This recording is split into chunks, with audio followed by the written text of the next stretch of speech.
So where do you sleep when you're mad, and where do you sleep? I stay in the living room while she's in the room. We do the naughty, or it could be anything. Do you use actual words? Or just like, big head, your food is ready. We can do that. So you two have the strong bond, but do you have a bestie? Because we were supposed to have this conversation yesterday, but time did not permit. So there was a tweet. I can't remember who said it now, but he was saying something. An actress. Was it an actress? Yes. She was saying something around it's disrespectful for you to have a best friend when you're married. It's a disrespect to your spouse when you have a best friend of the opposite sex. Oh. Outright disrespect. Do you believe that? Do you agree to that? No, I don't agree to that. I don't believe it's disrespectful. No, it's not. Do you have a best friend of the opposite sex? No. Oh, yes. I have friends. I have girlfriends. I have more girlfriends than I have guy friends, obviously. But they're not best friends. They're not best friends. Okay. Best friends takes a lot. Who Trust. is your best friend? You're looking at her. Just the answer I was waiting for. You're looking at her. Best friends. When you say best friend, someone who you could bring into your circle, into your aura, into your secrets. She knows everything about her. I know everything about her.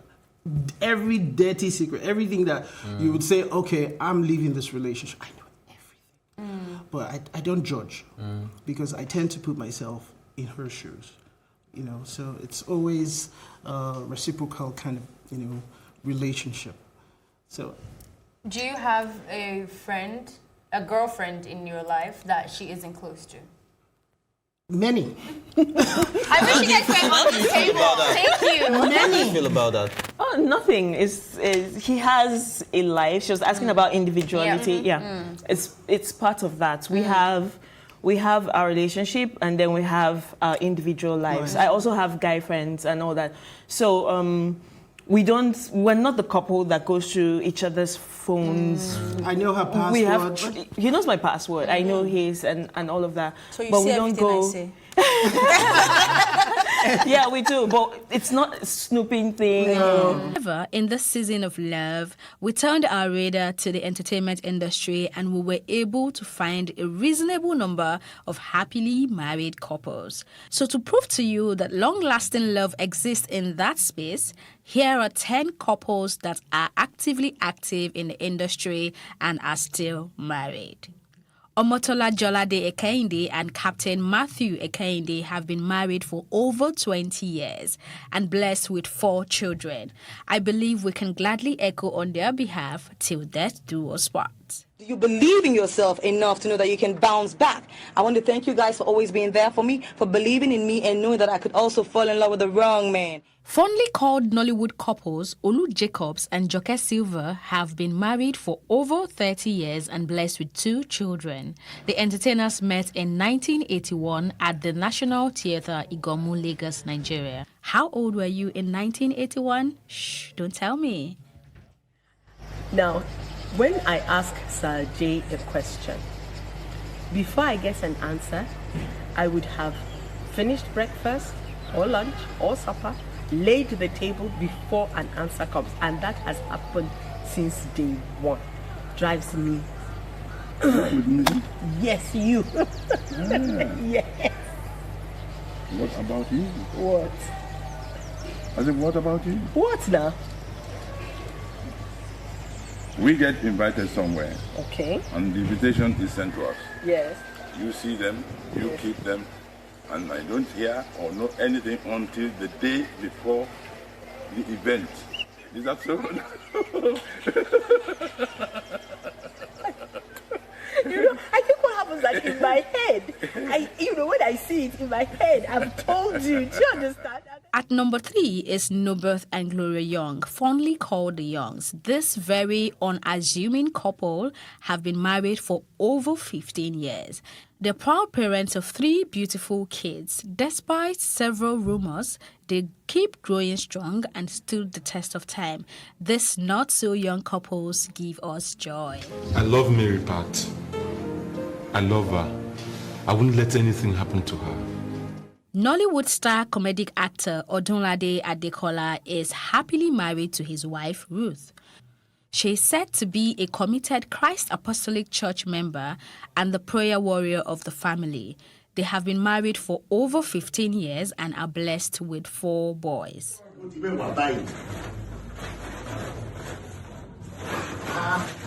Next at number 5, Razak Olayiwola and Moji Afolayan. Moji was born into an acting family. She is the first daughter of the late veteran actor and producer Adelove. Her husband Razak is popularly known as Ojo Pagogo by fans of Yoruba movies. The couple met on the job over a decade ago and has since been married.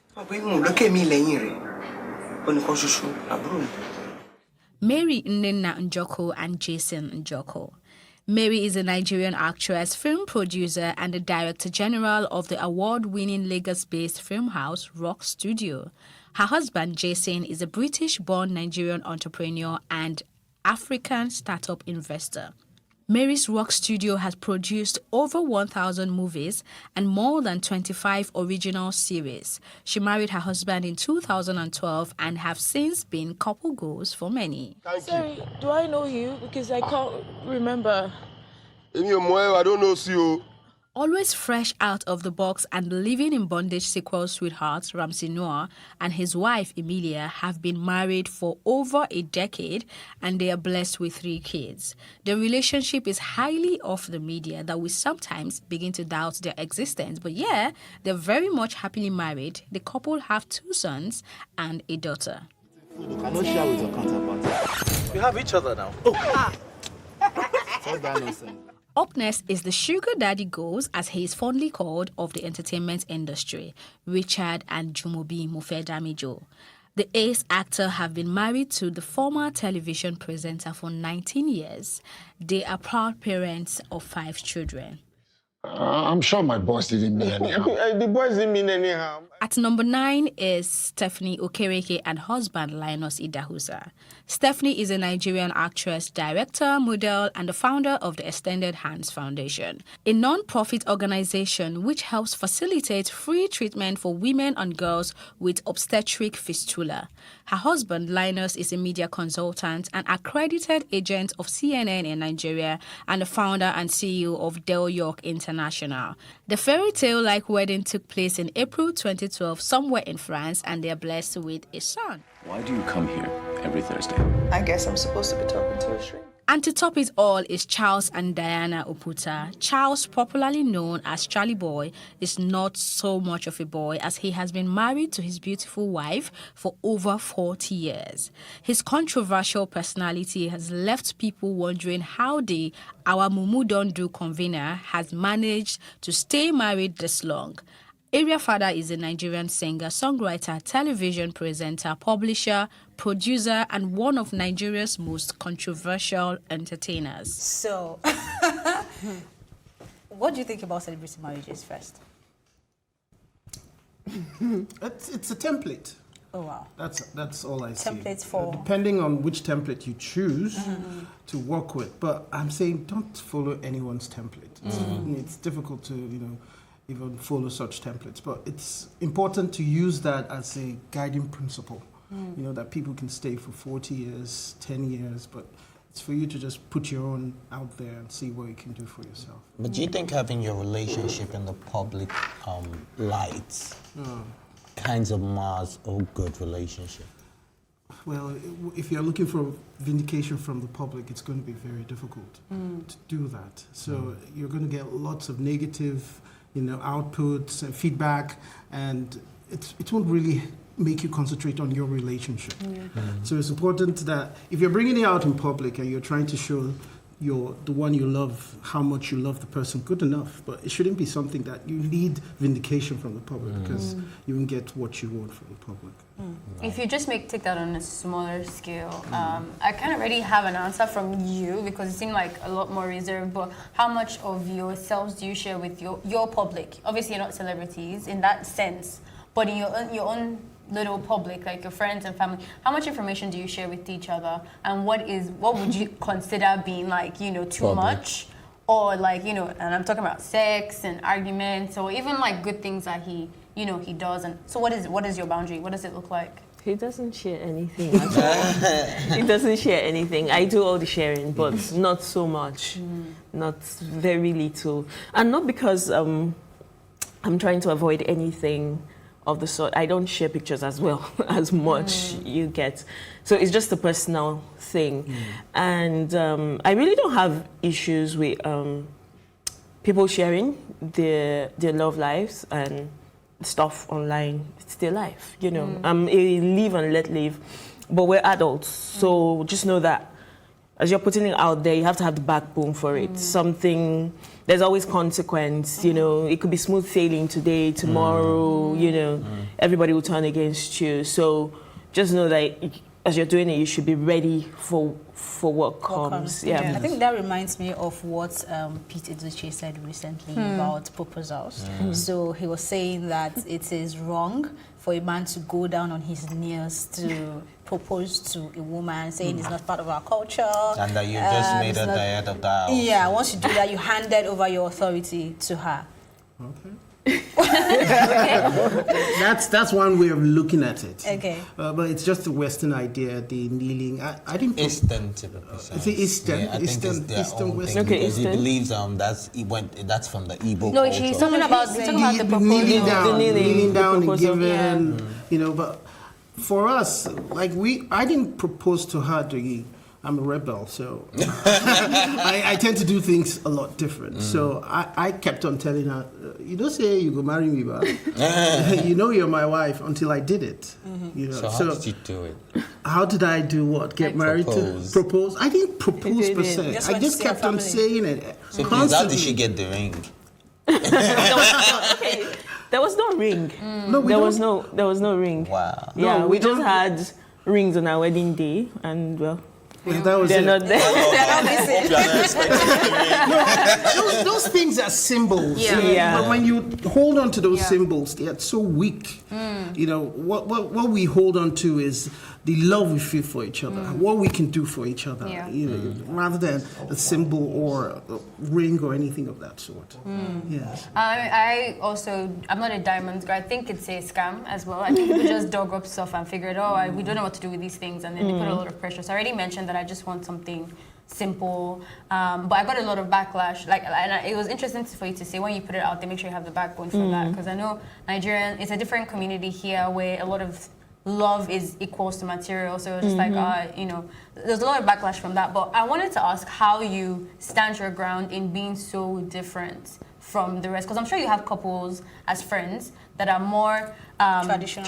And it's not like, I'm not saying that there's something wrong with that. It's just a different route. But how do you manage that type of, because there will be conflict if you're so different from that, like pretty much like a fish out of water. So how do you manage that without coming across as condescending, or like you feel like you're better, or people just don't understand you?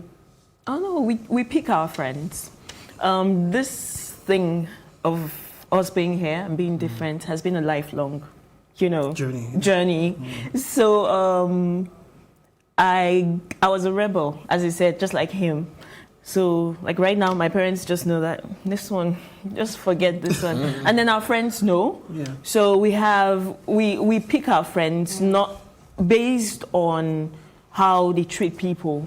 So we have friends that are understanding, that just take you the way you are, rebels like us. Yeah, the way you are. So we have friends that don't. Not like that. Not like that. We have friends who are very traditional. True, yes. You know, with everything, but they understand us. We understand them, and everything is cool. Yes. Yeah. I know you have a lot. Me too. I don't go on. Sorry. Well, we are moving to our game.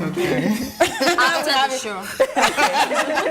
Okay, so this challenge started from TikTok and it's called Put a Finger Down Challenge. It's Valentine, so let's have some fun, right? We all know what the game is, right? So something is read out, and if you've done it, you put a finger down. Okay. Are we ready? We're ready. Okay, hands up. Put a finger down if you've ever kissed over 5 people. Put a finger down if you have ever said sorry to your partner, even though it's not your fault. Put a finger down if you have ever been arrested. Put a finger down if you have a tattoo. Put a finger down if you have ever been cheated on. Put a finger down if you have ever cheated. Put a finger down if you ever failed a class. Okay, how many fingers do you still have? Oh, I still have. I have like 7. That's Such a 6. good girl. Where's your hand? Just 4. I have 5. I have 5. Okay. Okay. Okay, It wasn't that bad, right? So you've done everything. No, not Okay, everything. did you fail a class? I failed the class, of course, but I've never been cheated on. No, he's at. How do you I've know? been arrested. Well, not that I know of. At least not that I know of. Okay. And when you say cheating, do you mean like physical, emotional, or anything? Now you're going into nitty-gritty. So thank you so much for spending Valentine's Day with us. Sorry, before you go, was there anything she put a finger down for that you just found out today? No. How about you? He already said he knows everything. No, nothing. Okay. We just want to make sure that when you're driving, Okay, that's how we wrap up this special edition of Tea Time. Thank you for watching, and remember you can catch up on this episode and all our exclusive content by subscribing to our YouTube channel at Plus TV Africa. You can also watch Tea Time on R2 TV and in London on Ben Television. My thank you as always go to my co-anchors Ife Oluwa Oshunkeye, Ife Omai, the entire production team, and of course our guests Sally and Owen. Thank you so much for being here. Pleasure. My name is Elsie Godwin. Do share love this season.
My country people, you do well, so you join us inside News on the Hour for Plus TV Africa.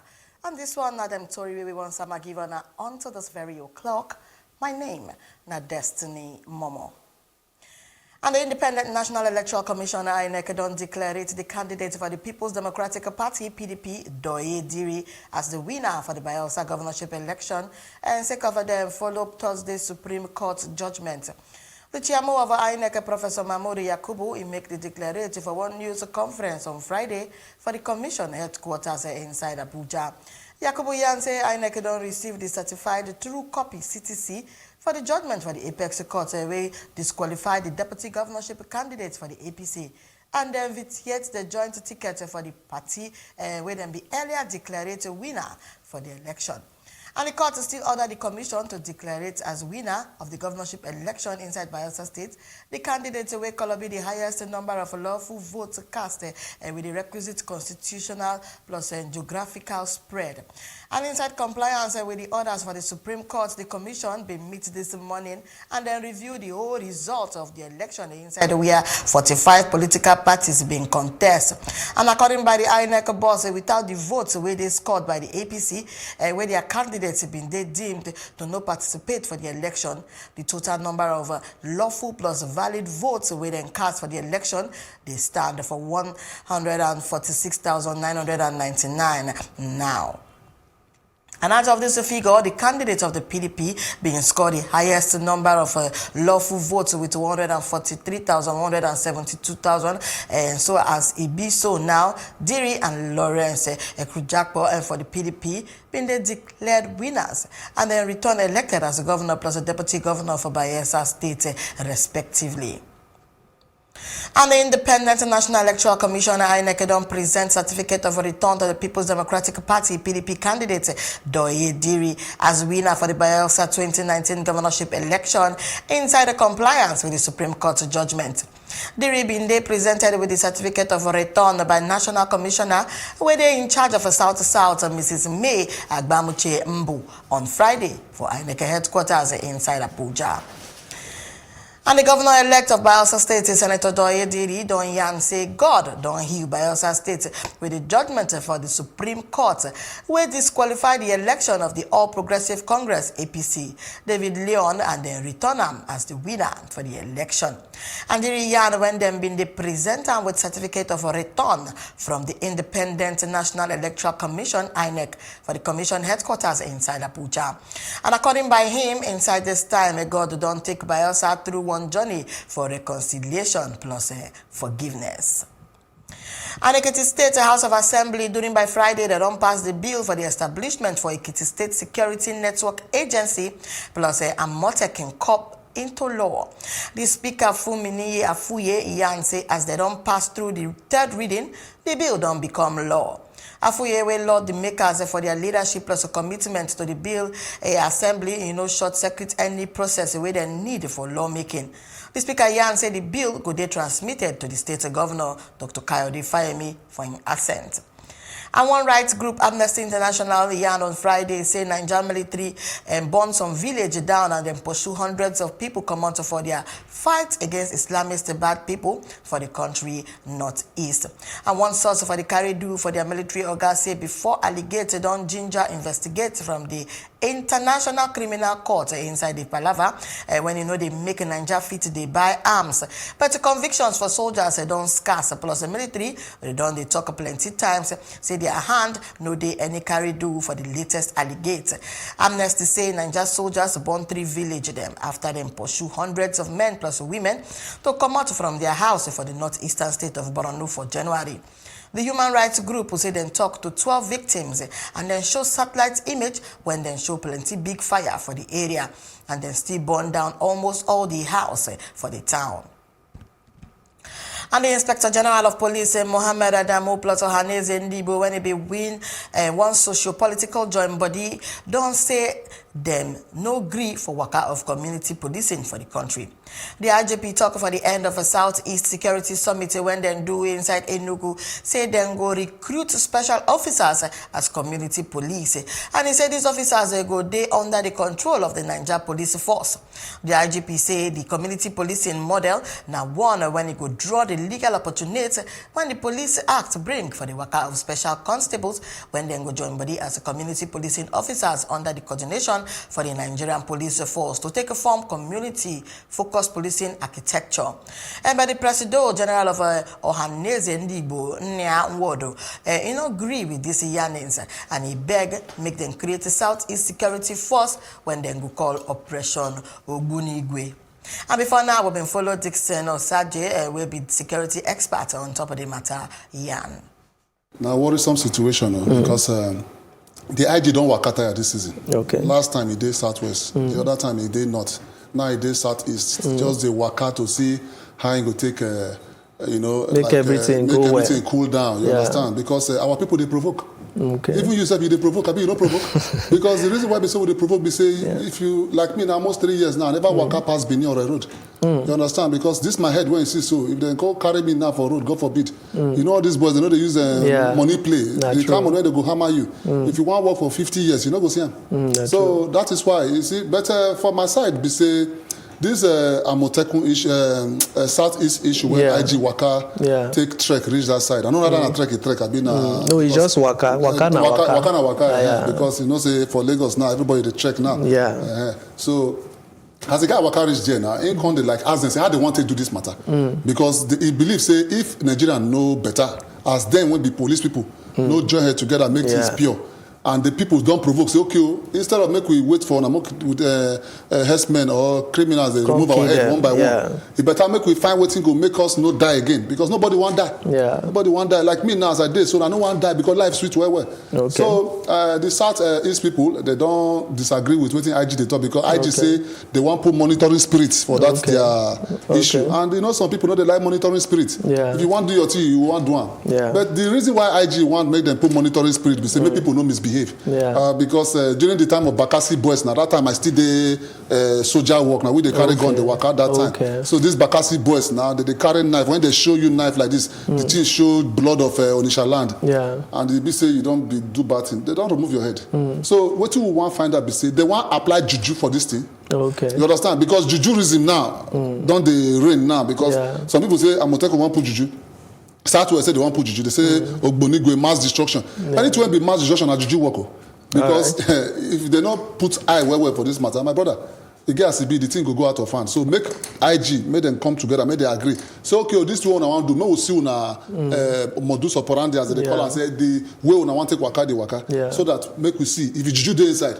Then we need to check that juju because juju na person in the do. All right, they say the oga patapata when be say be the handles of Indigbo. Na wodo, they say no agree with the idea of recruiting special officers as the officer they talk, Inspector General they talk.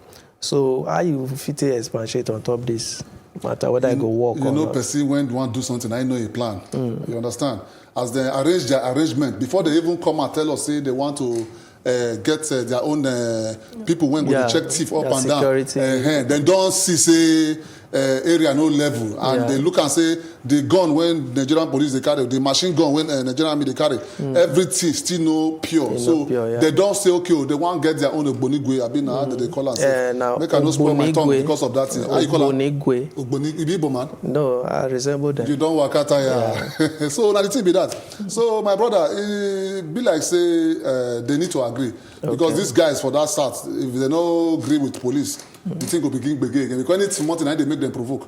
So I take God beg IG. Anything when they talk, making use sense, follow on because this my people then they provoke quick. Okay, you know say this west side now they bring their own say now Amotekun. Now you feel say South is ready for their own security network because as these people bring their own stable, you should say they're ready well for this matter.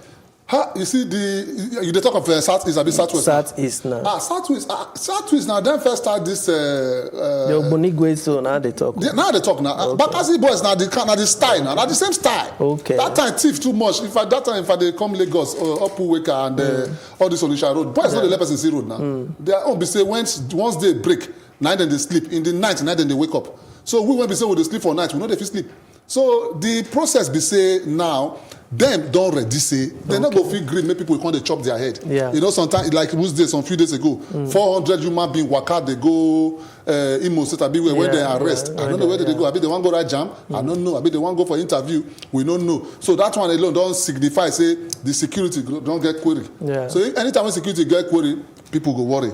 So for me, Southwest they ready anytime. They ready well. But the problem is say if they ready finish, make we know how they want to do the waka. You understand? Because not everybody believe in juju. You understand? Juju they fail. You understand? I never tested before, but they fail. As security service person, when we say you don't really go far and you know what they do well. What would be your advice to the governors of the Southeast on top how they fit do this work? The thing when I want to advise them be say you know if you give what you know get. And if it's something not day your head, you know if you dispense them. So what they be say, these people when they want to organize for this their program, say Southeast, Ogbonigwe and all those things, make them train this guy well. Okay. Because not be say I go to travel past road now, they remove knife, check me. The thing can't go show red, they can't remove by me. mistake. It not gonna happen because the thing be say then go check how they want to do the operation. Make them train those boys. And also when they check the Igbo level, you know, some of them when they don't enter this thing and they will go to take all those kind of drug where they turn brain upside down. Yeah. So when they see you, they go see two people. Yeah. So all those things, make they put that in place. Then the checkup, make them check where they from come. If na person when no get mama and papa or when get mama and papa, they don't know where mama and papa. They make them ask and say where mama and papa. Because this thing when we talk, we say what part of this security issue when we get. Now from house they happen. When you first steal meat for pot, from there go take money for mama purse. From there you can't enter street. From there you can't enter community.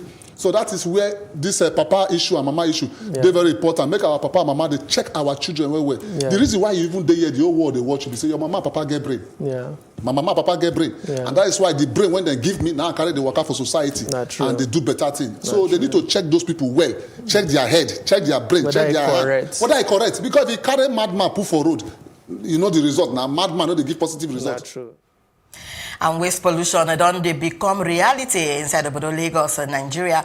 And we need to tackle this menace and see they very, very important. And the day against this backdrop, I say statewide waste plus environmental education project sweep inside collaboration with the Lagos State government and the LOMA been do high-level citizen forum on top of waste reduction plus management. Our correspondent, Mercy Emmanuel, been there and she give us this yarns. Waste management now one of the most bonge pressing environmental challenge inside Lagos. And sake of a lag gets plenty people we pass 21 million. Plus Lagos State they generate like 10,000 metric tons of waste every day.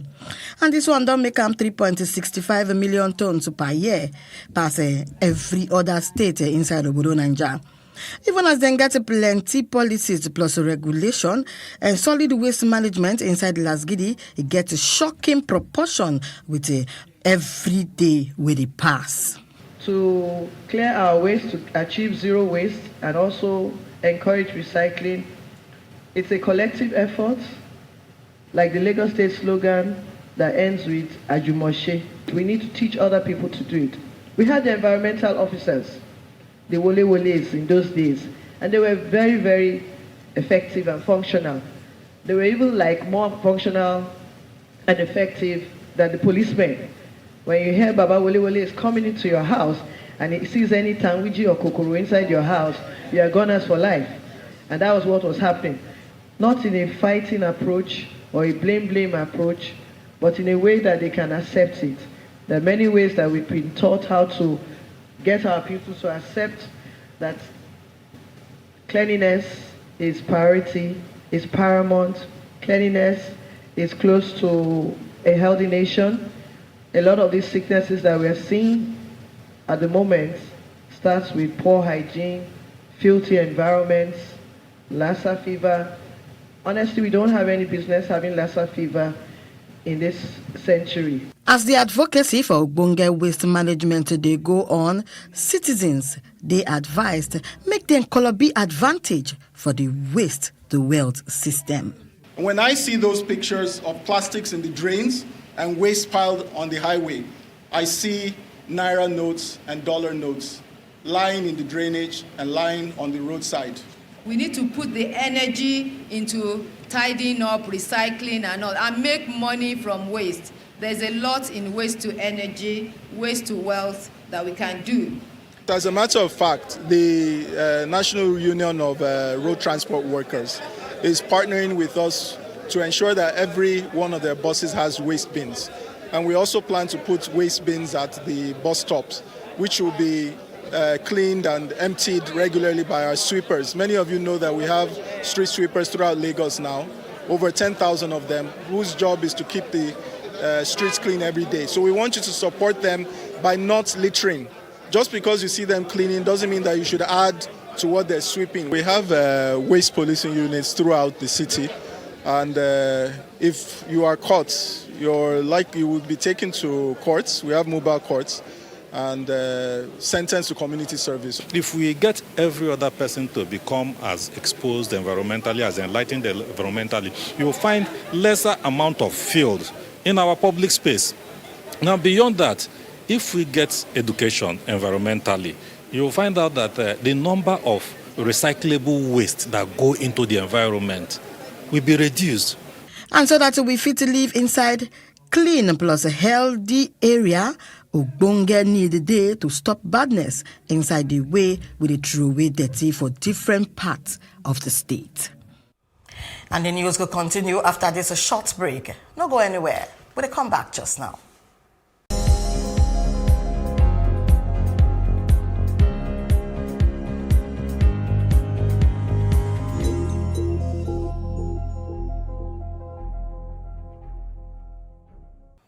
And inside African news, visiting Greek Foreign Minister Nikolaos Dendias a yarn on Thursday say Greece plus Algeria don't agree on top of political solution without a foreign military interference for the Libyan crisis.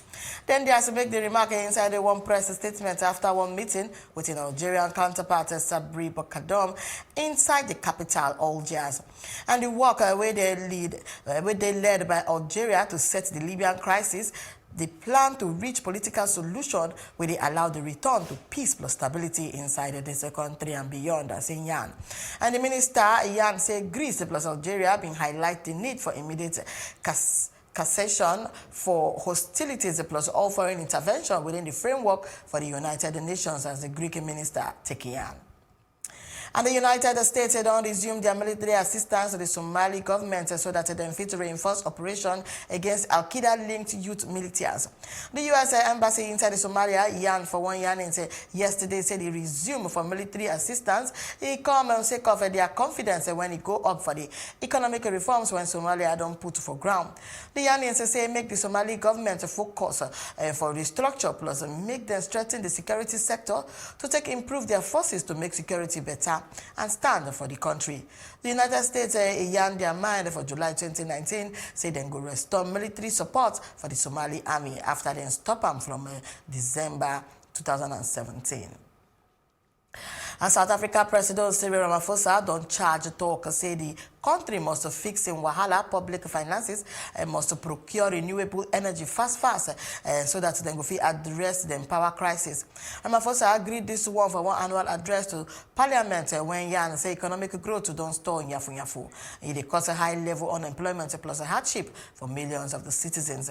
Ramaphosa come office 2 years ago with a sweet talk say he compromised to improve governance after 10 years of corruption scandal under him predecessor, Jacob Zuma. Information when they come next now, Obodo Ibo Tori. Will they come back just now?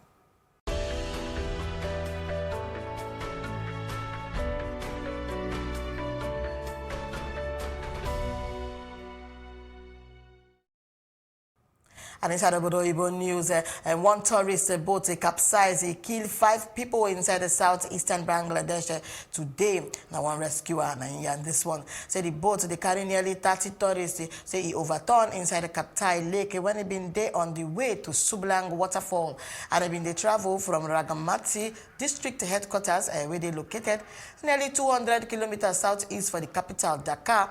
Yan say Ratan Nat will be official for the fire service and civil defense department. Say in Yan say in team retrieve the bodies of 5 people and then rescue the survivors from the lake, will be the country's largest artificial body of water.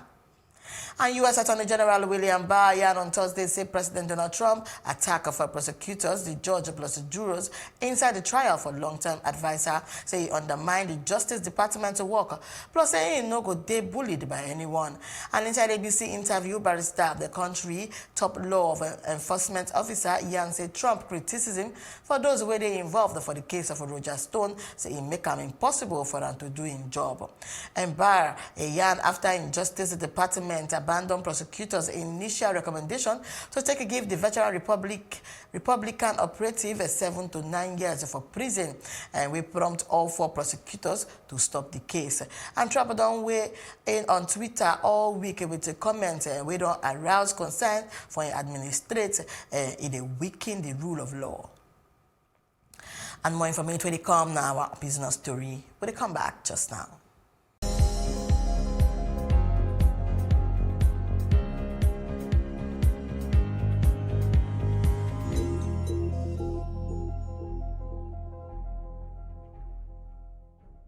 Mona Lisa is all about me. It's all about you. It's all about our stories. The stories that never get told, but ought to. Whereby water transportation does not make financial sense, it makes economic sense. I was there for 2.5 hours on the floor. Nobody attended to me. If we don't take care of the poor will take care of us. It's about getting at the root of things and hearing from the horse's mouth. We have 15 public hospitals to make them affordable. In the whole of Africa, we are bigger. You know, Nigeria, we sleep, eat, dream, fashion. Those with the financial backing don't see fashion as an investment, which makes no sense. If they do it for free, they won't have money for the next case. Mona Lisa is about real life and real lives, yours and mine. Make a date with Mona Lisa, and together, let's ensure that the important stories get told.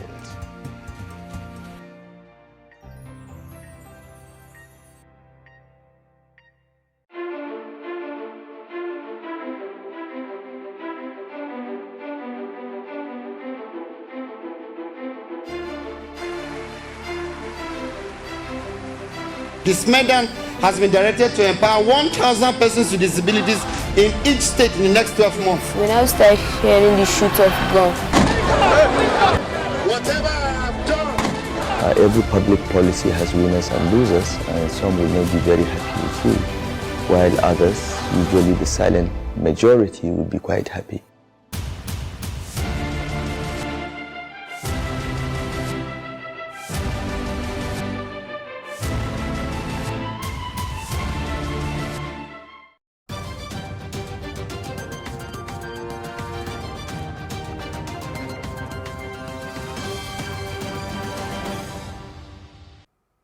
And inside the business news, and sake of an audit query from the Office of the Auditor General for the Federation, the Senator on Thursday don't summon the Secretary to the government for the Federation, Boss Mustafa, making explain details of one ecological fund totaling we reach 596 billion naira. Another person where they summoned the Accountant General for the Federation plus the Governor for the Central Bank of Obodo Naija. The Chairman of the Senate Public Account Committee, Senator Matthew Ugogide Yan, say AGF and the heads of the two agencies they expected to explain how 596 billion naira inside the ecological fund account since 1999 till 2015 been they managed.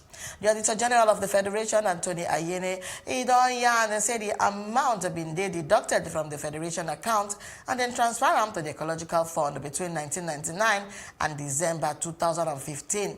The AGF still say contrary to the provided for the Section 5(4) for the Revenue Allocation Act, we need one agency to be established to manage the fund. No agency don't be established for that purpose. And the Accountant General inside in response to tell the lawmakers to say the fund been dead domiciled inside the central bank account and said the money don't they invested. And even said the CBN officials said they no come with a relevant document and they can still plead with the committee to give them another day to take some needed details for the SPAC consideration. And the UN International Civil Aviation Organization, ICAO, and Yan say global airline revenue fit to fall by $4 billion to $5 billion for the first quarter, sake of the cancelled flight when it linked to the coronavirus outbreak. The Montreal-based agency, Yan, on Wednesday said that they expect the virus to get great industry impact than when the severe acute respiratory system SARS epidemic caused for 2003.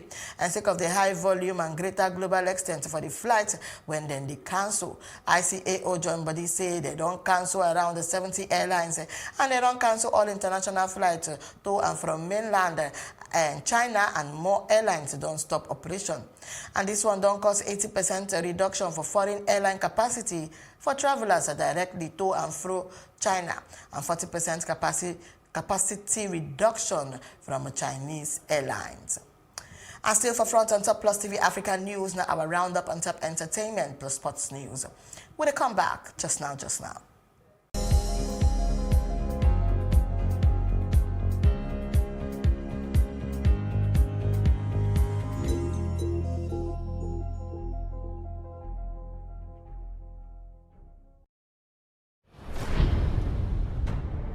Far away in a foreign land, they have embarked on a new adventure.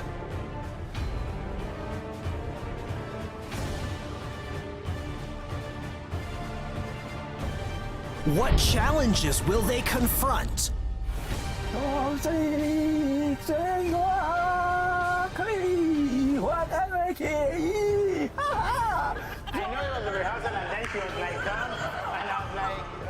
What pleasures will they experience?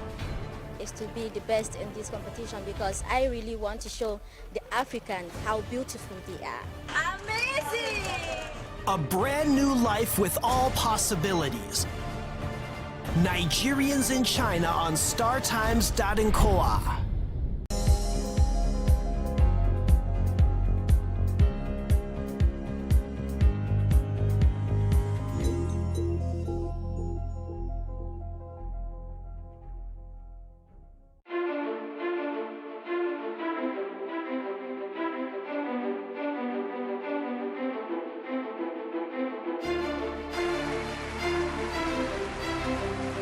This medal has been directed to empower 1,000 persons with disabilities in each state in the next 12 months. We now start hearing the shoot of gun.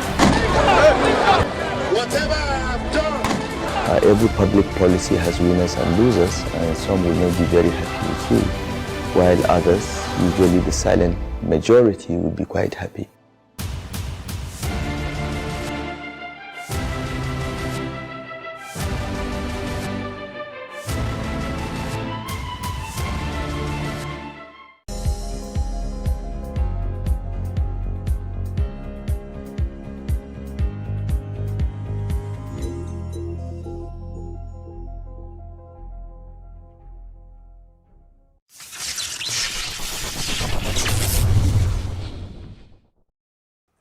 And inside sports, Italy soccer governing body don't tell International Football Association Board, IFAB, say make them introduce a system of a challenge where Serie A team is fit to challenge the referee decision and to ask for technology to intervene for the matter. And the Italian top of flight to be introduced the video assistant referee VAR system for 2017 going into 2018 campaign season, but it can collect plenty criticism from Serie A managers. The FIGC Presido Gabriel Gravina say they collect the request from Serie A clubs and they don't carry and go tell FIFA, say they're ready to experiment with the use for the challenges within one chenkele frame time and the process where IFAB specify. IFAB will hold the annual general meeting for Belfast and Northern Ireland for 29 February 2020, and when they will discuss possible future development on top of VAR. And that now a news roundup for events we shared during by this very o'clock. For more news updates, I beg follow us at Plus TV Africa on top of Facebook, Twitter and Instagram. And it go do a bonga sense if you subscribe to our YouTube channel at Plus TV Africa. We go come back later with more stories and where they bring background headlines. Ona, well done. My name is Destiny Momo.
Hello everyone and welcome to Plus Trending. My name is Ibukun Awosika, and on this show, I give you a roundup of the biggest trending topics on social media, and I also tell you exactly why they're trending. For more trending topics, please visit the Plus TV Africa website or check out our social media handles at Plus TV Africa on Facebook, on Twitter, and also on Instagram. So people, this week, hashtag broom challenge trended. But while abroad people, were putting up videos of, and photos, of course, of their Yobo broom standing, my fellow Nigerians and Africans No carry last. We also joined the challenge by putting up videos of our local brooms standing too. Nigerians were awesome people. Also, singer and maven fine boy Korede Bello is back and he is looking hot. Yes. But this time, this fine man did not just come to post pictures of himself. Come on, of course not. Please, he came back with a new song titled Sumomi, aka Only You. And I am so loving every chord in that song. In case you were wondering, I am a sucker for, melodious songs, absolutely. And by all means, Korede did good on this one. Now, I didn't see the Maven record logo on the artwork, and I also didn't hear Don Jazzy's add-ons like, it's Maven on the track. But anyway, people, last I heard, Korede was still a Maven boy, okay? So yeah, we're good. Also this week, there were also some serious table-shaking events on the trend map. So if you missed all the buzzwords, on social media, sit down and let me give you the gist on Plus Trending this week. You okay? Calm down. Now, first of our big story for this week, our first big story, of course, is one you just have to love, right? Absolutely. I love it too. Now, this one came to encourage us, of course, to keep using social media. I mean, we don't just schedule tweet fights on social media or insult the president. Come on, no. We make dreams happen through social media. And this time, it was Dele's turn to shine. Now, I'm talking about hashtag Dele Determination. So, people, early this month, at Marmat Baba on Twitter posted this saying, I saw this little Dele at FCMB Bank along Yaba Road in Ondo City. She is using the ATM gallery light to do her homework. My respect goes to her determination to make it in life. Let it go viral, hashtag Dele Determination. Now, at first, okay, it felt like social media didn't even notice, but we noticed, and better still, FCMB noticed, because days later, the bank responded with another tweet. We are inspired by Dele's determination to study. It's great our ATM gallery could light up or could light her books for the evening, but we would love to support or to do more to support. Can you please help us find Dele? Please retweet until it gets to someone who knows her. Social media went crazy. All of us went in search of Dele. We're looking for Dele. And finally, as fate would have it, it was the same person who found her at the ATM gallery that turned out to be the one who also found her in her school. Coincidence or planned? Come on, of course it was coincidence. Where's your mind? Come on. Anyways, from what I gathered, an account was opened for little Dele, but while it was rumored on social media that she was given 1 million naira by FCMB, people who started this story had also announced, or the same guy who started this story had also announced that she wasn't given any 1 million naira. In fact, her account balance was also revealed in his tweet. Oh, look at her. She's so beautiful, isn't she? She's so beautiful. Yeah. Well, this story is still a developing one, but let's see how Nigerians reacted to hashtag Dele Determination on social media. First off is AfoBaba24, and he says, Dele didn't do her homework in the afternoon. Dele mama couldn't tell her to do her homework in the afternoon. Now 8 a.m. lights Dele can't use. Dele is determined though, but you should tell Dele to always do her homework on time. Hashtag Dele Determination. Well. At OgePink89 had the perfect response. She says, at least she remembered she had homework to do. Abi, we should encourage her and not seeing it the other way around. Whether she was helping her mother to sell or playing, last, she had it in mind to do her homework. Some will completely forget till the next morning. Just my opinion, though. I agree with you, sis. Next up is K White, and he took to Twitter. Well, he took this whole thing to a whole new level because he says, can you stop accepting any condition to be normal? You rather tell your government to make power, that's electricity, available so that Dele can do her homework anytime she wants? Or is it forbidden to live a life of pleasure in this part of the world? Ask there for me. Oh. Okay, guys, let's check out more comments and reactions on this topic on social media.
So, dear viewers, we'll go on this really quick break, and when we return, I will bring you more of the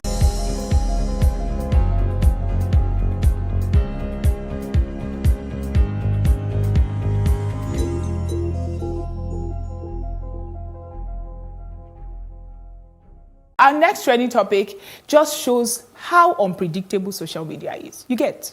I mean, 1 minute, you are the apple of everyone's eyes, accolades flying up and down. And the next minute, people are questioning whether your music is authentic or not and calling you a fella copycat. I mean, you know, in case you still do not get it, I am talking about the man who has now become a global phenomenon, Burna Boy. The Grammy-nominated artist tweeted saying, "Fact. I always knew I was, and I am the best. Everyone you think is the best knows I'm best." Since Fela Kuti, my people, Twitter went crazy. See comments flying everywhere. But then, this uncle called Jesse Joseph, at Jesse Joseph, he didn't shout, he just asked one very amazing question. He said, "Where were you since 2010 to 2018? I mean, where the heck were you when Afrobeat was struggling to hit the mainstream? The best paved the way for you. You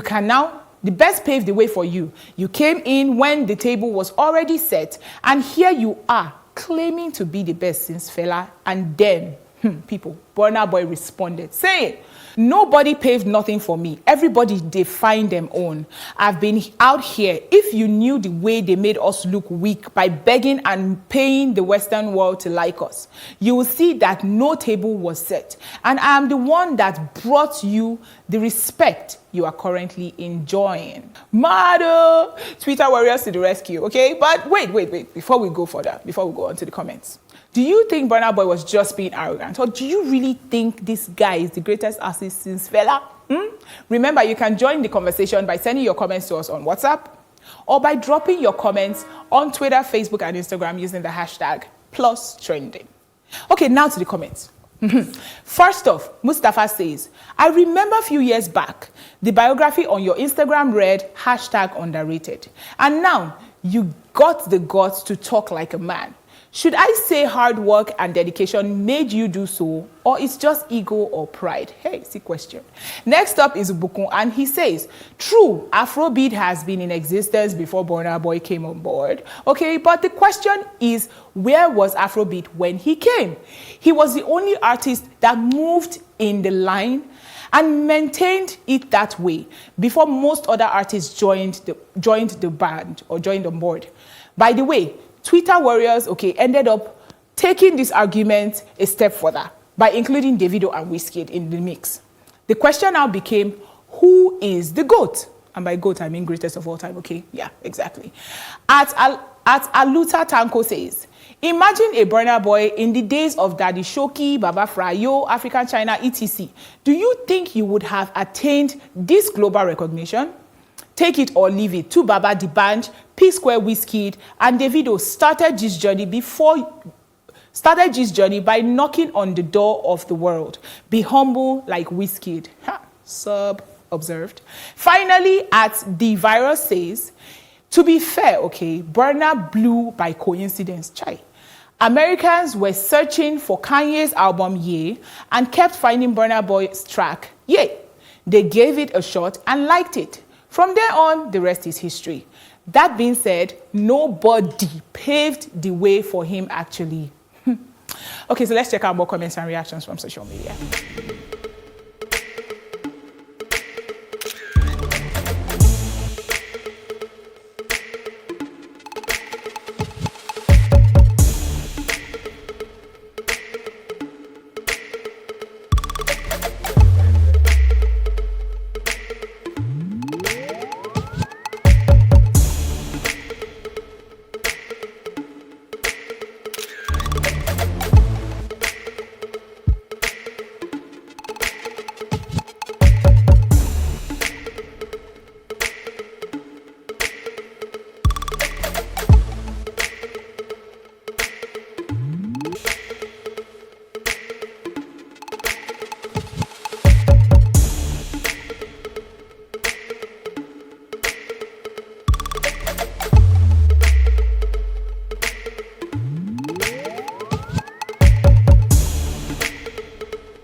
Also this week, the Nigerian Football Federation, NFF, appointed Joseph Yobo as the assistant coach of the Super Eagles. Yes, Yobo is the new assistant coach of the men's national football team.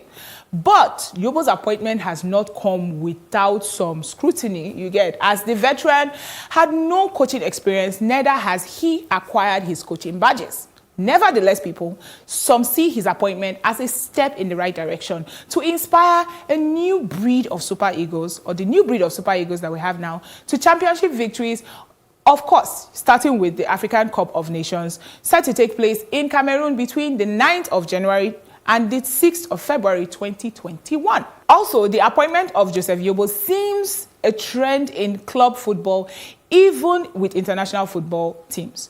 Manchester United, Arsenal, and Chelsea currently have former players as their current head coaches. Former players who are influential with, of course, good standing or good understanding of the culture and know how to win major trophies after being under the tutelage of great managers. Now, let's not forget that Joseph Yobo successfully led the Super Eagles to their 2013 African Cup of Nations win under the guidance of the late Stephen Keshi. So hopefully his years of experience and success would inspire the Super Eagles to more championship victories in the future. The question now, people, the question people are asking is whether Joseph Yobo is qualified to hold this position that he has been given. How are fans reacting on social media? Well, let's find out. First off is at Shewo_Ladon, and he says, Joseph Yobo gets Super Eagles assistant coach job.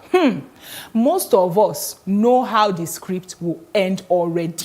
Chai.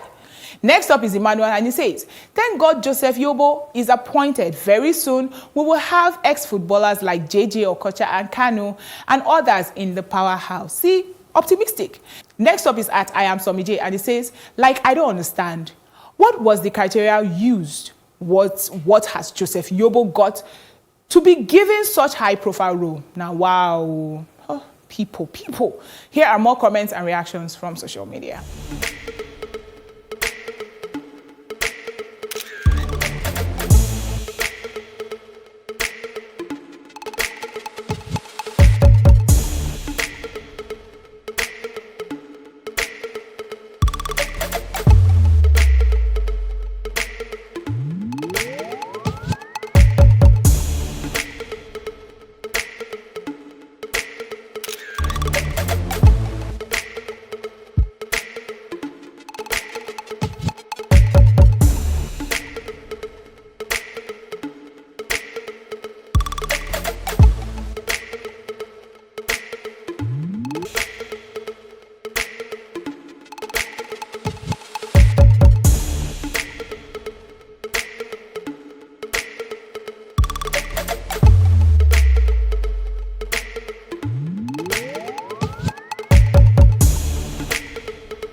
So after seeing all these comments, all I can say is that Yobo has his work cut out for him already.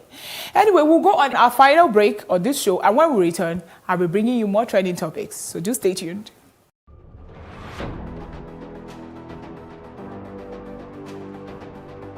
A lot of the jobs that exist today will not exist in the next 10 years. When I see people today shouting, we're not too young to run, we are ready to run. Ready to run to where? The people of excellence are, to a certain extent, being held ransom by idiots and bandits. Once you are in government, you believe everything you do is right. And once you are in opposition, everything the government does is wrong. And so it's time for us to take over power.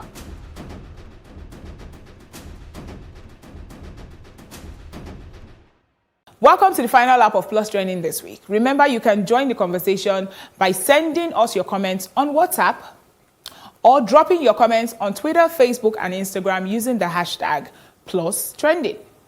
Next up is Bayelsa State, and this is our next trending topic on this episode of the show.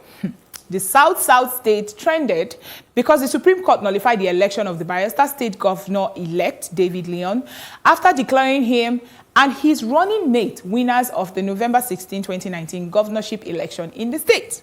The really sad part of this whole story is that David Leon and his running mate were prepared to be inaugurated on Friday, the 14th. In a unanimous judgment, the court held that the running mate to the governor-elect forged a certificate to secure clearance for the APC deputy governorship ticket. And it is on this ground of fraud that he, David Leon, is being discredited. There is major gist in this whole story, okay? But here's a summary I think should suffice. Many PDP leaders have congratulated the party on the Supreme Court's ruling. It has also been reported that Wike denounced Oshomole's comments that nobody would be sworn into office of the governor of Bayelsa State, adding that the federal government should caution Oshomole and stop him from making remarks that are capable of causing trouble in Nigeria. The one that is actually even paining me from inside is that Leon was ready to be sworn in. The dude had visited Samson Tiasia's sports complex. You know, he had rehearsed his inauguration day activities, and he was also at the government house when the news broke. Chai. I mean, so exactly how are people in Bayelsa taking the news, okay? Chaos. Bayelsa is in chaos. People are protesting, burning stuff up and down, and pockets of clashes have also been reported in various parts of the state via social media. But then again, there are mixed feelings. Some people are certainly happy with the news, while others are really frustrated by the recent development. Here are comments and reactions from social media.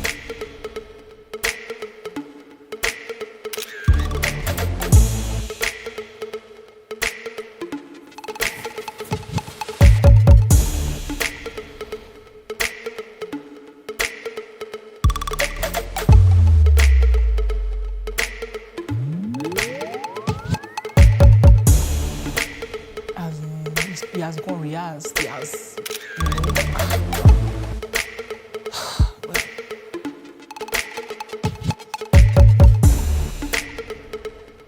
I mean, I feel like they should have done this before now. They shouldn't have made him go rehearse, get ready, and then. It was traumatic. I felt his pain, man.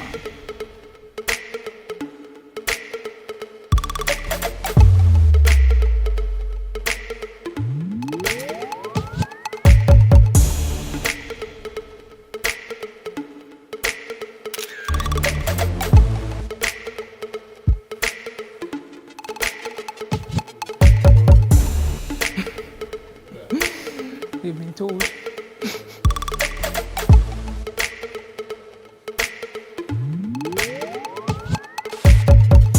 are just 10 comments, by the way.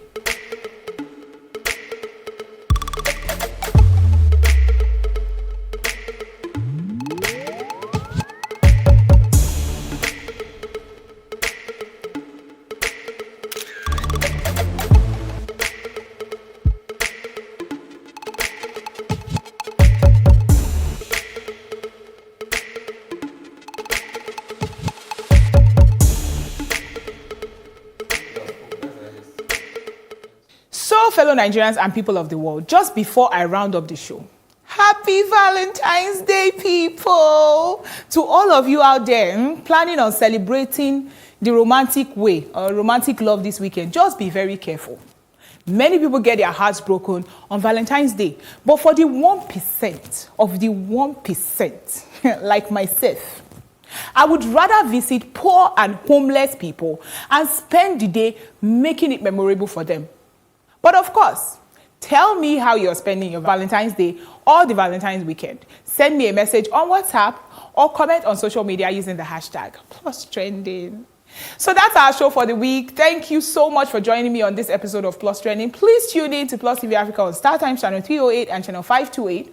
or visit our social media pages and subscribe, of course, to our YouTube channel at Plus TV Africa for more trending topics. My name is Buki November, reminding you to keep smiling, stay hopeful, and make every day count. Have an awesome weekend, people.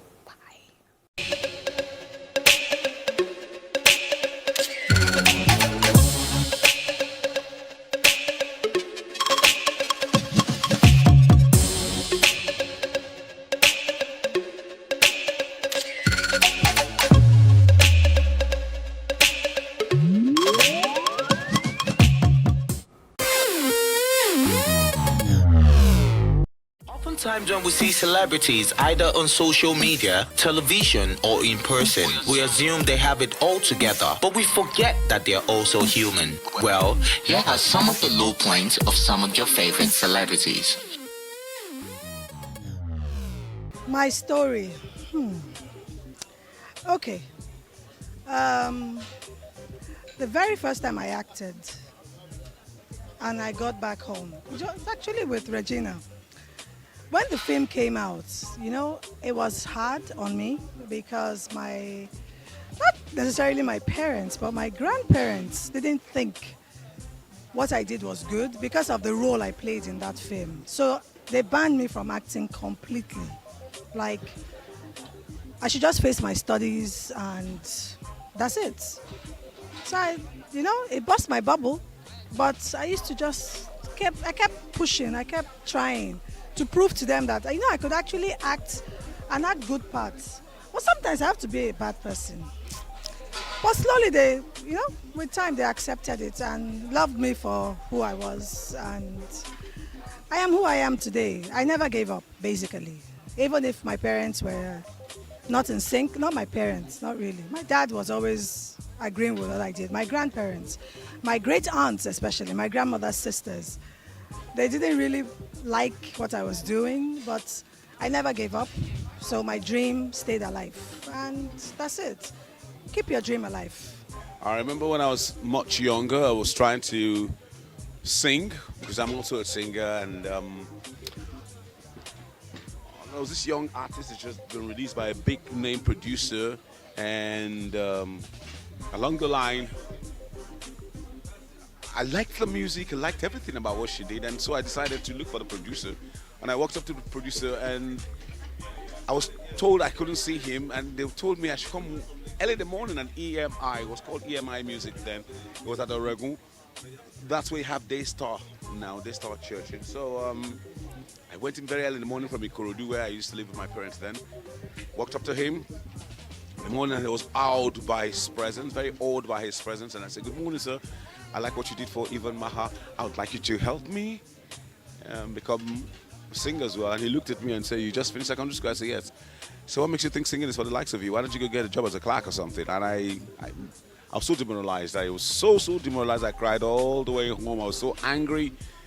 I didn't want to eat. I didn't want to talk to anybody and all that. And well, years later, I had an album called Dreams, released on the Premier Music label, who had just metamorphosed from being Polygram Records then and became Premier Music. And then I had become a big name and become, well, so to speak, in the parlance, I'd become a star. I'd become a star actor. I'd done Silent Night. And I was very, very big at that time. And guess what? I went to the housewarming ceremony of one of my big friends then. He had asked me to come. I went there with my friends, a retinue of friends. And we got there, and as I was entering the place, I just heard this music blaring and somebody calling my name and singing my name. And I stopped in shock and I looked. It was the person who had many years ago told me, "What makes you think singing is for the likes of you?" And I looked up to God and said, "God, you're the greatest humorist." But see, I never let that get to me. I never ever let that get to me. Or become arrogant or become complacent or whatever, or become pig-headed. But I just decided there and then that what I will always do for young talent is to encourage them, whatever it is you want to do, and you believe in yourself, 1,000%, you believe in yourself, I'll be there to back you up. I'll be there to help you fight and push your cause through. Wow, man, I went through a whole lot to be Nino. But one of the things I like to talk about is, not quitting. Before coming into Nollywood, I was a music executive. I ran a record label called Diesel Music for about three and a half years.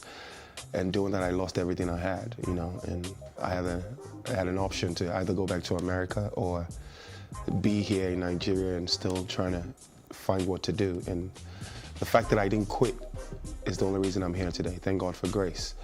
If I had left at that time where I felt, you know, there was no way to go, I wouldn't be sitting here today. But the fact that I kept on going, and I was never scared of starting all over, being a beginner. You know, I started over and look at where I am now. So one thing I would like to advise my fans and talk to them about is, you know, about never quitting. You know, winners don't quit and quitters don't win. So stay hustling, stay going, and keep God first. You know, we will prosper. Life is not a bed of roses, but also understand that roses have thorns. So, as beautiful as rose flower is, and as luscious as the green leaves of rose flower is, or are, there's always the thorny side of it, so it can be pricked.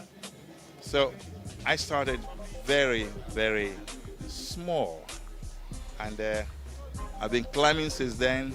Sometimes I get it right, sometimes I don't. But when you fall, you get up again and start all over again and begin to trudge on. But always learn from your mistakes. That's all I can say.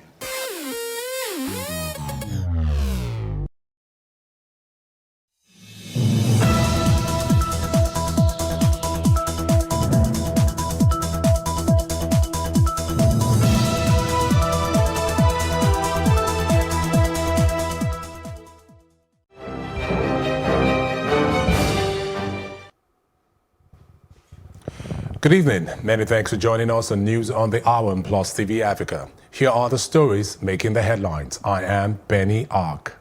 The Independent National Electoral Commission, INEC, has handed over the Bayelsa State Governorship Election Certificate of Return to Senator Doye Diri of the People's Democratic Party. The INEC chairman, Professor Mahmoud Yakubu, while handing over the certificate of return to the PDP candidate in Abuja, says that following the Supreme Court ruling, Senator Doye has met the requirements of the Supreme Court and also 25% of votes cast across 2/3 of the local governments in Bayelsa State. Professor Mahmoud also added that PDP's candidate scored the highest number of votes cast. In compliance with the orders of the Supreme Court, the Commission met this morning and reviewed the result of the election in which 45 political parties contested. Without the votes scored by the All Progressives Congress, APC, whose candidates were deemed not to have participated in the election, the total number of lawful and valid votes cast in the election now stands at 146,999. Out of this figure, the candidate of the People's Democratic Party scored the highest number of lawful votes with 143,172. The candidate of the Accord Party has the next highest score with 1,339 votes. The margin of lead between the candidates of the PDP and the Accord Party is 141,833 votes. With this outcome, the election is conclusive at first ballot. Consequently, Senator Doye Diri and Senator Lawrence Erujako of the PDP are hereby declared winners and returned elected as Governor and Deputy Governor of Bayelsa State, respectively. I will not forget those who God have used for us to be here today. The judiciary, which is the last hope of the common man. We pray and hope that God will heal our land, Bayelsa State. God will heal Nigeria. For us, God has taken us through a winding road, and it has taught us lessons of reconciliation, lessons of love.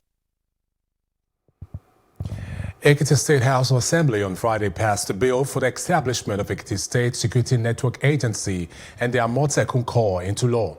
The Speaker, Fuminiyi Afuye, said having passed through the third reading, the bill has become a law.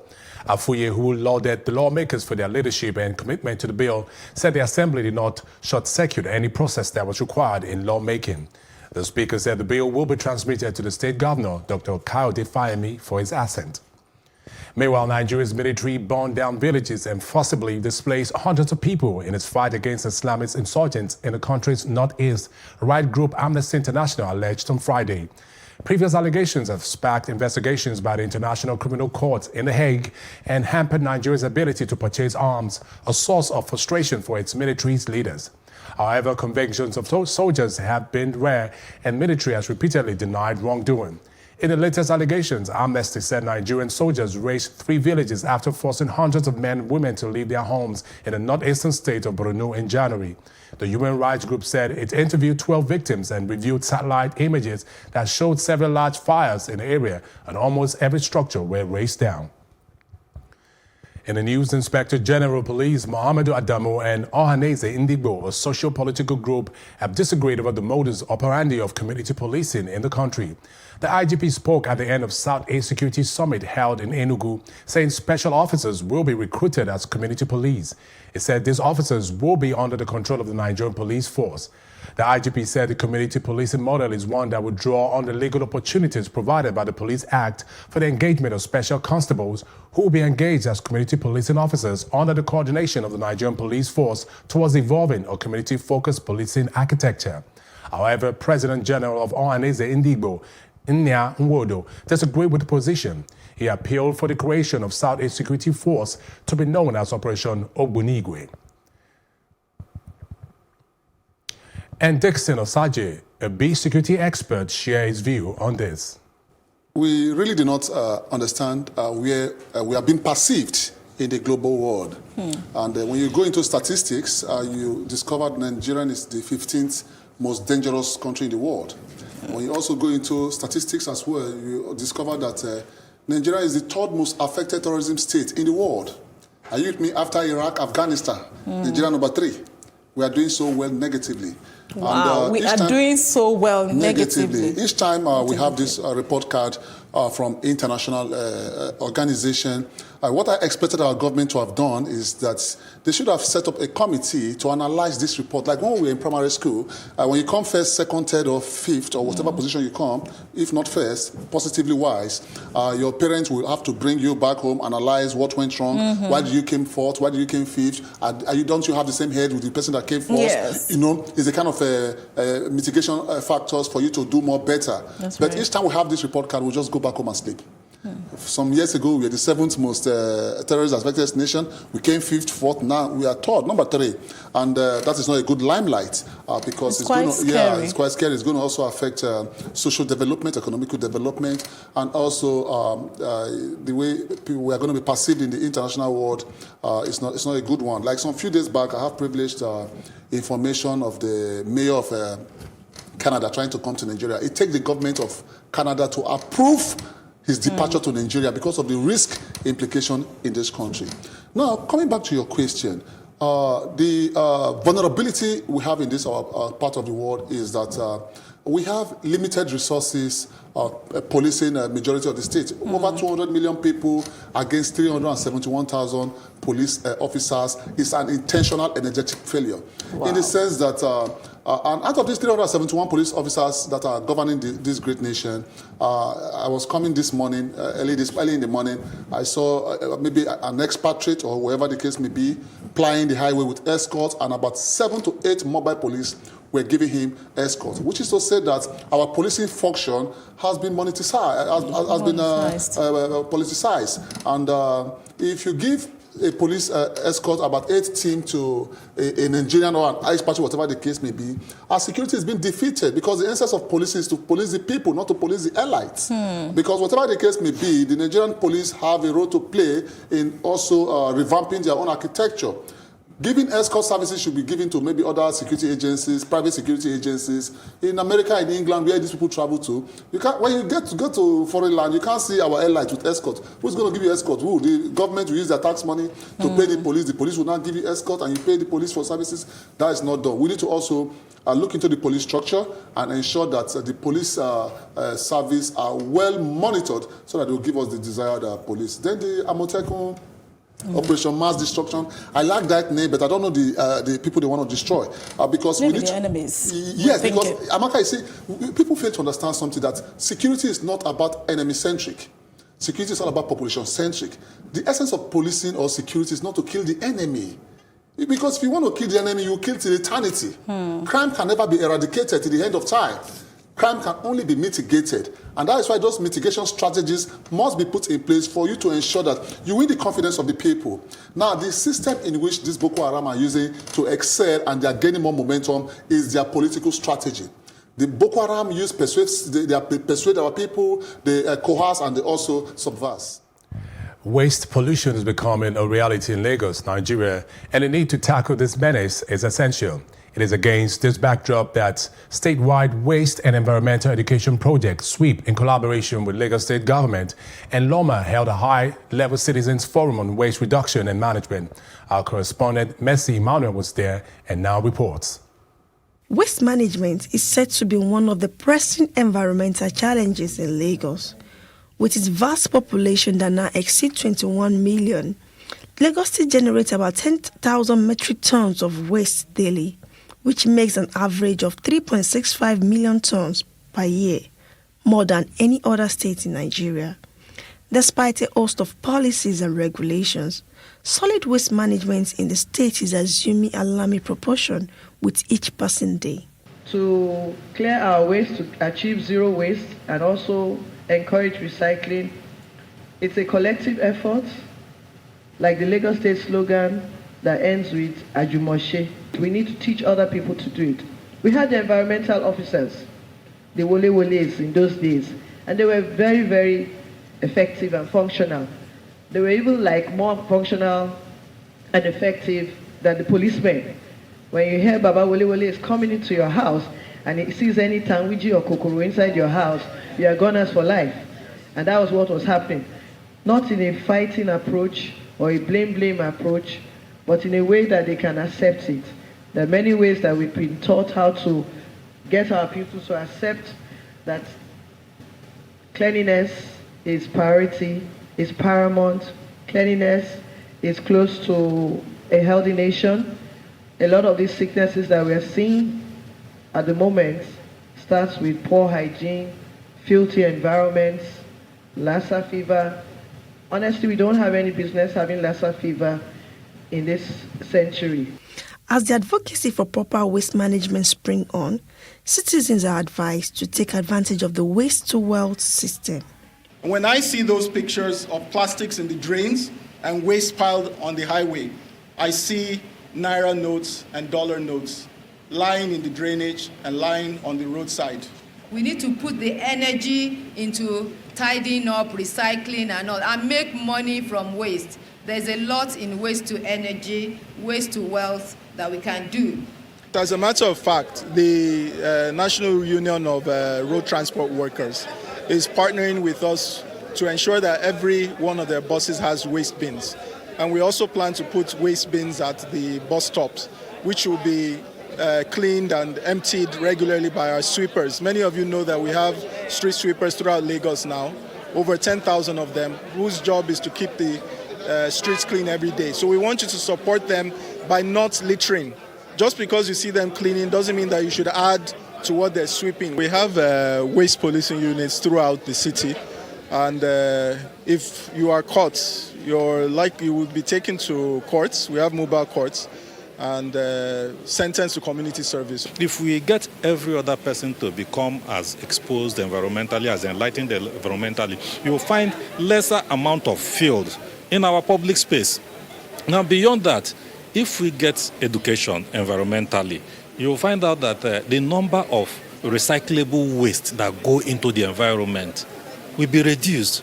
In order to live in a clean and healthy environment, there is an urgent need to shun irresponsible and indiscriminate waste disposal. Reporting for Plus TV Africa, Mercy Emmanuel. Governor of Ekiti State, Kayode Fayemi, has sworn in Beju Baba Femi as the first female head of service in 23-year-old state. Baba Femi also becomes the 8th head of service in the history of the state civil service since the creation of Ekiti State on the 1st of October 1996. Governor Fayemi, while speaking at the inauguration, said that her appointment was followed by the vacuum created by the former head of service, Ayodeji Ajayi, who retired last week. In her acceptance speech, the new head of service, Beju Baba Femi, expressed a resolve to pursue a people-oriented civil service that will showcase the impressive intellectual capacity of the state. As a government, and this you know very well, we are committed to transparency in corporate governance and therefore will not tolerate any act that is in breach of the accord that we signed with the Ekiti people. Therefore, I implore you to see your appointment as a call to serve, a call to etch your name on the sands of time in Ekiti, and a call to be a part of positive history. And I urge you to do your best to justify the confidence reposed in you.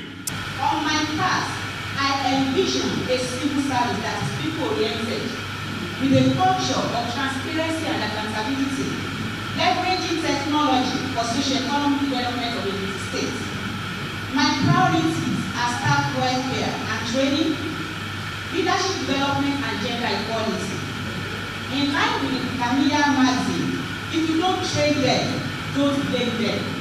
Therefore, I will gear more efforts towards the training and retraining of staff. The news will continue after the short break, and we'll be back in a moment.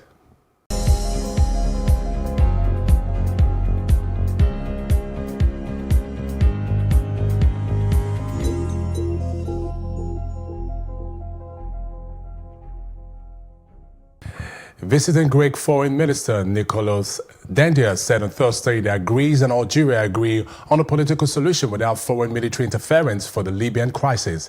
Dendias made the remarks in a press statement after a meeting with his Algerian counterpart Sabril Bokoudom in the capital, Algiers. The work led by Algeria on settling the Libyan crisis aims at reaching a political solution that allows to return to peace and stability in this country and beyond, he said. The minister added that Greece and Algeria highlighted the need for an immediate cessation of hostilities and all foreign intervention within the framework of the United Nations, the Greek minister added. Also, the United States has resumed its military assistance to the Somali government in order to reinforce operations against al-Qaeda-linked youth militias. The U.S. Embassy in Somalia said in a statement yesterday that the resumption of military assistance comes as a result of their increased confidence in economic reforms that Somalia has implemented. The statement added that the Somali government should focus on restructuring and strengthening the security sector to improve its forces' capabilities to enhance security and stability in the country. The United States announced in July 2019 its intention to restore military support for the Somali army after stopping it in December 2017. South Africa must fix its strained public finances and procure more renewable energy quickly to address a power crisis, President Cyril Ramaphosa said on Thursday. Ramaphosa acknowledged in an annual address to Parliament that growth had stalled, exacerbating high levels of unemployment and increasing hardship for millions of citizens. But his speech was short on specifics or time frames that would have reassured investors that this government had a clear plan to solve the deep-seated structural problems in Africa's most industrialized economy. Ramaphosa came to power 2 years ago with pledges to lift growth and improve governance after a decade of policy missteps and corruption scandals under its predecessor, Jacob Zuma. But he has found it hard to revive investors' confidence given severe power cuts, repeated bailouts to ailing state firms, and infighting in its governing. Up next is our foreign news.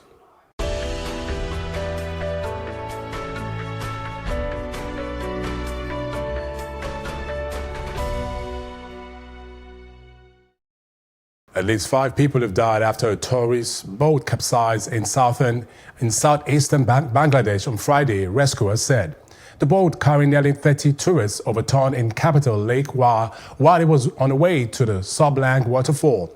It was traveling from Rangamati district headquarters located nearly 200 kilometers southeast of the capital, Dakar, said Ratan Naf, an official at the Fire Service and Civil Defense Department. He said his team retrieved the bodies of 5 people and rescued the survivors from the lake, which is the country's largest artificial body of water. U.S. Attorney General William Barr said on Thursday that President Donald Trump's attacks on prosecutors, the judge, and jurors in the trial of a longtime advisor undermined the Justice Department's work, adding that he would not be bullied by anyone. In an ABC interview, Barr, the country's top law enforcement officer, said Trump's criticism of those involved in the case of Roger Stone makes it impossible for him to do his job. Barr spoke after his Justice Department abandoned prosecutors' initial recommendation to give the veteran Republican operative 7 to 9 years in prison, prompting all 4 prosecutors to quit the case. Trump has weighed in on Twitter all week with comments that have aroused concerns his administration is weakening the rule of law. Coming up next is our business news.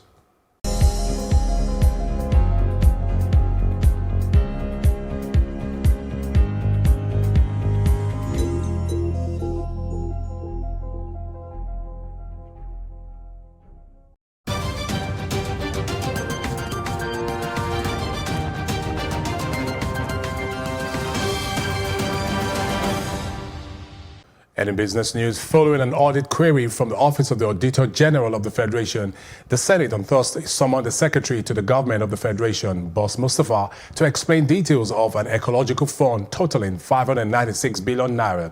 Also summoned were the Accountant General of the Federation and the Governor of the Central Bank of Nigeria. The Chairman, Senate Public Accounts Committee, Senator Matthew Igodie, said the AGF and the heads of the 2 agencies were expected to explain how 596 billion naira in the ecological fund account since 1999 to 2015 was managed. The Auditor General of the Federation, Anthony Ayine, has said the amount was deducted from the Federation account and transferred to the ecological fund between 1999 and December 2015. The AGF also added that contrary to the provision of Section 5, Subsection 4 of the Revenue Allocation Act, which requires that an agency be established to manage the fund, no agency had been established for that purpose. The Accountant General, in his response, told the lawmakers that the fund was domiciled in the central bank account and that the money had been invested. However, the CBN officials said that they did not come with relevant documents. They therefore pleaded with the committee to give them another day to submit the details of the SPAC consideration. The UN's International Civil Aviation Organization, ICAO, forecasts global airline revenue could fall by $4 billion to $5 billion in the first quarter due to flight cancellations linked to the coronavirus outbreak, it said in a statement. The Montreal-based agency said on Wednesday the virus was expected to have a greater industry impact than that caused by the 2003 severe acute respiratory system SARS epidemic, in light of the higher volume and greater global extent of the flight cancellations being seen. ICAO said around 70 airlines have been cancelled all international flights to and from mainland China, and further 50 airlines have curtailed operations. This has resulted in an 80% reduction of foreign airline capacity for travelers directly to and from China and a 40% capacity reduction from Chinese airlines, the agency added. Meanwhile, the spread of the coronavirus, which emanated in Wuhan, China, has likely weighed on global growth. For weeks, nearly all transportation throughout cities around China were halted. The spread of the virus appears to have stopped accelerating while the number of cases continues to grow. Stocks around the globe have been seen with mixed results. The rush to safe haven assets has allowed U.S. equity market to rally. February saw the dollar's index surge to a near 6-year high as investors piled into U.S. assets. The strength of the greenback has been driven by capital flows away from Asian shares and into United States, while the coronavirus will reduce global growth and likely eat into both U.S. and China GDP. There is no doubt there's no double as to which country will fare worse. Still ahead on Plus TV African News is our roundup in entertainment and sports news. We'll be back in a moment.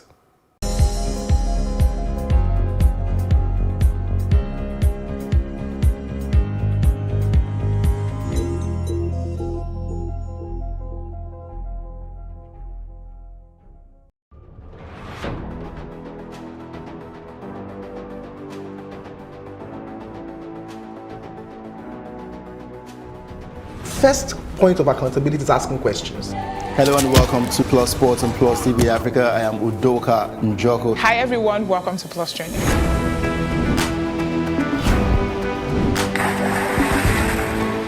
You cannot continue to recycle poverty while you're spending a lot of money on unproductive ventures. The government has to feel the impact. Honorable Commissioner, sir, welcome to the show.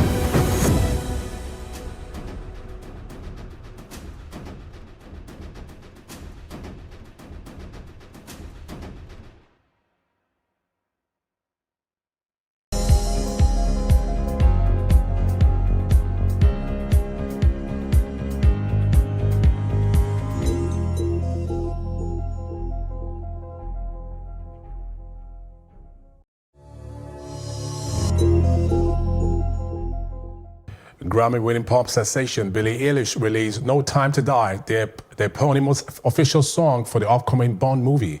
In January 2020, Eilish was announced as the official singer of the title track for No Time to Die. By so doing, she became the youngest singer for a Bond record. No Time to Die is also co-written by Eilish's Grammy-winning brother, Finney O'Connell. No Time to Die will be the 25th Bond movie to be released. It will star Daniel Craig as James Bond. Oscar-winning actor Rami Malek is set to play a Bond villain. The last Bond movie was Spectre. Spectre's theme song was sung by British Grammy winner Sam Smith. The movie's score will be composed by Hans Zimmer after Dan Romer, the initial composer, left due to creative differences. And that's it on entertainment. The very best in sports coming right after this.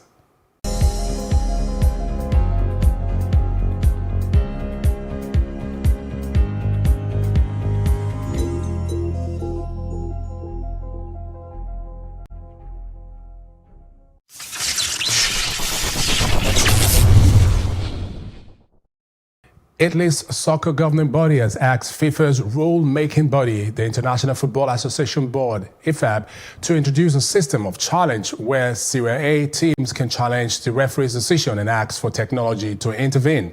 The Italian top flight introduced the video assistant referee, the VAR system, in 2017 and 2018 campaign season, but has received criticisms from Serie A managers.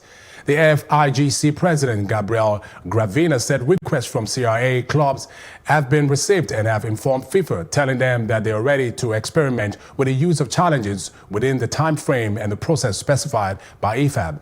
IFAB would hold its annual general meeting in Belfast, Northern Ireland, on the 29th of February 2020, where possible future developments on the VAR use will be discussed. Former champions at number 3, seed Petra Kvitova, has withdrawn from the St. Petersburg Ladies Trophy ahead of a quarterfinals match with illness. The 2018 winner was picked to face Russia's number 1, Ekaterina Alexandrova, in the last quarterfinals on Friday. Alexandrova, the Shenzhen Open champion, has now qualified with a walkover for a second semifinals for the season and will face either Netherlands and number 2 seed Kiki Bertens or qualifier Anastasia Patopova.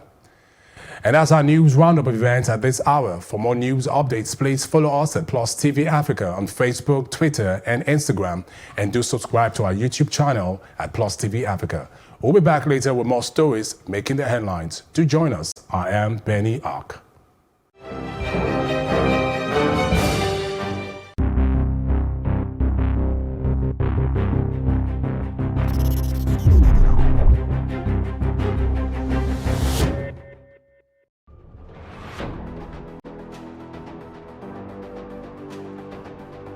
A lot of the jobs that exist today will not exist in the next 10 years.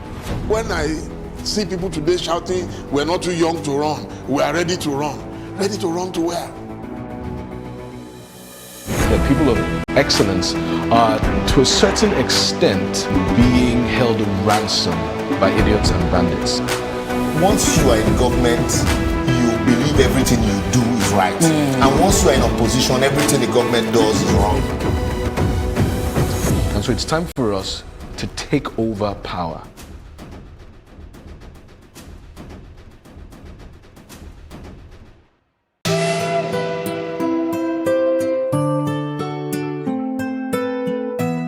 Africa's richest man, Aliko Dangote, is a businessman, investor, and founder of Dangote Group. He was born in Kano, Nigeria in 1957. Dangote lost his father at a very young age, but this never deterred him from excelling. He recalls having a knack for business right from elementary school, where he sold cartons of sweet to make profit. He obtained his bachelor's degree in business studies and administration from Al-Azhar University in Cairo. Dangote Group, which he started as a small trading firm, kicked off in 1977 with a seed capital of $3,000, which he borrowed from his uncle at age 21.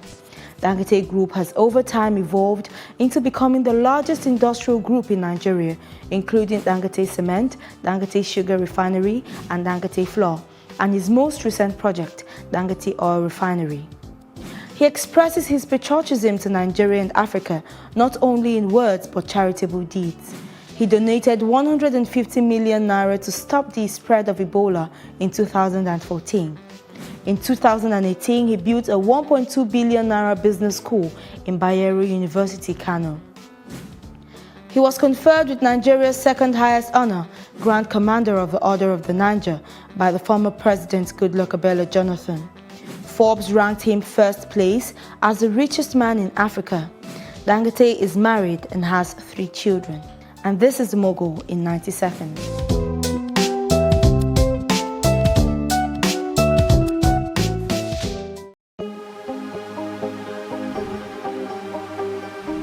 This is it for upcoming artists to blow in Nigeria.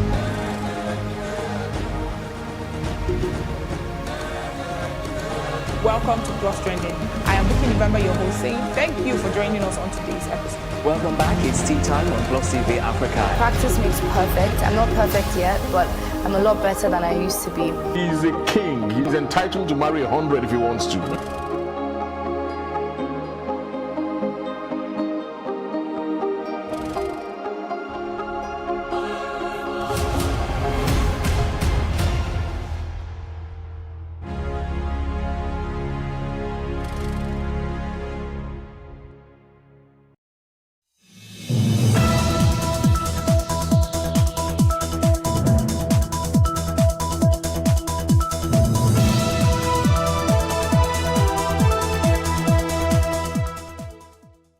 Many thanks for joining us on the show today. Happy Valentine's Day to you out there. I've got 2 great guys on the show today, and it promises to be an amazing show.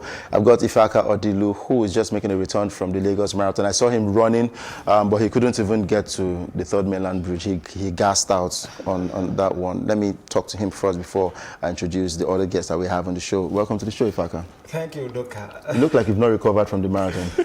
I mean, you need to give thumbs up to those Kenyans and the Ethiopians, you know, for breaking the record. And they're not even on drugs. Yeah, they're not on drugs. 10 minutes, you know, and they look like they're not tired, like they could still go more, you know. Very true. I've also got Okpeoluwa Debari right here on the show, making his debut on the show this morning. Welcome to the show. Thank you very much, Doka. It's a pleasure to be here. Yeah. First, before we get into sports, what does Valentine's Day mean to you? Basically a day whereby we celebrate love around the world. Yeah, true. You know, Nigerians have actually we mistake Valentine for Lovers' Day, couples going out and doing some, maybe the unmarried ones doing illegal stuff. But how do you plan to spend your Valentine? Well, I'm already spending it. I'm here to talk sports. Oh wow, nice. After now I should go home. I have couple of gigs I need to do, so I need to get to work after now. Very true. Well, St. Valentine's Day is an annual festival to celebrate romantic love and friendship and admiration. And this is a day you send messages of love and affection to partners, family, and friends. Well, once again, from Plus TV Africa, we wish you a happy Valentine's Day. The world of sports is actually celebrating Valentine as well, not just the lovers out there. I plan to celebrate mine probably too. I'll call my family and friends and wish them a happy Valentine's Day. Well, this is Plus Sports and Plus TV Africa, and we'll give you the very best when it comes to sports analysis. And our first sports story is on the Nigeria Professional Football League Match Day 20 fixtures. Well, we'll be seeing Abia Warriors taking on Enyimba International FC. There'll be Warri Wolves against Katsina United. There'll also be the game between Rangers International battling Akwa United FC. Ifeanyi Ubah will be at home to Sunshine Stars. Heartland will be taking on Adamawa United. Kano Pillars against MFM. There's Kwara United versus Rivers United. Plateau United will be taking on Dakada FC. Wiki Tourist against Lobi Stars. Nasara United at home to Jigawa Golden Stars. Ifaka, the Nigerian League, I can proudly say it's a peculiar league. You can't predict the NPFL. You can't tell where the tables will turn. You can see Enyimba play somewhere in the 11th position, still come up to win the NPFL this season. It is very possible. It's crazy in the NPFL. Very, very competitive this season. We've seen what we've not seen for a long time. We've seen teams go away from home and get beautiful victories. Results. I've particularly been impressed with Dakada FC recently. They've done well in the derby against Aqua United. It was a good one. But back to this week's fixtures. For me, the big one is, of course, that Abia derby where Abia Warriors will take on Eyimba in Umuahia. The reverse fixture saw Eyimba run out 2-1 winners. And I think this week would be pay time. Abia Warriors will be looking to get one over Eyimba, but do not take anything away from these fixtures.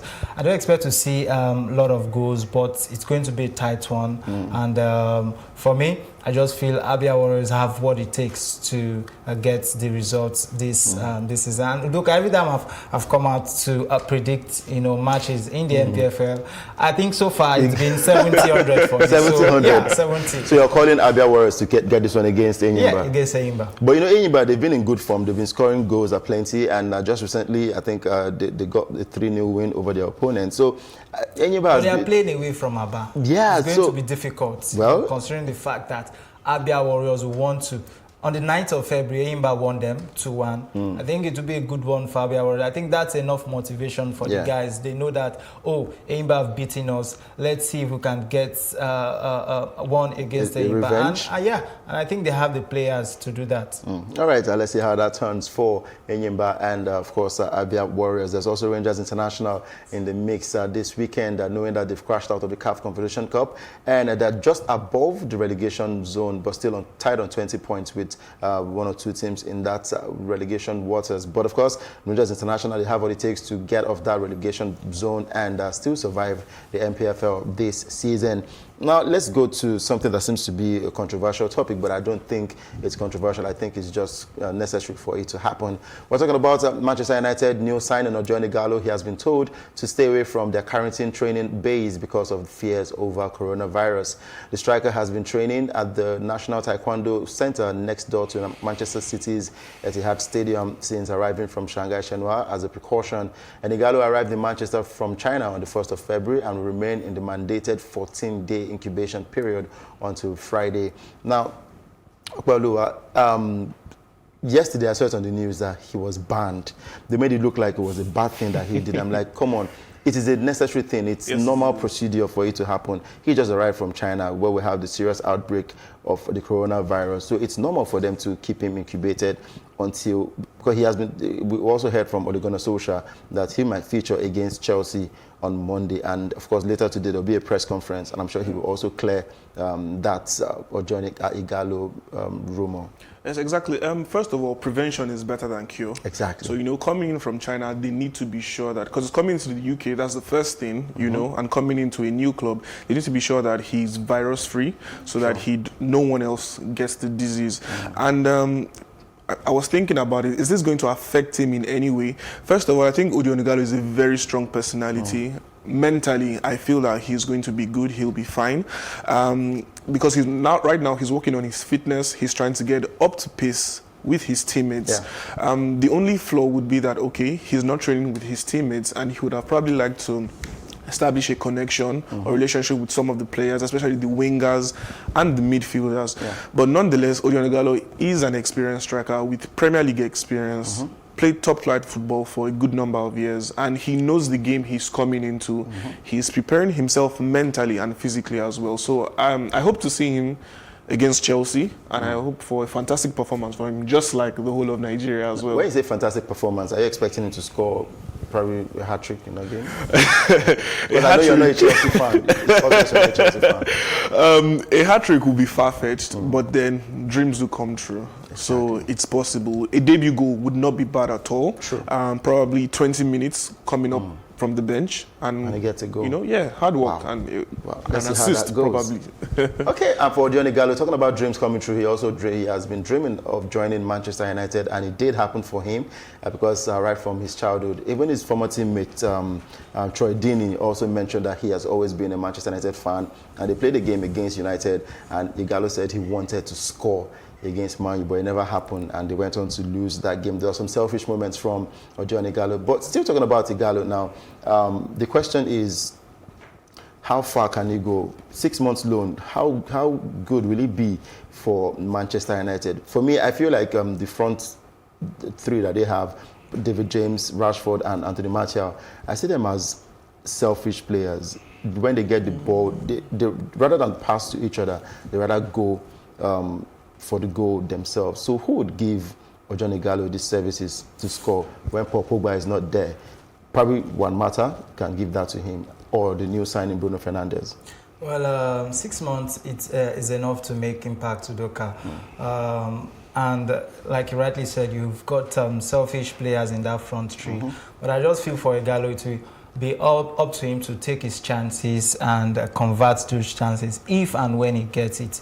Don't forget that they brought in him due to the injury to Rashford. So it means if Rashford is fit, definitely Ighalo will be on the bench. But anytime he gets to be on that field, just like Okpe rightly mentioned, he has got the mentality.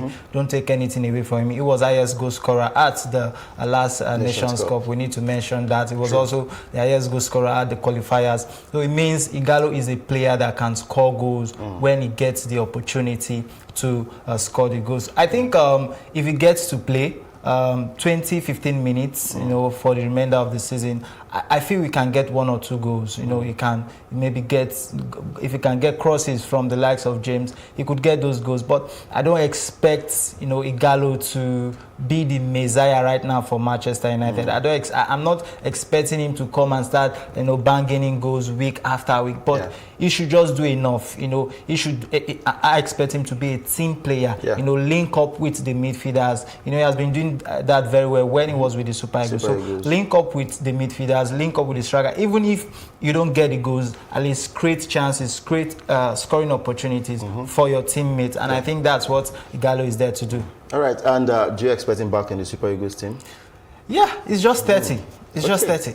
Well, for the Gennett role, we also heard that he just might be making a call, put a call through to Ighalo to appeal to him to get back to the Super Eagles. And I'm sure with this move to Manchester United, he just might reconsider and get back to playing for Nigeria again. It would be a good one for him and the fans. Now let's go over to some transfer news. Chelsea have reached an agreement with Ajax to sign the Dutch club's winger Hakim Ziyech this summer.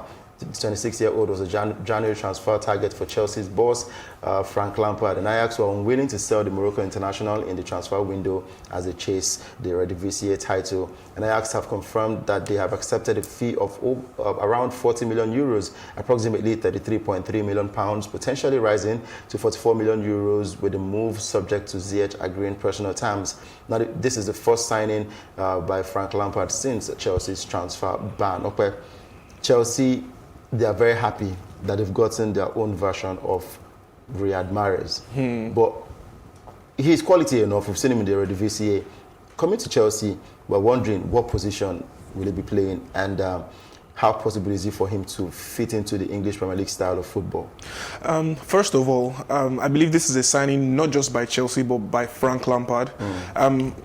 Judging from his coaching experience with Derby County, he's someone that knows the type of players he wants. Okay, so he's looking for certain qualities in certain players. For a while, he has been talking about a long-term replacement for Eden Hazard. Definitely, Ziyech is not at the level of Hazard yet, but there's something that Lampard sees in him. And Lampard's style of play, he loves pressing from the front with 4 attackers going wide. And Ziyech is a versatile player. He can play as he could be a playmaker, a deep line playmaker playing 8 or 7 or 11 or in around the striker.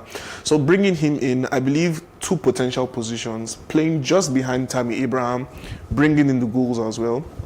or joining on the wing and involving in the attack and getting assists.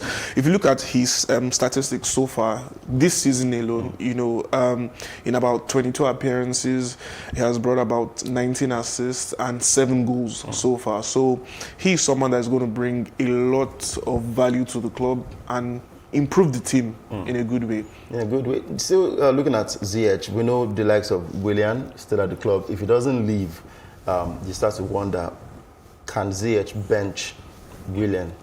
Can Ziyech bench Pedro? Because these are, I feel like these are the two positions that he can feature. Of course, he can't play in N'Golo Kante's position. He has to be from the sides. So which of these players will he be able to bench? That is, if they don't even get to leave the club this summer.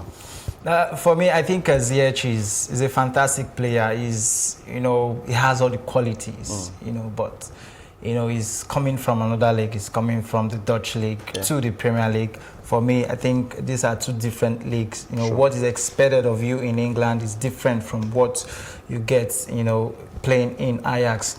On a good day, he could bench any of those guys. You know, he could, he could be a starter. But, you know, the style of playing Chelsea, I don't know. Yeah, Lampard is trying to get the boys to play free-flowing football. But for me, I'm not someone that really enjoy, you know, the Chelsea kind of game. And like you said, you know, he's another version of Riyad Mahrez. And you see the club Mahrez played for. When Mahrez was at Leicester City, they played good football. Now at Manchester City, they're also playing good. That's why you're seeing the best of Mahrez. But are we going to see the best of this young man when it comes to Chelsea? Because Chelsea, for them, they want to get the result. They want to get it. Even Chelsea fans, they are much more interested in getting the result, not really about, you know, the kind style of play. So if this man comes in and it does not quickly fit in to Chelsea and they start getting this result, then I think there will be a problem. So I don't know if Chelsea is the right move for this young man. I don't know, but you know, the summer will tell. During preseason, we get to see him, and then when the league kicks off. Of course, he would always want to prove the critics wrong to show that he's good enough to play right there at Chelsea and, of course, in the English Premier League. Now, talking about the EPL, let's look at the fixtures of games that are going down this weekend. Interesting games, I must say. One will go down today. We'll call it the Valentine fixture between Wolverhampton Wanderers and Leicester City. The Wolves will be taking on the Foxes, and I wonder who would win the battle right there. And an interesting one to look forward to. There's also the game between Southampton and Burnley. That's early kickoff, 1:30 on Saturday. There's Norwich against Liverpool. Norwich City might look like they're in the relegation zone, but they can be spoilers to Liverpool, who have not lost any game yet this season. And Tottenham Hotspur will feature, of course, they will host, Aston Villa will host Tottenham Hotspur in the other game on Saturday, while on Sunday, Arsenal will be up against Newcastle United, and Chelsea will take on Manchester United. That will be on Monday, as we look forward to seeing Tammy Abraham versus our own Odion Ighalo. Now let's talk about the EPL fixtures. Which of these games will excite you or where to look forward to? I think, first of all, Chelsea versus Manchester United. It's a big clash, big game in England. And, you know, judging from the looks of the table and the point gap between both teams, this could be a decider for the top four. And both managers will want to get 3 points because the games are going to be coming thick and fast. One thing I want to notice with these fixtures coming in is how fresh the players are, how renewed they are, and how hungry they are, because usually Premier League players are used to back-to-back fixtures, but this is the first time that we've had a winter break. So I want to see the effect it's going to have on the players, the managers as well, tactically speaking, and new players that have joined with their clubs. I want to see how well they've adapted. But definitely the standout fixture is Chelsea versus Manchester United. How about Norwich, Liverpool? Any chance for an upset in that one? Well, Liverpool playing away from home. It's going to be difficult for Norwich to get. Like I said some time ago on the show, it's going to be very difficult for Liverpool to slip up. You know, maybe get the draw, but I don't see Norwich upsetting Liverpool to the extent of, you know, picking all 3 points, you know, in this fixture. It's going to be a difficult one for Norwich. If they get a draw, they'll be very delighted with that result. But Liverpool, I think Liverpool coming from that winter break, like rightly said, want to see how this winter break would affect them. I'm sure the players, they've had time to relax, they've had time to, you know, chill, and I want to see what Liverpool will do to this Norwich City. But for me, I'll be looking at the Valentine Day fixture, Wolves versus Leicester City. I know I've loved the way Leicester City put out this season, how they've played football, how they are now contesting for a top 4 finish and trying to qualify for the Champions League. So I want to see how they fare at Wolves today. Don't take anything away from Wolves. Anytime they are playing in that stadium, it's always difficult. Very true. Most of them actually play good football. I think they play almost the same pattern of football. So I might be making a wrong prediction, but I sense a lot of goals will be scored in this game. But Wolverhampton might just edge this one by 1 goal. It might just end 2-1 in favor of Wolverhampton Wanderers, because Leicester City against Wolves is a tough battle. But of course, an interesting game of football to look forward to. Let's run straight to Spain and talk about the Spanish La Liga. The fixtures that were going down, of course, there's still a Valentine Day fixture, and it has to do with Atletico Madrid. Well, they'll be playing away from home to Valencia. That's a tough one. There's also the game between Mallorca and Deportivo Alaves. Barcelona takes on Getafe, that will be on Saturday, and Villarreal against Levante. Granada takes on Real Valladolid, and on Sunday we'll be seeing Sevilla against Espanyol, Leganes against Real Betis, Eibar versus Real Sociedad, Athletic Bilbao against Osasuna, and Real Madrid will be taking on Celta Vigo. Now, I think I have a case with Barcelona. I saw a comment some time ago that Lionel Messi owns Barcelona. And I'm wondering how true is this, because he looks like he calls the shots right there, but of course it's the coach that has to do the job. But since Pep Guardiola left Barcelona, it feels like the club has not been the same. Coaches have come and they've gone, and Barcelona has still not been able to get to that peak of even contesting for the Champions League and some other trophies. Yes, sadly, after Pep Guardiola left, all the other coaches have been in his shadow. They've been trying to replicate what he did.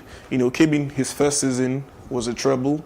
By the end of the calendar year, he won about 6 trophies, including the Champions League, the UEFA Super Cup, and the Club World Cup. So that's a difficult task to go after.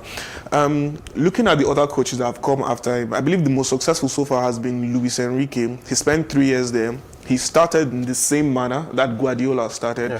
But after 3 years, you know what? He said the pressure is a lot and he cannot continue for that long. After a while, he took a sabbatical.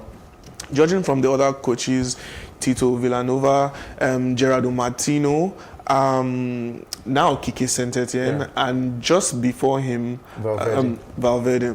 Now, there seems to be a pattern with some of these coaches. If I can start from Gerardo Martino and Valverde, they seem not to have the backing of the senior players.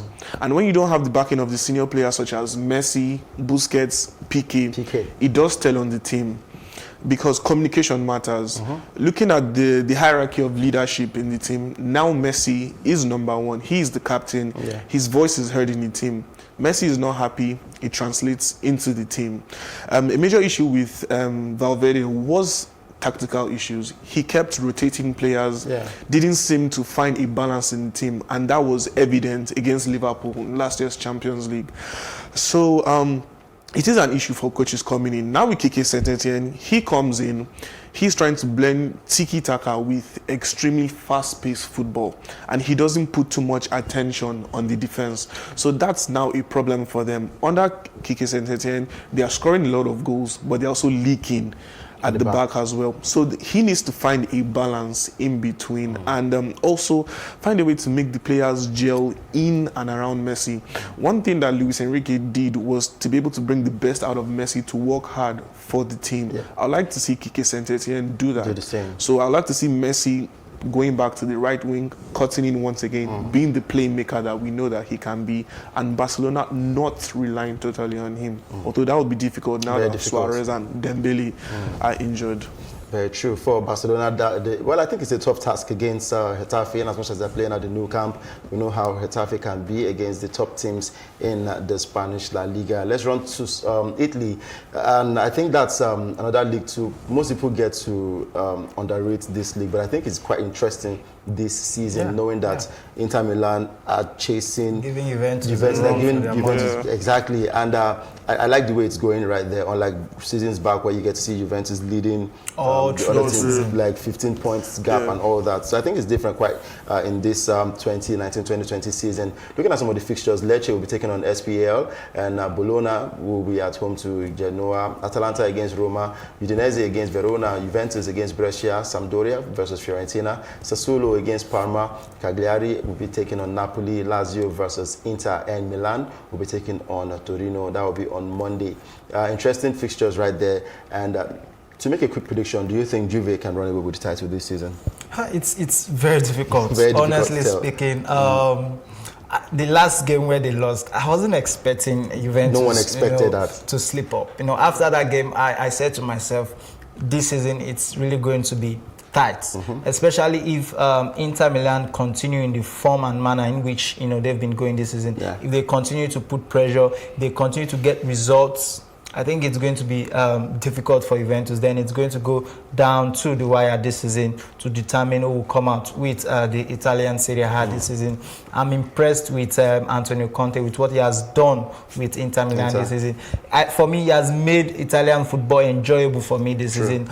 Before now, because it's just one way, I wasn't really interested. But now, I want to see Inter Milan play Lazio this weekend, because I know, of course, they are challenging for the title. I also want to watch Juventus versus Brescia, because I know Juventus would want to win this game, because of course they know that they have a battle with Inter Milan. So it has been a battle, the battle of gladiators this season for me in the Italian Serie A. Kudos to what Sarri is also doing with Juventus. I just feel like anytime Ronaldo is not up to his game with Juventus this season, they've found it difficult, and it's always been a slow start anytime he does not come. But he has been scoring goals, 7 and breaking records. 7 goals in back-to-back consecutive matches. He has scored in 7 matches, and I think this is what we want to see in any league, and we're getting to see that now. We're getting to see that all in the Italian Serie A, and we enjoy the very best of football right there in Italy.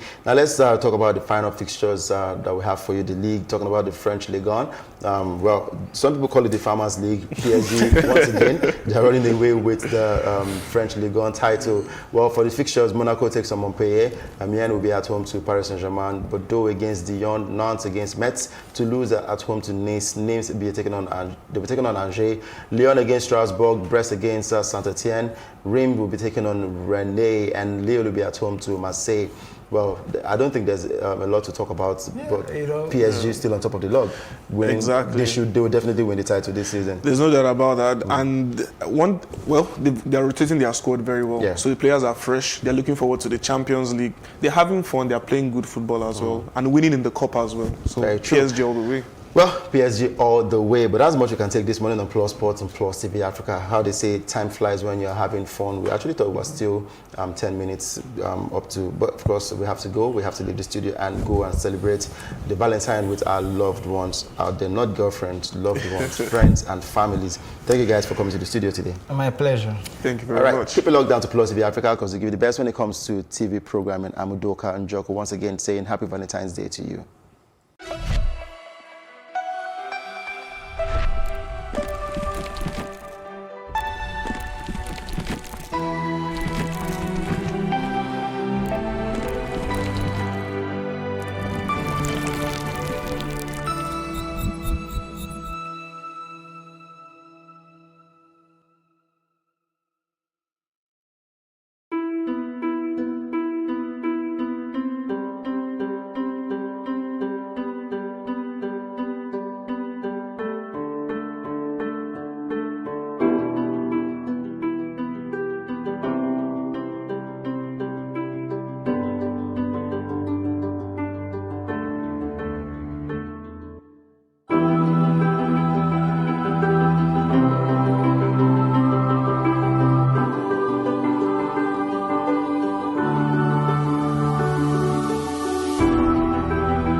Hear the stories making the headlines. Pentecostal Fellowship of Nigeria. I'm here at Yunus Bashorin Street where The fire destroyed our transformer completely.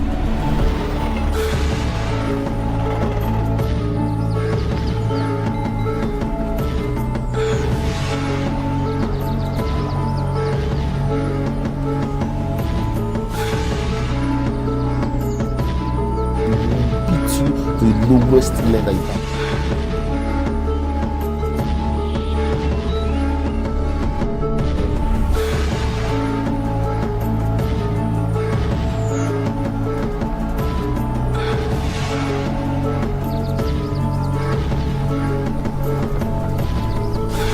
This is Plus TV Africa. The big stories live here. Big stories live here.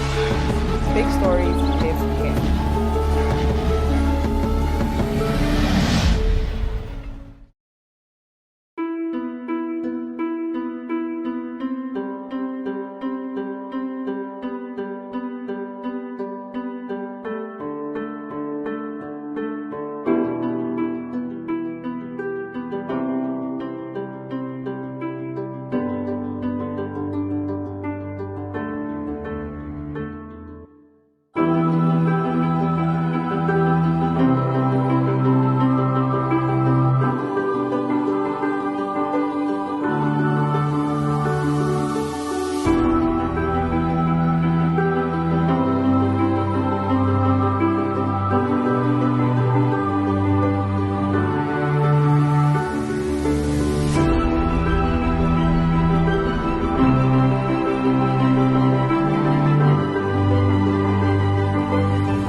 What we do not understand, we will stigmatize.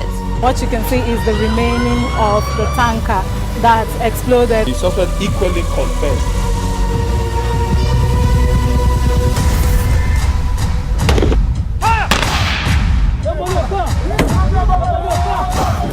A 500 naira they collect them. If you no talk, then go beat you. Now 2,500 they pay.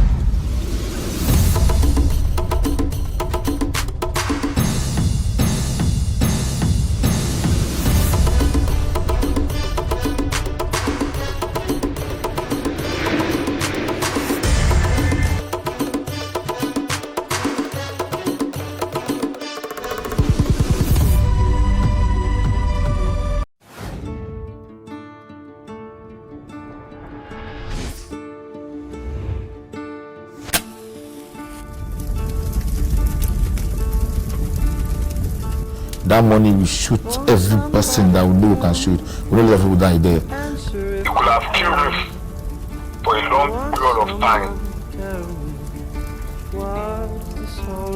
Is that time why I carry gonorrhea? I first go hospital first, but it no go. Now I come make that mama. He just pulled it, he pointed and shot. What is the soul of a man? They suffer too much. They suffer too much. Issues around the Nigerian police, we have to tackle it holistically.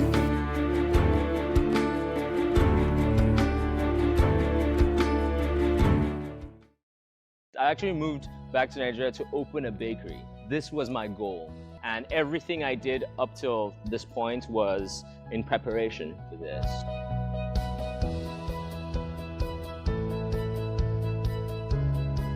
First of all, life was great because I moved in 2015 right before the recession, right? It was awesome. I was like, wow, there's so much money out here, man. The cost of overheads, power generation, water, you have to be your own local government.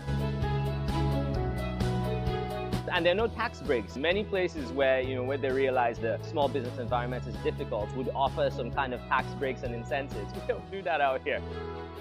We want you to come back. We want you to, to start businesses here, but we're not going to do anything to help you. All my experiences in the past have led me ultimately to where I am now.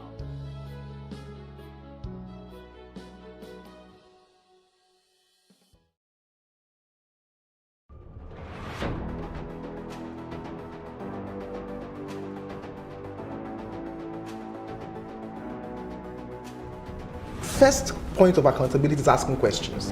Hello and welcome to Plus Sports and Plus TV Africa. I am Odion Ighalo. Hi everyone, welcome to Plus Training.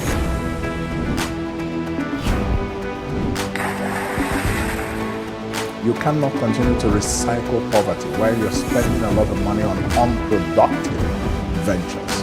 The government has to feel the impact. Honorable Commissioner, sir, welcome to the show.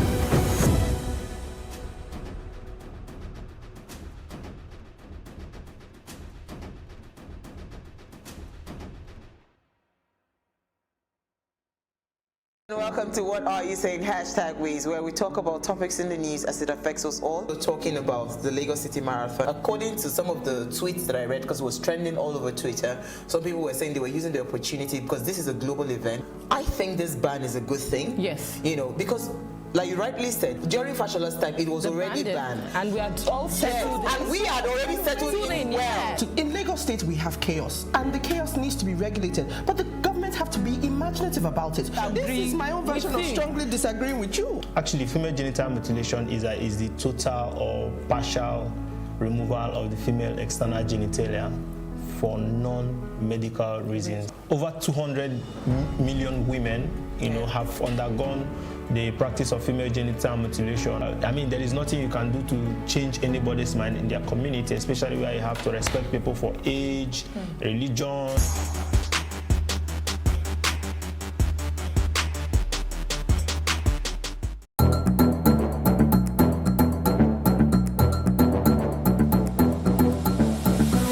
Country people, we dey thank una one that joined us on top News on the Hour for Plus TV Africa.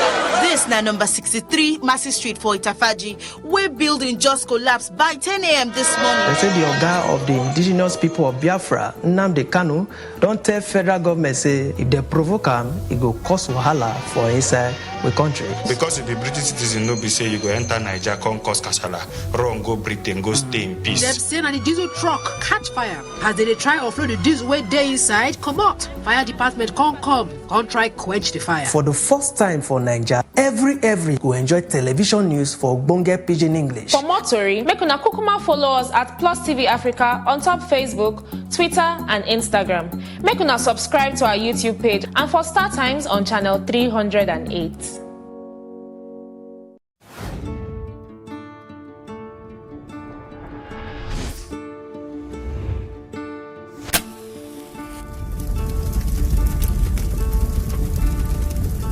That money will shoot every person that we know we can shoot. We don't let people die there. You could have killed us for a long period of time. Is that time why I carry gonorrhea? I first go hospital first, but it no go. Now I come make that mama. He just pulled it, he pointed and shot. What is the soul of a man? They suffer too much. They suffer too much. Issues around the Nigerian police, we have to tackle it holistically.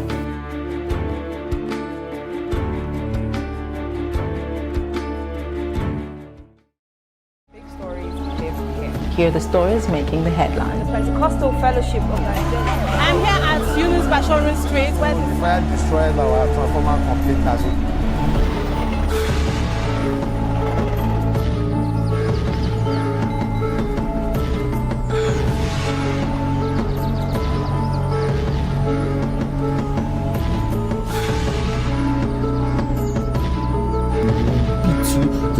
lowest lane that you can.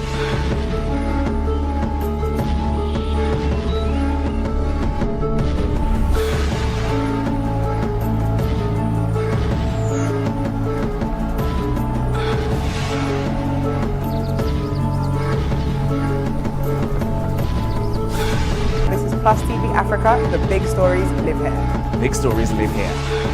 Big stories live here.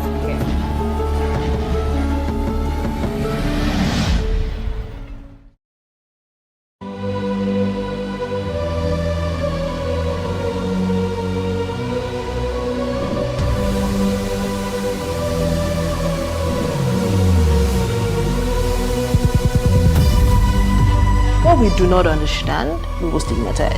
What you can see is the remaining of the tanker that exploded. He suffered equally confessed.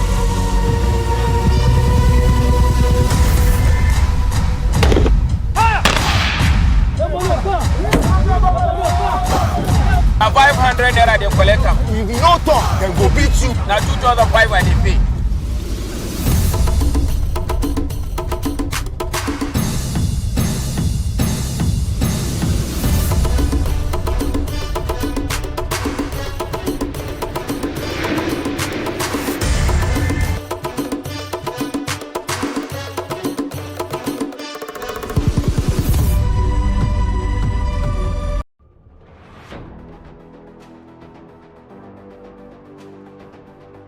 A lot of the jobs that exist today will not exist in the next 10 years. 10 years.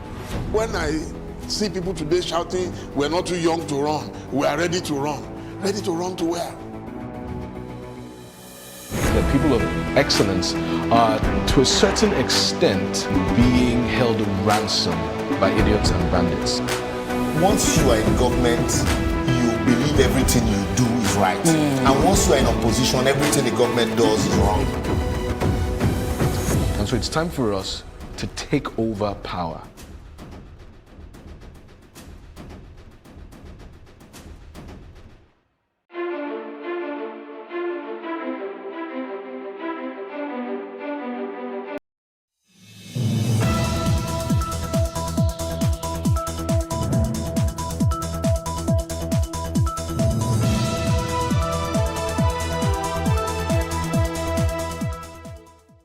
In just 24 hours to the swearing-in of David Lyon, the Supreme Court sacked him.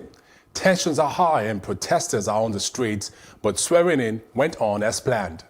And the story of Chima, a mechanic arrested and allegedly tortured to death by police officers, is in the news again as it's revealed that an earlier autopsy which said he died of high blood pressure is fake.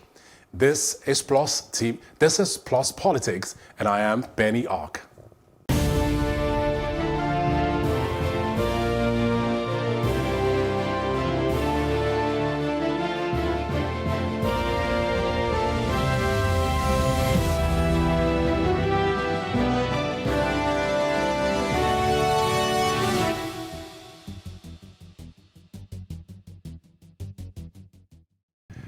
Thousands of Bayelsans took to the streets of Bayelsa to protest the Supreme Court's judgment that stopped David Lyon's inauguration as the next governor of Bayelsa State.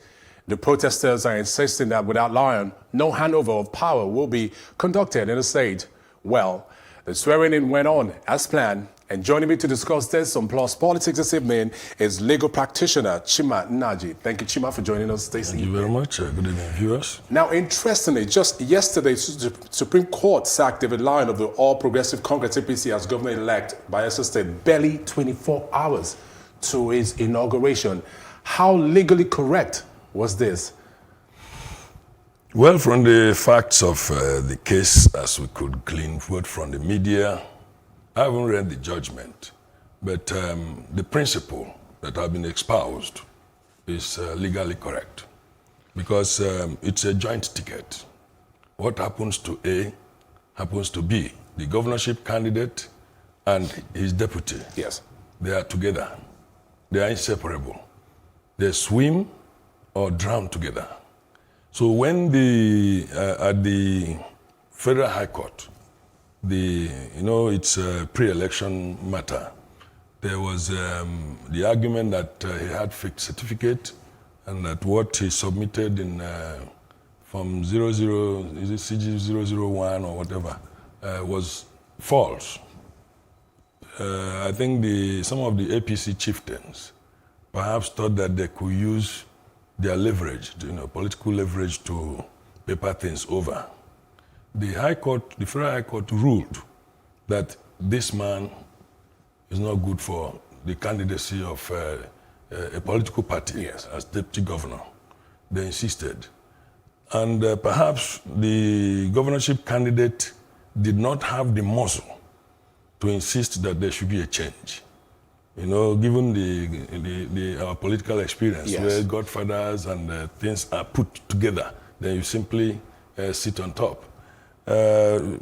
So by the Court of Appeal decision affirming, after somebody had bragged that he must be on the ticket, and there was a decision that he should be a candidate. The correct thing is that if there is any violation of the electoral rule by any of the party to the ticket, it affects the other. So I think that if it is true indeed that he had that fake certificate, and what has been canvassed appears to me, because I have to be very careful because I have not read the judgment to see the exhibits myself. But such decisions are correct if the facts are right. All right. Many people have argued the fact that the deputy was at fault with his falsified documents. That why was the deputy not prosecuted, given that the governor himself, the governor-elect, was cleared and he was certified by INEC. Why was the prosecution not on the deputy? Well, you have to do elementary 1 perhaps before you go to do elementary 2. They have just disqualified him. Under normal circumstance, when a court pronounces a document forged, there's an imputation of crime. And that means that somebody who has... Against the offender? Yes, against the offender. Somebody who has the responsibility to pick it up can do so. But the court, what was before the court was an electoral matter, even though it was subjoined by a criminal something, that somebody committed fraud or falsification of a document and all that. It is an offense on its own that can be picked up by prosecution. To say, okay, let's go the whole hog, to perhaps send a signal because there are so many politicians and ordinary people parading fake documents in this country. And some of them get away with it. But this one is a monumental failure and embarrassment that is probably going to get interned with the individual. All right, I'm going to come back to you. We have a track to play. Just take a look. Orders of the Supreme Court. The Commission met this morning and reviewed the result of the election in which 45 political parties contested. Without the votes scored by the All Progressives Congress, APC, whose candidates were deemed not to have participated in the election, the total number of lawful and valid votes cast in the election now stands at 146,999. Out of this figure, the candidate of the People's Democratic Party scored the highest number of lawful votes with 143,172. The candidate of the Accord Party has the next highest score with 1,339 votes. The margin of lead between the candidates of the PDP and the Accord Party is 141,833 votes. With this outcome, the election is conclusive at first ballot. Consequently, Senator Duoye Diri and Senator Lawrence Erujako of the PDP are hereby declared winners and returned elected as governor and deputy governor of Bayelsa State, respectively. I will not forget those who God have used for us to be here today.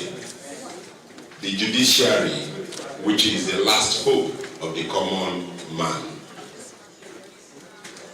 We pray and hope that God will heal our land, Bayelsa State.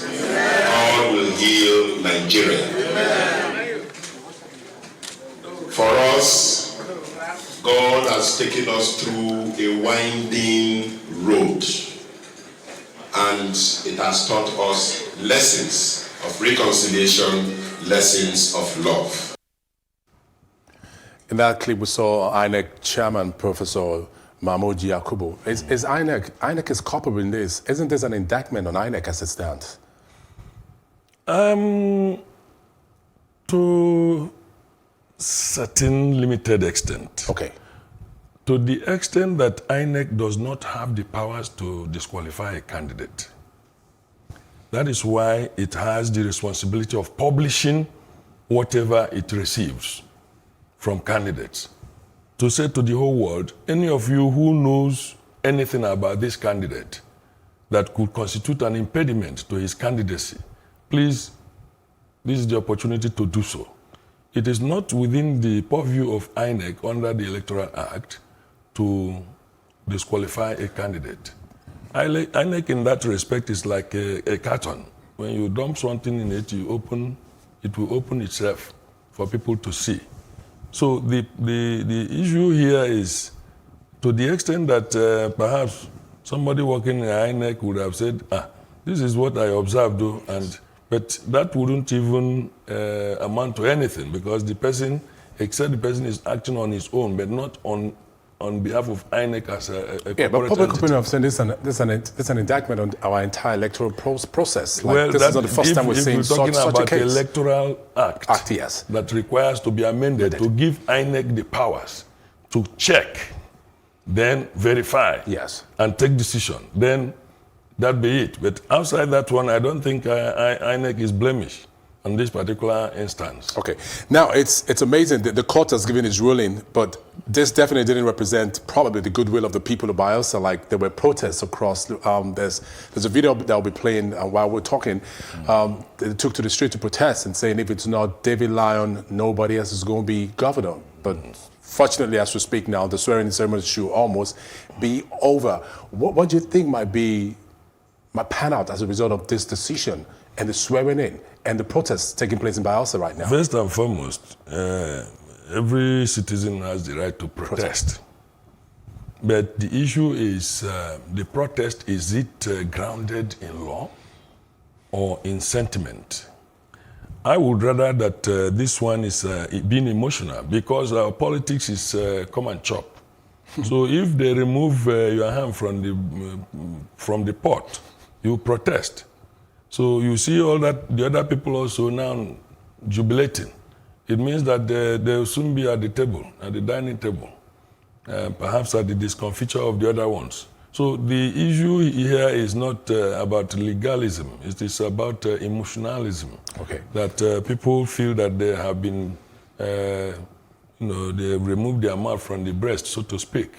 So they have a right to that, and in the course of time they get used to it. But quite frankly, the reason why we are here at the level we are today, yes, that when there is a judicial pronouncement, the ordinary people in the street that do not even understand the nuances of law will begin to challenge the court, is because the courts have been compromised. Some judges have been compromised, yes, intimidated, and derided by these same politicians that have always been used to gaming the system. So we are getting full circle, whereby the chicken will get home to roost. Everybody will begin to pay gradually until the system gets somehow sanitized. Yeah, I mean, the protests and burning of tires, I mean, it's vehicles were destroyed. It won't change anything. Yeah. It won't change anything. In any case, I can understand, because I believe this is a very, very queer experience. We've not had this experience in this country. Okay. Now let me express a few thoughts on what people were saying yesterday when all of this was going on. That the way it all happened, it was too systematic and too sudden. And they said that probably the hand that pulls the string was involved in this, and they were making reference to Wike. Do you think this was in any way also politicized? The issue of godfatherism came to play in any way in what happened? I don't even know whether Wike is godfather to the senators. If anything, it should be Siriake Dixon, who they touted were that the governorship candidate was his cousin or relation or whatever, yes, and that he wanted to use him to replace himself. So I don't think this is a Wike matter. But being that Wike himself is a PDP, I believe that anybody making some sentiment supporting the Supreme Court decision from the PDP side, yes, is that it is one of our own, so to speak, and the other people have lost. So this is the political angle to it. But I am not here to look at anybody's interest there. I'm here purely to look at the issues objectively from the point of law. Yes. The facts that have been presented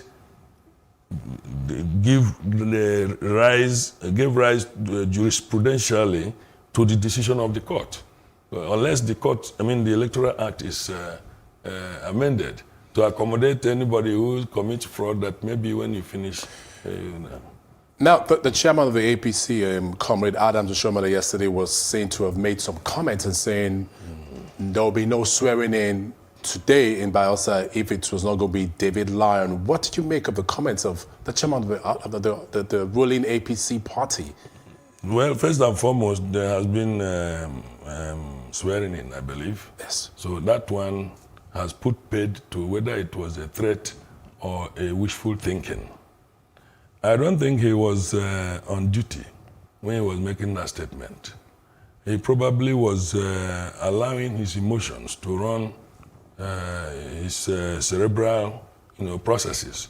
Because first and foremost, the law is that even if you are grieved with decisions of court, shouting in the street does not change anything. You approach a lawyer. You don't get particular ailment and you go to a carpenter. You go to hospital and meet a doctor.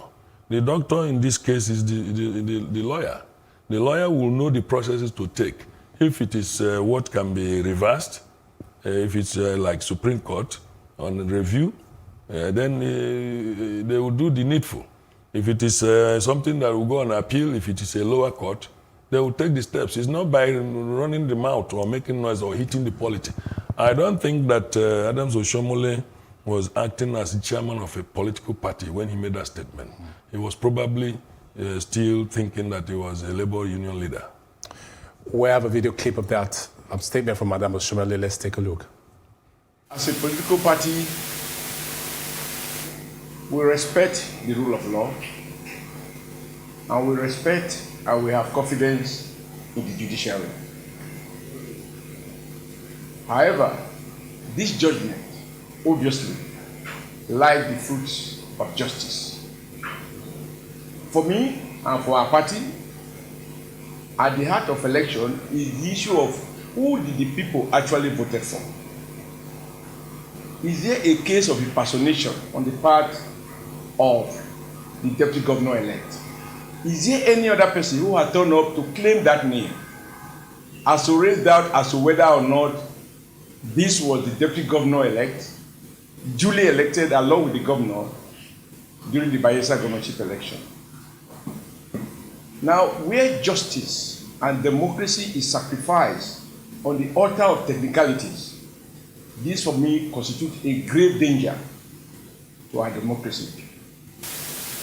If, as the Supreme Court has ruled, David Lyon cannot now be sworn in as governor, and the person who has the highest number of votes and a spread be sworn in, it simply means that from tomorrow there will be no government in Bayelsa State.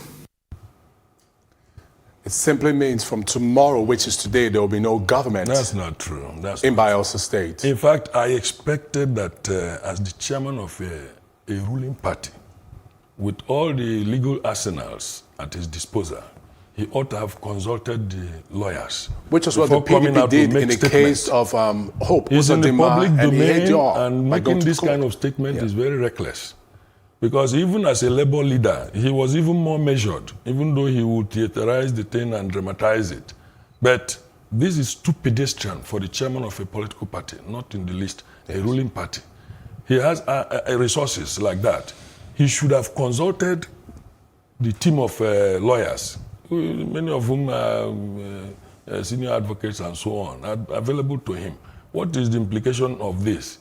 Even if he didn't make any statement yesterday, he could have made his statement very late, but he'll be on point. Okay? He'll be on point. So I don't think this thing, and I don't know how he will feel now that it's like a prophet saying there will be rain tomorrow, and in the evening the sun is still hitting everybody. Now, this is a Supreme Court ruling. What can be done in this situation? The Supreme Court realizes that it is the final court, but it also knows that it is not infallible. So there are instances. Is it reversible? No. If the judgment is sound, yes, there's nothing to reverse. I mean, if you are right, why would you go and tender apology? And if it's not a sound judgment? If it is a sound judgment, as in this particular instance, there's nothing technical about it. Okay. The Constitution and the Electoral Act are very, very clear on this issue, that when something affects one member of the ticket, it affects the other.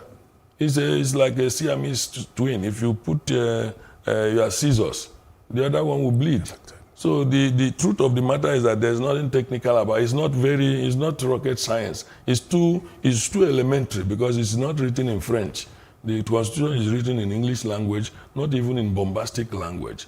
The Electoral Act itself is also written in ordinary, simple, common English.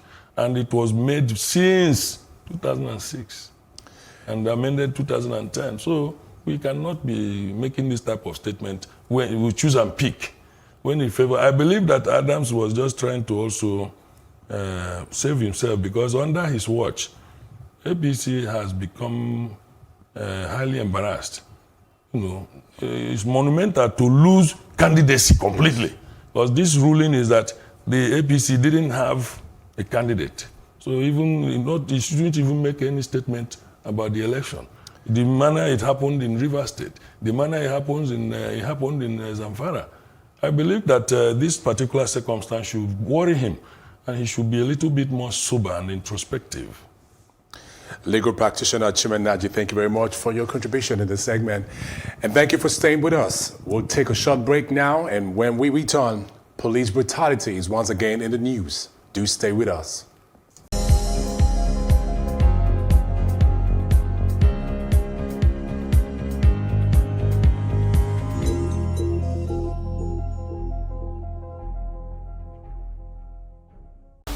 In a world of overwhelming voices, where everyone has something to say, it is important that we bring the core issues to the fore. As we lend our voices to inspire, inform, influence, and provoke your thoughts and action. We want to hear these issues and know what you are saying. This is not just women talking. It is an evocative program that touches the core of our existence. We take on topics some may consider taboo and want to sweep under the carpet. We understand that what touches one touches all. We know you have a lot to say, so let's hear you.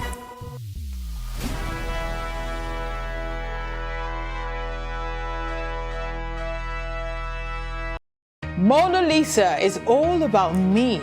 It's all about you. It's all about our stories. The stories that never get told, but ought to. Whereby water transportation does not make financial sense, it makes economic sense. I was there for 2.5 hours on the floor. Nobody attended to me. If we don't take care of the poor will take care of us. It's about getting at the root of things and hearing from the horse's mouth. We have 15 public hospitals to make them affordable. In the whole of Africa, we are bigger. You know, Nigeria, we sleep, eat, dream, fashion. Those with the financial backing don't see fashion as an investment, which makes no sense. If they do it for free, they won't have money for the next case. Mona Lisa is about real life and real lives, yours and mine.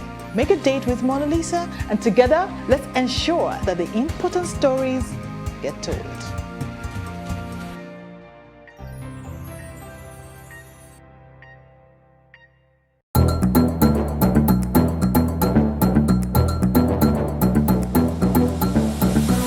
Country people, we dey thank una one that joined us on top News on the Hour for Plus TV Africa. This na number 63 Massey Street for Itafaji, where building just collapsed by 10 a.m. this morning. They say the Oga of the indigenous people of Biafra, Nnamdi Kanu, don't tell federal government say if they provoke him, it go cause wahala for inside the country. Because if the British citizen no be say you go enter Nigeria, come cause kasala, run go Britain, go stay in peace. Them say na the diesel truck catch fire as they try offload the diesel way dey inside. Come out, fire department come try quench the fire. For the first time for Nigeria, every go enjoy television news for Ogbonge Pidgin English. For more tori, make una kukuma follow us at Plus TV Africa on top Facebook, Twitter and Instagram. Make una subscribe to our YouTube page and for Star Times on channel 308. Welcome to Tea Time on Plus TV Africa, where we bring you the biggest entertainment stories and, of course, analyze them for you. You can have both parents and still end up as a useless child. I see them every day. Most times I worry more about where I'm coming from and where I am now, and that determines my next step. Why are you sounding like Alibaba now? Plus TV Africa, we're feeling good. No time to dull, everybody feeling alright.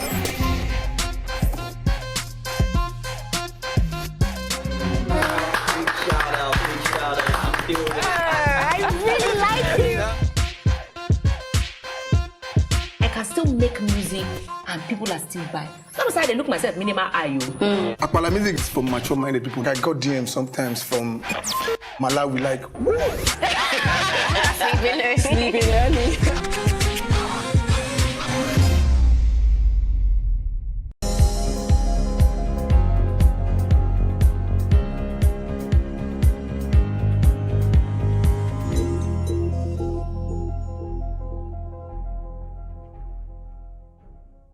Thank you for staying with us. The story of Chima Ukunado, an auto mechanic who was arrested for alleged car theft and was allegedly tortured to death by police, caused a national outcry over unrestrained police brutality against suspects and innocent persons in Nigeria. An autopsy was conducted on his remains, but reports reaching us say that this result is fake and that Rivers State Police Command has expressed shock and embarrassment on this. And joining me to discuss this still in the studio is legal practitioner Chima Nnaji. Thank you for staying with us, Chima.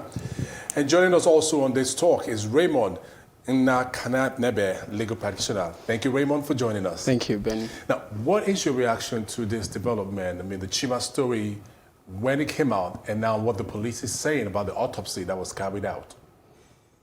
Well, when I read it, it was very shocking. But you see, in this country, we are beginning to develop very thick skins, except when the thing has befallen you so directly. Because there's a psychological process called intellectualization, in which you try to protect your mental balance by pretending things didn't happen the way they were reported. But knowing exactly what the family and the kind of gory report, even the one was shown in the social media, yes. I didn't understand why even especially a woman, in our culture we see women as being seized of milk of kindness. Yeah, even in the most harrowing experience, they still display that emotional empathy. Yes. But for this one to take it upon herself, even if there is a family land issue between that gentleman and her family, or that he had a relationship with her or jinxed her or whatever, that didn't justify the kind of thing they yes. said she meted on him. So I think this is a national outrage. But when you also juxtapose it with the kind of impunity with which people are killed, killing is a word even children now understand. Killing, as if we are chicken. You don't Initially, they say you don't quarrel with somebody that you have not met or you never had an issue with. Yes. But these days, they kidnap you just for being you, that you have seen on the road.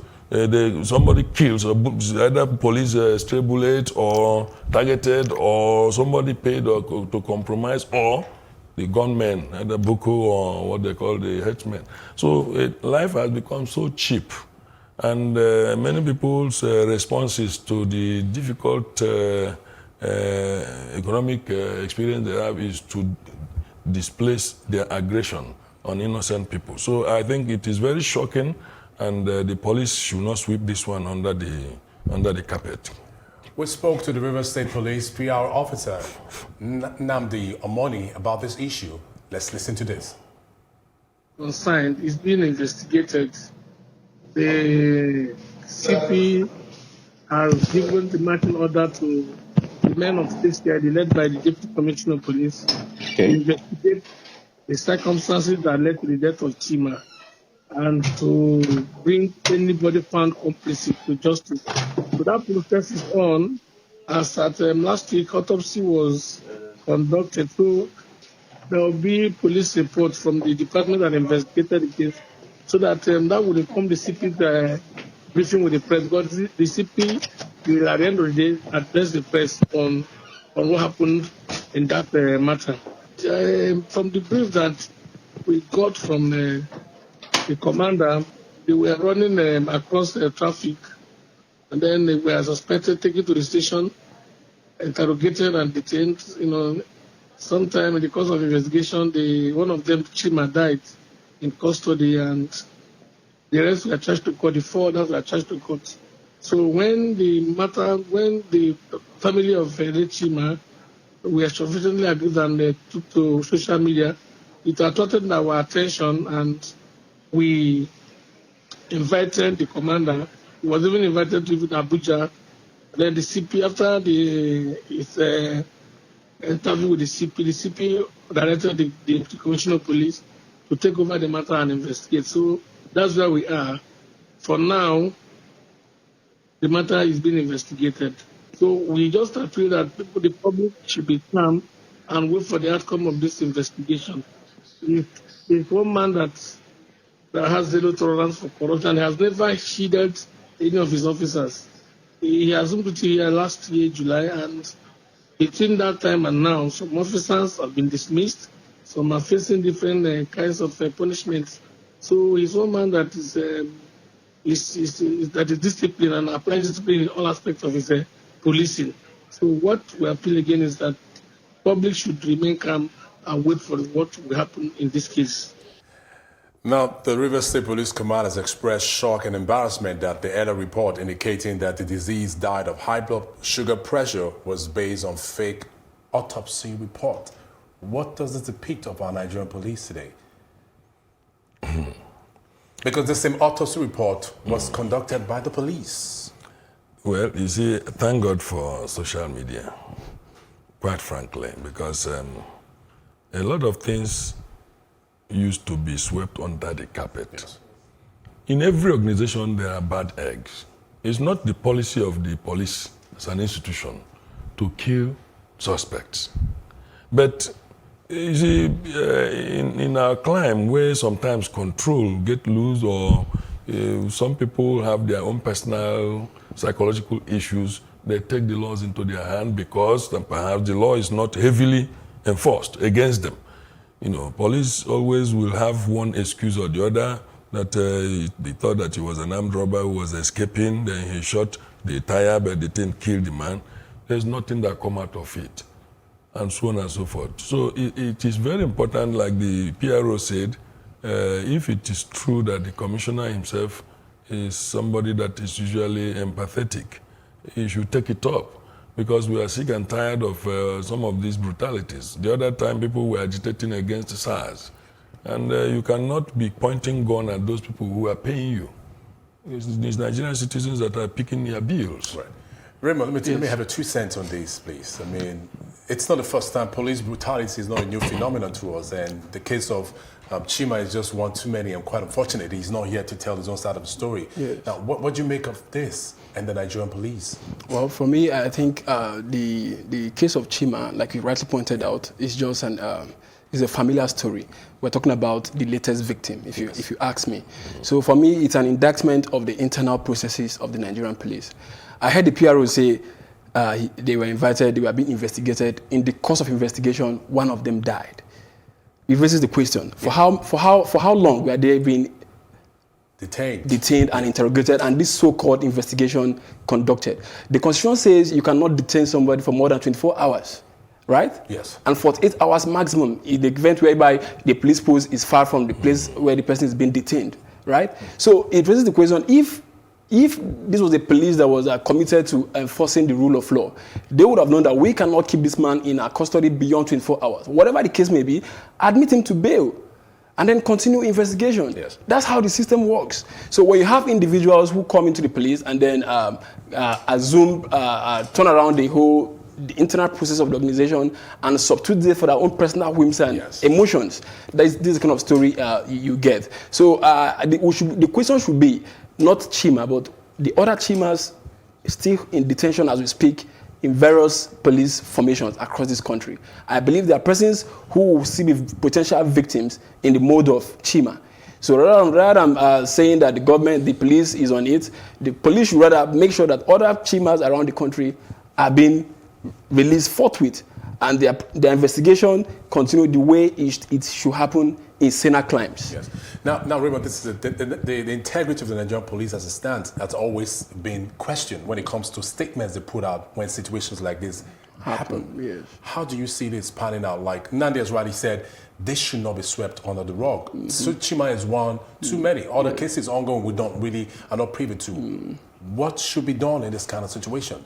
Well, as per what should be done, I really don't see a magic wand, because the Nigerian police force is a very, what's the word now? It's a very large one, and I don't know how the Police Service Commission and the IG of Police, I don't know the amount of leverage they have in the management of men of the force, of men of the police, right? So I think to stop this, I think it's about the process by which we recruit people who become police officers. We have to look at the processes to make sure that we don't recruit, like Mr. Nnamdi pointed out earlier than before now, we have former criminals, people who are jobless, who are just recruited into the force. When people have a very, very faulty psychological, a faulty psyche, when they are admitted into any organization, it is bound to manifest in very, very ugly dimensions. So we should look at the process by which people will recruit these men of the police and then try to see how we can prune out the bad eggs over time. Right. Now, how can we begin to hold those accountable, meant to protect lives, when they become the people who now take this life to meant to protect? And we know on our streets, young men every day get harassed by police, and they force you to accept the things you've not committed. And even sometimes, there have been cases, the police plant incriminating substances on you. How do we begin to clean the entire system, the Nigerian police force, as it stands at this point? Okay, ask me? Yes, please. Very well. You see, the laws in the country are very, very clear. We have provisions, but the problem is who is going there to enforce, especially when the enforcer is the one that is being accused of violating the law. It becomes very difficult to make a headway. You see, the attorneys general of the various states should also up their game, because the crime is something that is situated at the various states where they happen. So the attorneys general of the various states should have a very clear understanding with the police. Police will do the investigation, and by the way they are able to, even mandamus, you can bring mandamus for something to happen. But I know that even if you bring mandamus, something can still be hidden under. So it takes a situation where you get the IG of police, because the IG is in Abuja. The first thing that happens in this country when police is involved, they start by denying. Yeah. And that's the general thing with public officers in this country. If you are going and say there's pot road, they say, hey, you are paid to say so. Meanwhile, your shock absorbers are in the mechanic. You experienced it. You are never able to use your brain unless you are sponsored. So in this country, we need to become confident of ourselves, to accept responsibilities and agree where we have shortcomings so that we can have room to make amends. So this idea of being, protective of your men, institution, and then so that when you do so, your institution will come clean, that you are a good manager. It doesn't make sense. But we know the Nigerian police make is sense. so close to that because police brutality doesn't exist. Many institutions of government are complicit in many aspects. Raymond, you're a legal practitioner now. How can we ensure on this case of Chima that justice is gotten for the deceased Chima and his family? What should be done? Well, I'm happy that these members of civil society are on the top of this one, keeping tabs with the families of the deceased and also the Nigerian police force in Rivers State. I'm also happy the governor of Rivers State seems to be interested in this one too. So I believe all hands will be on deck to make sure that at the end of the day, the officers who are involved in these acts of brutality are actually made to face the full wrath of the law. Especially the lady that took it upon herself. She should be named and shamed. She could be somebody's mother or somebody's wife. Before she faces the general punishment, she should be psychologically wrecked to send a strong signal.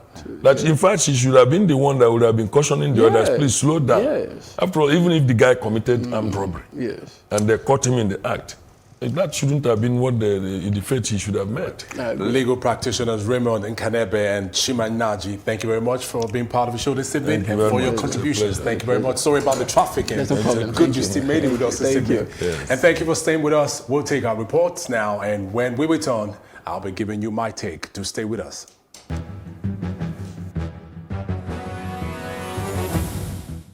The governor of Ekiti State, Kayode Fayemi, has sworn in Peju Babafemi as the first female head of service in the 23-year-old state.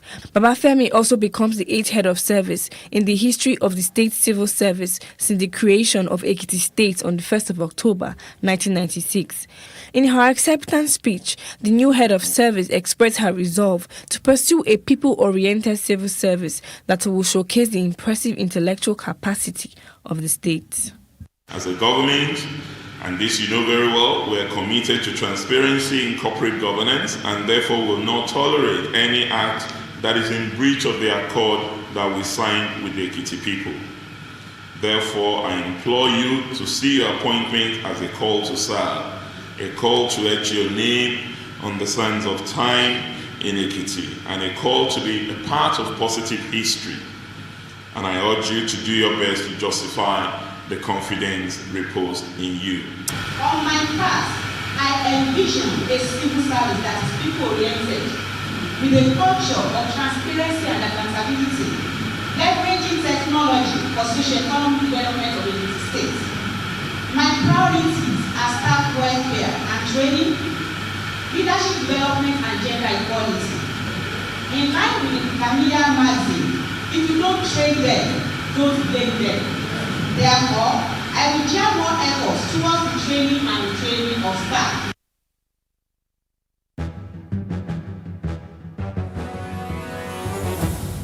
The decision of the 5-member panel of the Apex Court led by Justice Mary Odili that nullified the election of Mr. Lyon on the grounds that his deputy presented false information to the Independent National Electoral Commission, INEC, in aid of his qualification for the November 16 governorship election in the state is a welcome development.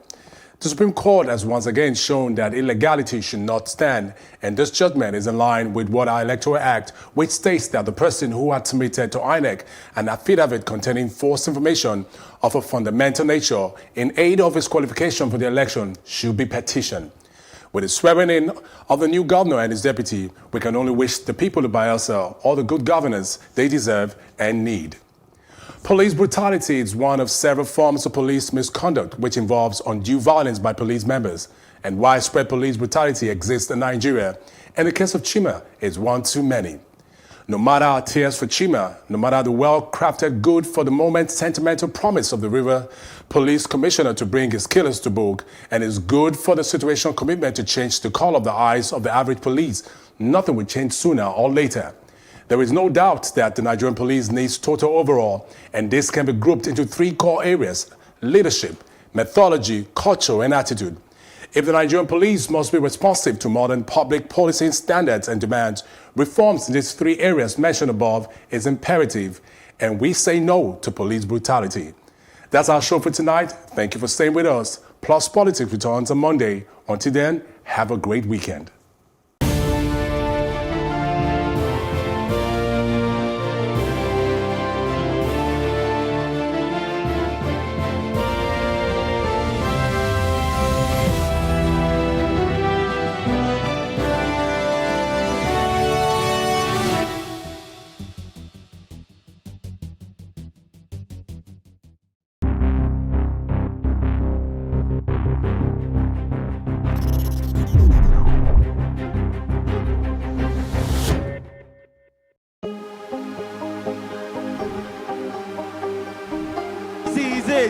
For upcoming artists to blow in Nigeria.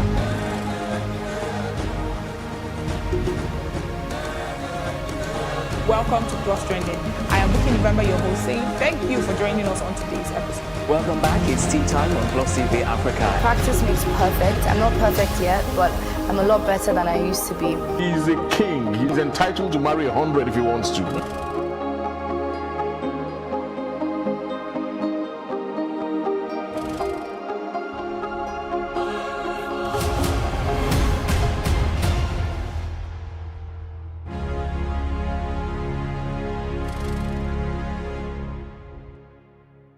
Ekiti is turning waste PET bottles into construction materials. Lagos produces about 30,000 tons of plastics waste in just a day, and only 30% of that is recycled. Every time you pass a pile of plastics, you pass a job opportunity. At a first glance, this garage doesn't look like a factory, but more like a scrapyard. However, these young Africans have found success as they convert plastic waste to bricks for construction. Ekiti Initiative is a project that came out from a project called Recreate. We started from the collection process first, collecting PET bottles from our environment, and then we now decided, oh, okay, what can we do with these bottles? We are like, we can actually make something valuable from it. So that's how the idea of Ekiti actually came. We discovered that plastics were a big problem in the environment. But what everybody knew the problem as was plastic pollution. Now, we took a closer look to find out what was the root cause of plastic waste pollution, and we discovered that it was improper plastic waste disposal. And let me make it practical. 1 kg of waste plastics is equal to 50 bottles.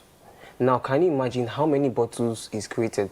30 tons. Like, just picture it, imagine.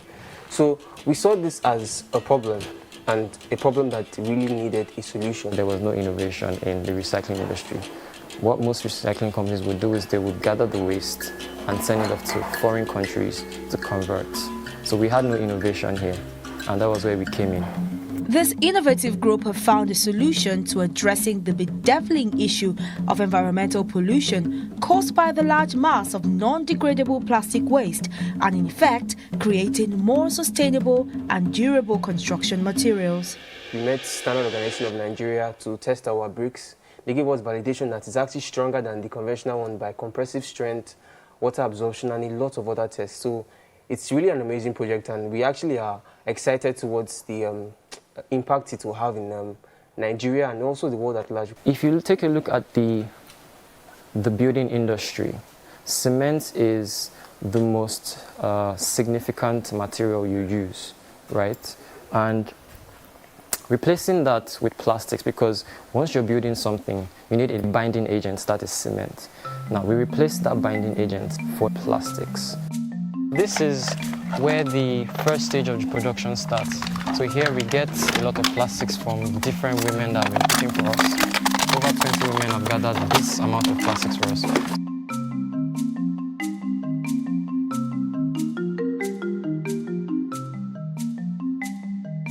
So now that he has gotten it into the sack, we just weigh it, then he transfers it into the production pan.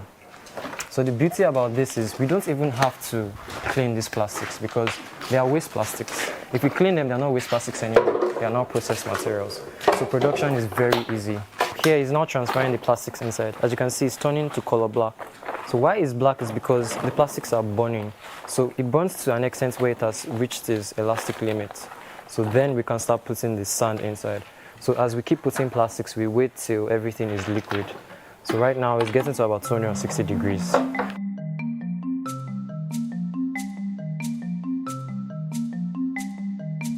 So as it's pouring the sand into the mixture, it gets kind of thick. So constantly we keep stirring over and over and over again. So it gets to that viscous level because we just observe to an extent where we know, okay, it's ready for us to pour inside. For us to mass produce this, we have to come up with a better production process. So we came up with a machine prototype. One of our team members, a mechanical engineering student, designed a machine that can mix the ratio to which we wanted. This machine is being heated up by an electric power supply.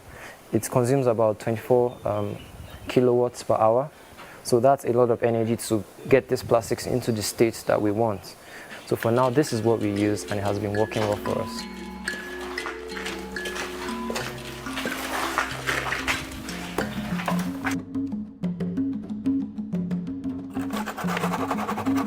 So we shake it for any air molecules to escape. From the few tests we conducted, the compressive strength was 3 times higher than the normal concrete bricks, which means you can use these bricks for bridges, for construction sites that required a lot of machines that have a lot of weight, because in different parts of certain communities, you have a lot of machines go there and they damage the road. So if you have a brick this strong in those areas, which means that it would increase the lifespan, it would increase the duration to which there is road maintenance. Plastics are especially problematic if not collected and managed properly. They do not biodegrade and could take 500 years or more to fully decompose. Hence the need for initiatives such as this, which leaves us in a better environment, creating more sustainable building materials and shrinking unemployment figures. For Plus TV Africa, Irene Ubani.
Hello and welcome to What Are You Saying?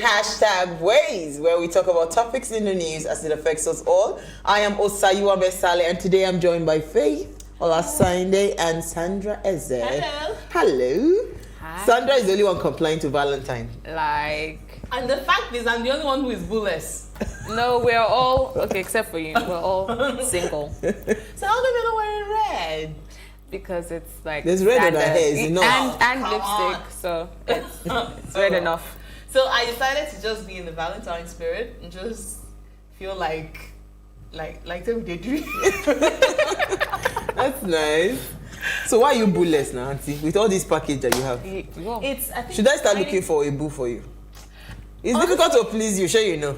I do have standards, and I'm not apologetic for those standards because I work hard on I'm very disciplined and hard on myself to bring as much value as I expect from whoever Mr. Boo is. So I'm not I'm not going to back down on my standards. I'll keep upgrading it, and whoever it is has to meet up that standard. I'm makes not sense. apologetic about it. On that note, here's what we found as today's quote. At the end of the day, you can either focus on what's tearing you apart or what's keeping you together. That's a quote. It's an anonymous person that said this quote. What do you ladies think? Because today we're talking about conflict resolution in relationship, and we have experts to tell us a lot about this. You know, I actually agree with this. There is this couple I follow on Instagram, Tom and Lynn. I can't remember their surname. And so they would say during an interview I watched on, I think on Jay Shetty's Instagram page, they said that one of the things that makes them stronger is the fact that they don't even acknowledge their weaknesses. They just focus straightforward on those strengths, and the more you focus on those strengths, the more the person wants to all the live up to that standard, and the weaknesses just start dwindling away. Yeah, that's so true. So staying positive, focusing on what is working. Focus on what works rather than, oh my gosh, you're such a terrible person. Because the truth is that, you know, there's something interesting about the universe, right? Yeah. If you are looking for, look at this room now, if you're looking for anything green, all of a sudden your focus is now, you now begin to see that we have so much green. Actually, I just saw green everywhere. You know? So that's the thing. If I change the color to red, you begin to see red. If I change, so that's the principle of life. When you focus on something, so if you focus on what's wrong, what's not happening, what's making you angry, you keep getting angry. You know? So it's always good to stay positive. All right, so today we're talking handling conflicts in relationship. But first, we'll see what we found in the news after the break. Please stay with us.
You're still watching Ways.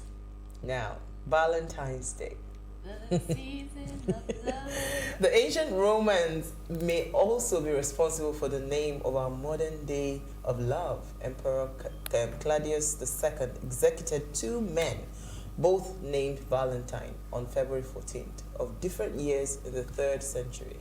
And their martyrdom was honored by the Catholic Church with the celebration of St. Valentine's Day. Now, so happy Valentine's Day. Happy Valentine's Day. So I can be your boo for today. Yeah. No 14 years in prison. Please. So that's why I brought cake for you. I love it. Thank you, and it's so nice. So don't say that nobody celebrated you on Valentine's Day. True. Thank you for thinking of us. Thank you. And cake for all the people behind the camera, because they are already eyeing the cake. the cake will go around. It will. Let's share some love this season. I think it's beyond just, boyfriend, girlfriend, husband, wife. Just show love to the next person. That's what is important. True. All right, ladies, what did you find for us, Sansi? Let's go with you Okay, first. well, I'm going all the way to Russia. In Moscow news today, Russia currently is undergoing changes in her political system and constitution, and President Putin said on Thursday, of course, one of the major things he highlighted was his refusal to give any part of the Russian territory to Ukraine and Japan, because Ukraine so far has been fighting, they have interest in some parts of Moscow, in land dispute.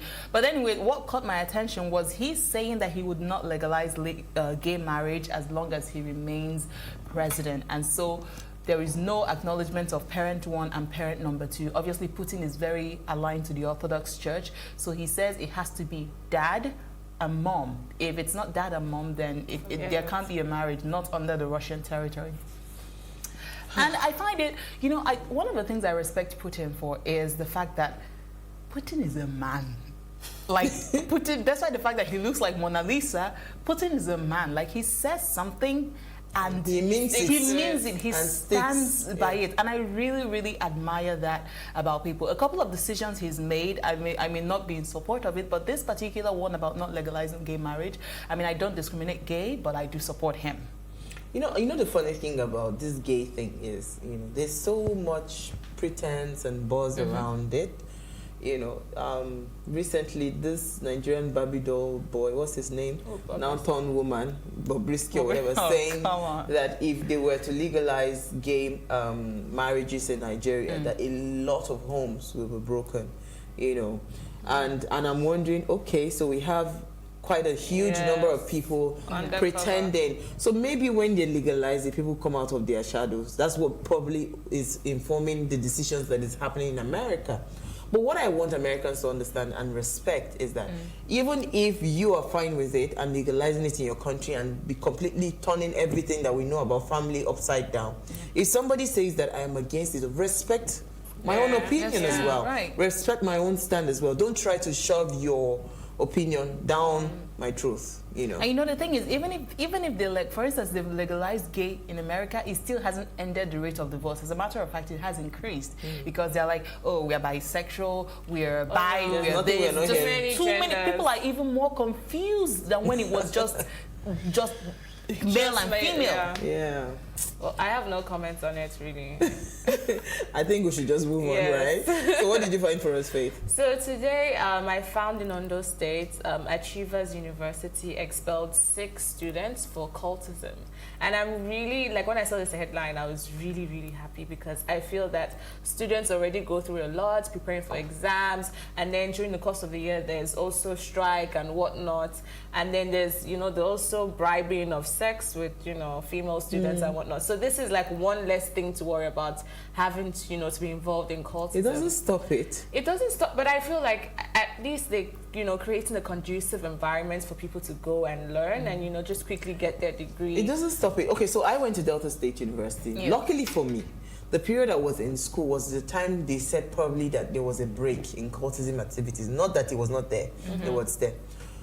Because then the governor was really strict on the... So the thing about what cultism, when I was going into school, somebody advised me, don't be like this. A cult wants to know your routine. Your routine has to be a triangle. Triangle meaning school, church, and back to your hostel. Yeah. So if you are caught in all those, some kinds of party that you should not be caught in, they will say, okay, they'll come after you. So I think cultism, to some extent, they are a bit... They actually have a structure. Yeah. It's not just they just come and disturb everybody anyhow. You must be... Actually, there's something about cultists and good girls. Like the church girls, they're always going after them. I'm not there. I didn't see that one. All right, let's move on to my story. That's Sansi.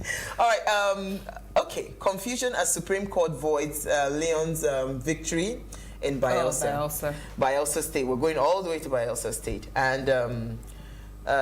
they said a day to the official inauguration of Mr. John Leon of the All Progressive Congress, the Bayelsa State governor, the Supreme Court yesterday voided his victory at the poll. Now, what caught my attention in this story, because Lami was trying to explain some things to us, but according to this report that's from The Guardian, it was stated that the names that was used on the leaving certificate of the deputy candidate was different from the name that he used in the first degree, was different from the name on his NYSC certificate, was different from the name in the master's certificate. How can one person... So it now for them, it feels like it is fraud, right? That the person is fraudulent.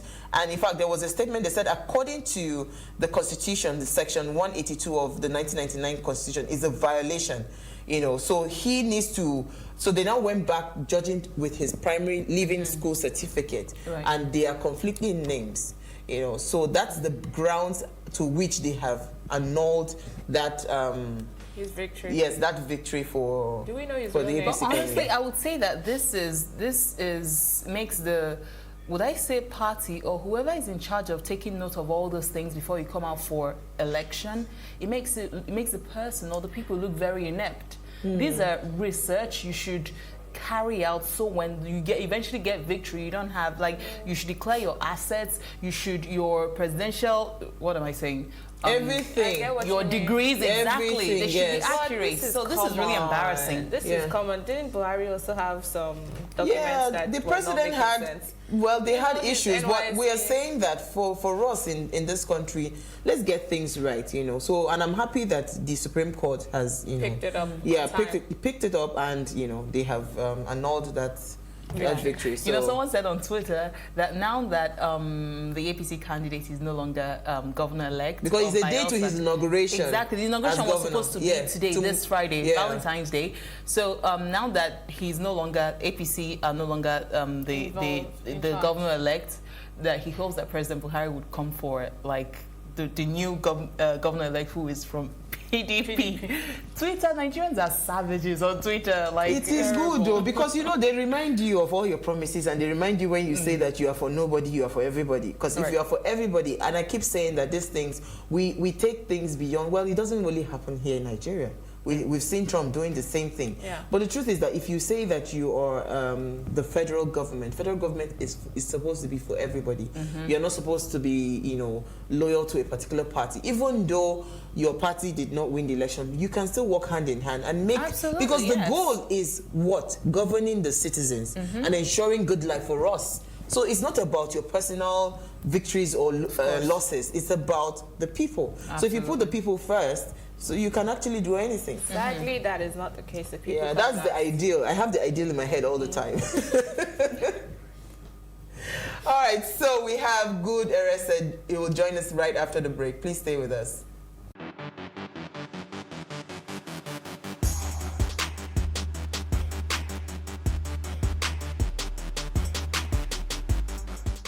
Mona Lisa is all about me.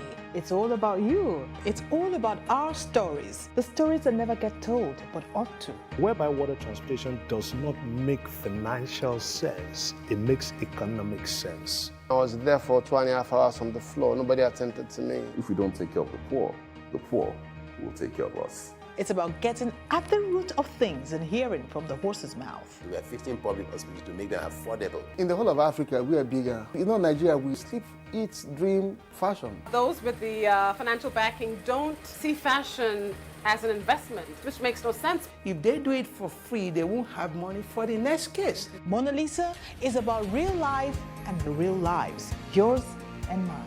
Make a date with Mona Lisa, and together, let's ensure that the important stories get told.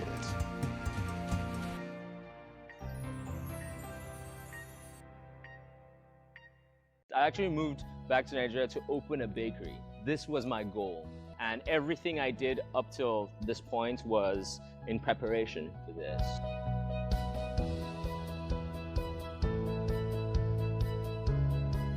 First of all, life was great because I moved in 2015 right before the recession, right? It was awesome. I was like, wow, there's so much money out here, man. The cost of overheads, power generation, water, you have to be your own local government. And there are no tax breaks. Many places where, where they realize the small business environment is difficult would offer some kind of tax breaks and incentives. We don't do that out here. We want you to come back. We want you to, to start businesses here, but we're not going to do anything to help you. All my experiences in the past have led me ultimately to where I am now.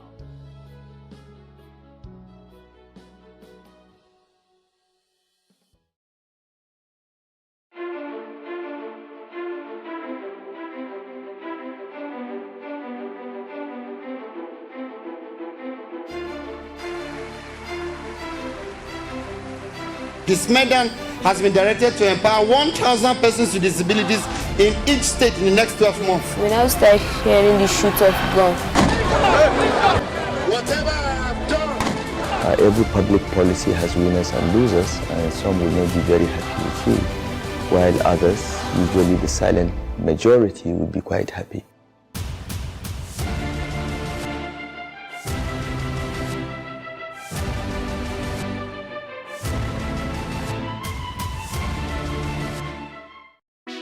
Hey, what's up, guys? You're welcome to another edition of Plus Event, and I remain your host, Ifeoluwa Oshukeye.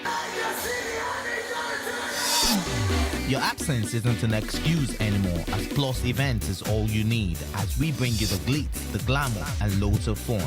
Oh, definitely. Right, no question. He's a living legend.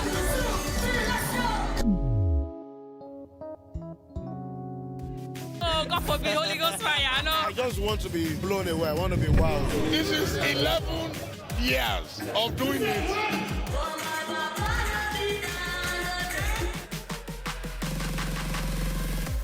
I'm surrounded by so much positivity. No, it's okay. Yo, what's up, my people? It's your boy Starboy Terry. You're watching Plus Event on Plus TV. Stay glued to Plus TV Africa every Saturday and Sunday, 4:30 p.m. West African time.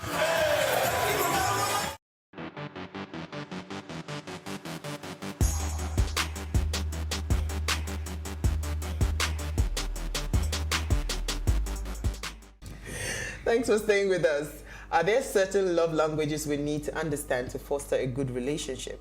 Do personalities matter? We have Good Erese to look at this with us. He's a love scientist, researcher, psychoanalyst, therapist, matchmaker, and a helper to achieving goals. Now remember, you can join the conversation. Tweet to us at Plus TV Africa or at Ways Show Africa 1 with the hashtag Ways, or you send us an SMS or WhatsApp to 081 80 384663. Now, thanks for joining us, Good. Thank you so much. Where do we start from? Love language. I love anything relationship. See all that, she's all brushed up. Okay, I'm just here to listen. Take it away.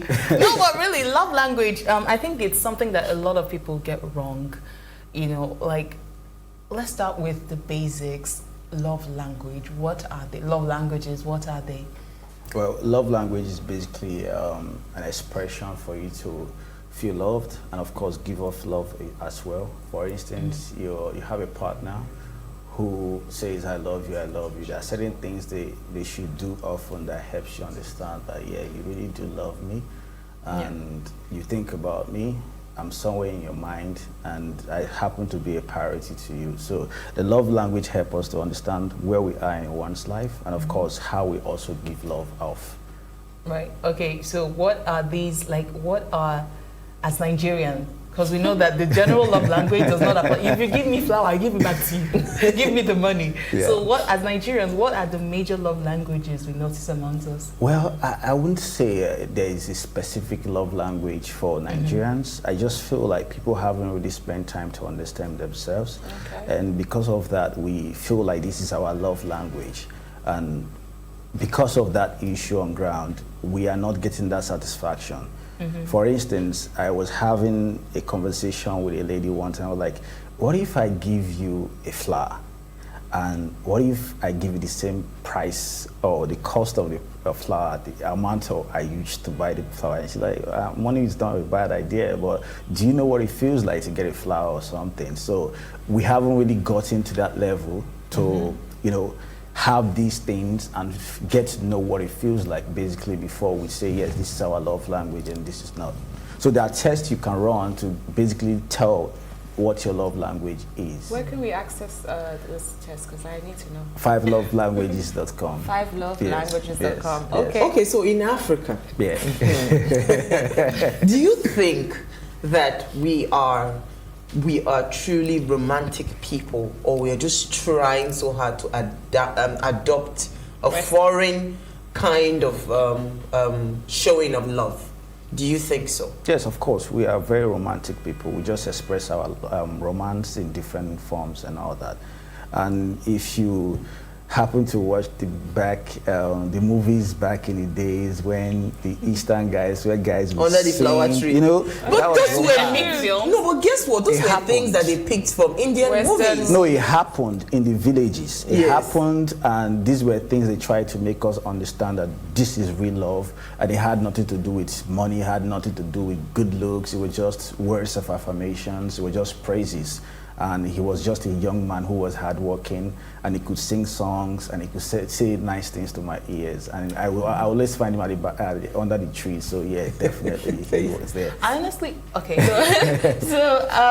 So yes, you know, people have problems in their relationships, and there's this aspect of, you know, family being a cause in the reason why people have, you know, conflict. And I'd just like to know what, from your experience and the cases that you've dealt with, like what does the family do to, you know, bring conflict in relationships?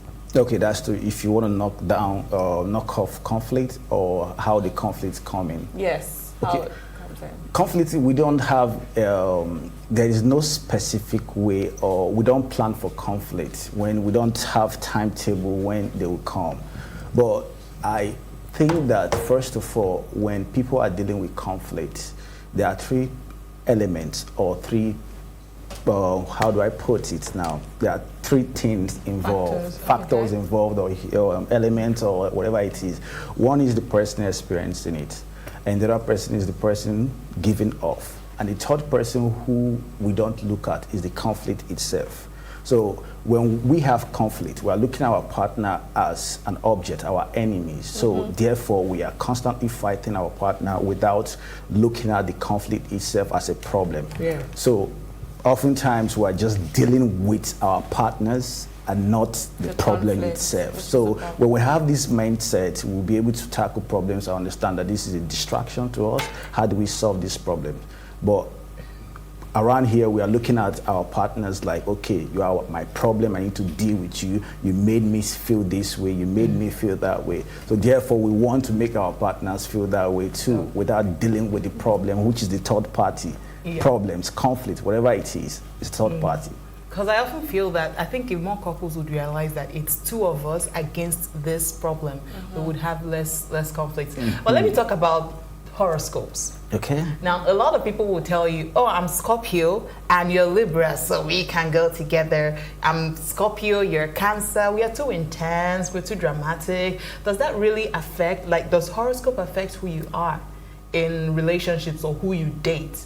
Now, your personality just helps you to understand who this person is. And when they say who this person is, doesn't mean that you shouldn't be with that person.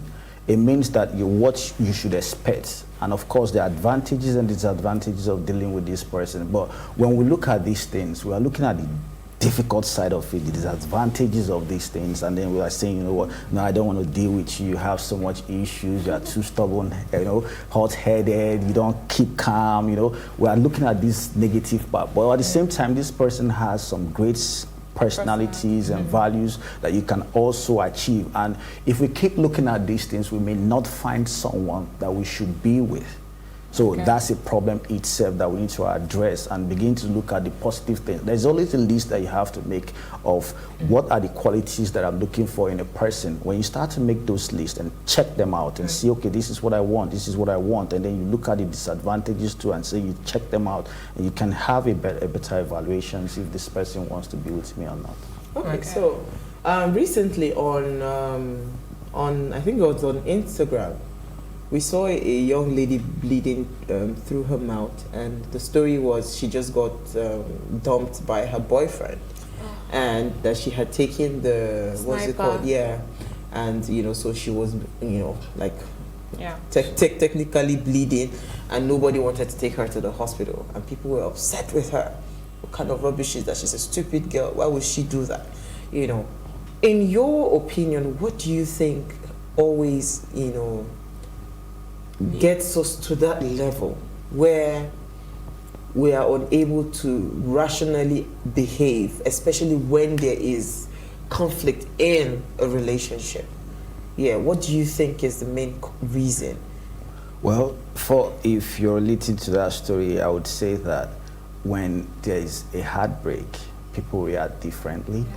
And whenever there's a loss, you feel some kind of, I don't want to use the word inferiority complex. And at the same time, there's a little complex issue that plays in when you have a loss.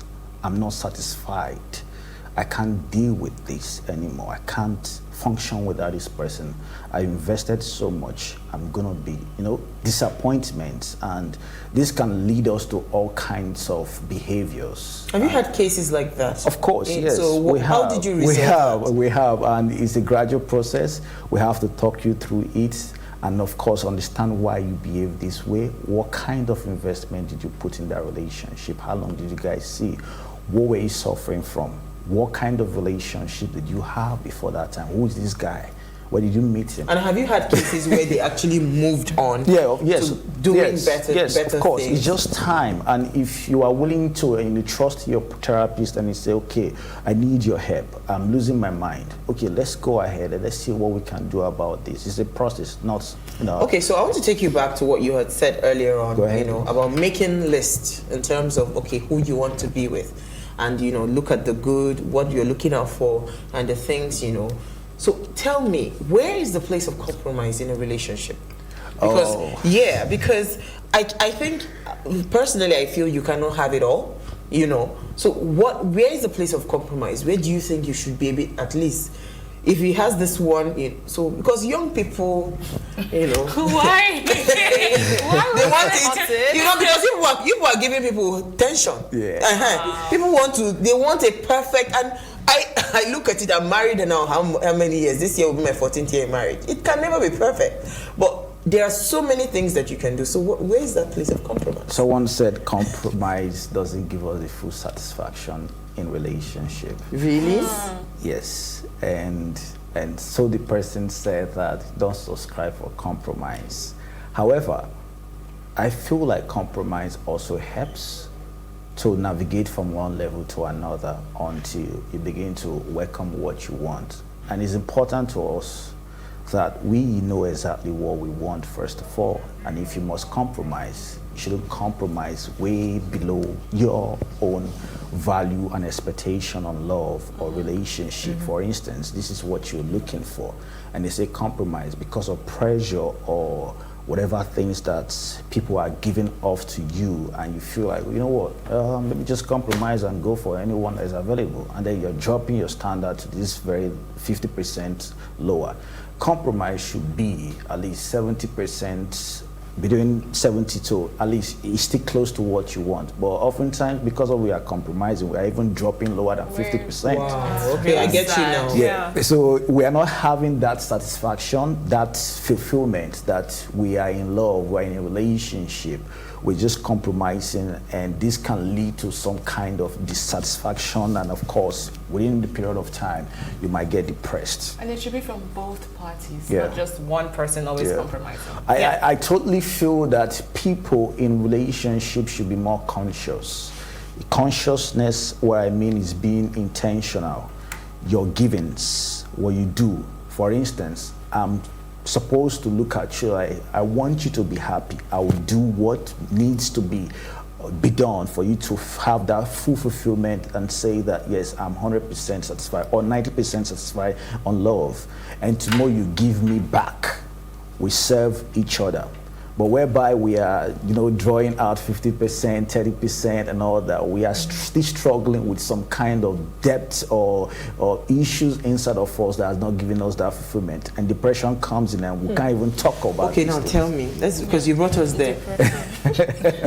When somebody constantly makes you feel so sad, so bad, and you've been in that relationship, you've dedicated time, what do you do? Do you just walk away? First of all, you need to talk about it with the person. With who? The person? Yes. What if you've been talking about it and the person seems not to understand? And then find out why they are acting that way. You may be a contribution. Let's not rule that out. And have a personal evaluation. Would you date yourself? Wow. Skills, yeah. That's deep. Would you date yourself? And if you were this man, understand where he's coming from, first of all. And understand why he's behaving this way. Has he always been this way? Ask questions in his past relationships and all that. Then this will help you understand who he is. But whereby it's a relationship whereby you feel like this person is not trying to make amends or improve himself, or you feel like, happiness is very important. Yeah. And someone said that single people are happier than most married people. And I would say your happiness is your choice. And whatever it is that you have to get to be happy, you should choose that. You know, what was it you said again? Oh my goodness, I can't remember, so I'll just go straight to straight to my question. You've been talking about for people in relationships. Now let's bring it back to people who are not in relationships and are still going through the whole, whether speed dating or just flirting or whatsoever it is, exactly the dating sites or whatsoever. How do you know that you're ready to date? That's one. And what is the biggest misconception people have about starting a relationship? People have this mindset on relationship that once I meet someone, I will be loved again. And first of all, the whole misconception about relationships should be reversed. You shouldn't date when you feel like you need someone. Okay. You should date when you feel like you should contribute to someone. You are an awesome person. You have gotten to that level of being a god, a mini god, where you look at yourself and then you crave yourself and you feel like I am a blessing. I should give this blessing on to another person. That's when you should date. That's where you're meant to compliment that person. Exactly. Oftentimes we are so empty and we are looking for somebody else to fill us. Oh my. And that person is as empty as us, coming together, two empty people. So two unhappy people. So when you do not have any substance in yourself, it's not the right time for you to date someone. Wow. Just be on your own. Gain yourself, understand who you are. When you can add value to one's life, that's when you should date. Awesome. There's a huge misconception there when people feel so empty. If I had a boyfriend, if I had a girlfriend, I feel like I will have that strong fulfillment that I've arrived as a person. There's a void in my life that I need to fill. No, don't try it. Okay, you heard it. Beautiful. Our guest.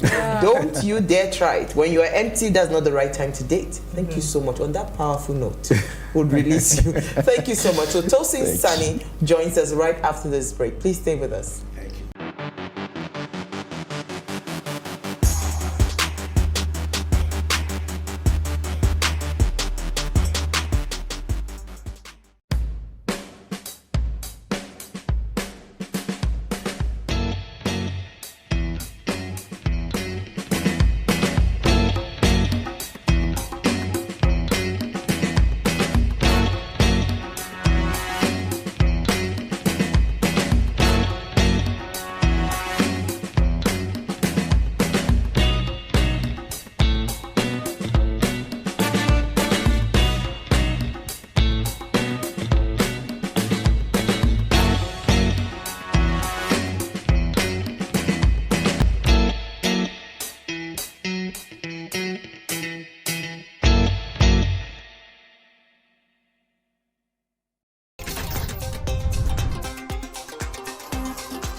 Realizing a new vision or reality takes being prepared to go beyond the familiar. Lagosians really felt the effects fully on Monday.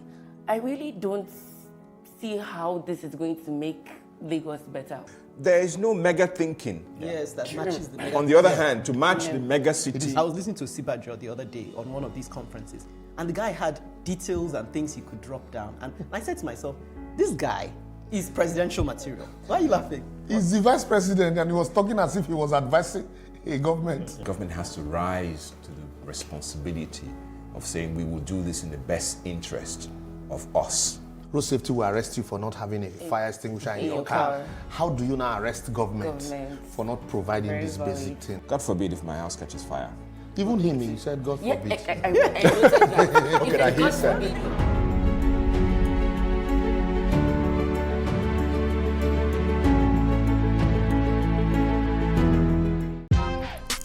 Welcome to Tea Time on Plus TV Africa, where we bring you the biggest entertainment stories and, of course, analyze them for you. You can have both parents and still end up as a useless child. I see them every day. Most times I worry more about where I'm coming from and where I am now. Wow. And that determines my next step. Why are you sounding like Alibaba now? And Plus TV Africa, we're feeling good. No time to dull, everybody feeling alright.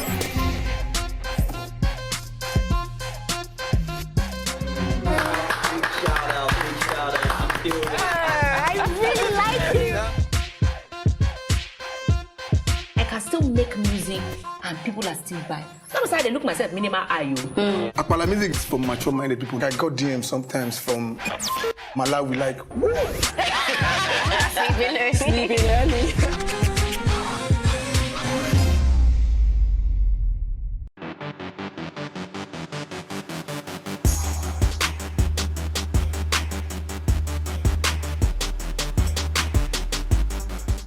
If you're just tuning in, this is What Are You Saying?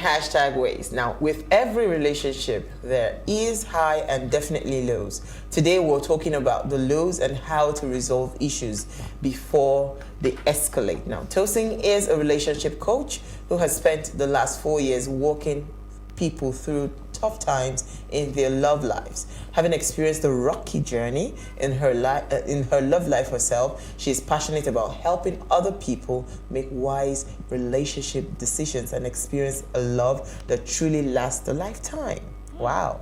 Now remember, you can join the conversation. Tweet to us at +TV Africa with the #Ways or at WaysShowAfrica1. Now, or send us an SMS or WhatsApp to 081-8038-4663.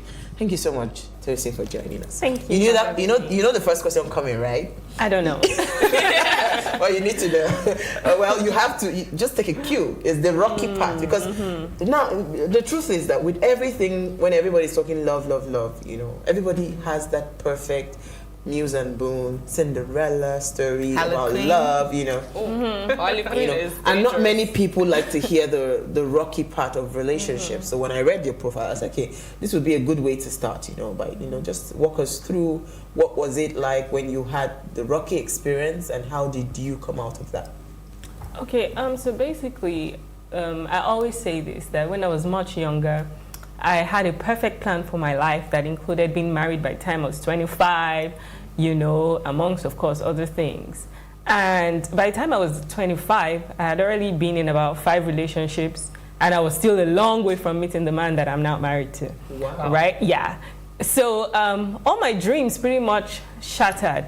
And it was because I experienced a certain kind of cycle, it was an embarrassing cycle in my love life. And for a long time, I couldn't place my hand on what it was until very much later in my life, as I got more mature and as I started to dig deep. The truth is that I always experienced one broken relationship after another. But I think the most fundamental thing in my experience is that I began to realize that it was not an external factor. It was not like something was happening to me. It was I that had a lot of growing to do. It was my understanding and perception about relationships. It was, in some cases, the driving force behind me getting into a relationship in the first place, my motive for going into a relationship in the first place. So I had a kind of mindset block that needed to be dealt with. And until I dealt with that mindset block, I continued to experience broken relationships. I just couldn't sustain a relationship for the longest time. So I had a really, really rocky experience. And I remember it got to a point where I was almost becoming like a laughing stock. People would just be like, yeah, there she goes again. She's in a new relationship, because it was, yeah. So you were like a serial dater. Exactly. I just couldn't be by myself. And I hadn't dealt with the issues that I had. So it's not like I was meeting, they were all bad people or something, but I had mindset issues that I needed to deal with. I had, just root causes. And I feel like that's the problem for a lot of people. It's not necessarily that the person they're with is bad. Sometimes people just have a mindset block. Sometimes people are in a relationship for the wrong reasons. And if you're there for the wrong reasons, it won't take so long. For other people like you, what do you think are the main reasons for people to enter the relationship with the bad intentions, or entering relationships and having conflicts? So what are the main reasons for conflicts in relationships? I think first of all, a lot of people, they're yet to come to a realization of who they are in the first place. Okay. I mean, they're in conflict with themselves. They're in conflict with their own persons, and when you're not whole and when you're not complete in yourself, when you're taking an unwholesome person into a relationship, there's going to be some sort of conflict because you're not even at peace with yourself yet. You know, that's one. Two, I also think that, especially in the social media age, there's a lot of pressure on single people. I agree. You know, a whole lot of pressure on single people. And then you're following all the wedding sites and seeing all manner of things every time you open your social media. You know, so a lot of people go into relationships because they feel like they just need to get married. You know, their pictures need to feature on a certain website or whatever. You know, and so they're in the relationship with the wrong motives, and they can't just sustain the relationship because they're not even prepared for the relationship. So a lot of times there's preparation issues, there's mindset issues, there's and of course, if you're not going into a relationship for the right reasons, chances are you might go for someone you're not even compatible with at all. You know, because you just anybody, you know, whoever it is, you know, I just want to be, exactly, I just want to be in a relationship, you know, and then you don't consider the critical things you're supposed to consider before going into a relationship, and then it's not long before either it's better, the relationship crumbles before you do get married, you know. How do you know who you're compatible with? I mean, one of the first things I'd say is you need to ask the right questions, you know. I feel like a lot of women shy away from asking questions for fear of being termed too forward or too desperate. But there's absolutely nothing desperate about wanting to make the right decision. And to make the right decision, you need the right information, you know. So you need to ask the right questions. For me, I remember back then, as silly as I could be and as rocky as my relationship life was, one thing I never made a mistake about was ascertaining the intentions of the other person, you know, and knowing what kind of person they were. I was very, very good with asking probing questions. You know what I mean? I wanted to know what their values were. I wanted to know when they wanted to settle down. Not because I wanted them to propose to me the next day, but I wanted to have an idea of where they were going in their life. And then that would help me know if I needed to up and run, or if it was something that I could consider. You know, so asking the right questions is very important. Of course, knowing yourself and understanding what your own values are and seeing if your values match the other person's values. That's another very critical thing. You know, I do have a story when it comes to this asking questions. Dating life is hilarious. It is. Honestly. So I have learned that when I hang out with a guy, I just tell you like the surface questions. I don't tell you this is what I like, this is what I look out for, because I realize that they start aligning to fit that person I created. So I leave you to find it out for yourself. And also, I learned to start asking questions, like it's literally like in a subtle interview. For instance, there was this guy I met, and he was kind and nice, and I felt like, okay, yeah, well, I could give this one a chance. And then one night like that, I woke up 1 a.m. and I sent messages. Are you married? Have you ever been married before? Is there a possibility that anyone has been married to you? Do you have kids? I love that one. Is there a possibility you have kids anywhere? And guess what? He told me yes to all. Wow! No way. Are you not proud of your family? Why didn't you say so? You know, so I think if ladies learn to ask a lot more questions, it will save us a lot of heartbreak. Yeah. But why 1 a.m. though? I was starting to like this guy. Wow. You know? So I just, you know how you had a conversation with someone and you slept, chances are you might think of the person. You know, usually the last thing you thought about or listened to reflect in your dream most times. Yeah, so that's what happened. Okay, so tell me, because we have a lot of young people, because you have quite an interesting story. Before age 25, you dated 5 guys, you know, and you're not the type that I can see that you jump from pillar to post and all of that. You're actually very cultured. So tell me, what advice would you give a young person right now going through that same conflict? You know, because it's the same thing. We had our first guest say something about, you know, before you go into a relationship, you must be complete first before you meet another complete person, not two empty people coming together. And I felt that was really profound. Also, coming to what you're saying, that don't be a conflict with yourself, because if you're a conflict with yourself, you definitely fight, you know, when you get into that relationship. So how do young people manage their expectations, and what should they be doing? You know, if the man is not coming, what can I do? Today's Valentine. How can I not put myself under pressure? Because of course there's social media and everything. Yeah, what are the kind of things they should do? Yeah, I think one of the most important things that a single person should do is to learn how to just master the art of managing pressure, internal and external pressure. Once you know how to manage your own pressure, you know, you'll be able to control the amount of external pressure that that determines your decisions. I say this because I see pressure at the root of most of the wrong relationship decisions that people make. You know, and sometimes people don't know where to draw the line. They go overboard with social media. For me, I say if you need to take a break from social media on a day like Valentine's Day, except you've grown to the point where it doesn't, and you have to be honest with yourself, except you've grown to the point where it doesn't bother you what you see online, you might need to take a break for a while and live, you know, and just manage that pressure internally. It's so important. And I wish single people knew this more, that like this is one of the bestest seasons of your life.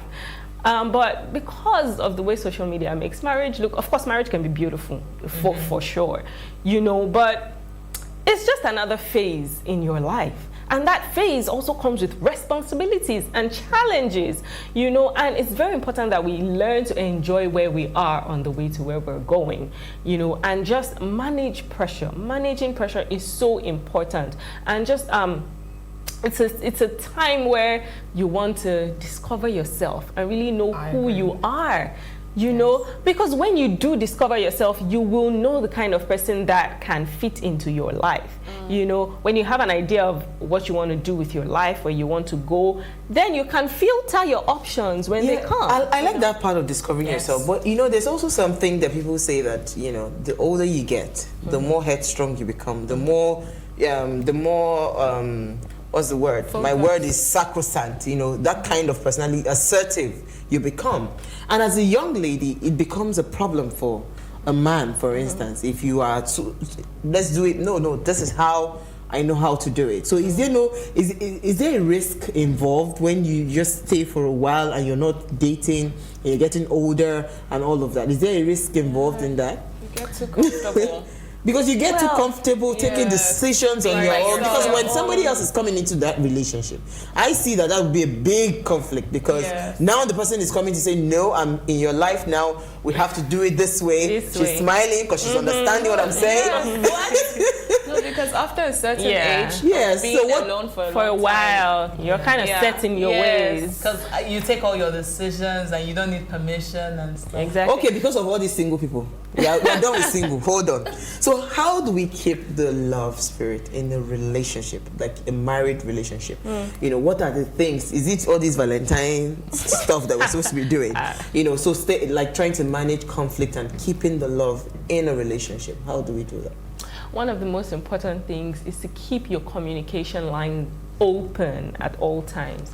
You see, when we get married, we often tend to, after a while, begin to drift apart because a lot of things happen. You know, maybe you get pregnant, you have a baby, you know, you get a better paying job, and then the demands of that work is a lot, you know, and you're doing your own thing, she's doing her own thing, she's taking care of the kids, and she's also working on her career, and you're working on your career, and before you know what's happening, you didn't intend for it to happen, but you just kind of start to grow apart, you know. But I feel like it's very, very important that we stay sensitive and we recognize when that drifting starts to happen.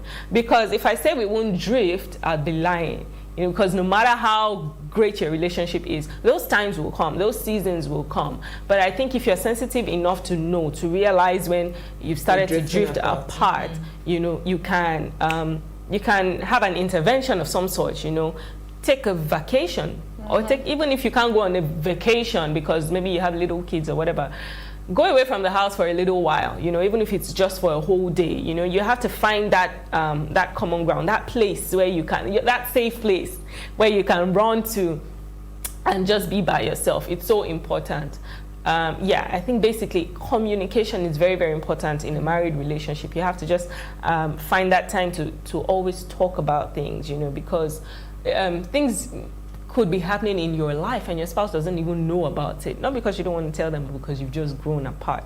You know, I feel like that's that drifting apart is usually where the problem often starts. You know, so like people often say that conflict is good, as it, you know, it helps you get to know the person better, what not to do and what not. What do you think? Do you think it helps strengthen relationships? What's your thoughts? Absolutely. I think conflict can be a really good thing when it's properly managed. If it's not properly managed, then it becomes a crisis. A crisis is what you don't want to have. But conflict is okay because when you successfully manage a conflict, it has a way of opening your eyes to your partner in a way that you've never seen them before. You feel like you've crossed a hurdle together. You feel like you're stronger. You know, you feel like you know something about them now that you didn't know before. You feel like you understand them a little better. And you actually do understand them a little better, you know. So I feel like, yeah, conflict is not necessarily a bad thing. When we do learn how to manage it very well, when we learn how to communicate our feelings in ways that are not offensive to the other person, you know, when we learn how to not just seek to be understood, but also to understand the other person's point of view. Yeah.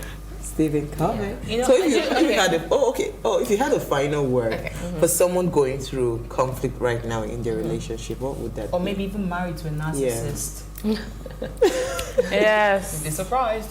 For someone like that in a tough situation in their marriage, I'd say it's important that you find a way to communicate. And I know that you may be hurting right now because of maybe something that your partner has done, or maybe you just feel like you're not being heard or you're not being understood.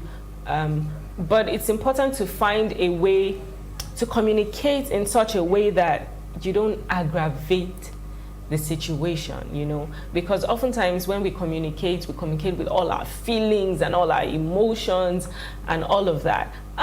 If you've been trying to resolve it in a certain way and it hasn't worked, you might need to consider another way. You know, maybe for instance, you realize that once you start talking, tempers, you know, will just flare up. You know, you might need to write, you know. You could write him an email, or you could write her an email, for example, when your thoughts are better put together, and you can actually say, this is how I feel about this and this is what has been going on. Can we find some time? Can we set a date and a time to talk about this? You know, that way you've thought through, you know, and you're coming with your facts, not just your feelings, and you're able to match both and have a better result. Wow, thank you so much, Tosin. I like the email part. Yeah, I like the date part. I don't like can we email. Yes, let us see eyeball. Yeah, and then you can in the email. Then you can say, "Can we talk about this?" Or just a date. These are the things I want to talk about. All right, so thank you so much, Tosin. Thank you for having me. I really enjoyed the conversation today. I did. You know, and if you hear both our guests, they're saying one thing. It first starts with you as a person. Yes. You must be first of all complete and be in love with yourself before you can now give love. You know, that way you'll be able to. You know, so. Thank you so much, Tosin. Now, catch us live every weekend from Fridays to Sundays at 8 p.m. as we bring thought-provoking, engaging, informative conversations to your screen. Now, in case you missed today's quote, here it is again. At the end of the day, you can either focus on what's tearing you apart or what's keeping you together. Do you agree with that quote, Tosin? Yeah, focus on what is keeping you together. Yeah, absolutely. Yeah. Absolutely. Yeah. All right, so that's focusing on the right things in your relationship. Absolutely. So enjoy the rest of your evening and happy Valentine's Day again. Happy Valentine, everyone.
for upcoming artists to blow in Nigeria.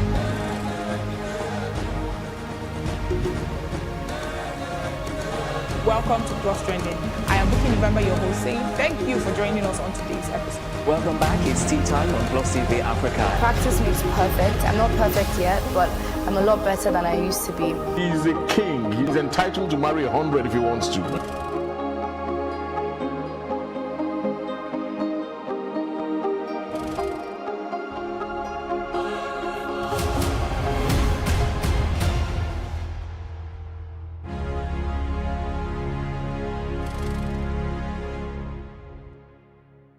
Realizing a new vision or reality takes being prepared to go beyond the familiar. Lagosians really felt the effects fully on Monday. I really don't see how this is going to make Lagos better. There is no mega thinking. Yes, that matches the mega. On the other hand, to match the mega city. I was listening to Sibajo the other day on one of these conferences, and the guy had details and things he could drop down. And I said to myself, this guy is presidential material. Why are you laughing? He's the vice president and he was talking as if he was advising a government. The government has to rise to the responsibility of saying we will do this in the best interest of us. Road safety will arrest you for not having a fire extinguisher in your car. How do you now arrest government for not providing this basic thing? God forbid if my house catches fire. Even him, he said God forbid. Okay, that he said.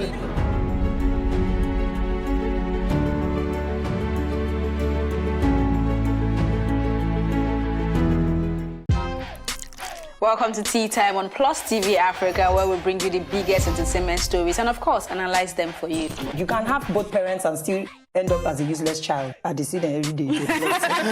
Most times I worry more about where I'm coming from and where I am now. And that determines my next step. Why are you sounding like Alibaba now? Plus TV Africa, we're feeling good. No time to dull, everybody feeling alright.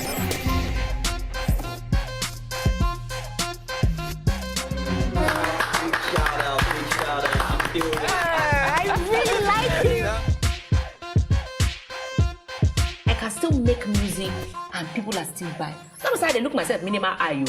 Akpala music is for mature-minded people. I got DMs sometimes from Malawi, like,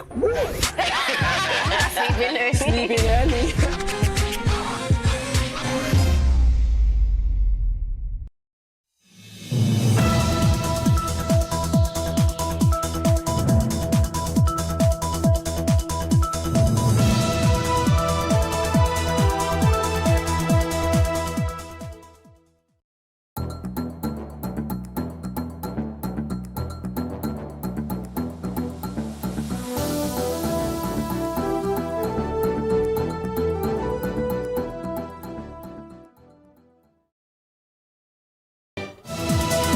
On Top Plus TV News for this very o'clock, INEC don't present certificate of return to Doye Diri of PDP.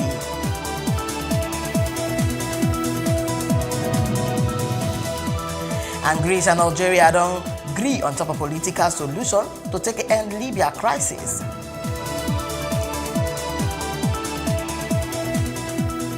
And on top of Bodo Yobo Tori, at least 5 people don't die after tourist boat to capsize inside the southeastern Bangladesh.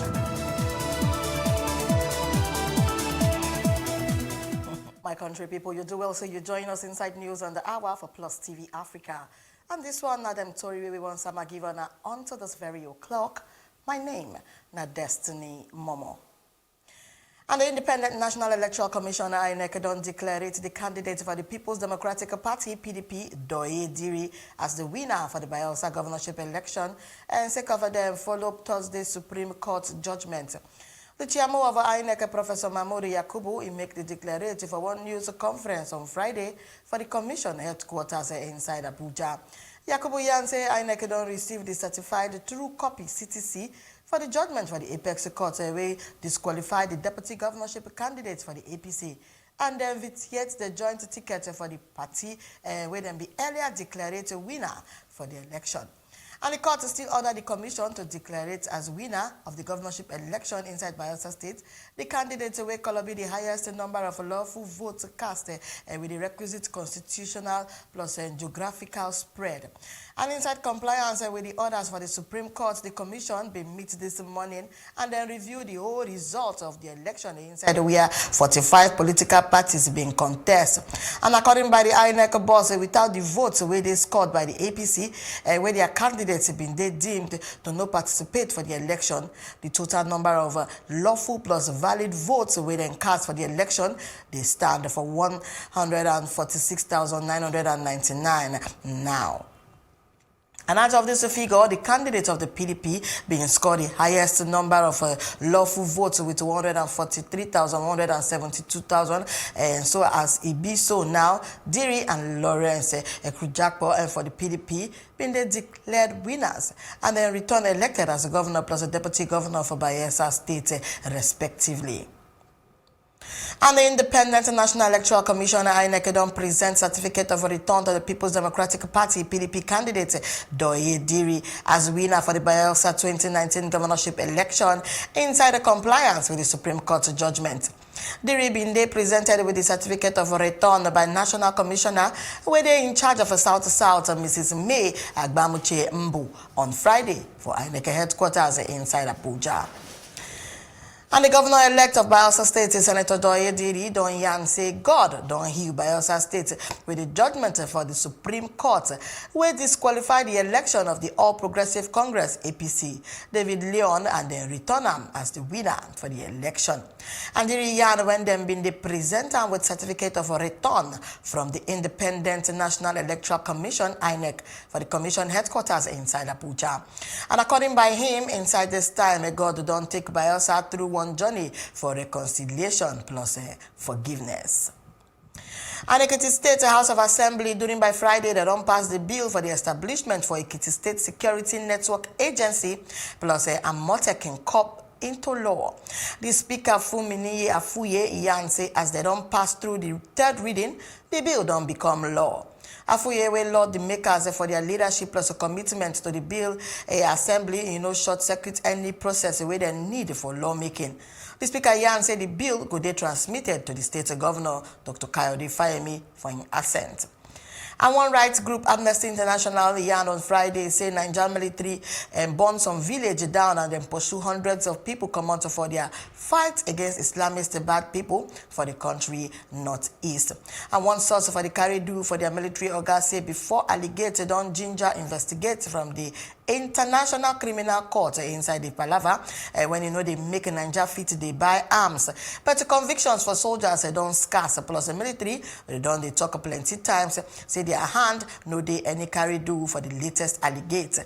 Amnesty say Niger soldiers burn 3 villages them after them pursue hundreds of men plus women to come out from their house for the northeastern state of Burna for January. The human rights group will say then talk to 12 victims and then show satellite image when then show plenty big fire for the area and then still burn down almost all the house for the town. And the Inspector General of Police, Mohammed Adamu plus Ohaneze Ndibo, when he be win one socio-political joint body, don't say them no agree for worker of community policing for the country. The IGP talk for the end of a Southeast Security Summit when they do inside Enugu, say then go recruit special officers as community police. And he said these officers go day under the control of the Niger Police Force. The IGP say the community policing model now one when it go draw the legal opportunity when the Police Act bring for the worker of special constables when they go join body as community policing officers under the coordination for the Nigerian Police Force to take a form community-focused policing architecture. And by the President General of Ohaneze Ndibo, Nya Nwodo, agree with these yearnings and he beg make them create a Southeast Security Force when they go call Operation Ogbunigwe. And before now, we've been followed Dixon Osaje, will be security expert on top of the matter, Yan. Now, worrisome situation because the IG don't work out this season. Okay. Last time he did Southwest, the other time he did North. Now he did Southeast. Just the work out to see how he go take you know, make everything go well. Cool down. You understand? Because our people they provoke. Okay. Even you say you they provoke, you don't provoke. Because the reason why we say we they provoke, we say if you like me now, almost 3 years now, I never walk up past Benin or a road. You understand? Because this my head when you see so. If they go carry me now for road, God forbid. You know all these boys, they know they use money play. They come on when they go hammer you. If you want to work for 50 years, you know go see them. So that is why you see. Better for my side, we say. This Amotekun issue, Southeast issue where IG Waka take trek reach that side. I know that trek. I been no, it's just Waka Waka. Because you know say for Lagos now everybody they trek now. So as the guy Waka reach there now, ain't come they like ask them say how they want to do this matter because he believes say if Nigeria know better as them when be police people no join head together make things pure. And the people don't provoke. Say, okay, instead of make we wait for with herdsmen or criminals, they remove our head one by one. It better make we find waiting go make us not die again because nobody want die. Nobody want die. Like me now as I did, so I don't want die because life switch well. So the South East people they don't disagree with what IG they talk because IG say they want put monitoring spirits for that their issue. And you know some people know they like monitoring spirits. If you want to do your thing, you want to do one. But the reason why IG want make them put monitoring spirit is say make people know misbehave. Because during the time of Bakassi boys, now that time I still did soldier work. Now we they carry gun, they work out that time. So these Bakassi boys now they carry knife. When they show you knife like this, the thing show blood of Onisha land. And they be say you don't do bad thing. They don't remove your head. So what you want to find out be say they want apply juju for this thing. You understand? Because jujuism now don't they reign now because some people say Amotekun want put juju. Southwest say they want put juju. They say Ogbonigwe mass destruction. Anything be mass destruction at juju work. Because if they not put eye well for this matter, my brother, the guys be the thing go out of hand. So make IG, make them come together, make they agree. So okay, this one I want to do. Maybe we'll see una modus operandi as they call and say the way una want to take waka, so that make we see if juju dey inside. Then we need to check that juju because juju na person na in the do. All right, they say the oga patapata when be say be the handles of Indigbo. Na word they say no agree with the idea of recruiting special officers as the officer they talk, Inspector General they talk. So how you fit a expatiate on top this matter whether I go work or not? You know, person when want to do something, I know a plan. You understand? As they arrange their arrangement before they even come and tell us say they want to. Get their own people when go to check thief up and security. Down. Then don't see say area no level and they look and say the gun when Nigerian police they carry, the machine gun when Nigerian army they carry, everything still no pure. So they don't say okay, they want to get their own Ogbonigwe. I mean now they call us. Make I not spoil my tongue because of that thing. How you call Ogbonigwe? Igbo man? No, I resemble them. You don't work out here. So now the thing be that. So my brother, it be like say they need to agree because these guys for that start, if they no agree with police. The thing will begin again because anything more than they make them provoke. So I take God beg IG. Anything when they talk, making use sense, follow on because this my people then they provoke quick. Okay, you know say this west side now they bring their own say now Amotekun. Now you feel say South is ready for their own security network because as these people bring their own stable, you should say they're ready well for this matter. You see you talk of Southeast, I be Southwest. Southeast now. Southwest now. Then first start this. The Ogbonigwe so now they talk. Now they talk now. Bakassi boys now the style now. The same style. That time thief too much. If they come Lagos or Upuweka and all this Onisha road, boys not the let person see road now. They are be say once they break, night then they sleep. In the night then they wake up. So we when be say we they sleep for night, we know they fit sleep. So the process be say now.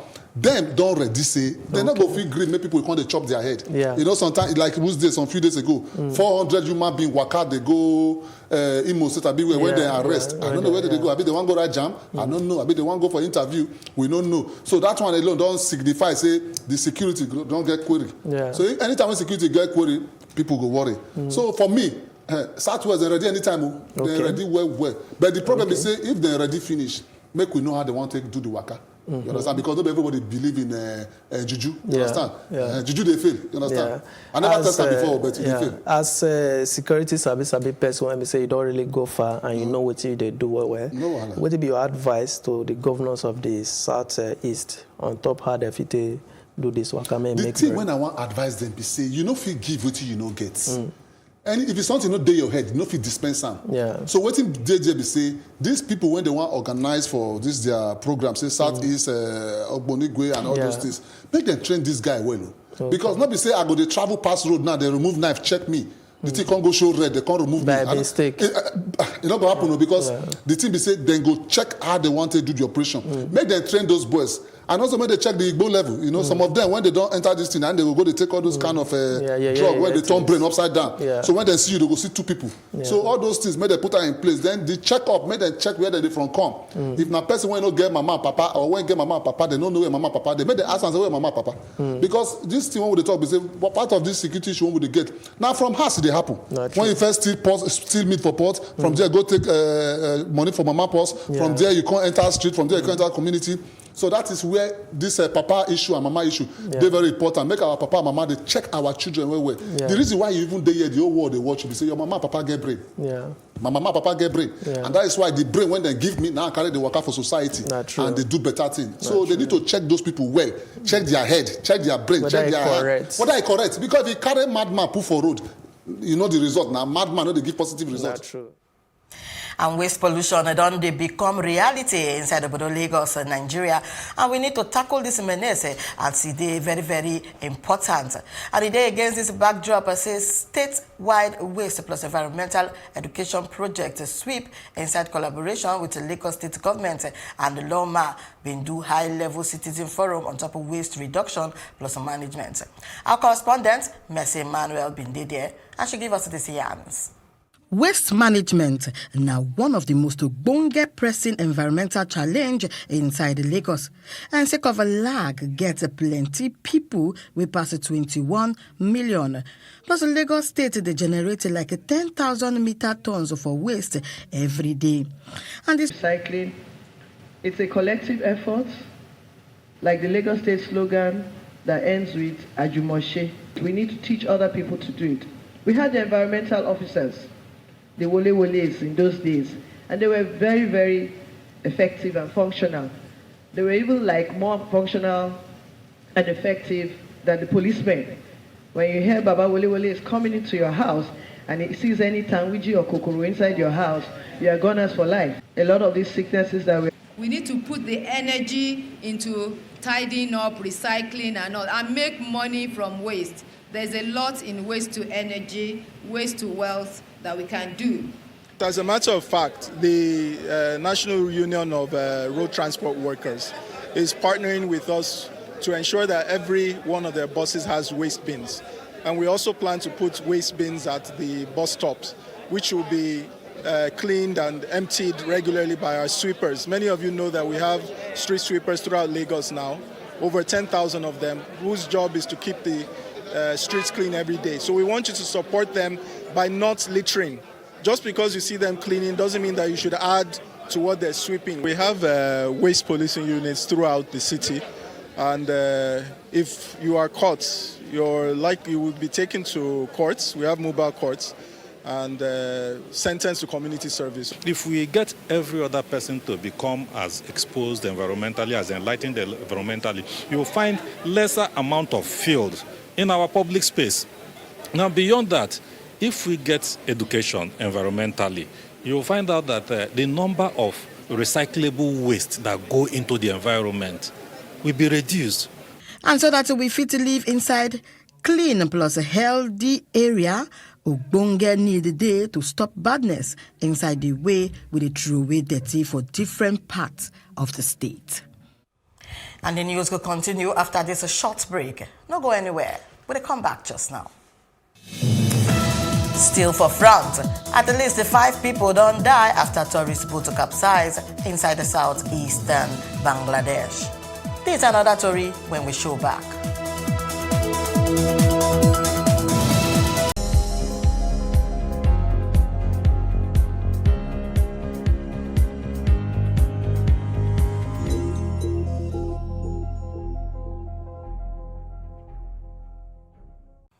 And inside African news, visiting Greek Foreign Minister Nikolaos Dendias on Thursday say Greece plus Algeria don't agree on top of political solution without a foreign military interference for the Libyan crisis. Dendias make the remark inside one press statement after one meeting with an Algerian counterpart Sabri Bokadom inside the capital Algiers. And the work where they led by Algeria to set the Libyan crisis. They plan to reach political solution where they allow the return to peace plus stability inside this country and beyond, as in Yan. And the minister, Yan, said Greece plus Algeria been highlight the need for immediate cessation for hostilities plus all foreign intervention within the framework for the United Nations, as the Greek minister take Yan. And the United States don't resume their military assistance to the Somali government so that they fit reinforce operation against Al-Qaeda-linked youth militias. The U.S. Embassy inside Somalia, Yan for 1 year, and yesterday said they resume for military assistance. It come and sake of their confidence when it go up for the economic reforms when Somalia don't put for ground. The Yanians say make the Somali government focus for restructure plus make them strengthen the security sector to improve their forces to make security better and stand for the country. The United States yarn their mind for July 2019, say they go restore military support for the Somali army after they stop them from December 2017. And South Africa President Cyril Ramaphosa don't charge talk, say the country must fix in Wahala public finances and must procure renewable energy fast so that they go address the power crisis. Ramaphosa agreed this one for one annual address to Parliament when Yan say economic growth don't store in Yafu. It cause a high level unemployment plus a hardship for millions of the citizens. Ramaphosa come office 2 years ago with a sweet talk say he can promise to improve governance after 10 years of corruption scandal under him predecessor, Jacob Zuma. Information when they come next now, Obodo Ibo Tori. When they come back just now.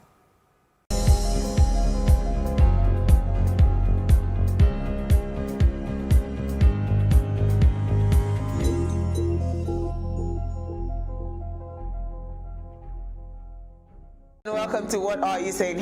#Ways, where we talk about topics in the news as it affects us all. We're talking about the Lagos City Marathon. According to some of the tweets that I read, because it was trending all over Twitter, some people were saying they were using the opportunity because this is a global event. I think this ban is a good thing. Yes. You know, because like you rightly said, during Fashola's time, it was already banned. And we had all settled. Yes, and we had already settled in well. Yeah. In Lagos State, we have chaos, and the chaos needs to be regulated. But the government have to be imaginative about it. This is my own version of strongly disagreeing with you. Actually, female genital mutilation is the total or partial removal of the female external genitalia for non-medical reasons. Over 200 million women, have undergone the practice of female genital mutilation. I mean, there is nothing you can do to change anybody's mind in their community, especially where you have to respect people for age, religion.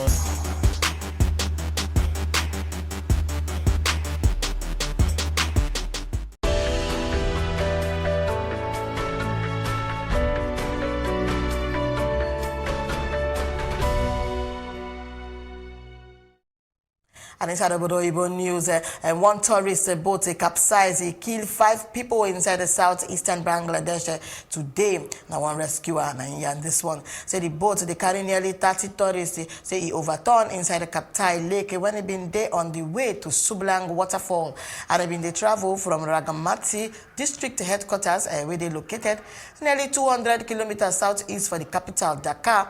Yan say Ratan Nat will be official for the fire service and civil defense department. Say in Yan say in team retrieve the bodies of 5 people and then rescue the survivors from the lake, will be the country's largest artificial body of water.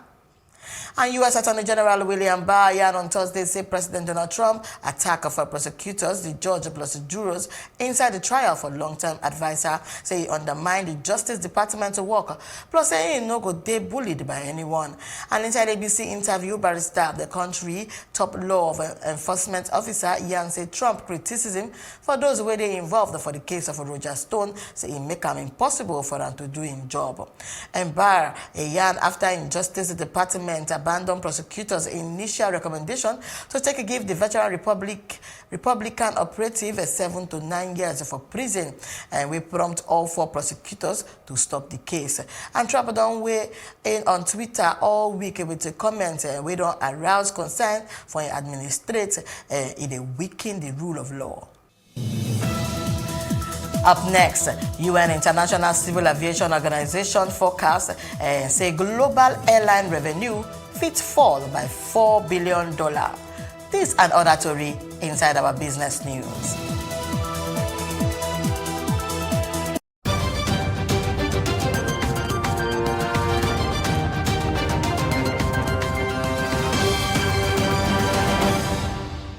And inside the business news, and sake of an audit query from the Office of the Auditor General for the Federation, the Senate on Thursday don't summon the Secretary to the government for the Federation, Boss Mustafa, making explain details of one ecological fund totaling we reach 596 billion naira.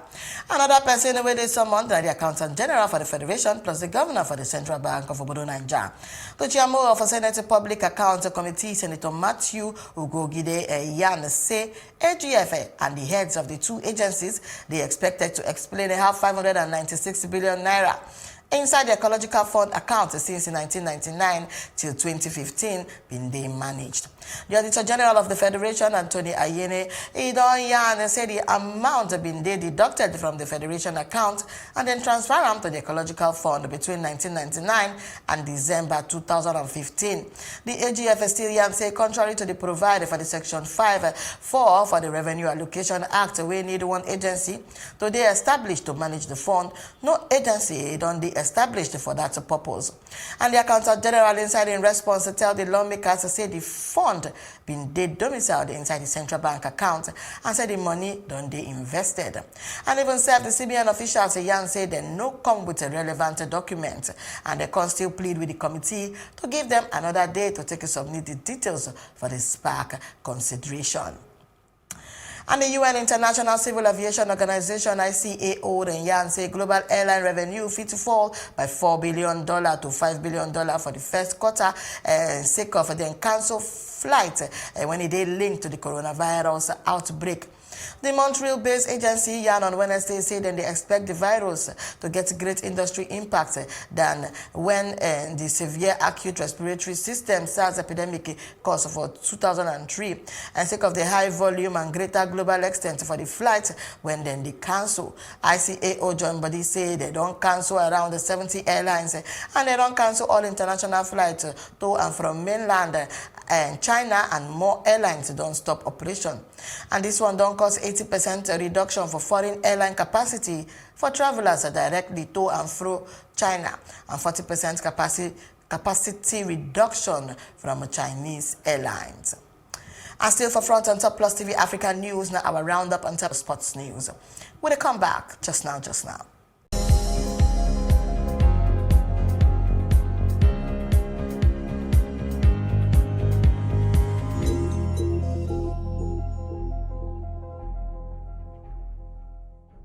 Mona Lisa is all about me.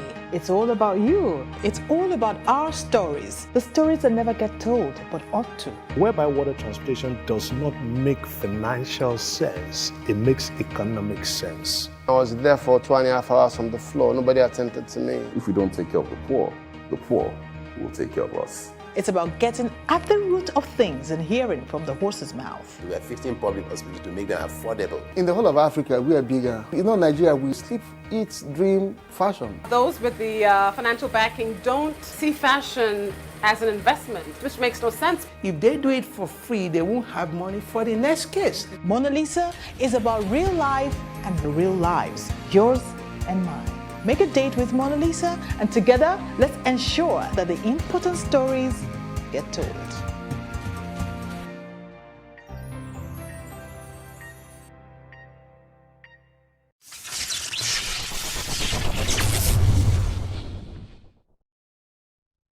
And inside sports, Italy soccer governing body don't tell International Football Association Board, IFAB, say make them introduce a system of a challenge where Serie A team is fit to challenge the referee decision and to ask for technology to intervene for the matter. And the Italian top of flight have introduced the video assistant referee VAR system for 2017 going to 2018 campaign season, but it can collect plenty criticism from Serie A managers. The FIGC president Gabriel Gravina say they collect the request from Serie A clubs and they don't carry and go tell FIFA say they're ready to experiment with the use for the challenges within one chenkele frame time and the process where IFAB specify. IFAB go hold the annual general meeting for Belfast and Northern Ireland for 29 February 2020, and when they go discuss possible future development on top of VAR. And that now a news roundup for events we shared during by this very o'clock. For more news updates, I beg follow us at Plus TV Africa on top of Facebook, Twitter and Instagram. And it go do bonga sense if you subscribe to our YouTube channel at Plus TV Africa. We go come back later with more stories and where they bring background headlines. Ona, well done. My name na Destiny Momo.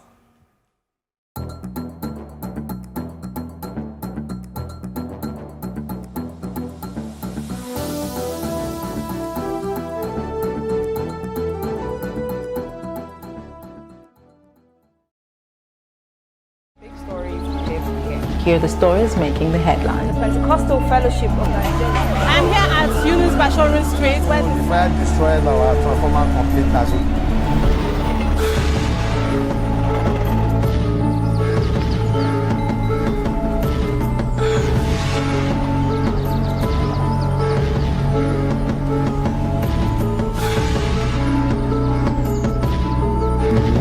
To the lowest level you can.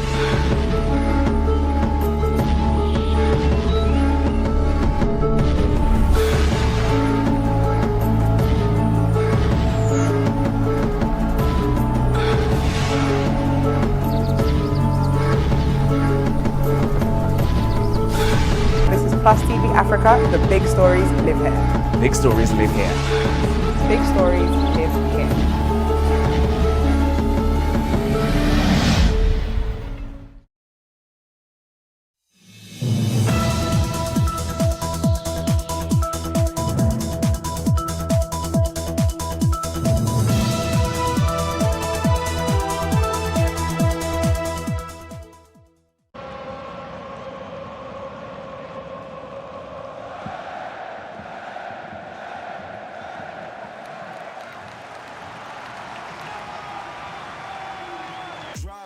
Drop when you.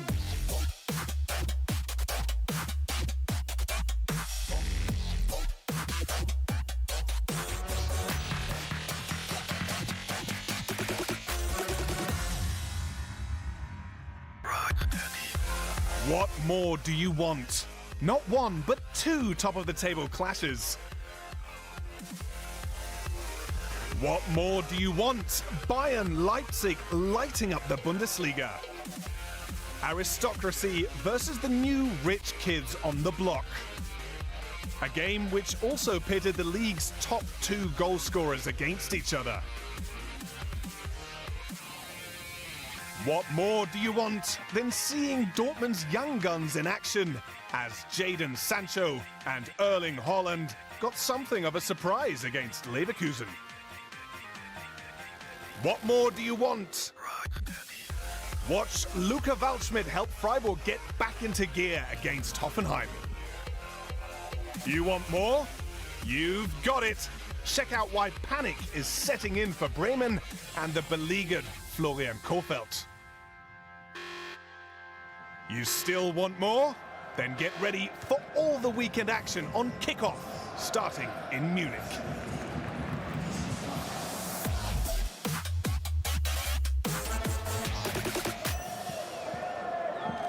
Welcome to arguably the biggest match of the season so far. Champions Bayern finally back in first place with a slender 1-point lead. They came into the weekend on a 6-game winning streak that put them top of the league last weekend. They're back in the groove. So, who's going to derail them? The obvious answer is Leipzig. Winning on Sunday would mean reclaiming the lead, beating Bayern for the first time ever, and keeping developments exciting at the top. Either way, the two teams had scored 111 times in their 40 league games this season, so this one was not expected to end goalless. The hosts started out as most people imagined, creating a glut of chances. Thiago after 5 minutes. Pavard in the 7th minute. And Goretzka another 2 minutes later. That's what you call missing a sitter. One factor in the Bavarians' favor is belief. Mia San Mia isn't just a marketing slogan. Bayern genuinely believe that football revolves around the Allianz Arena. As for Leipzig, their short history owes everything to sponsor Red Bull. Even the players can't buy into that. In the opening 20 minutes, they were certainly brought back down to earth by a dominant Bayern. Even when surrounded by opponents, Lewandowski still got his shot in here. So what do Leipzig have that Bayern don't? They're more about an ensemble performance than individual stars, especially since coach Julian Nagelsmann took the helm. Timo Werner is his side's only real star. He's attracted the attention of big clubs. And as we've seen over the years, players find it hard to turn down Bayern. He certainly got special attention on Sunday. Werner was unexpectedly fielded out on the left wing. Nagelsmann works in mysterious ways, but the striker did muster up his side's best chance of the first half. Player poaching is not a problem Bayern themselves suffer from. In a squad worth close to €1 billion, the likes of Robert Lewandowski come here to stay. Leva here with his best chance late in the first half. An outgunned Leipzig side were happy to hear the halftime whistle, somehow without conceding. Indeed, the visitors emerged re-energized for the second half. Marcel Sabitzer ballooning over the bar right after the restart. Werner's shot on an open goal 3 minutes later was blocked by David Alaba's arm. But calm down, not intentionally, Timo. The ref did then blow a penalty for the home side, a fair decision after Dayo Upamecano brought down Lewandowski.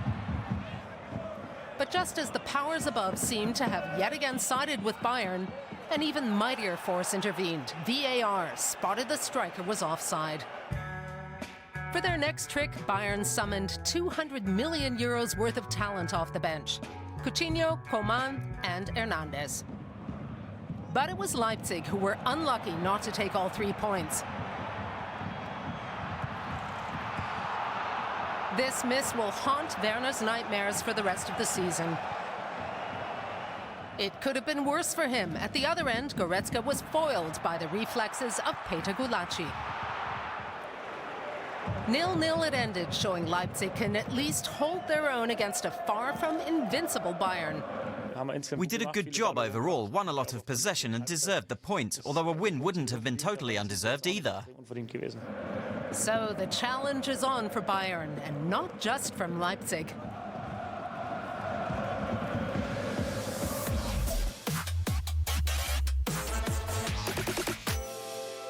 Dortmund have had a whirlwind run since the winter break. 3 consecutive wins and 15 goals scored had the fans dreaming of the title once again, mostly thanks to 2 teenagers, Jadon Sancho and new boy Erling Haaland. So, of course, they were hoping for further fireworks up front. But this time it wasn't a team like Cologne or Union they were facing, but a Leverkusen side who were sitting in 5th and gunning for a Champions League spot. Dortmund's Wunderkinds began working their mercurial magic early on. In the opening 15 minutes, they missed this chance. And this one.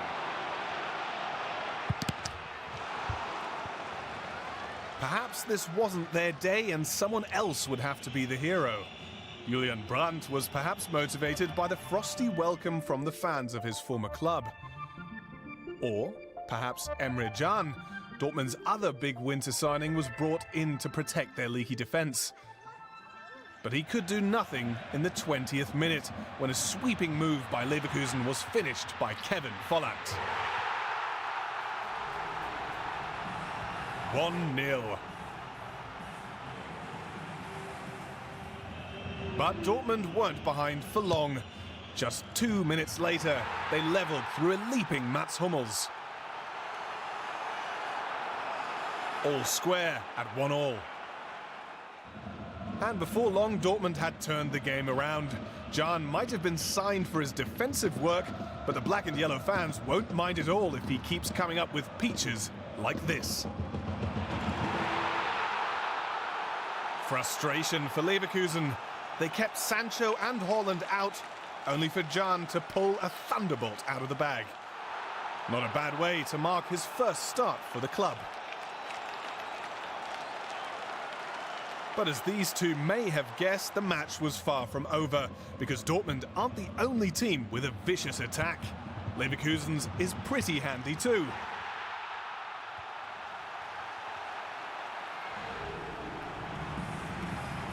Volland again, making it 2-2 just before the break. He's a fantastic striker with good finishing qualities, and he has a good body to protect the ball with, and he's like our Haaland. Dortmund's own Haaland was having an unusually quiet game, but their other 19-year-old was at his best in the 52nd minute to give Dortmund the lead. But hold up, our old friend VAR ruled the goal out due to an impetuous tug from the youngest man on the pitch, Gio Reyna. No matter, with the kids failing to fire, the comparatively ancient Rafael Guerreiro stepped up to put Dortmund ahead. And this time the goal actually counted. 3-2 to Dortmund with 65 minutes played.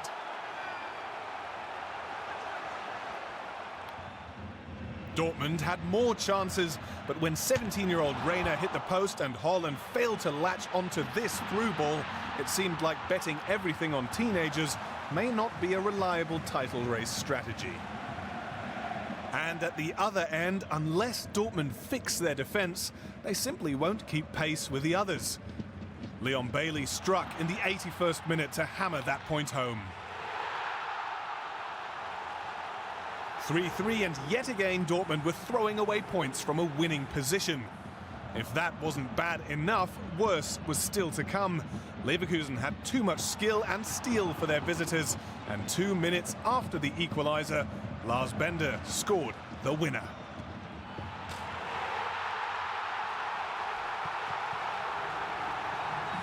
Dortmund led the game twice and scored 3 goals, but still lost. It's obvious to everyone what their Achilles heel is. We have to defend better than as a team, and I think we can always score, but first of all we have to defend better. Yeah?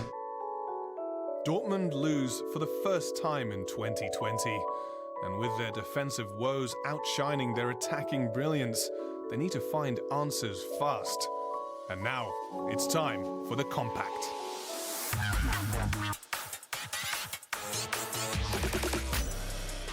Schalke hoped to gain some ground on the top 4, but it took a wild-card substitute to inject some life into their performance against last-placed Paderborn. Ahmed Kutucu had been on for just 7 minutes when he broke the deadlock around the hour mark. A fine finish from Kutucu. It was his 3rd league goal for Schalke this season. But Schalke failed to build on his strike and were punished in the closing stages. With 9 minutes to play, Paderborn's fighting spirit paid off. Klaus Jasula headed home to give the cellar dwellers a lifeline. The point doesn't nudge Paderborn off of last place, but it's a ray of light that keeps their survival hopes alive.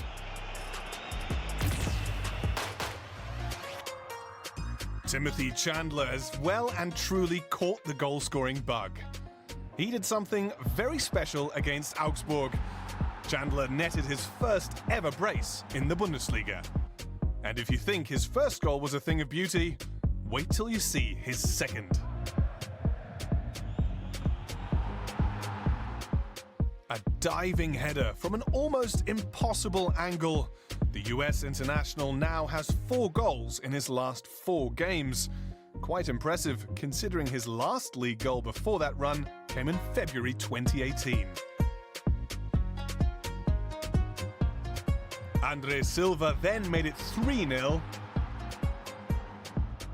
And late on, Filip Kostic showed anything Chandler can do, he can do too. And faster. The Serbian was on target in the 89th minute.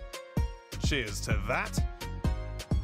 And he made it a rout when he struck again a minute later to make it 5-0.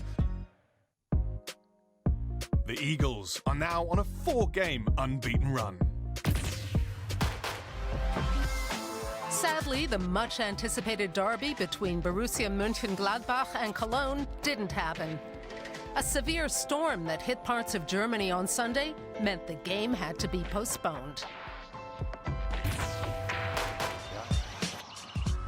Hertha Berlin players wore a strip on their cheeks in support of Jordan Torunariga, who says he was racially abused during a German Cup match at Schalke midweek. Fans also flashed his jersey number in solidarity. But once the ball got rolling, the capital club looked lost against Mainz.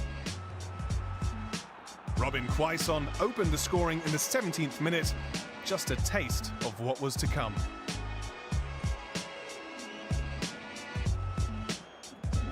It took a while, but he finally added another goal late in the 82nd minute. Just as Mainz thought the win was in the bag, Hertha halved the deficit when Dedrick Boyata's header was deflected in. But their hopes faded when Quaison converted a penalty in stoppage time to complete a deserved win. Mainz picked up their first points of 2020 thanks to Quaison's hat-trick. Hovering below those two teams is Düsseldorf, where new coach Uwe Rösler has been tasked with steadying the ship. Staying up is priority number 1. Düsseldorf pressured Wolfsburg like there was no tomorrow, and it paid off early on. Matthias Zimmermann completed a fine move in the 13th minute, his first Bundesliga goal of the season.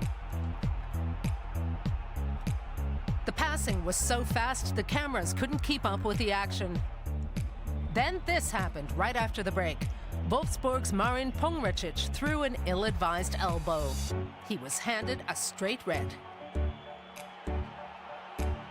Down a man, no problem. Wolfsburg would just have to try harder. And they did. Renato Steffen with a precise finish in the 50th minute. One of the shortest players on the pitch scoring a perfect header. Wolfsburg took the goal and the point too. It was not the result Rösler wanted.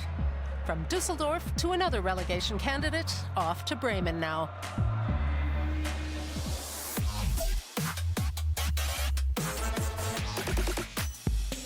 When a match report starts with a shot of the coach, it's usually a bad sign. Bremen's Florian Kohfeldt is facing the biggest challenge of his career so far. His side had lost 6 of their last 7 games and sat in 16th place at the start of the weekend. You can't call it otherwise than it's dramatically in the league now. In such dramatic circumstances, Kohfeldt's team started the game against Union Berlin with a safety-first approach. And that's being charitable. Bremen have the worst home record in the Bundesliga, scoring just 8 times in front of their own fans. And with service like this to forward Yuya Osako, you could see why. Kohfeldt urged his side to attack with guts. Easier said than done when you have a relatively toothless offense. Bremen need fresh impetus. During the week, they showed there's still cause for optimism with a sensational victory over Dortmund in the Cup. But even that couldn't spark a Bundesliga revival. How could it, when the man on the touchline exudes so little confidence? So why are Bremen clinging on to their flailing coach? Bremen have a history of loyalty to coaches like Thomas Schaaf. Even if some of the guys who came after him didn't last so long, Bremen see themselves as a family.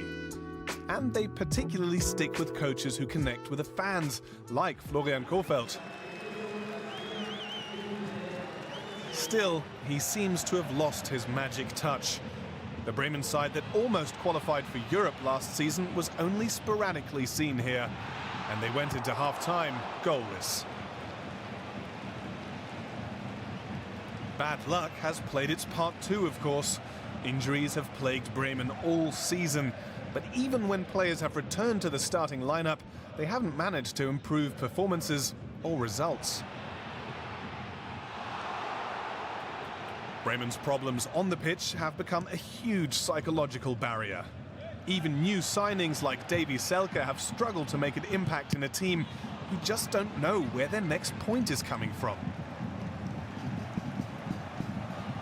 So all things considered, a home game against a team like Union was simply a must-win. But in the 52nd minute, Bremen fell behind.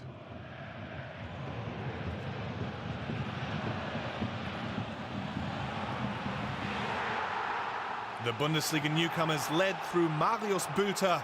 Another catastrophe looked on the cards for Bremen. And it was confirmed when Bülter squeezed the ball home from a tight angle to double his tally 20 minutes later.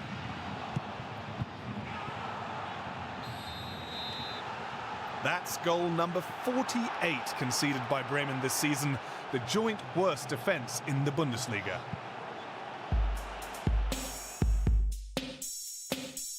Very frustrating, because every week we try to find solutions. We try to give them ideas. We try to give them a constitution that they go brave to the game. And every week to week now it's nearly the same.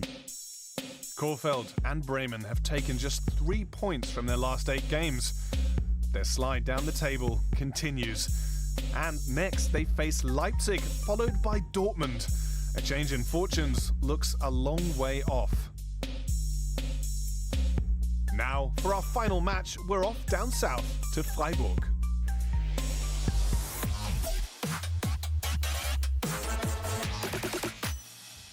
Christian Streich was able to let out a huge sigh of relief on Saturday. His Freiburg side managed to pull themselves out of a steady slide in form. After first surprising the entire league with their best season start in decades, Streich's men had managed just 2 wins in 9. And with back-to-back defeats to lowly Paderborn and Cologne, they had hit a new low. There's been a lot of positives this season, but we're unhappy with the last 2 matches. Now we need to show another side of ourselves. Opposite Alfred Schreuder's Hoffenheim, who had been in impressive form recently, Streich would need all the odds going his way. Goalless in their last 2 matches, Freiburg were hoping a recovered Luca Waldschmidt could provide the spark. Back in the starting lineup for the first time since match day 9, he nearly gave them the lead 9 minutes in. But the visitors were also fired up for the Southwest Derby, pressing high and full of confidence with 4 wins in their last 5 league matches. Freiburg, on the other hand, still looked rather insecure, making sloppy turnovers in their own half. Hoffenheim's new January signing, Moanis Dabour, looked hungry for his first Bundesliga goal. Out of nowhere, in the 39th minute, Hoffenheim gifted the hosts a penalty, with Stefan Posch downing Freiburg captain Christian Günther in the box. Luca Waldschmidt accepted the offering, coolly converting his 3rd penalty of the season and his first goal since October. The Germany international was out for over 2 months with a knee injury and made a very welcome return. Hoffenheim showed they can turn their game up a notch in the cup last week against Bayern. In the second half, Posch was eager to make amends for his mistake. But Freiburg have also shown their mettle on numerous occasions this season. Their attack was combining well, And only a smart save by Philipp Pentke prevented Waldschmidt from making it 2-0. In case you didn't know, fate seems to smile on Freiburg. Christopher Baumgartner missed the target here by centimeters. No other team has been saved by the woodwork as often as the Black Forest club. That was the 12th time this season.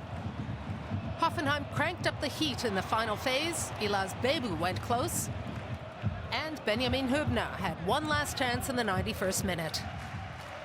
Freiburg had already conceded a league high of 6 goals in injury time this season.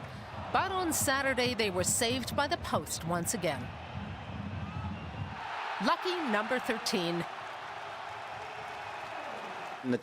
Sure, the game could have ended 1-1. In the last 20 minutes, we couldn't break free.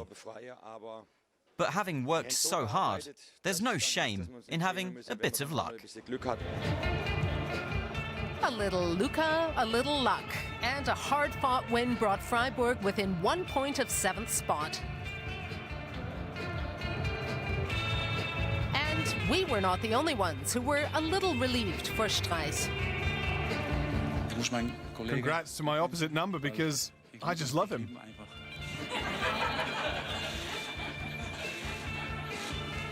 What a nice handover.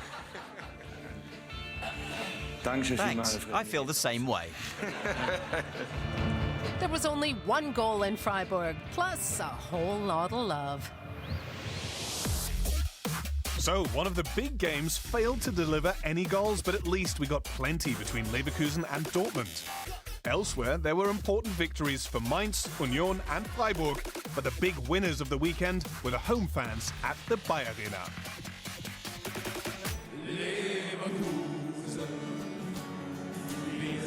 This weekend's award for Best Fan Tifo had to go to Leverkusen. The Bundesliga is famed and envied for these impressive extravaganzas. But why make such an effort, you might ask? Well, just like with singing and clapping, it's to give their players that extra modicum of motivation. And sometimes all that hard work pays off. It certainly did for Leverkusen as they won the game of the weekend against Dortmund.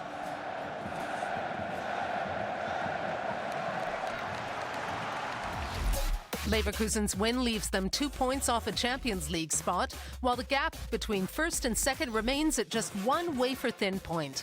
Gladbach had a good weekend without getting off the sofa. The rest of the top 4 all dropped points. Mainz's win over Hertha means there's now a 4-point gap between them and the relegation playoff spot. And Union's impressive debut season continues. They're now 9 points clear of the bottom 3. Hats off to them.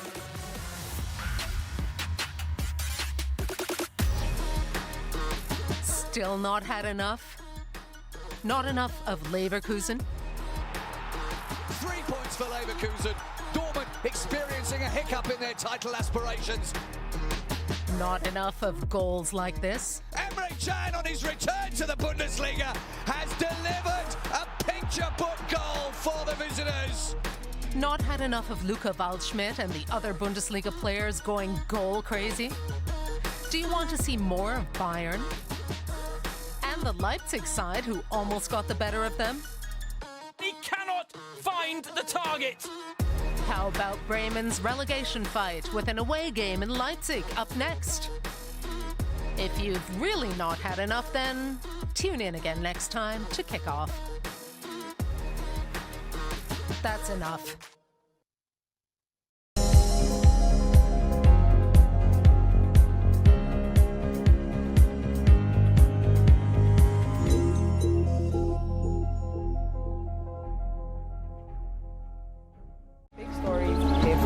Hear the stories making the headlines. Pentecostal Fellowship of Nigeria. I'm here at Yunus Bashorin Street where the fire destroyed our transformer completely.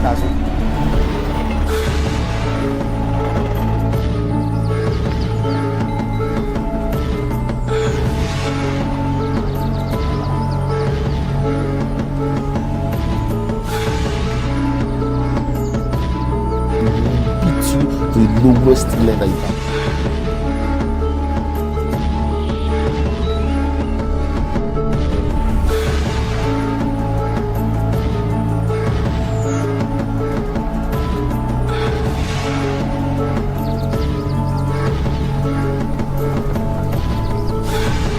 Plus TV Africa, the big stories live here. Big stories live here.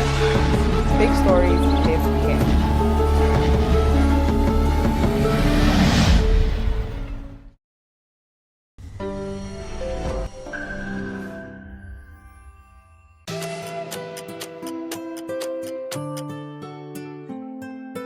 Mrs. Ibukun Awosika is a Nigerian business mogul, author and motivational speaker. She was born in Ibadan, capital of Oyo State, and is the third of 7 children. She attended St. Paul's African Church Primary School and Methodist Girls High School, Yaba, and obtained a degree in chemistry from University of Ife. She is an alumni of the Chief Executive Program of Lagos Business School, the Global Executive MBA of IESE Business School, and Global CEO Program of Wharton. Ibukun worked as an audit trainee at Akintola Williams & Co.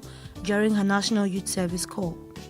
She moved on and became the founder and CEO of the Chair Place Group in 2004, a conglomerate which encompasses the Chair Center Limited, Sokwa Chair Center Limited, Furniture Manufacturers Mart Limited, and TCC Systems and Services Limited, specializing in the manufacturing, retail, and bankway security system services. Ibukun serves on a number of corporate and non-profit boards, which include Chairman of First Bank Nigeria Limited, Member of the Board of Nigerian Sovereign Wealth Fund, and former Chairperson Board of Trustees of Women in Management, Business and Public Service. She chairs the board of After School Graduate Development Center. She is a multiple award-winning entrepreneur and the first Nigerian recipient of the prestigious International Women's Entrepreneurial Challenge Award as a nominee of the United States Department of State in 2008. Ibukun is an author of The Girl Entrepreneur and Business His Way. In her leisure, she loves to watch investigative and legal series. She is married to Odion Ighalo and they are blessed with 3 sons. And this is The Mogul in 90 seconds.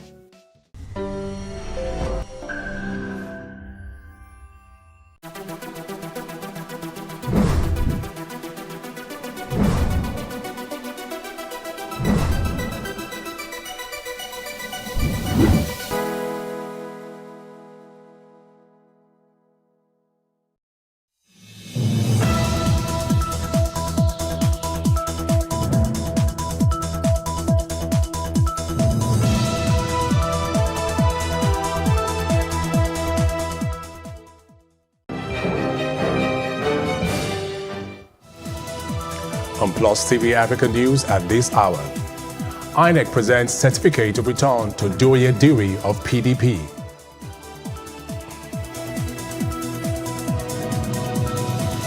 Greece and Algeria agree on political solution to end Libya crisis.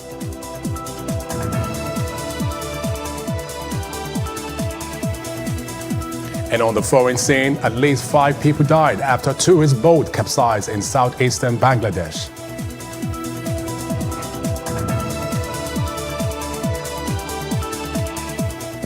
Good evening. Many thanks for joining us on News on the Hour on Plus TV Africa. Here are the stories making the headlines. I am Benny Ark. The Independent National Electoral Commission, INEC, has handed over the Bayelsa State Governorship Election Certificate of Return to Senator Doye Dewey of the People's Democratic Party. The INEC chairman, Professor Mahmoud Yakubu, while handing over the certificate of return to the PDP candidate in Abuja, says that following the Supreme Court ruling, Senator Doye has met the requirements of the Supreme Court and also 25% of votes cast across 2/3 of the local governments in Bayelsa State. Professor Mahmoud also added that PDP's candidate scored the highest number of votes cast. In compliance with the orders of the Supreme Court, the Commission met this morning and reviewed the result of the election in which 45 political parties contested. Without the votes scored by the All Progressives Congress, APC, whose candidates were deemed not to have participated in the election, the total number of lawful and valid votes cast in the election now stands at 146,999. Out of this figure, the candidate of the People's Democratic Party scored the highest number of lawful votes with 143,172. The candidate of the Accord Party has the next highest score with 1,000 339 votes. The margin of lead between the candidates of the PDP and the Accord Party is 141,833 votes. With this outcome, the election is conclusive at first ballot.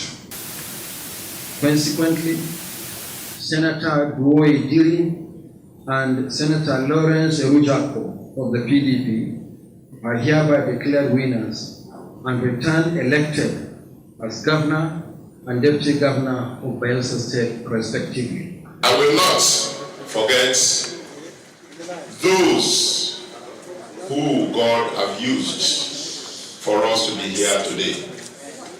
The judiciary, which is the last hope of the common man. We pray and hope that God will heal our land, Bayelsa State. God will heal Nigeria. For us, God has taken us through a winding road, and it has taught us lessons of reconciliation, lessons of love. Ekiti State House of Assembly on Friday passed a bill for the establishment of Ekiti State Security Network Agency and the Amotekun Corps into law. The Speaker, Fuminiyi Afuye, said having passed through the third reading, the bill has become a law. Afuye, who lauded the lawmakers for their leadership and commitment to the bill, said the Assembly did not short-circuit any process that was required in lawmaking. The Speaker said the bill will be transmitted to the State Governor, Dr. Kayode Fayemi, for his assent. Meanwhile, Nigeria's military burned down villages and forcibly displaced hundreds of people in its fight against Islamist insurgents in the country's northeast, right group Amnesty International alleged on Friday. Previous allegations have sparked investigations by the International Criminal Court in The Hague and hampered Nigeria's ability to purchase arms, a source of frustration for its military's leaders. However, convictions of soldiers have been rare, and military has repeatedly denied wrongdoing.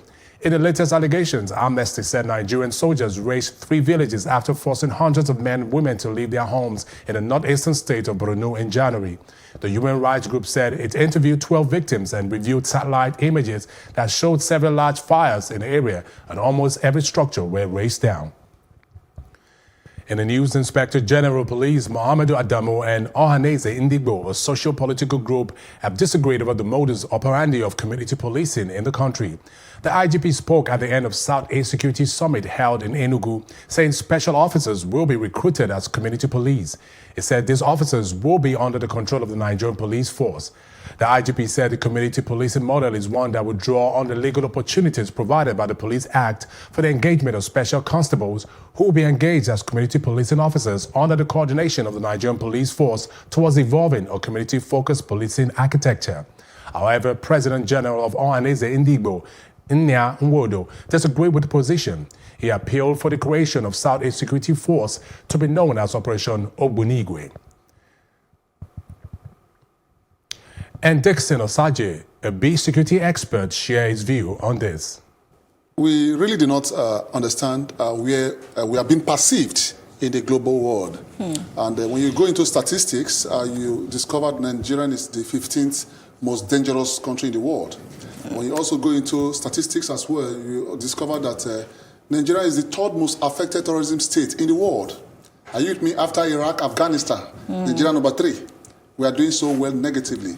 Wow, we are doing so well negatively. Each time we have this report card from international organization, what I expected our government to have done is that they should have set up a committee to analyze this report. Like when we were in primary school, when you come first, second, third, or fifth, or whatever position you come, if not first, positively wise, your parents will have to bring you back home, analyze what went wrong, why did you came fourth, why did you came fifth, don't you have the same head with the person that came first? Yes. You know, it's a kind of mitigation factors for you to do more better. That's but right. each time we have this report card, we'll just go back home and sleep. Some years ago, we were the 7th most terrorist-affected nation. We came 5th, 4th. Now we are 3rd, number 3. And that is not a good limelight because it's quite scary. Yeah, it's quite scary. It's going to also affect social development, economical development, and also the way we are going to be perceived in the international world. It's not a good one. Like some few days back, I have privileged information of the mayor of Canada trying to come to Nigeria. It takes the government of Canada to approve his departure to Nigeria because of the risk implication in this country. Now, coming back to your question, the vulnerability we have in this part of the world is that we have limited resources policing a majority of the state. Over 200 million people against 371,000 police officers is an intentional energetic failure. Wow. In the sense that, and out of these 371 police officers that are governing this great nation, I was coming this morning, early in the morning, I saw maybe an expatriate or whoever the case may be, plying the highway with escorts, and about 7 to 8 mobile police were giving him escort, which is to say that our policing function has been politicized. And if you give a police escort about 8 teams to a Nigerian or an Irish party, whatever the case may be, our security has been defeated because the essence of police is to police the people, not to police the elites. Because whatever the case may be, the Nigerian police have a role to play in also revamping their own architecture. Giving escort services should be given to maybe other security agencies, private security agencies. In America, in England, where these people travel to, you can't, when you go to foreign land, you can't see our airlines with escort. Who's going to give you escort? Who? The government will use their tax money to pay the police. The police will not give you escort, and you pay the police for services. That is not done. We need to also look into the police structure and ensure that the police service are well monitored so that they will give us the desired police. Then the Amotekun Operation Mass Destruction. I like that name, but I don't know the people they want to destroy. Because maybe we need the enemies. Yes, because Amaka, you see, people fail to understand something, that security is not about enemy-centric. Security is all about population-centric.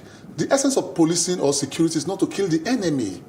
Because if you want to kill the enemy, you kill till eternity. Crime can never be eradicated till the end of time.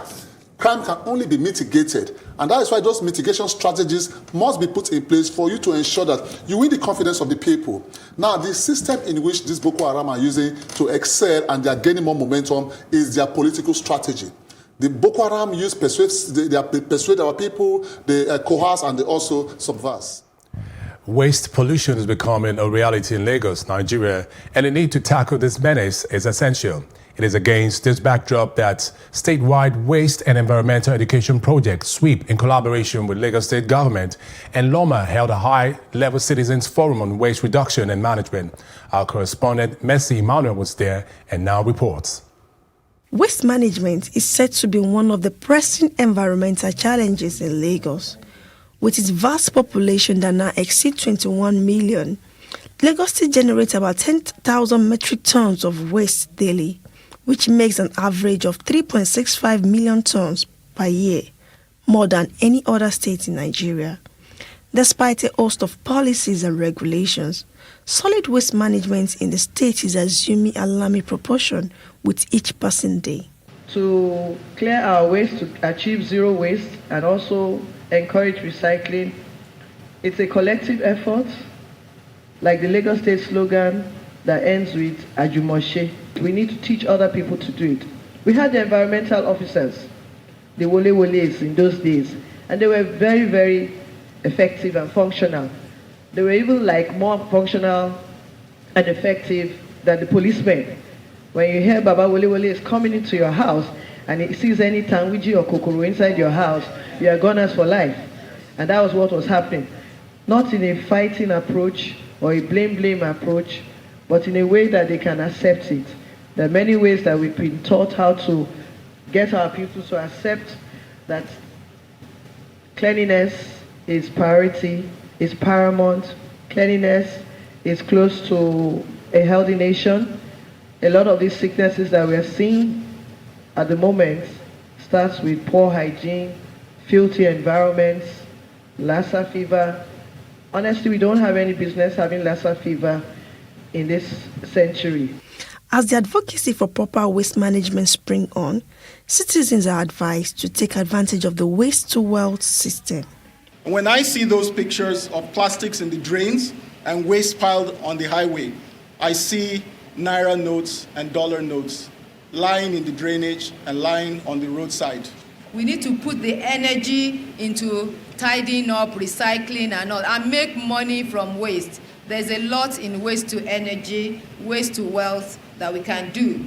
As a matter of fact, the National Union of Road Transport Workers is partnering with us to ensure that every one of their buses has waste bins. And we also plan to put waste bins at the bus stops, which will be cleaned and emptied regularly by our sweepers. Many of you know that we have street sweepers throughout Lagos now, over 10,000 of them, whose job is to keep the streets clean every day. So we want you to support them by not littering.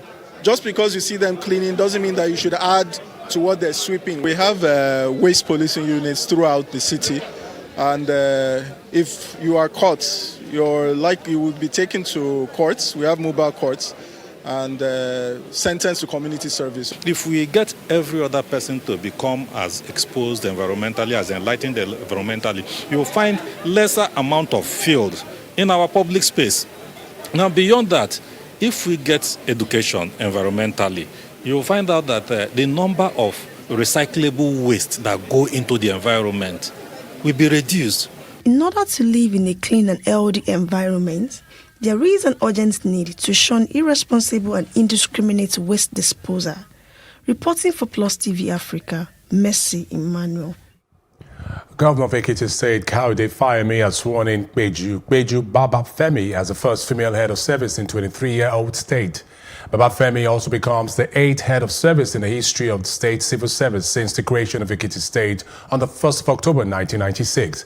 Governor Fayemi, while speaking at the inauguration, said that her appointment was followed by the vacuum created by the former head of service, Ayodeji Ajayi, who retired last week.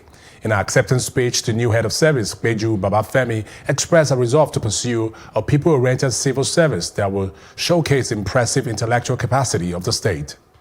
As a government, and this you know very well, we are committed to transparency in corporate governance and therefore will not tolerate any act that is in breach of the accord that we signed with the Ekiti people. Therefore, I implore you to see your appointment as a call to serve, a call to etch your name on the sands of time in Ekiti, and a call to be a part of positive history. And I urge you to do your best to justify the confidence reposed in you. On my part, I envision a civil service that is people-oriented, with a culture of transparency and accountability, leveraging technology for socio-economic development of the state. My priorities are staff welfare and training, leadership development and gender equality. In line with the Camilla maxim, if you don't train them, don't blame them. Therefore, I will gear more efforts towards the training and retraining of staff. Still ahead, at least 5 people died after a tourist boat capsized in southeastern Bangladesh. This and more when we return from this short break.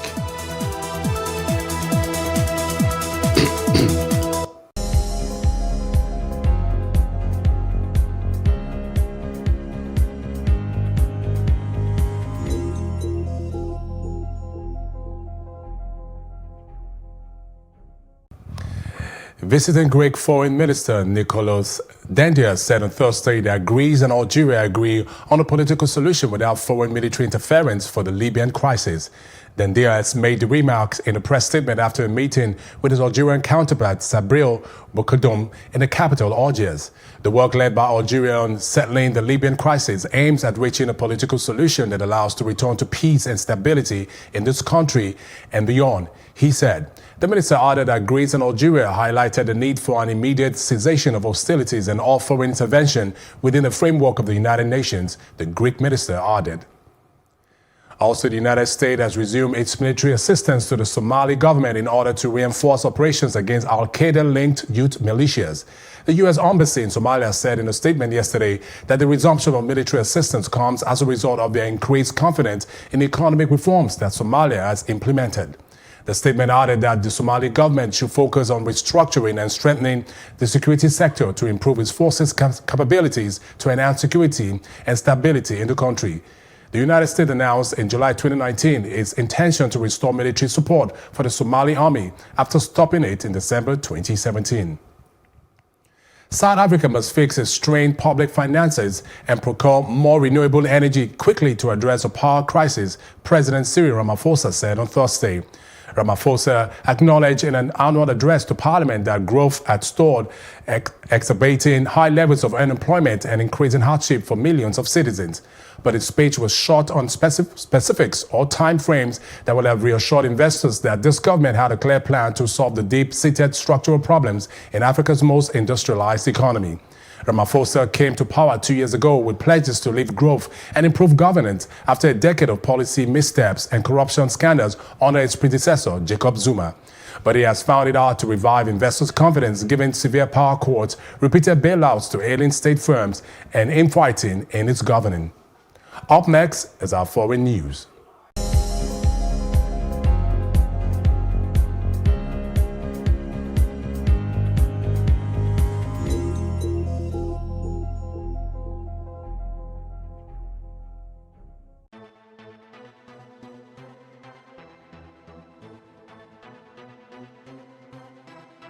In recent times, getting employment is a major testimony.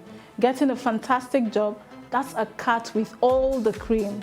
So in what world does anyone ever leave that sort of job? Well, in this world. Not Your 9 to 5 show covers all the seemingly questions and intrigues. I can't work for anybody. Number of times I spent with shoes, I see shoes in my dreams sometimes. I can't be waiting for salary. I know we have a lot of challenges. Working for people is like starting from the scratch. We have political issues, we have socio-economic issues, we even have spiritual issues. I don't think I can do 9 to 5 anymore. So this is not your regular 9 to 5. It's my life, my world. Join me, Amaka Okoye, on Not Your 9 to 5, showing on Monday 5:30 p.m. and Thursday 11:30 a.m. West African time.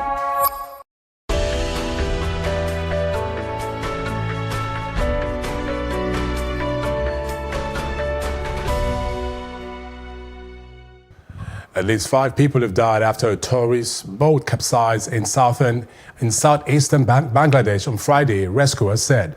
The boat carrying nearly 30 tourists overturned in capital Lake while it was on the way to the Sublang waterfall. It was traveling from Rangamati district headquarters located nearly 200 kilometers southeast of the capital, Dhaka, said Ratan Naf, an official at the Fire Service and Civil Defense Department. He said his team retrieved the bodies of 5 people and rescued the survivors from the lake, which is the country's largest artificial body of water. U.S. Attorney General William Barr said on Thursday that President Donald Trump's attacks on prosecutors, the judge, and jurors in the trial of a long-time advisor undermined the Justice Department's work, adding that he would not be bullied by anyone. In an ABC interview, Barr, the country's top law enforcement officer, said Trump's criticism of those involved in the case of Roger Stone makes it impossible for him to do his job. Barr spoke after his Justice Department abandoned prosecutors' initial recommendation to give the veteran Republican operative 7 to 9 years in prison, prompting all 4 prosecutors to quit the case. Trump has weighed in on Twitter all week with comments that have aroused concerns his administration is weakening the rule of law.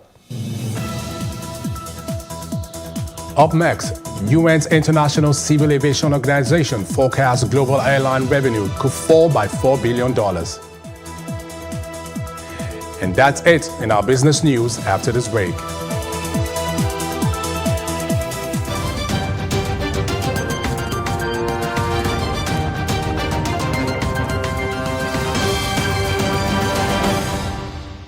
And in business news, following an audit query from the Office of the Auditor General of the Federation, the Senate on Thursday summoned the Secretary to the Government of the Federation, Boss Mustafa, to explain details of an ecological fund totaling 596 billion naira.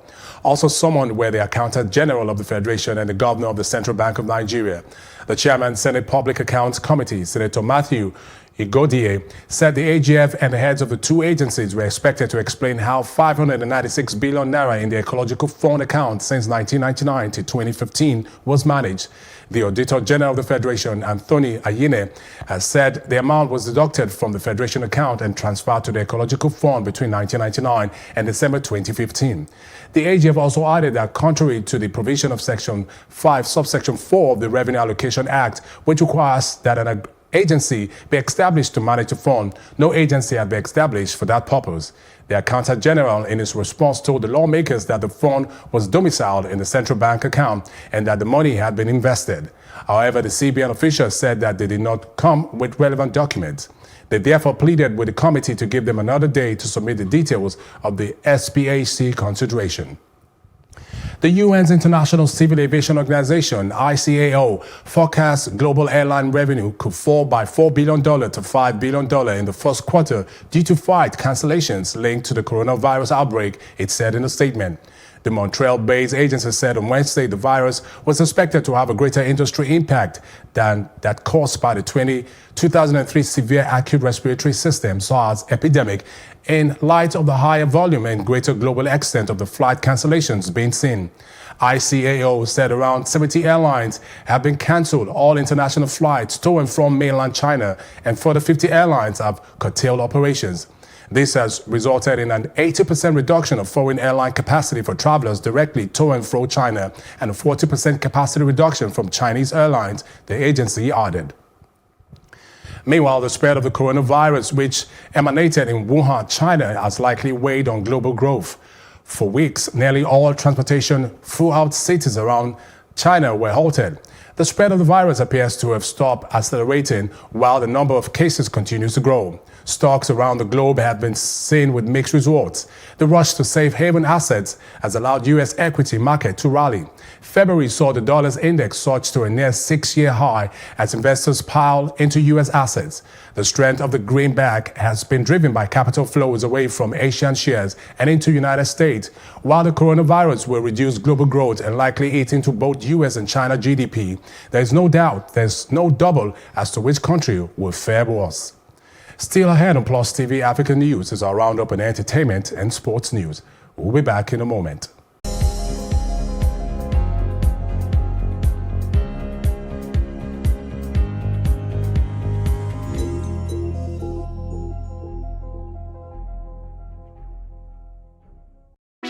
Hey, what's up, guys? You're welcome to another edition of Plus Event, and I remain your host, Ifeoluwa Osuke. Your absence isn't an excuse anymore, as Plus Events is all you need, as we bring you the glitz, the glamour, and loads of fun. Oh, definitely, right? No question. He's a living legend.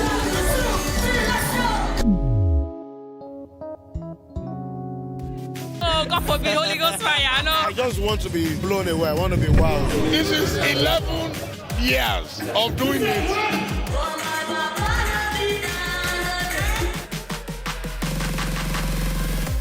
I'm surrounded by so much positivity. No, it's okay. Yo, what's up, my people? It's your boy Starboy Terry. You're watching Plus Event on Plus TV. Stay glued to Plus TV Africa every Saturday and Sunday, 4:30 p.m. West African time.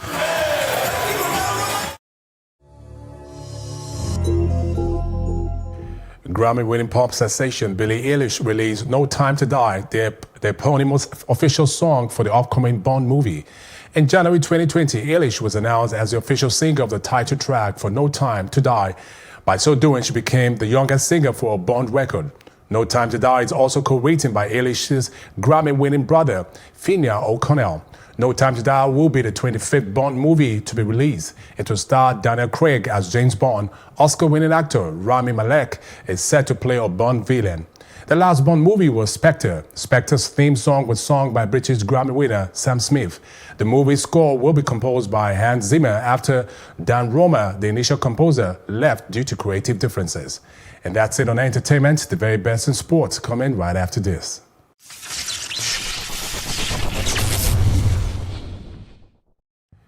Italy's soccer governing body has asked FIFA's rule-making body, the International Football Association Board, IFAB, to introduce a system of challenge where Serie A teams can challenge the referee's decision and ask for technology to intervene. The Italian top flight introduced the video assistant referee, the VAR system, in 2017 and 2018 campaign season, but has received criticisms from Serie A managers. The FIGC president, Gabriel Gravina, said requests from Serie A clubs have been received and have informed FIFA, telling them that they are ready to experiment with the use of challenges within the time frame and the process specified by IFAB. IFAB would hold its annual general meeting in Belfast, Northern Ireland, on the 29th of February 2020, where possible future developments on the VAR use will be discussed. Former champions at number 3, seed Petra Kvitova, has withdrawn from the St. Petersburg Ladies Trophy ahead of a quarterfinals match with illness. The 2018 winner was picked to face Russia's number 1, Ekaterina Alexandrova, in the last quarterfinals on Friday. Alexandrova, the Shenzhen Open champion, has now qualified with a walkover for a second semi-finals for the season and will face either Netherlands and number 2 seed Kiki Bertens or qualifier Anastasia Patopova. And that's our news roundup event at this hour. For more news updates, please follow us at Plus TV Africa on Facebook, Twitter, and Instagram. And do subscribe to our YouTube channel at Plus TV Africa. We'll be back later with more stories making the headlines. Do join us. I am Benny Ark. Big stories live here. Hear the stories making the headlines. The Pentecostal Fellowship Organization. I'm here at Eunice Bashorin Street, where the fire destroyed our transformer completely.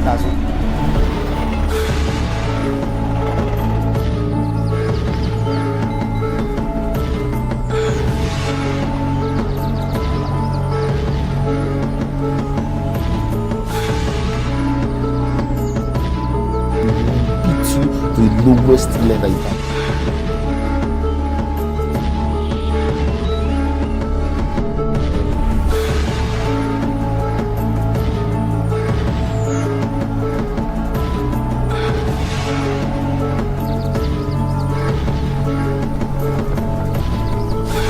This is Plus TV Africa. The big stories live here. Big stories live here. Big stories live here.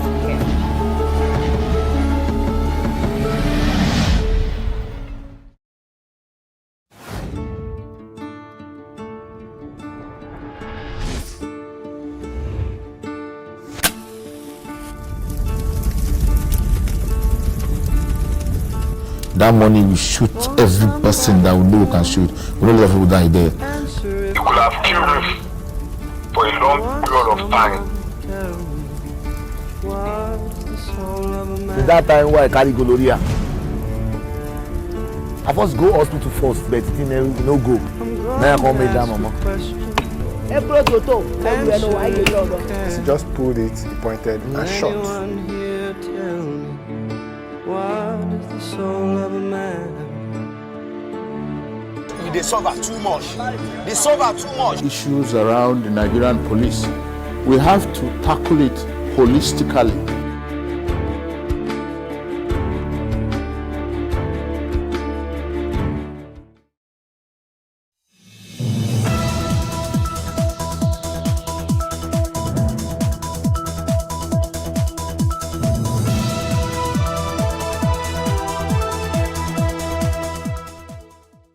Mona Lisa is all about me. It's all about you. It's all about our stories. The stories that never get told, but ought to. Whereby water transportation does not make financial sense, it makes economic sense. I was there for 2.5 hours on the floor. Nobody attended to me. If we don't take care of the poor will take care of us. It's about getting at the root of things and hearing from the horse's mouth. We have 15 public hospitals to make them affordable. In the whole of Africa, we are bigger. You know, Nigeria, we sleep, eat, dream, fashion. Those with the financial backing don't see fashion as an investment, which makes no sense. If they do it for free, they won't have money for the next case. Mona Lisa is about real life and real lives, yours and mine. Make a date with Mona Lisa, and together, let's ensure that the important stories get told.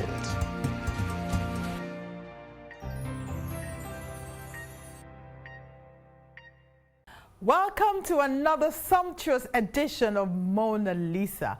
I say that deliberately because today we'll be delving into matters concerning the food industry and specifically our restaurants. We will be exploring and exposing the scope of development of this industry and looking at how our restaurants are rising to the challenge of feeding our appetites for good cuisine. For now, let's begin with the statistics layout. Nigerians spend 56.4% of household income on food, the highest in the world. This is according to one of the latest figures by the U.S. Department of Agriculture. In other words, Nigeria spends over half of its household income on food. There are only 9 other countries that spend over 40% on food. 4 of them are in Africa and 4 are in Asia. The Association of Fast Food and Confectioners of Nigeria, an umbrella body of quick service restaurants, has revealed that the Nigerian food industry is estimated to worth over ₦1 trillion, with the fast food segment gulping over 250 billion naira, and this number is still expected to rise in the future.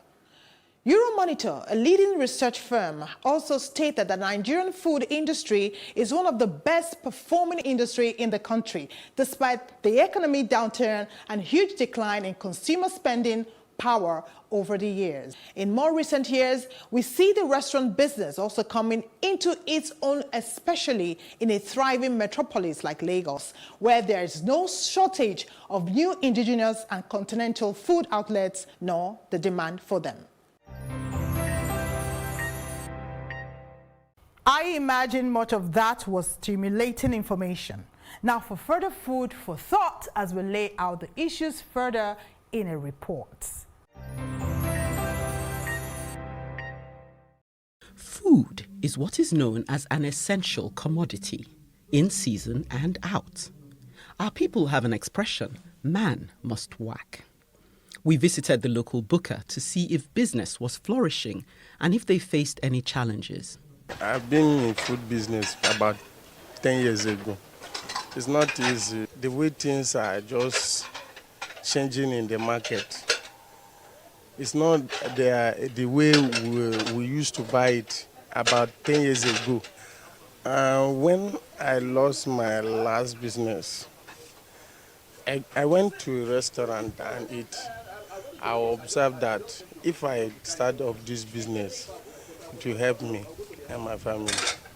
I cook about 9 pots of soup, different soup.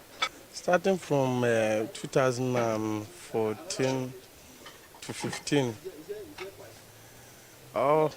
let me just say about 400 customers in a day. But since 2015 to these days, the customer reduced because the way Nigeria is today. In the cosmopolitan city that is Lagos, there is no shortage of variety in both the demand and supply food chain. Indeed, just as local food eateries have their market, so foreign food has its market too. We dropped in on Z Kitchen, an upmarket restaurant, to compare notes on what makes for a successful restaurant business. Who knows, we may happen to chance upon the odd Nobel laureate. And yes, we are a restaurant that is inspired, if you want to say, by our travels, my wife and I, the different countries we've lived in, and we try to place that on a plate and serve it to our customers. What do customers want? What is the secret to keeping them happy? I come here almost every day. This food is quite homemade. It's quite homely. So unlike what you see in like a bigger restaurant or no processed, this is like something that you can make in the house. The pricing for the food is quite pocket friendly. So I had poundo yam and okra soup, and it's very delicious. I actually had semo and afang soup. Really delicious. My mom's cooking is better, but the soup here is actually very good. It's very nice, it's filling, and it's actually large, as in when you have a plate, you're so filled up. I'm eating apple with vegetable soup and okra. The soup is standard, but the apple is very small. Zolin restaurant, though in the high end of town, could be said to be off the beaten track. A twist of exotic meets contemporary. It manages to address the inquisitive palate, as well as keep the native taste buds satisfied. We caught up with the director and chief chef to understand the inspiration behind this adventure. Zolin is a contemporary and fusion restaurant. What we do basically is to use our natural herbs, our local herbs and spices to give our diners a wonderful tasting experience. So yes, we got a space here to do the restaurant. It's not on the high street, so it has its plus and its minuses. For instance, we don't have a fantastic footfall in terms of walk-in customers, but we have a lot of reservations, and I think people that come here are a bit more intentional. They've probably seen or heard of us from somewhere, or somebody else told them, which is like a word-of-mouth referral. But what we're here for really is to let the world know that African food or Nigerian food can be served in an international way. It is apparent that as diverse as food is, there is also a diversity of taste to match. We begin to note that as far as the restaurant sector is concerned, what we're seeing is merely the tip of the iceberg. Since we pride ourselves for hearing from the horse's mouth, today is no exception. We catch up with the key guests to delve into the issues raised so far. The name Ziyech, I guess it's the Z is for me and my wife, so Zena and Ziad. So I guess this is what the name is. Kitchen is just basically it's because of what the restaurant is. So it's very focused on our kitchen, that we do things from scratch, from the pastas to our bread to everything in between. We try to buy things whole, like all the in terms of, for example, the lamb that we get whole lamb. We use it all up from the neck to the tail. This is the first restaurant that I own, along with my wife. In fact, originally I'm an engineer. I was an engineer for 15 years. This is definitely the hardest environment I've ever worked in. Hard because of the sourcing, as you're saying, but hard for me also because I'm not the son of Africa. And the first time I set foot in West Africa or anywhere under North Africa was 2016, when actually the country was beginning to spiral downwards, unfortunately, economically. I don't know, I guess while people were almost running away from here, I was seeing an opportunity. It was the attraction of the opportunity of the market, the potential, and I guess my crazy entrepreneurship ideas. So yes, it's difficult because there's a lot of restrictions from the country's import policies, let's say. There's a lot of ingredients that are banned. I mean, as for the lamb, for example, and the goats we use, they're local, and they're excellent quality, etc. Fish is amazing here, but some things, I mean, as much as one would love to use everything from local, but some things you can and some things you can't. It's very difficult to set up business in Nigeria for several reasons, let alone a food business. But the difficulty is also that the customer base is extremely varied, and I'm not talking about having expats versus Nigerians. In fact, I'm more focused on the Nigerian, or what I'm discovering as the Nigerian palate being extremely varied and broad and very and from one extreme to the other. I'm not gonna lie to you. Being an entrepreneur here, I'm everything from the generator maintenance guy to water treatment guy to head cleaner to whatever, all the way up to assisting accountants and being the owner and chef of the place. I get to do everything, and I learned a lot of these things by being here.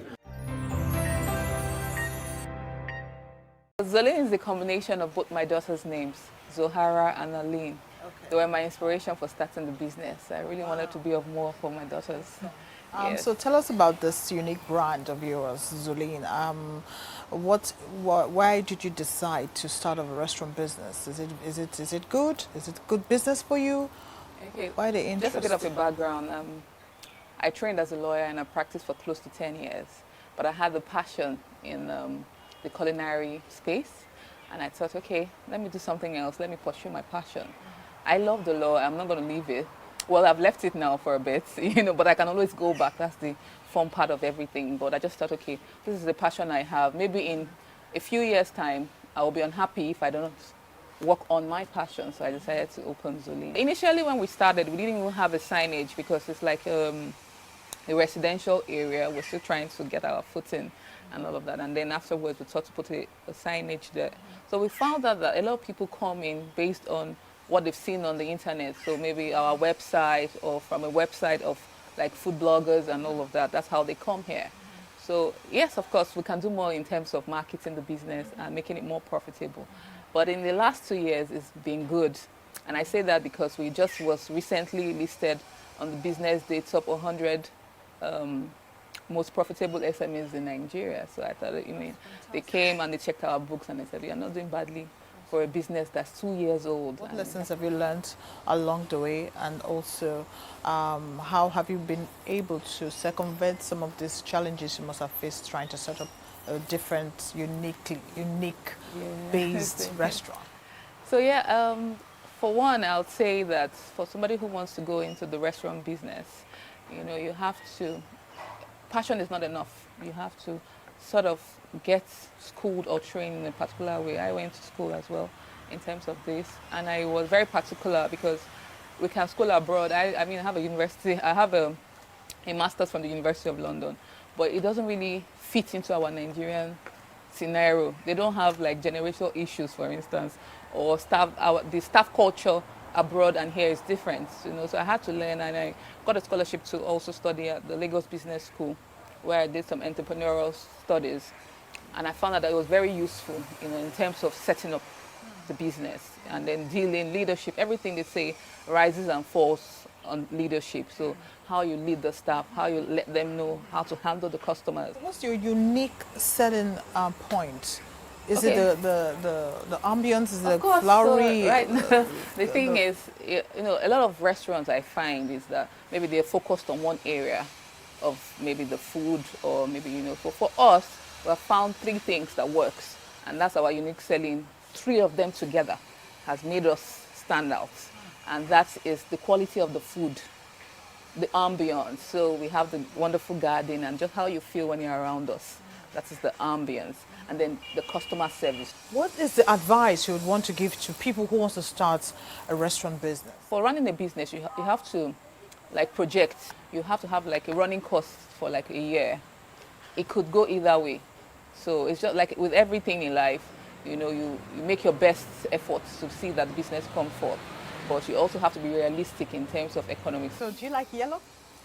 I see that everything around me is yellow, sunlight, bright and beautiful, all things yes, bright I love and beautiful. Yellow. And you love green. Yes, I love green, I love olive. Welcome, Salome, to Mona Lisa. Welcome to the Wheat Baker. So tell me, what is the secret of the success of this business, and how long has this been going on for? The success of our the secret of your success is our people. So it's our staff, it's our service, but in order to provide those services, it's the staff that provides the services. But we've also invested highly in our staff. My name is Yanni Mellis. I'm the executive chef at the Wheat Baker Hotel.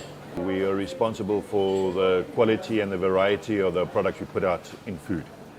We serve obviously Nigerian, the local cuisine, and we also serve a wide range of continental cuisine.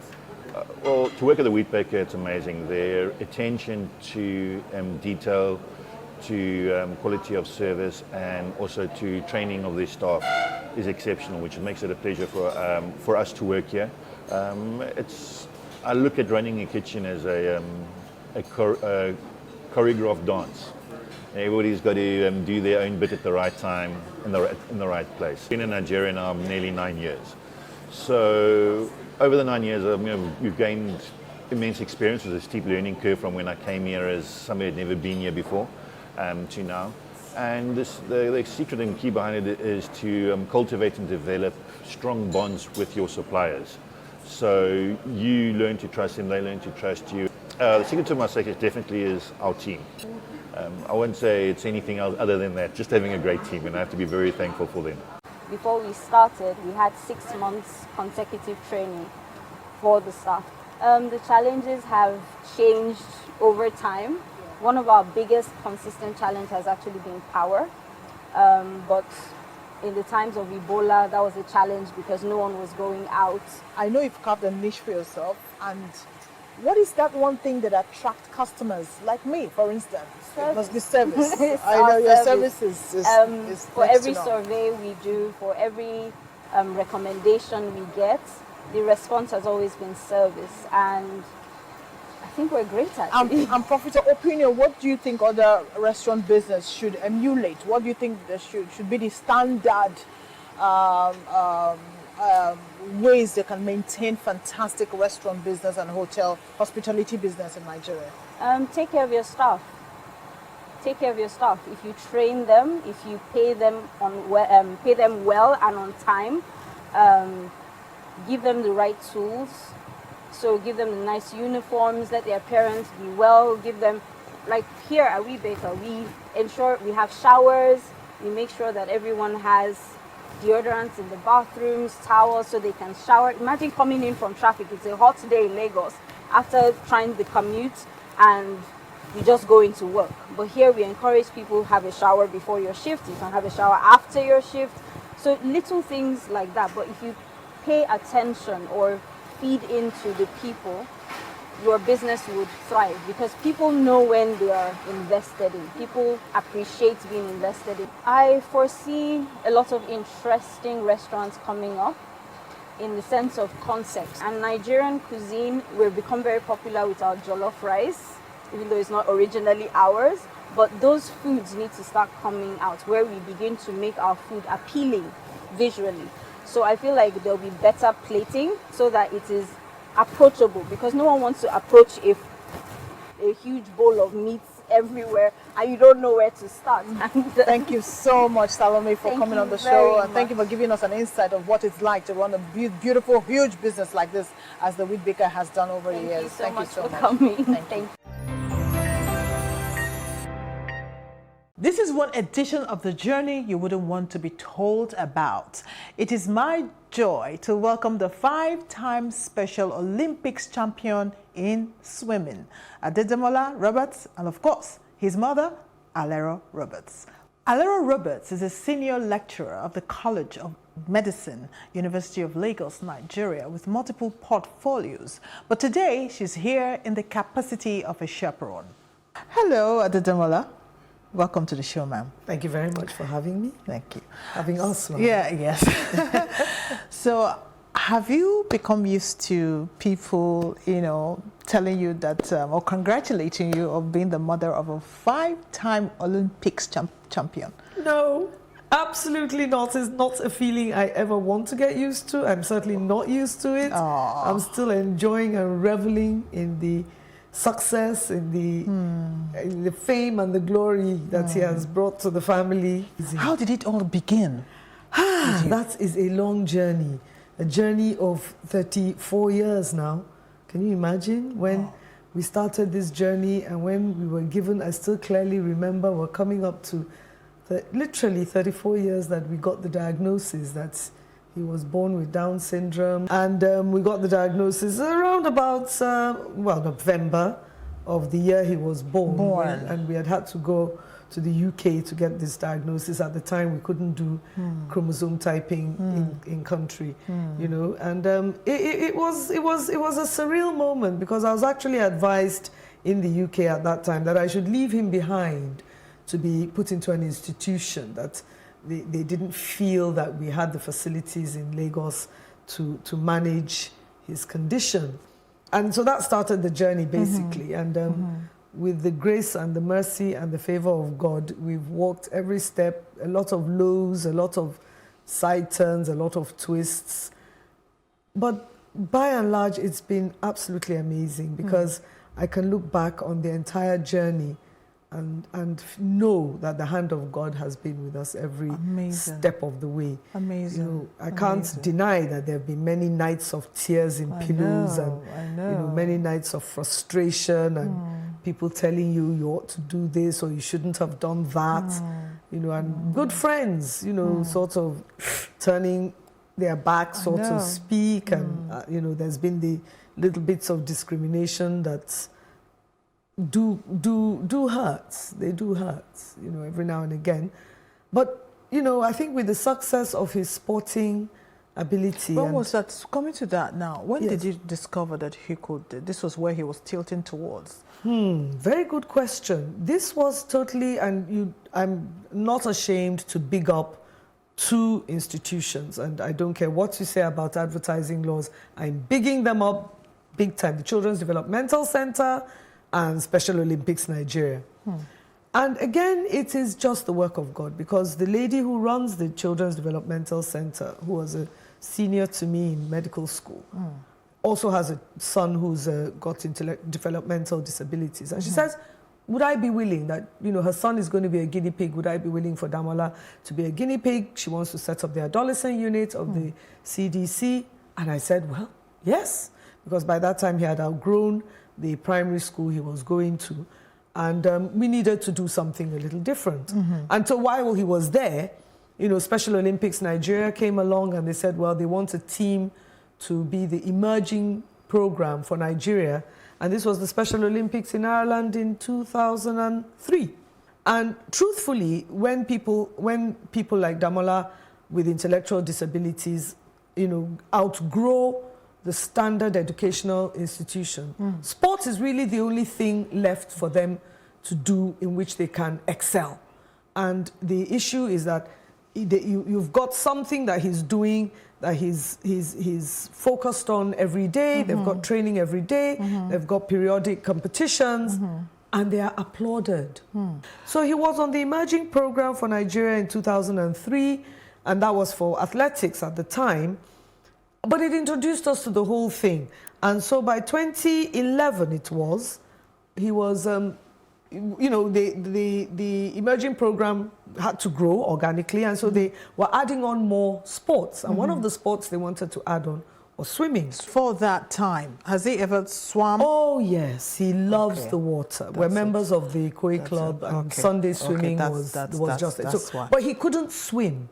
He could play in water, and absolutely loved it. When they approached us and said, you know, would he be a part of the swimming team, I had to admit that he didn't know how to swim.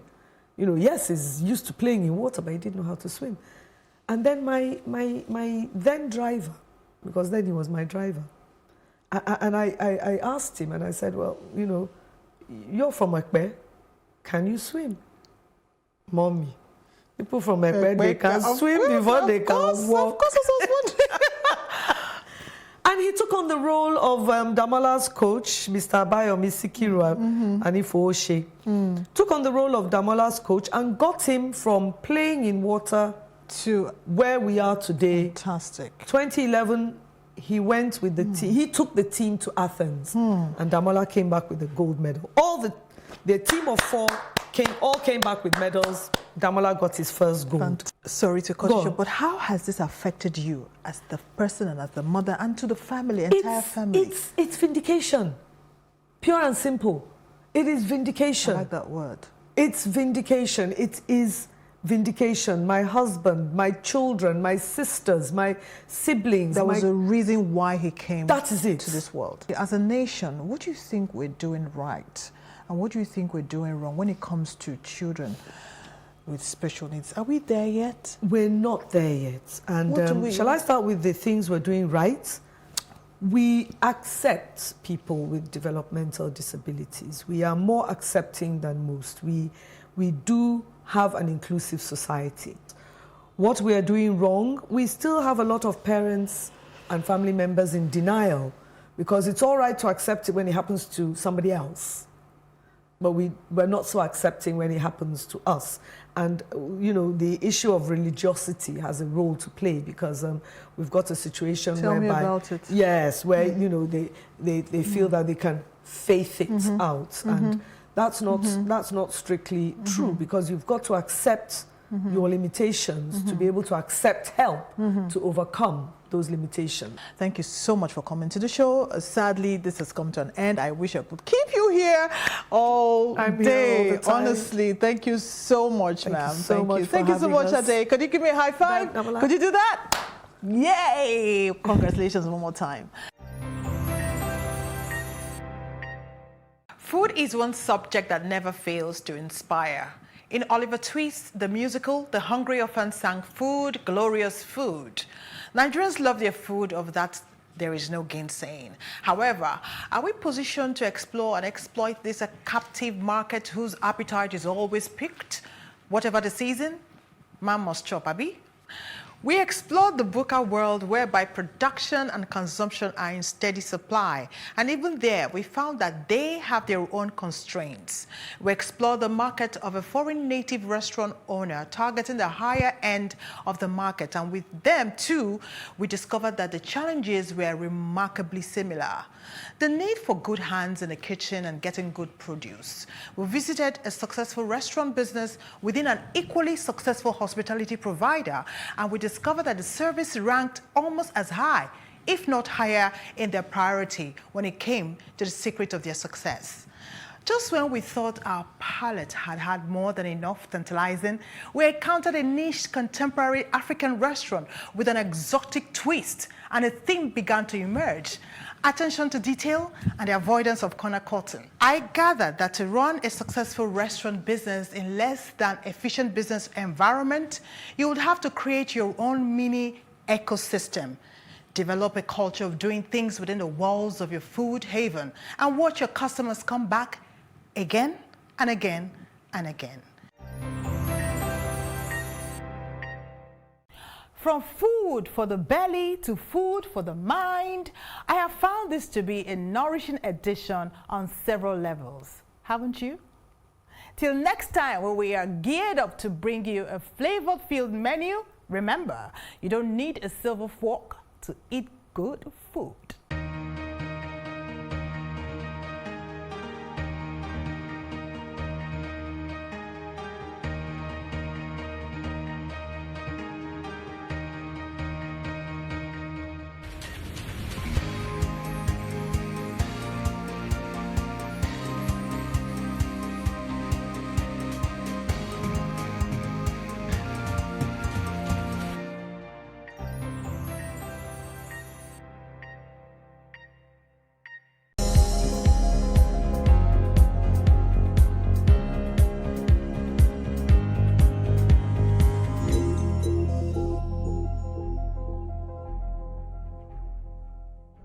I actually moved back to Nigeria to open a bakery. This was my goal, and everything I did up till this point was in preparation for this.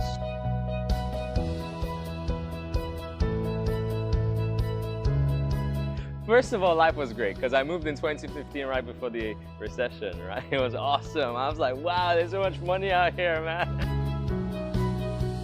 The cost of overheads, power generation, water, you have to be your own local government. And there are no tax breaks. Many places where, where they realize the small business environment is difficult would offer some kind of tax breaks and incentives. We don't do that out here. We want you to come back. We want you to, to start businesses here, but we're not going to do anything to help you. All my experiences in the past have led me ultimately to where I am now.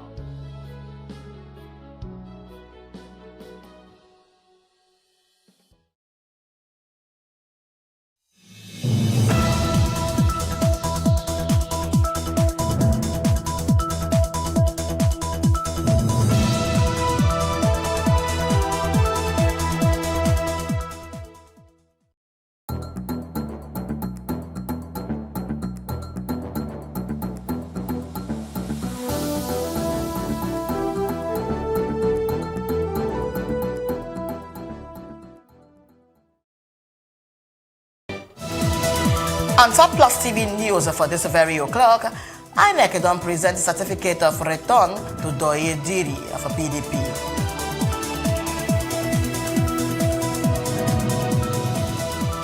And Greece and Algeria don't agree on top of political solution to take end Libya crisis.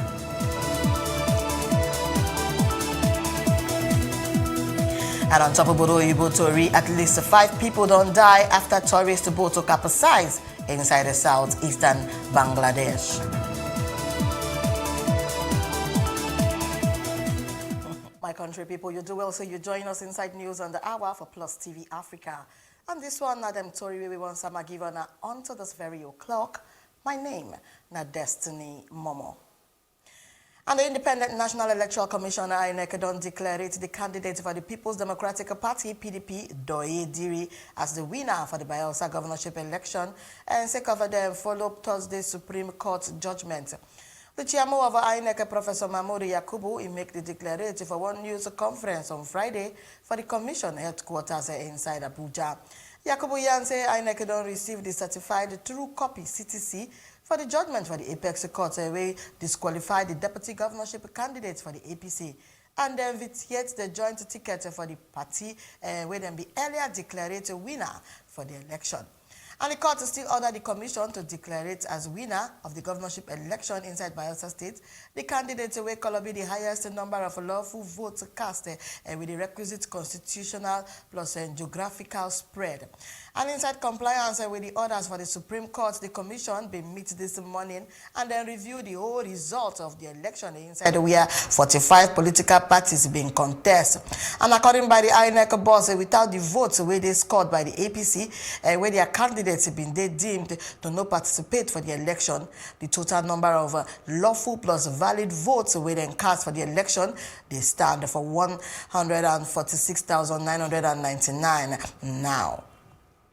And out of this figure, the candidate of the PDP being scored the highest number of lawful votes with 143,172,000. And so as it be so now, Diri and Lawrence Ekrujakpo and for the PDP being declared winners and then returned elected as a governor plus a deputy governor for Bayelsa State respectively. And the Independent National Electoral Commission, INEC, don't present certificate of return to the People's Democratic Party, PDP candidate Doye Diri as winner for the Bayelsa 2019 governorship election inside the compliance with the Supreme Court judgment. Diri been presented with the certificate of return by National Commissioner, where they in charge of South-South, Mrs. May Agbamuche Mbu, on Friday for INEC headquarters inside Abuja. And the governor-elect of Bayelsa State, Senator Doye Diri, don yan say God don't heal Bayelsa State with the judgment for the Supreme Court, where disqualified the election of the All Progressive Congress, APC, David Leon, and then return him as the winner for the election. And Diri yan when them been the presenter with certificate of return from the Independent National Electoral Commission, INEC, for the commission headquarters inside Abuja. And according by him, inside this time, God don't take Bayelsa through one journey for reconciliation plus forgiveness. And Ekiti State House of Assembly during by Friday, they don't pass the bill for the establishment for Ekiti State Security Network Agency plus a Amotekin Corp into law. The Speaker Fumini Afuye Iyanse, as they don't pass through the third reading, the bill don't become law.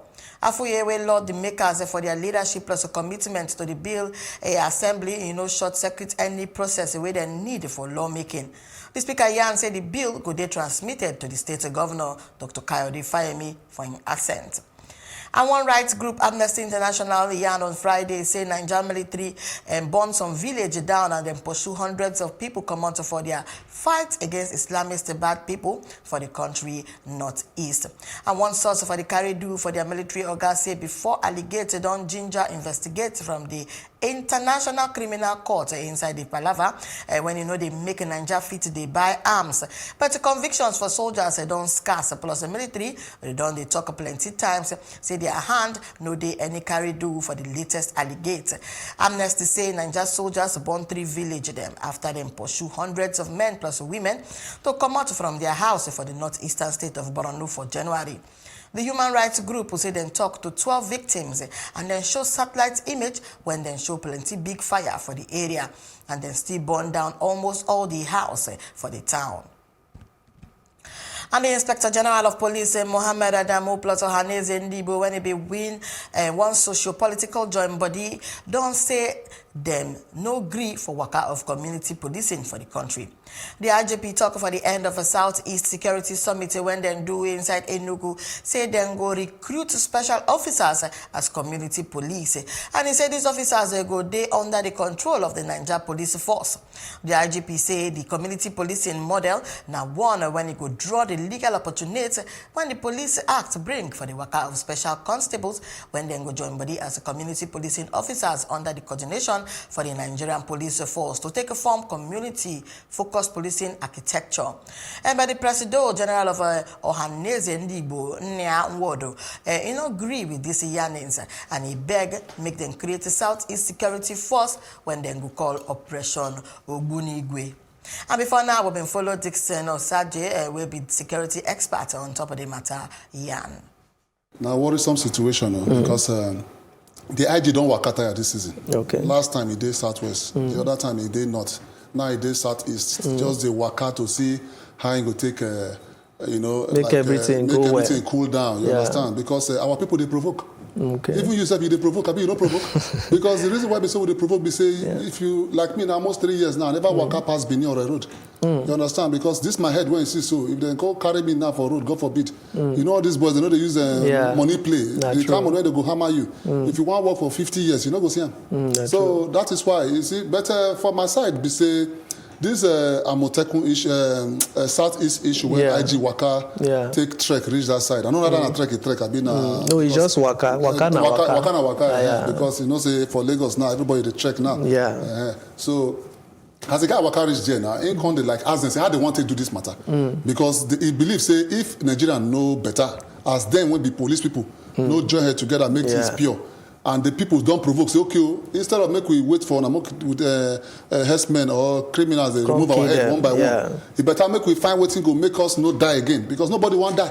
Nobody want die. Like me now as I did, so I don't want die because life sweet well.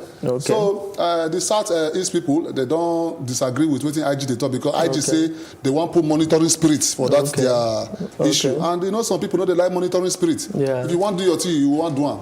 But the reason why IG want make them put monitoring spirit is say make people know misbehave. Because during the time of Bakassi boys, now that time I still did soldier work. Now we they carry gun, they work out that time. So these Bakassi boys now they carry knife. When they show you knife like this, the thing show blood of Onisha land. And they be say you don't do bad thing. They don't remove your head. So what you want to find out be say they want apply juju for this thing. You understand? Because jujuism now don't they reign now because some people say Amoteko won't put juju. Southwest say they want put juju. They say Ogbonigwe mass destruction. Anything be mass destruction at juju work. Because if they not put eye well for this matter, my brother, the guys be the thing go out of hand. So make IG, make them come together, make they agree. Say okay, this one I want to do. Maybe we'll see una modus operandi as they call and say the way una want take waka the waka. So that make we see if juju dey inside. Then we need to check that juju because juju na person in the drug. All right, they say the Oga Patapata when be say the handles of Indigbo. Na Wodo, they say no agree with the idea of recruiting special officers as the officer they talk, Inspector General they talk. So how you fit a expatiate on top this matter whether I go work or not? You know, person when want to do something, I know a plan. You understand? As they arrange their arrangement before they even come and tell us say they want to. Get their own people when go to check thief up and security. Down. They don't see say area no level and they look and say the gun when Nigerian police they carry, the machine gun when Nigerian army they carry, everything still no pure. So they don't say okay, they want to get their own Ogbonigwe. I mean how they call us. Make I not spoil my tongue because of that thing. How you call Ogbonigwe? Igbo man? No, I resemble them. You don't work out here. So now the thing be that. So my brother, it be like say they need to agree because these guys for that start, if they no agree with police. The thing will begin again because anything more than they make them provoke. So I take God beg IG. Anything when they talk, making use sense, follow on because this my people then they provoke quick. Okay, you know say this west side now they bring their own say now Amotekun. Now you feel say South is ready for their own security network because as these people bring their own stability, you should say they're ready well for this matter.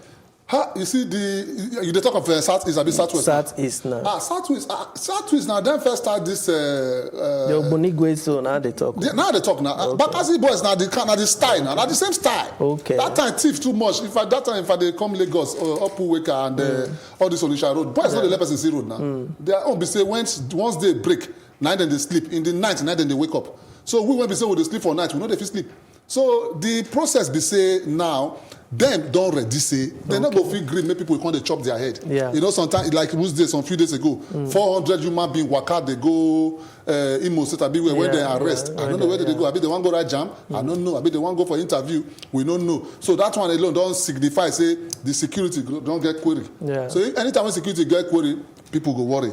So for me, Southwest they ready anytime. They ready well. But the problem is say if they ready finish, make we know how they want to do the waka. You understand? Because not everybody believe in juju. You understand? Juju they fail. You understand? I never tested before, but they fail. As security service person, when we say you don't really go far and you know what they do well. What would be your advice to the governors of the Southeast on top how they fit do this work? The thing when I want to advise them be say you know if you give what you know get.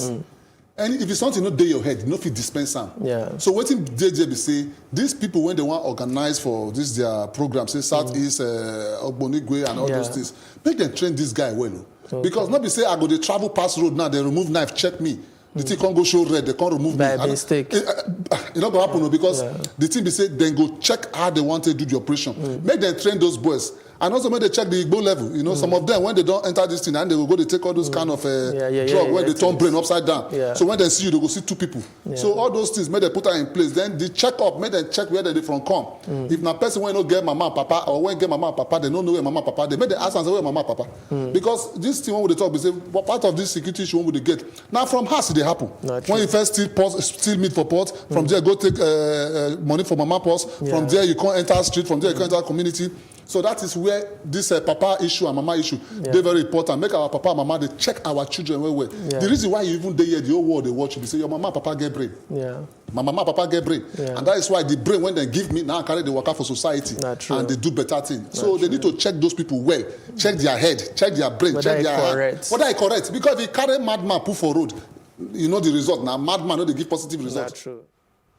And waste pollution don't they become reality inside of Lagos, Nigeria. And we need to tackle this menace as it is very, very important. And the day against this backdrop, says statewide waste plus environmental education project sweep inside collaboration with the Lagos State government and the LOMA been do high-level citizen forum on top of waste reduction plus management. Our correspondent, Mercy Emmanuel, been there and she give us this yarns. Waste management now one of the most bonge pressing environmental challenge inside Lagos. And sake of a lag gets plenty people we pass 21 million. Plus Lagos State they generate like 10,000 meter tons for waste every day. And this one don't make them 3.65 million tons per year, pass every other state inside Obodo Nigeria. Even as they get plenty policies plus regulation and solid waste management inside Lasgidi, it gets a shocking proportion with every day with it pass. To clear our waste, to achieve zero waste and also encourage recycling, it's a collective effort, like the Lagos State slogan that ends with Ajumoshe. We need to teach other people to do it. We had the environmental officers, the woles in those days, and they were very, very effective and functional. They were even like more functional and effective than the policemen. When you hear Baba Wole is coming into your house and he sees any tangwiji or kokoro inside your house, you are gunners for life. And that was what was happening. Not in a fighting approach or a blame approach, but in a way that they can accept it. There are many ways that we've been taught how to get our people to accept that cleanliness is priority, is paramount. Cleanliness is close to a healthy nation. A lot of these sicknesses that we are seeing at the moment starts with poor hygiene, filthy environments, Lassa fever. Honestly, we don't have any business having Lassa fever in this century. As the advocacy for ogbonge waste management they go on, citizens they advised make them be advantage for the waste the wealth system. When I see those pictures of plastics in the drains and waste piled on the highway, I see Naira notes and dollar notes lying in the drainage and lying on the roadside. We need to put the energy into tidying up, recycling and all, and make money from waste. There's a lot in waste to energy, waste to wealth that we can do. As a matter of fact, the National Union of Road Transport Workers is partnering with us to ensure that every one of their buses has waste bins. And we also plan to put waste bins at the bus stops, which will be cleaned and emptied regularly by our sweepers. Many of you know that we have street sweepers throughout Lagos now, over 10,000 of them, whose job is to keep the streets clean every day. So we want you to support them by not littering. Just because you see them cleaning doesn't mean that you should add to what they're sweeping. We have waste policing units throughout the city, and if you are caught, you will be taken to courts. We have mobile courts, and sentenced to community service. If we get every other person to become as exposed environmentally, as enlightened environmentally, you will find lesser amount of field in our public space. Now, beyond that, if we get education environmentally, you will find out that the number of recyclable waste that go into the environment will be reduced. And so that we fit to live inside clean plus a healthy area, ogbonge need a day to stop badness inside the way we dey throw away dirty for different parts of the state. And the news will continue after this short break. No go anywhere. We'll come back just now. Still for front, at least 5 people don't die after tourist boat capsize inside the southeastern Bangladesh. This is another story when we show back.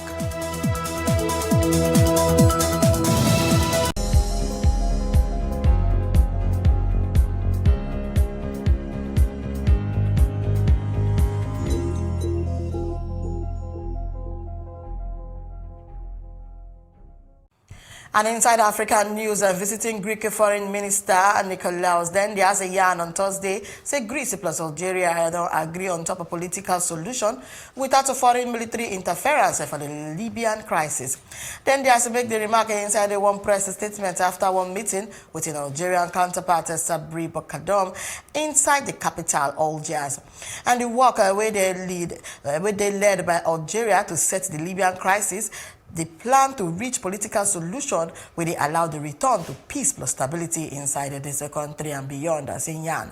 And the minister, Yan, said Greece plus Algeria been highlight the need for immediate cessation for hostilities plus all foreign intervention within the framework for the United Nations, as the Greek minister take Yan. And the United States don't resume their military assistance to the Somali government so that they fit to reinforce operation against Al-Qaeda-linked youth militias. The U.S. Embassy inside Somalia, Yan for 1 year, yesterday said he resumed for military assistance. He come and sake of their confidence when he go up for the economic reforms when Somalia don't put for ground.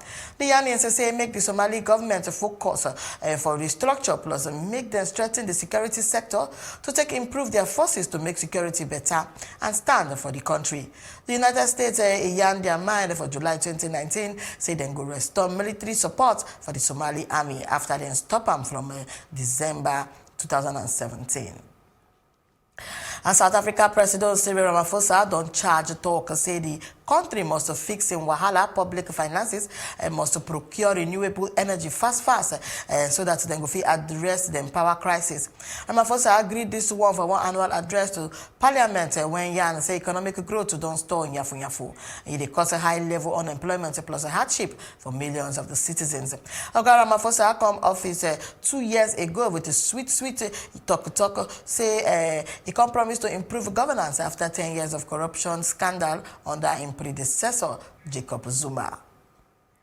Information will come next now, Obodo Ibotori. Will they come back just now?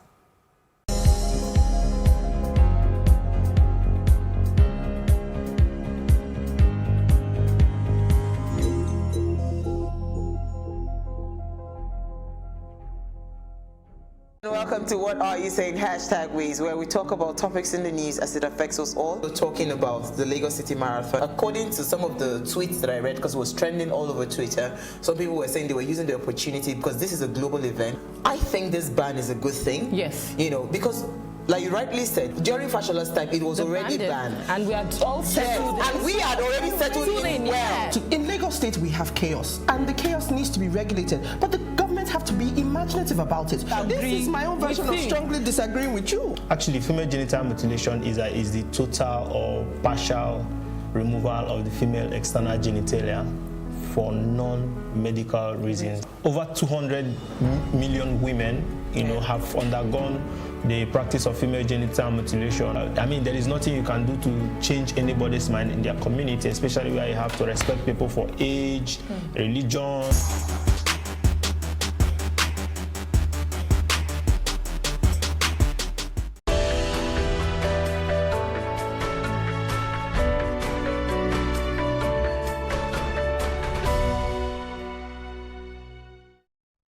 And inside of Odoibo news, one tourist boat capsized, killed 5 people inside the southeastern Bangladesh today. Now one rescuer, and this one say the boat they carry nearly 30 tourists. Say he overturned inside the Kaptai Lake when he been there on the way to Sublang waterfall, and he been they travel from Ragamati district headquarters where they located nearly 200 kilometers southeast for the capital Dhaka.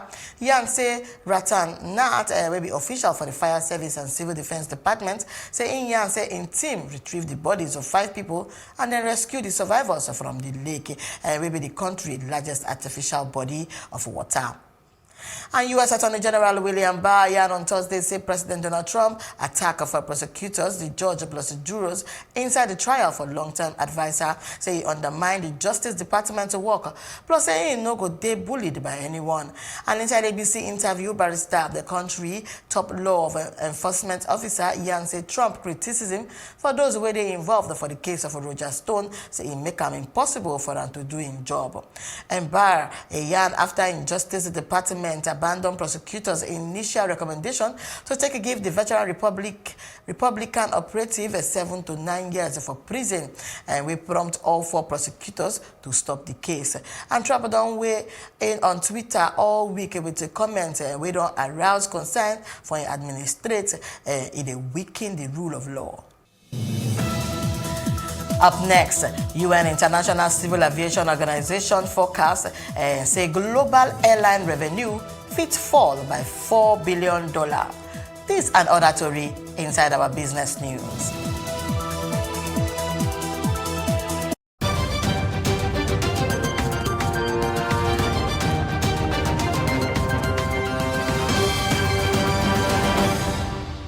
And inside the business news, and sake of an audit query from the Office of the Auditor General for the Federation, the Senate on Thursday don't summon the Secretary to the Government for the Federation, Boss Mustafa, making explain details of one ecological fund totaling we reach 596 billion naira. Another person where they summoned the Accountant General for the Federation plus the Governor for the Central Bank of Obodo Naija.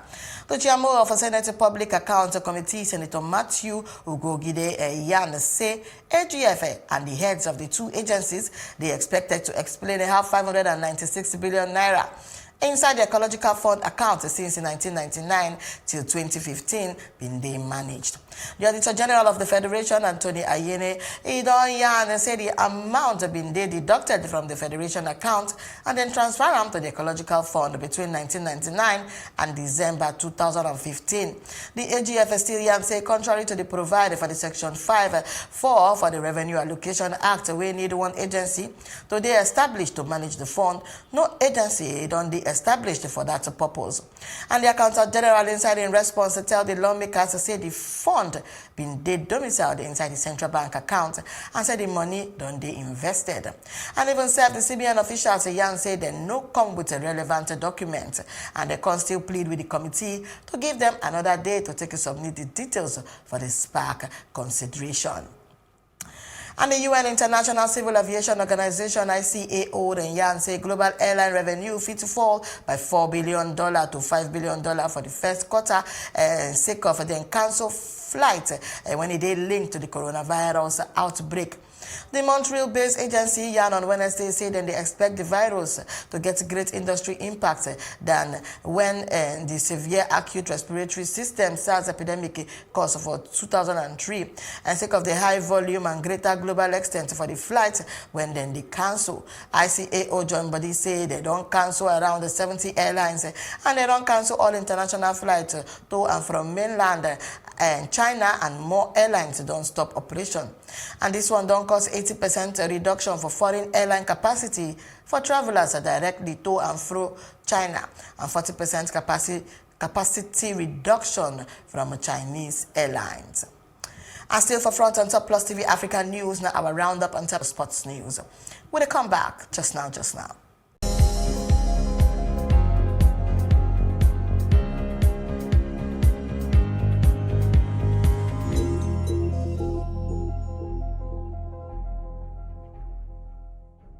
Mona Lisa is all about me. It's all about you. It's all about our stories. The stories that never get told, but ought to. Whereby water transportation does not make financial sense, it makes economic sense. I was there for 2.5 hours on the floor. Nobody attended to me. If we don't take care of the poor will take care of us. It's about getting at the root of things and hearing from the horse's mouth. We have 15 public hospitals to make them affordable. In the whole of Africa, we are bigger. You know, Nigeria, we sleep, eat, dream, fashion. Those with the financial backing don't see fashion as an investment, which makes no sense. If they do it for free, they won't have money for the next case. Mona Lisa is about real life and real lives, yours and mine. Make a date with Mona Lisa, and together, let's ensure that the important stories get told.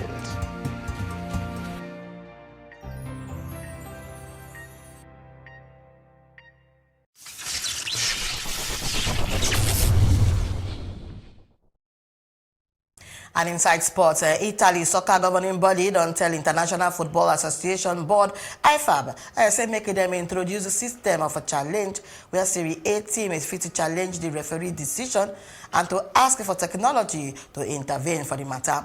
And the Italian top of flight to be introduced the video assistant referee VAR system for 2017 going into 2018 campaign season, but it can collect plenty criticism from Serie A managers.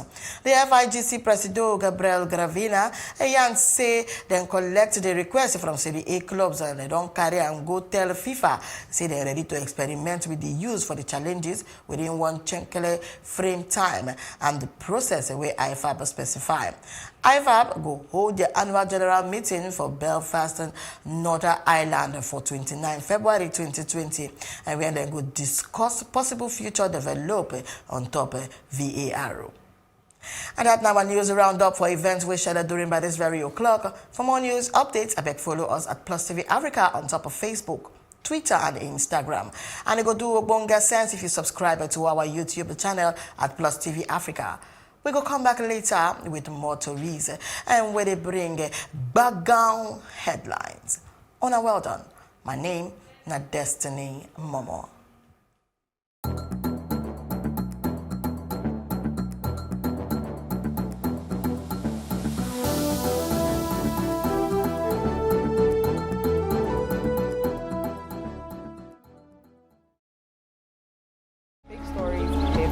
Hear the stories making the headlines. Pentecostal Fellowship of Nigeria.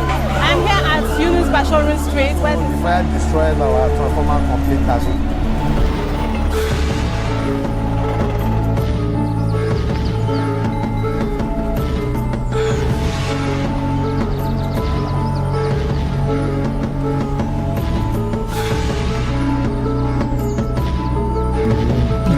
The lowest level you can.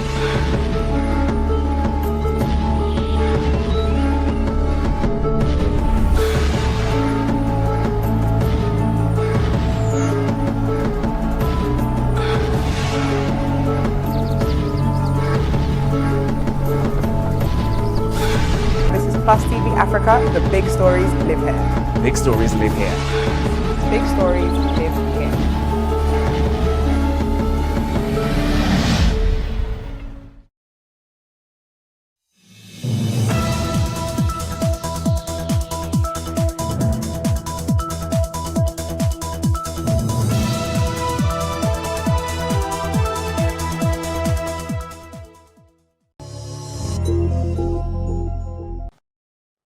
Hello and happy Valentine's Day to you. This is Tea Time on Plus TV Africa, where we bring you the biggest entertainment stories from around Africa and beyond. Because today is special, the show will be centered on every and anything love and entertainment. My name is Elsie Godwin. Of course, I'm never here alone. I've got my co-anchors with me, Ife Omai and Ife Oluwa Oshunkeye. Good morning. Morning. Happy Valentine's Happy Day Valentine's to you, lady. Day. And I did a rap for you guys. You did a what? A rap for you guys.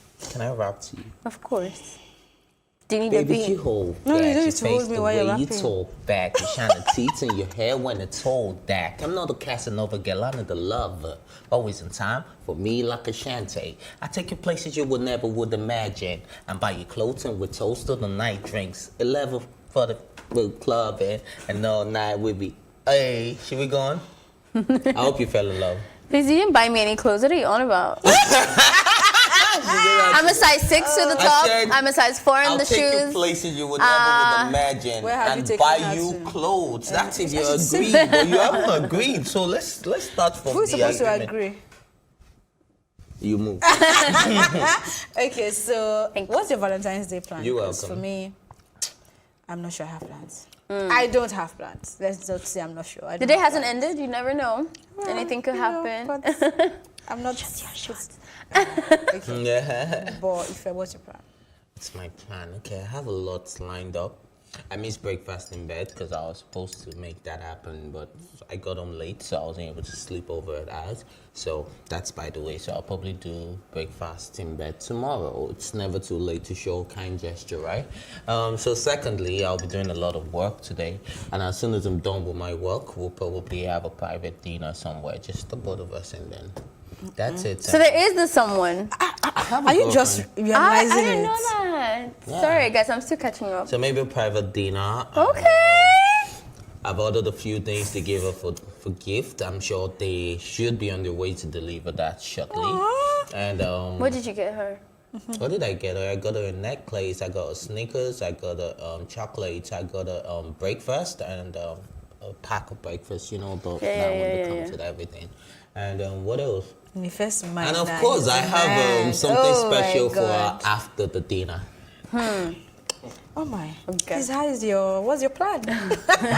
So, I'm in a long-distance relationship. So, my man's is far, but we're going to be celebrating Valentine's today with a bunch of friends after work. So, some of us who are single by location or single by status, we're going to have fun together. But I have to say, though, that I'm not a very big fan of Valentine's as a celebration. I think the whole idea is very capitalist, but in an ideal world, we're supposed to love each other every day and express our, show love like Ife is doing on a normal day. But I know that that's not an ideal world. So I think that a day like Valentine's is good to kind of tell everyone to stop from what you're doing, remember your loved ones, Special one. And celebrate that. But if you are your timetable is only about Valentine's, and if it's not Valentine's Day, you're not going to show love, then I think you're kind of missing the point, and it's a bit. I don't think I want to be in a relationship like that where I only get gifts or flowers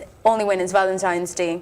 Plus, if you want to do anything special, the idea is probably taken. And where you're going to go to is probably packed. So, I just think that if you want any tips, if you're a guy or a girl watching, like just do something maybe on the 15th or on the 16th, like surprise them, do something special. When everybody has forgotten about love, still keep on The way you're rapping, showing. it's clear to know that she's the engaged one on this table. Like it's so clear. Okay, but what would you say you noticed for this year's Valentine that is really significant? For me, okay, let me start first since we are the single ones. I noticed that we have more small business owners. So the number of people selling packages for Valentine love showing and all that, they became really more. And I saw a tweet that said the vendors are more than those that are in a relationship. Wow. So yeah, kudos to everyone trying to do one thing or the other for themselves, selling small businesses. It's not easy, no matter how you look at it. Some would say it's just online, you put out your stuff on WhatsApp, but it's never easy. You have to deal with making sure the product gets to where it's going to, timely as well, and it's really stressful because I know I do a bit of it. So kudos to everyone doing that. That's one thing I have noticed that this year is. If you don't buy anything, you're just wicked and stingy. I've also noticed that it isn't just about lovers this year. I've seen a lot of package, like you were talking about, a lot of packages for moms and brothers and siblings and best friends.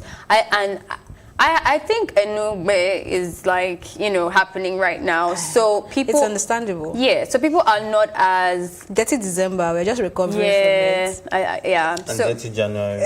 No, that was clean January. No, muddy January. So I think people are a lot more... So I've also noticed that people are now beginning to encourage more services than materials, like actually spending time together and like, you know, quality time or physical touch, or doing something romantic, like physical gestures, not just that you buy me some, you know, plastic card or mug that says babe or something like that. I'm not saying those things are bad, but it's just, it's beginning to look like it's more than just material stuff. People are actually taking their creative cap on and really getting busy. So it's kind of cute. Okay, so I've noticed that I'm not trying to encourage bad girls out here, but I've noticed that the bad girls, the slay mamas, are the ones actually getting the Valentine vibe and the gift and all of that. And basically... This is just 10, what's the time? How did you conclude that you are the ones getting the Valentine No, because gift? they've been shouting, like, I've seen a lot of slay mamas that have gone for trips since the 12th. Do you understand? Like, they travel, they say they're like, I'm in slay Movish. mamas? Now I'm talking about the bad girls, the one that get What makes them bad? Sister, I know. I mean, you know, so what makes them bad? You guys just like to tackle me. But tackling you, because I'm sure we all get. If what I was able to, I would have actually traveled, and it doesn't mean I'm traveling with anyone. I would have loved to actually Don't worry. travel. Okay. So let me say, based on experience, I've noticed that, most of the good girls I know and the ones that are actually supposed to be taken haven't been taken yet. Relax. They haven't been taken yet. And most of the bad girls I know are actually the ones saying that, oh, my boo, my boo, my boo, my boo, my boo. Let's be very careful about that. Let me tell you a story. When I was in high school, junior high school, I'm still small. I didn't go early. Everybody had boobs, I didn't. So I wasn't selected. I was always single in high school. Maybe it was like senior year. Valentine's Day, I used to buy myself stuff. Like, I will make the cutest cards, I'll wrap it in a little bowl when nobody's looking, I'll carry my tiny self, put it under my desk. When I get in there, I'll open it, like, oh my God, you won't believe, oh my God, I'm adorable, whatever. What I'm trying to say with this story is that don't be deceived that they might actually be a boo. So a lot of people are self-loving themselves. There's a meme going on with Kardashian's face, Kim Kardashian's face looking like, me on Friday morning, looking at all the flowers like a surprise, not knowing that I'm the one who bought it. There's a lot of that going on right now. And but secondly, just because somebody is spending, and that's why I said I don't really like Valentine's Day, because a lot of the times it's about showing off and it misses the point. A lot of the times, these people might get gifts, but is the quality of love, is it there? I might not get any gifts, but I'm the most loved on this table. And then you get splurged, but after Valentine's Day, you're worried about where he is. He's not doing right. He's cheating. He's doing this. He's doing that. So let's not get carried away, sis. Especially, I hear people in Nigeria, especially, oh my God, Nigerian women are so materialistic. You see people putting their relationships based on today. If he doesn't perform, then he's not the one. Like, come on, grow up and understand the bigger picture. So, for example, last thing.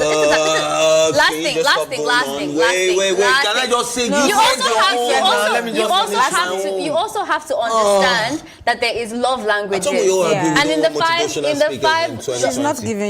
five love languages, there's one of them is gifts. And I know there's a lot of people out there who gifts falls below. So if you want to show love to them, you don't need to actually give them anything. So don't think that somebody's missing out because they don't get a gift. Secondly, I have another observation. Which is, what's the observation? The second observation is that a lot of people now believe in a lot of self-love, and I noticed that a lot of people are actually loving themselves more. She said that actually. What? Did you say that? Yeah. No, I'm talking before doing the stuff. Yeah. Okay, so I've noticed a lot of people are loving themselves more, and people are putting out there on social media. So big shout out to that. And no motivational speakers in 2020. Thank you. Okay. So, to have an extensive conversation on love, relationship, marriage, and the reality that comes with each stage, we have a couple joining us on the show. This couple dated for 8 to 9 years and have been married for 9 years. You get to find out who they are during the course of the show.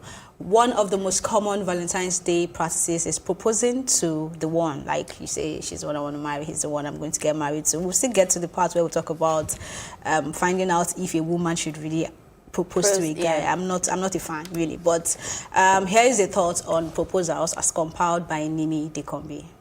Marriage is a special union between two lovers, and weddings, the ceremony to celebrate the union, is a huge ritual on its own. Marriage proposals have now become a symbolic social trend for almost every engaged couple. And in Nigeria, over the space of the last decade, we have witnessed a rise in the number of public proposals and a great display on social media of the entire proposal process. Nigerian marriage proposals have changed from the more traditional way, where the man would have to reach out to the parents of the bride he's interested in to woo her and seek her hand in marriage. Recently, there has been an increase in the Western style of proposal as some Nigerians have adapted to a Western setting. For instance, the elements of going on one knee by the man and presenting a ring is a more Western practice as opposed to the different marriage proposal traditions of different cultures in Nigeria. There is also an obsession with the size and cost of the ring being used to propose. While this has led to a rise in public marriage proposals with different people trying to be innovative, there have also been situations where people's proposals have gone wrong, either because they used the wrong location, or there was bad timing, or the bride said no. Although a huge number of people still propose in private, many others still choose to propose in a grandiose setting in the presence of strangers, family, and friends. Oftentimes, it ends well with the blushing bride saying yes. Other times, the public proposals end up wrong and become a discussion on social media. Planning a proposal to your loved one can be very stressful, but here are some important tips you should know. Talk about marriage beforehand. Have an engagement ring. Tell her family. Choose a remarkable location. Make it come from the heart. We spoke to a few Nigerians who shared how they proposed and how they would like to be proposed to. To me, I see this year, 2020, as a big number, the 2020. So I've been waiting for this very year to propose to her, and she's a lovely person to me. I think I see her as the most decent lady so ever I've met. So I decided to do this today. Wasn't expecting it at all. We just went for fun, and I never knew that he's going to propose to me. I'm super excited. Went to one place and sit down and talk. From there, we start from friend to ourselves. Like after third week, I proposed to her. She said yes. Well, I'm not somebody for much drama, but you know, the society is changing. You know, everybody wants a lot of drama. Everybody wants it to go down really big, you know. Considering that, I would like to give that to my future wife, you know, in some, maybe seaside, you know, something of that nature. Surprise. Maybe in a mall. But I like my things private. It can be on a private beach, it can be on dinner, just something private and nice. For intending couples, it is important to know their partners and know if they are ready for the next step, and also know what proposal would make their partners happy. Some might prefer a private and more intimate proposal, and others might love a public and extravagant one. It is important for couples to not get carried away with the whole proposal process, but instead focus on the importance of their union. For Plus TV Africa, Nimi Adeko. Okay, so I don't know if...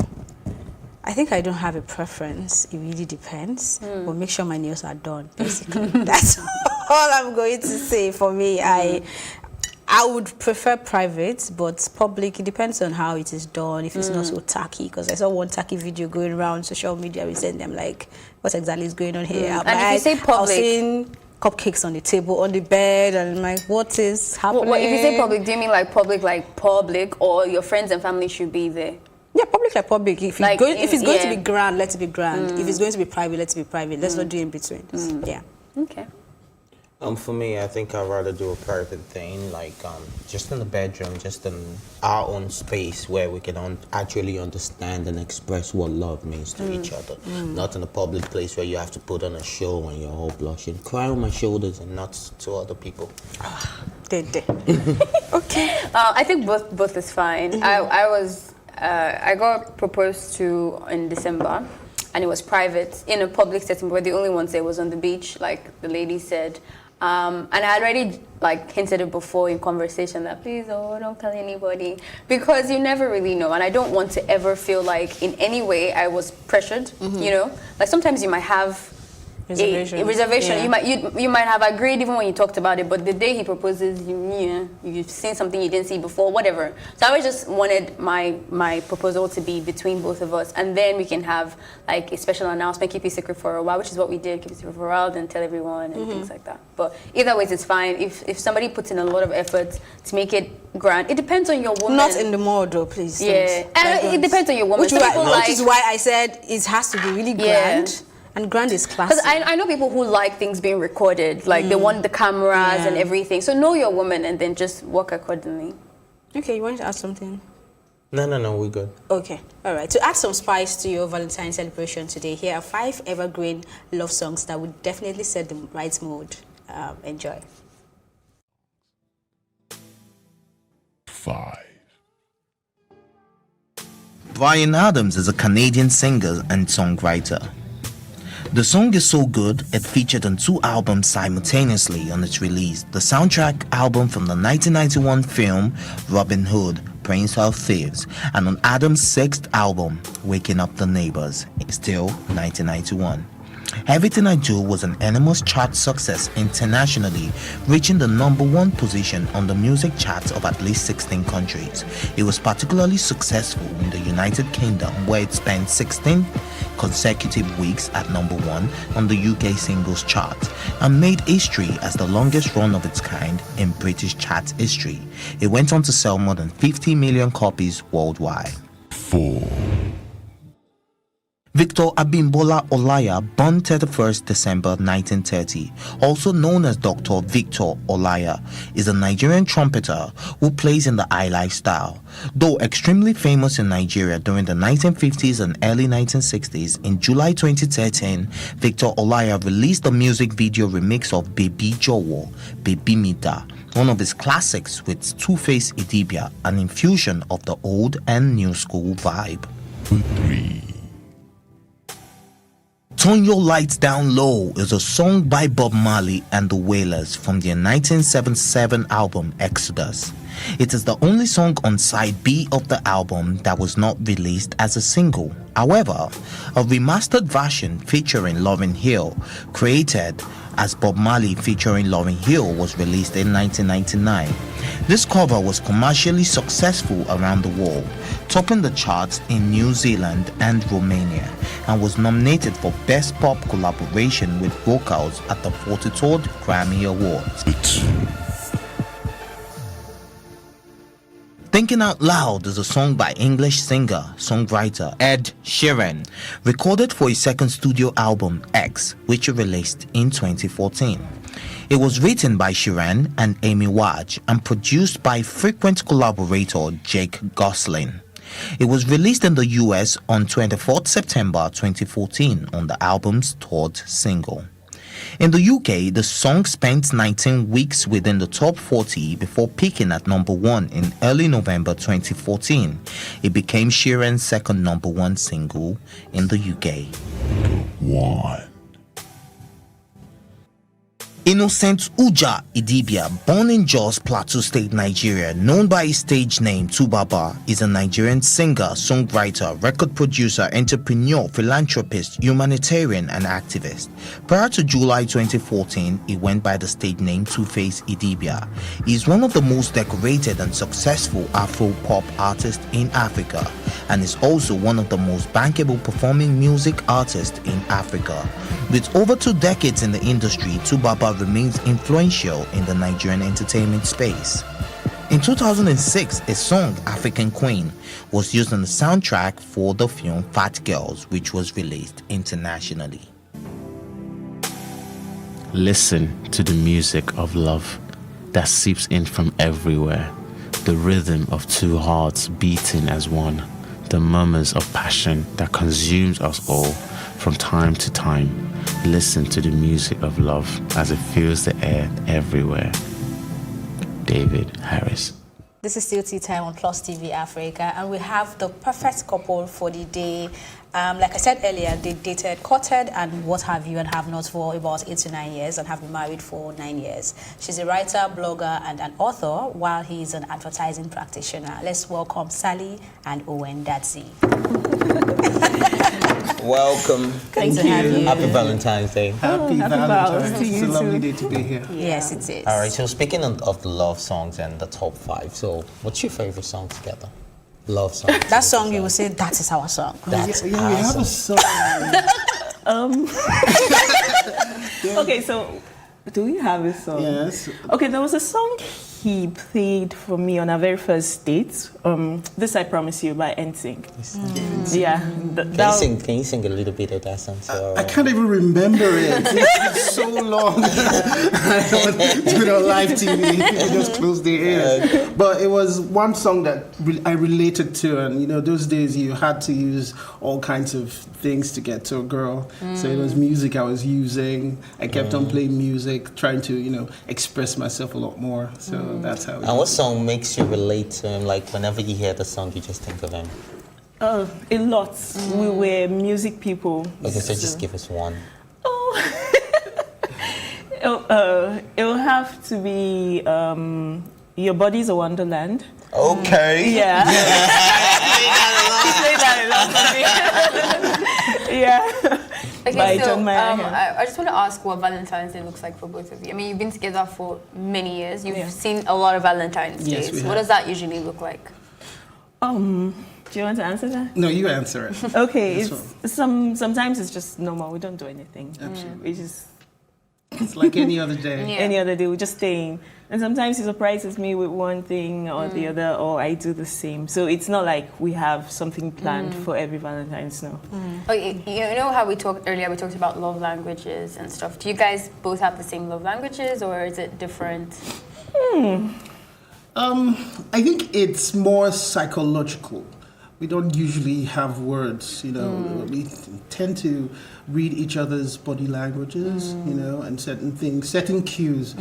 She would just give me a wink. I'm like, against the whole. Yeah. I know what he means. I think it's because we've stayed with each other for so long. I wanted to say too long, but so long. And so we know each other very, very well. So that's why. Okay, so being married to a woman like her, a woman like her in the sense, I mean, she's a feminist. Oh, yeah? And an open one. Yeah. And some Nigerians have this very skewed mindset when it comes to feminism. They believe the feminists are people that hate men. Monsters. Or people that are not happily married. Yes. So how would you describe knowing a feminist for this long? First thing, you have to understand the ideology of feminism. It's a woman just wants to be equal. She wants to sit on the same table with a man, and that's how I see it. And the way I was brought up, I wasn't the guy that was kept away from the kitchen. You know, my dad used to cook during the weekends. The weekends were the days the guys cooked. So chores, things were just done as your responsibility to handle. It wasn't a woman's responsibility. It wasn't a guy's responsibility. It was just everyone's responsibility. So I never saw a woman as less or unequal to me. So when we got married, it was always a balance. I don't see how the society would not accept feminism, because I'm a bit of a feminist myself. Not a bit, I'm a lot. So I understand the thinking that okay, I think because patriarchy has been there for so long, so it's difficult to just let go of that kind of system. Yeah. All right. So would you actually say you're feminist or an egalitarian?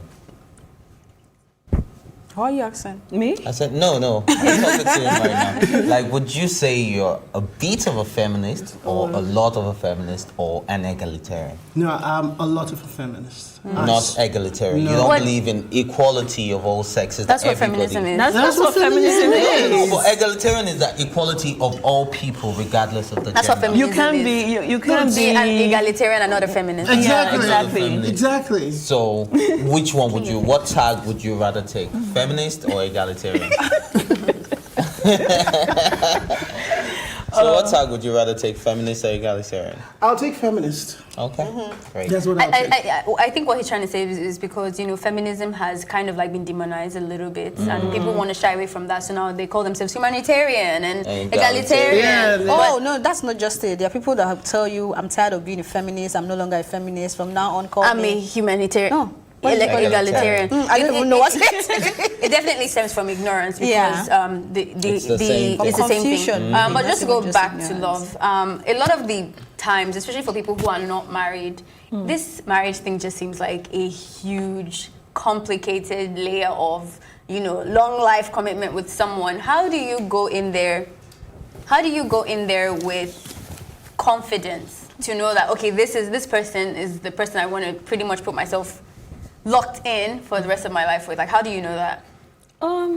Well, I wouldn't say there isn't a template for this. I believe that everybody has their own love story.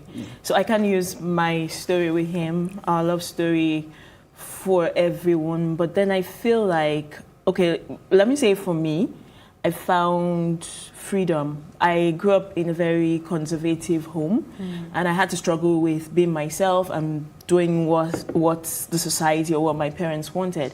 So with him, I was free and I was not afraid to be myself. So then I was comfortable as well. It felt like a constant holiday with him.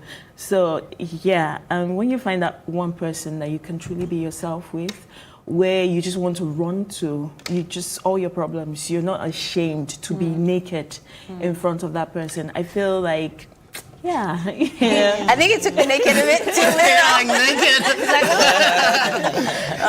TMI. Okay, so we need to go. Time is never your friend when you're having fun, but this is not the end. We will definitely carry on this conversation in the next episode.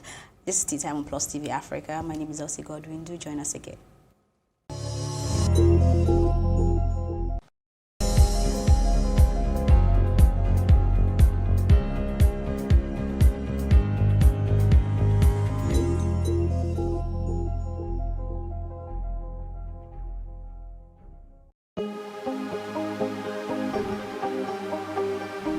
This is it for upcoming artists to blow in Nigeria.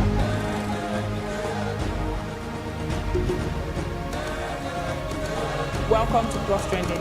I am Ibukun Awosika, your host, saying thank you for joining us on today's episode. Welcome back. It's Tea Time on Plus TV Africa. Practice makes perfect. I'm not perfect yet, but I'm a lot better than I used to be. He's a king. He's entitled to marry 100 if he wants to.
Thank you for joining us on Plus TV Africa News on the Hour, where we unbundle top and big stories of the day. I am Hamaka Okoye. Now, the Supreme Court on Thursday nullified the election of Bayelsa State Governor-elect David Lion and his running mate, Bill Barakuma Deji Eremienyo, who were already preparing to be inaugurated into office. The five-man panel of the Apex Court, led by Justice Mary Peter Odidi, ordered the Independent National Electoral Commission (INEC) to withdraw the certificate of return issued to the All Progressive Congress candidates as the winners of the November 16, 2019 governorship election in the state. The Apex Court ordered INEC to issue fresh certificates to the candidates of the party with the next highest votes and with the required constitutional spread of votes in the results of the election, which are the People's Democratic Party's candidates in the election. Justice Ajembe Ekwo, who read the lead judgment of the Apex, made the orders after disqualifying the APC's deputy governorship candidate, Deji Eremienyo, as a candidate in the election.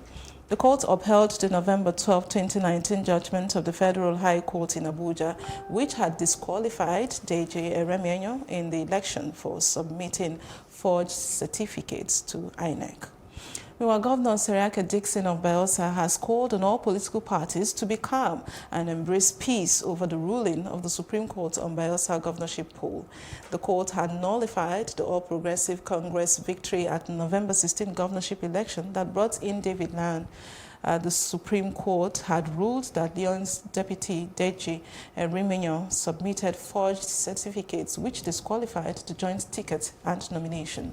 The court urged INEC to withdraw the certificate of return issued to them and reissue same to the next party with the required constitutional spread.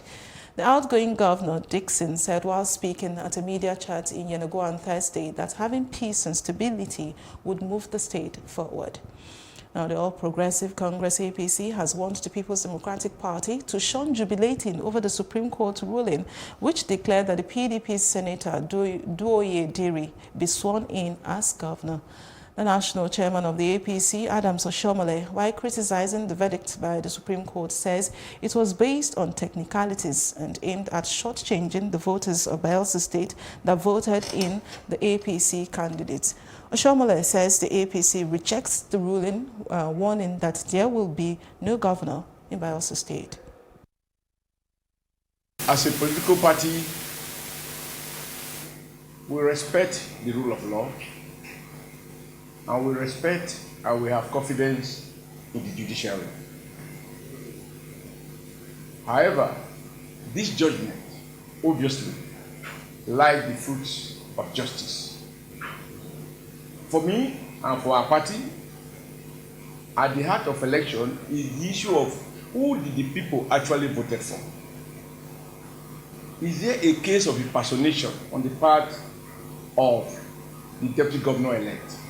Is there any other person who has turned up to claim that name as to raise doubt as to whether or not this was the deputy governor-elect duly elected along with the governor during the Bayelsa governorship election?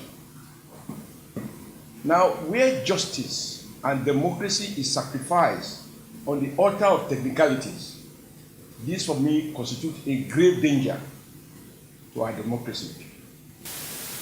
If, as the Supreme Court has ruled, David Lion cannot now be sworn in as governor, and the person who has the highest number of votes and a spread be sworn in, it simply means that from tomorrow there will be no government in Bayelsa.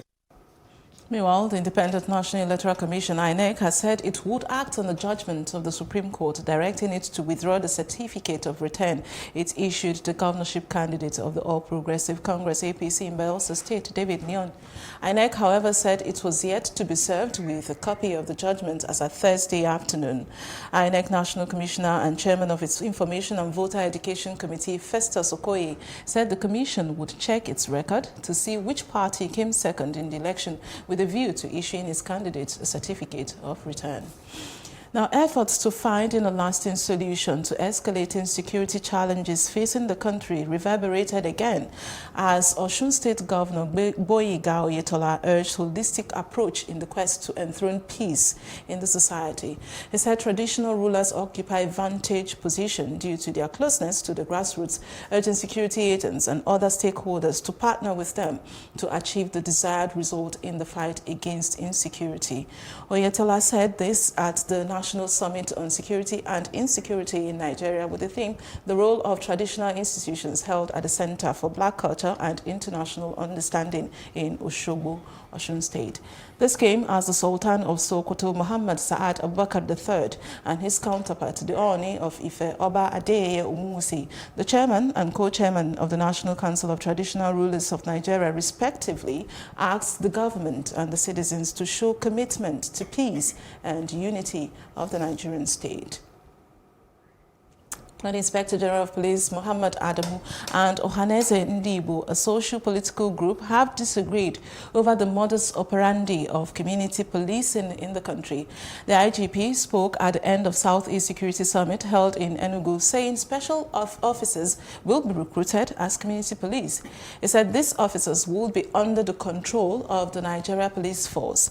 The IGP said, and I quote, "The community policing model is one that will draw on the legal opportunities provided by the Police Act for the engagement of special constables who will be engaged as community policing officers under the coordination of the Nigerian Police Force towards evolving a community-focused policing architecture." End of quote. However, President General of Ohaneze Ndibo, Nyamudo, disagreed with this position. He appealed for the creation of Southeast Security Force to be known as Operation Ogbunigwe. And with me now in the studio is Dixon Osagie, who is a security expert, and Abayomi Ashiwajoke, who's a public affairs analyst. Good to have you gentlemen in the studio. Thank you. Nice being here. Now, let's talk about the security issues. You saw the news, you listened to it as we read on, and I could see you, Osagie, not in whether in agreement or in disagreement, but I'll ask you very quickly, what are your thoughts on the police, community policing, even as Ohaneze Ndibo are disagreeing on the position that is there? Okay, first of all, we need to accept that the threat rate in the nation is on the high rise. The risk implications on the high rise. The killing implications on the high rise. And we are losing Nigerians every day. And we first of all need to understand that Nigeria is a very big nation. That's correct. On a landmass of about 923 square kilometers. And we have we have a lot of ungoverned spaces. And one of the vulnerability facing the Nigerian state is the ungoverned space, because most of these criminal elements, what they do is to strike and run to the ungoverned space. The ungoverned space are the bushes, where they have no police presence, where you have no military presence. And if we have more governed space than the governed space, the state of insecurity will continue to rise. But on the community policing, it's a welcome development. And when we talk about security, security is in totality the freedom of danger. And any organization or state or community that intends to provide solutions in whatever means to protect the loss of lives and property must be encouraged, and it's a welcome development. Because most people want to control their access in and out, and controlling your access in any given environment is a good development as well, because when we talk about access control, it's all measures, all in question. We use the word all, simply implies that whatever you know will be used technologically or mechanically to mitigate the state of insecurity should be a welcome development. So if the Southeast are coming up on board to manufacture their own community policing, it's going to be a good one, because we must understand that community policing is having that close relationship, close interaction with the citizens. If you ask me or I ask you, which your nearest DPO, you might not know the name of your DPO within your vicinity. Why? Because you have no cause to visit the police station. But in community policing, this community and the police will have a very good relationship. I'll be able to communicate to the police guys. They'll be able to meet me, we interact. They will profile solutions on the state of insecurity and ensure that things go properly. All right, I will just come to you very quickly. I understand that the chairman of the Ohaneze Ndibo is also on the line waiting. But very quickly, before we get to him, do you share the same sentiments? Yes, I subscribe to what he said, but my own issue is about the people involved in the community policing. Are they still not Nigerians? I have, since Amotekun and the likes have, have been a topic of discussion, I've seen some Nigerians showing interest that, oh, I want to join Amotekun, I want to join the regional security outfit of the Southwest, not with the right mindset, however. Well, I will come back to you on that question. Okay. How sure and how certain, how did we arrive at that? But now with me on the line is a spokesperson for Ohaneze. He joins us via a phone conversation. Good morning, Mr. Chuks Ibegu. Good morning. Right, let's go straight to the matter. The Inspector General of the Police, in line with the bid to create community policing, held a security meeting in Enugu. What's your thoughts on this? Yes, the Inspector General of Police was in Enugu to interface with the people of the Southeast, the Governor's Coda, on the community policing and ensuring security in the Southeast zone. We welcome this development. The challenges in the country is very, very appalling. And the people of Southeast felt they need to get their acts together, just like the people of Southwest recently. And the Inspector General of Police had to come and interface with the stakeholder. And we in the Southeast believe that the people have to take their destiny into their hands. We wouldn't have to wait to be slaughtered. We wouldn't have to wait to be annihilated before we take positive action to protect life and property. We know that the constitutional duty to protect life and property is the role of the police, but the police is overwhelmed by the challenges, security challenges everywhere. So the people have to organize themselves. If you call it community policing, fine. Whatever name you establish, as long as lives and properties are protected. So we welcome the intervention of the General Police, the Southeast, the Ohaneze and Yobo, the governors, and every other stakeholder in the Southeast believe it is our right to protect our people. Mr. Ibegu, you just mentioned that the police officers are overwhelmed. However, President General of your group, Nyamudu, disagreed with the idea of recruiting special officers and suggested having Operation Obunigwe, I believe, which is weapon of mass destruction. Am I correct? Definitely. Now, can you expatiate on how this would work? Well, that was a suggestion by the President General of Ohaneze and Yobo that we call our own outfit Operation Obunigwe, and the operation will have the blessings of the stakeholders and the governors of the region. We will have to equip our young men that will be in the line of duty to understand the imperatives of intelligence gathering and protection of our people. And the modalities for the Operation Obunigwe, if finally adopted, will be spelled out and will follow due process after consultation with all stakeholders. All right. We've also seen, of course, Operation Amoteko and also some parts of the north with Shege Kapasa. Now, do you feel the Southeast is ready for its own security network like Operation Amoteko and maybe the one from the north? Do I think that what happened? Do you feel that the Southeast is ready for its own security outfits, just like Amoteko or Shege Kapasa from the north?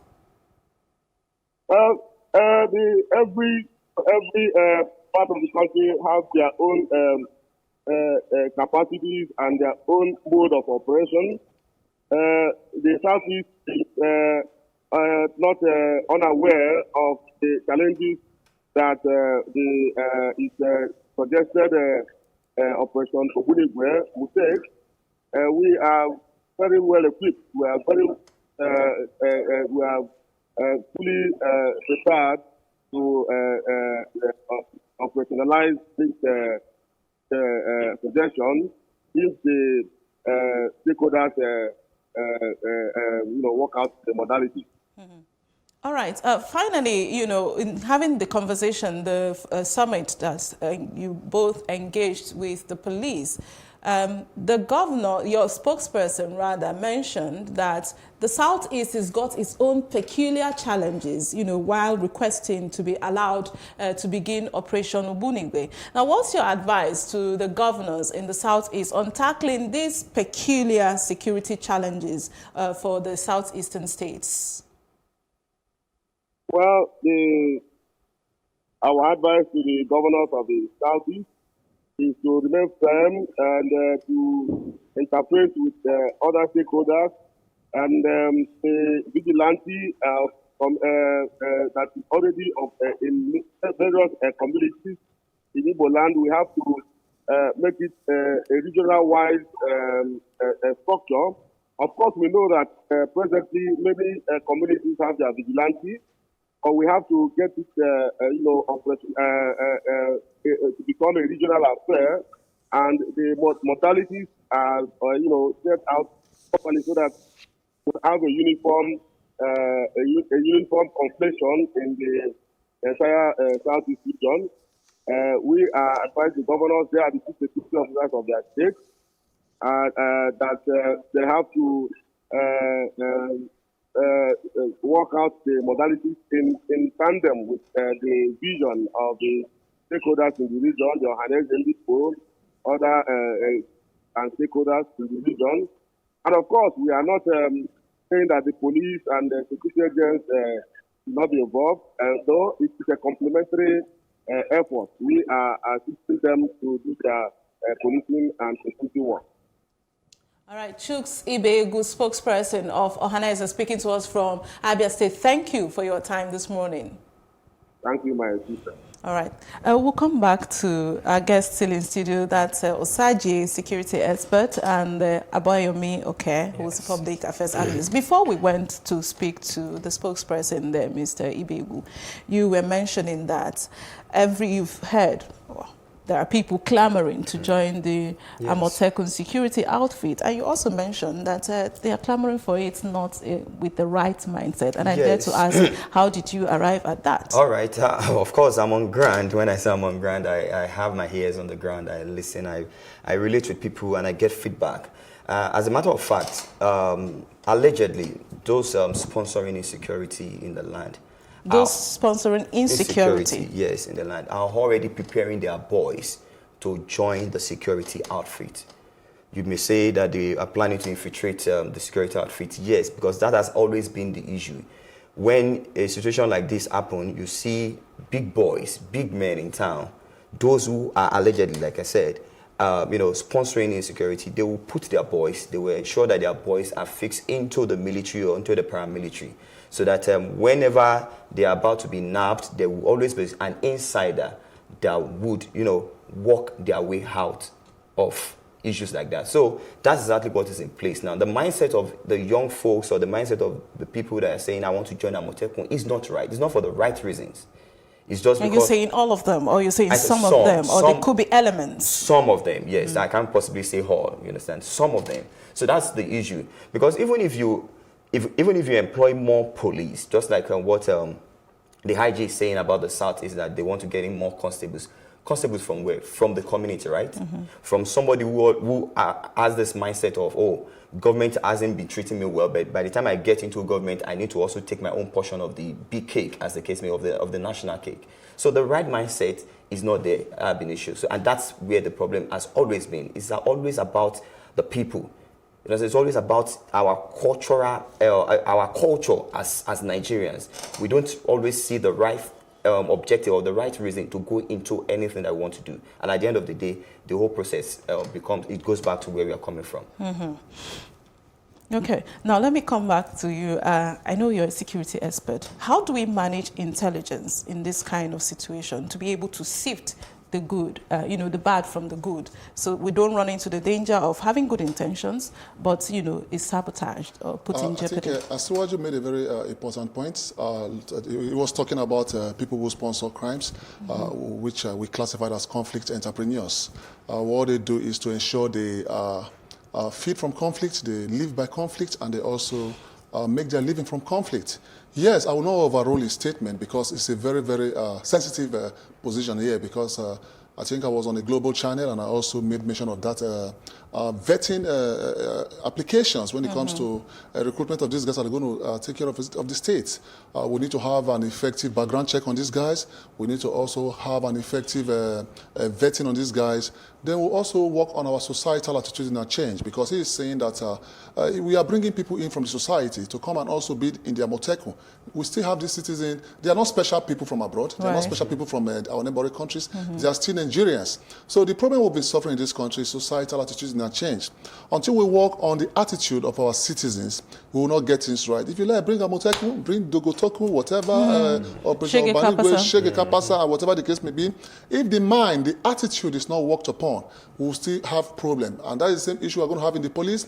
That is the same issue we're going to have in the Amotekun or the, what's it called, Shege Kapasa or Bonigwe. Now, coming to the community policing as in Bonigwe, the man you just spoke with now, the Ohanese spokesperson, he made one or two clarifications and you asked him a very intelligent questions. And his response was okay to me. I think I was privileged to, when I was in the military, during the time of the Operation Bakassi Boys, yes, I was in the 82 Division, Armored Battalion, and we saw a lot of atrocities these community guys, these guys perpetrated against the state, most especially in Indonesia, And I think there was a time they even killed a soldier who just arrived from Sierra Leone or Liberia, and that resulted to a very serious issue because of their traditional means of application, in the sense that they believe that when they put a sword on you, they're going to dictate if you are a criminal or not a criminal. If they are going to establish their own Obanigwe, or what is it called, they must take off traditional means of security applications, because that is where the state government needs to put interest on. Because when we look at it, we look at traditional, traditional is man, you understand? Because the best of man is man. You can't expect to get results spiritually from a man because you want to investigate somebody and your juju tells you that yes, this person is a criminal, this is a culprit, and you go ahead and neutralize that person or kill that person. I will not accept that in this 21st century, because those were one part of the lapses that transpired during the Bakassi Peninsula. So first of all, I also agree with the IG. The community policing needs to be well monitored by the Nigerian police, and they should also understand their modus operandi, and also the applications. What application are you bringing on board? And the people you are going to employ, what training are they going to receive? You just took my last question, my next question out of my mouth. Yes. All right. What training are they going to receive? Because training is very, very essential. The reason why most advanced countries develop or excel in their security application is training. You understand? Because if we're going to bring them on board, what are you going to train them about? Are you going to train them on intelligence gathering? Are you going to train them on crisis management? For example, there's an incident now. How do you psychologically manage crisis? Are you going to train them on crime and incident scene procedures? You know, there are a lot of trainings that I expected these guys to undergo, because you are going to deal with the Nigerian people, you're going to deal with the Nigerian state, and a state in which you will be radical in your operation should not be a welcome development. Thank you so very much. I will come back to you because Osaji just took my next question out of my mouth. But however, sorry about that. we will still look at it again, because we've heard so much about the recruitment. We've heard so less of training. We've not even heard anything about training. We've not heard, oh, these guys have been deployed, or we're getting experts to train them. Should we be worried that in the end, it will just be reinventing the wheel? You see, talking about training, thank God there is a security expert, and I have some of my friends who are in the police and also in the military. They go through these trainings that you talked about. I've had them talk about even psychology. They do a lot during their training exercise, and one would expect that when they come out of the training college, or by the time they are commissioned, they should begin to truly serve with integrity and protect. But that's for the conventional security apparatus. Yes. We are talking of this. I know. Okay. Coming from that angle, yet even after the training, they still don't display the kind of capacity that we expect of them. even after the training. So let alone picking, okay, guys who probably some of them out of no choice. When I say no choice, I know there is no job now in Nigeria, and any opportunity to work with government is something that everybody wants to, jump at. It's a situation whereby even in Nigeria, as we speak today, state traffic law enforcement agencies are beginning to stop vehicles and ask for their papers. Is that part of their job description? So anybody who gets a uniform these days now have this tendency to misbehave, regardless of the training. So I still come back to the issue of national reorientation. Changing the mindset of the people. I don't know how we can go about it. Of course, there is NOA, National Orientation Agency, who we believe that government has saddled with responsibility of national reorientation and passing information to people. They still need to do more. Come down to the grassroots, engage influencers, social influencers, community influencers, who can begin to change the mindset and orientation of our young people. And it must start from the primary school. That's what we call the asset-based approach. And you see an human being as an asset and begin to groom them. Part of the youth development thing. Begin to groom them and let them see reason why they should love their country. Let them see reason why they should love their neighbor. Let them see reason why they should serve their country with all level of responsibility and integrity. Then probably in the next future or in the next coming years, we'll begin to have responsible adults who will take ownership of this country called Nigeria and then, shape it to a stage that we can all say that, oh, this is the Nigeria of our dreams. But until then, training or no training, I doubt if those that will be recruited into Amotekun or any other form of regional security outfit in Nigeria will deliver as we expect. Okay, so I'll still come to you, Osaje there. Now, we are hearing Amotekun, we've heard Shege Kapasa from the north and the southeast also, they have come with Operation Ubunigwe. So that's mass destruction, right? Yes, weapon of mass destruction. That's why I had to ask him to clarify, and that's what it means. Actually, it translates to weapon of mass destruction, Ubunigwe. Now, so it means that security indeed is a huge issue for us as a people, as a nation, collectively, even individually, yes? Now, the question is, as a security expert, how do you think these outfits will be able to synchronize with the conventional security apparatus that we have, the police, the NSCDC, all of those conventional ones that we have known? How are they going to come together and merge such that we see a collaboration, not competition, and we don't see even the conventional security apparatus become redundant, so to speak? Thank you for that intelligent question. Asiwaju just made one or two valid points in respect of what was it called? Training. Yes, we cannot overrule training irrespective of our attitude or mindset.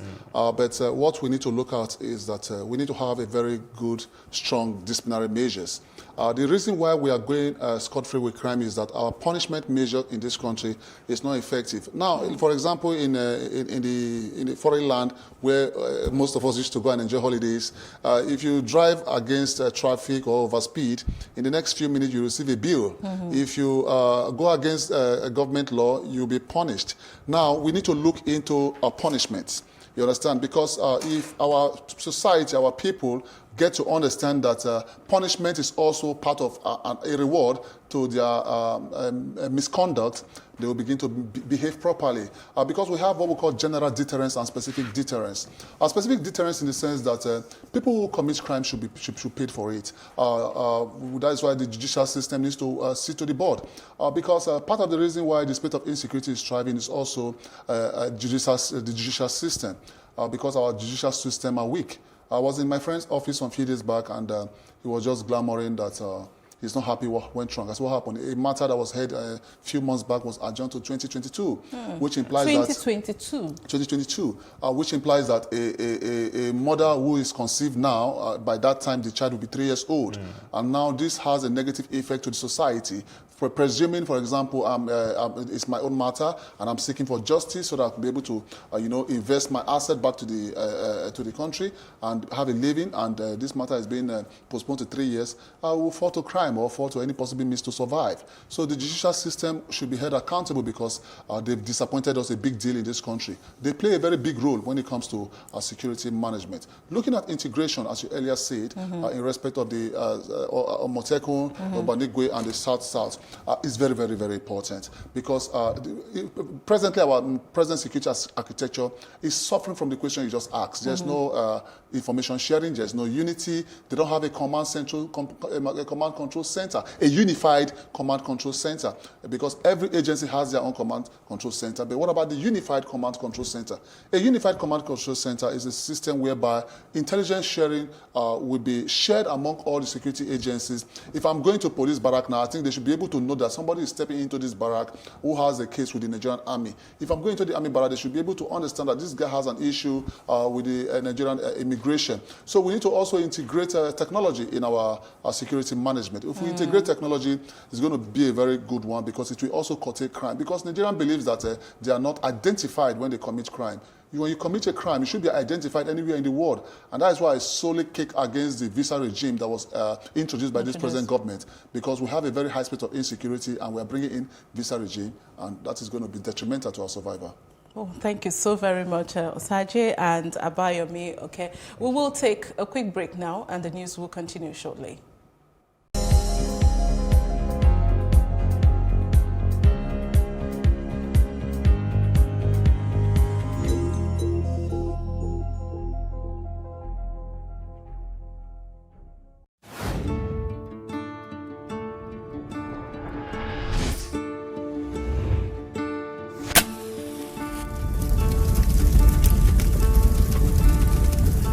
That money will shoot every person that we know can shoot.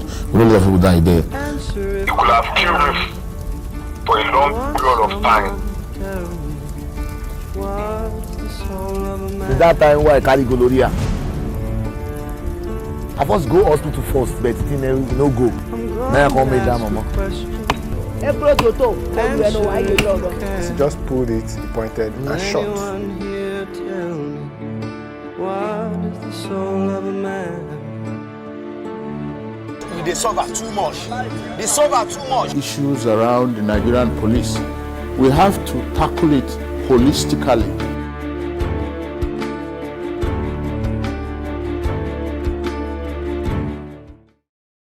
Still on national matters, Justice Sule Ishuaibu of the Federal High Court Calabar in Cross River State has granted bail to detained journalist Agba Jalingo in the sum of 10 million naira with one shorty in like sum. Jalingo, who is facing a 4-count bordering on terrorism and treason, spent 175 days in detention before he was finally granted bail. In granting the bail, Justice Shuaibu attached other conditions such as Jalingo must not travel outside the country without the consent of the court, deposit refundable cash of 700,000 naira with the court registrar, who will pay it into an interest-yielding account with the commercial bank, and the shorty must be resident within the jurisdiction of the court with a verifiable address and show means that he will be able to forfeit the bail bond. Other conditions are that both the defendant and the shorty must each submit 2 passport photographs to the court, and Jalingo must depose to an oath that he will be available in court for trials. Now, the trial of Sahara Reporters publisher Omoyele Sowore and his co-defendant Olawale Bakare on amended charges of treasonable felony and conspiracy was again stalled on Thursday at the Federal High Court in Abuja. The defendants were rearranged on Thursday but could not proceed to trial as scheduled on the basis that the prosecution had yet to serve the defense copies of the electronic video CDs it intended to rely on. The judge, Justice Ijoma Ojukwu, who noted that she had long issued the order for the service of the materials on the defendants, however, acceded to the prosecution's request for 2 weeks to compile the materials and have them served to the defense. The prosecution counsel from the Office of the Attorney General of the Federation, Aminu Alidu, while responding to the requests for the VCDs by the defense counsel, Abdul Mahmoud, said the AGF, which newly took over the case from the Department of State Services, was not aware of the court's order for the service of the materials on the defense. He assured the court that the prosecution was much ready for the case and would present its witnesses within 4 days. The judge fixed March the 11th to 13th for the trial. And joining me via a phone conversation is Malaki Ugummadu, who is the former president of CDHR. Good morning, Mr. Ugummadu. Good morning. It's my pleasure to join you again this morning. And it's good to have you. Now, let's ask you very quickly, what do you make of the late filing of charges and the reoccurrence of adjournment of Showare's case that made Justice Ojukwu award a 200,000 naira fine against the federal government? Well, what has become very evident from the proceedings of the court yesterday is what could easily be characterized as a very tardy operations of the state in relation to the prosecution of Showore and his co-accused. Indeed, there is a sense in which Nigerians and all discerning observers could now interpret it to be the persecution of Showore and Bakare. In the sense that, given the time that it took the prosecution to get to this point where they had boasted that they had a case against the goal of Showore and Bakare, everyone would have thought that once the case resumes for trial will indeed start. And the way to start a trial in a criminal proceeding is not just merely to arraign the accused persons or the defendant. It is actually to bring in your witnesses onto the witness board and lead them in evidence, producing and tendering the body of evidence that you think you have. Now, make no mistake about it. As a matter of fact, and within the remits of our criminal jurisprudence, charges can be amended. And once they are amended by the prosecution, the accused person, well, they are now called defendants, will be rearranged to take their plea with respect to the amended charge or with respect to the fresh charge. And don't forget that this matter has been taken over by the Attorney General of the Federation, away from the DSA, which has all along been in charge in this matter. And that is pursuant to that, the powers of the Attorney General under Section 174 of the Constitution. So the big question is, why were they not ready to move on with the trial as at yesterday? All right, so now, that is a pointer, because as it were, you will find that alone infuriated the judge. The trial judge will not impose a fine or a cost, as the case may be, except, of course, that he or she perceives some lack of diligence on the part of the prosecution. Right, let's go to now the international, the human rights community or movement. How do you think they perceive the ongoing trial of, the convener of the Revolution Now movement, Omoyele Sowore? Please say that again, our perception. Okay, so I'm asking, how does the human rights movement, in your opinion, perceive the ongoing trial of Sowore? Oh, well, no, perception is not really what the issues are with respect to trial. It is what you observe. I have tried to, give what our impressions are with my opening remarks. But with respect to what is going on, it has gone beyond perception. It is now at the point where even in limine, at the preliminary stage, the prosecution is already incurring the route.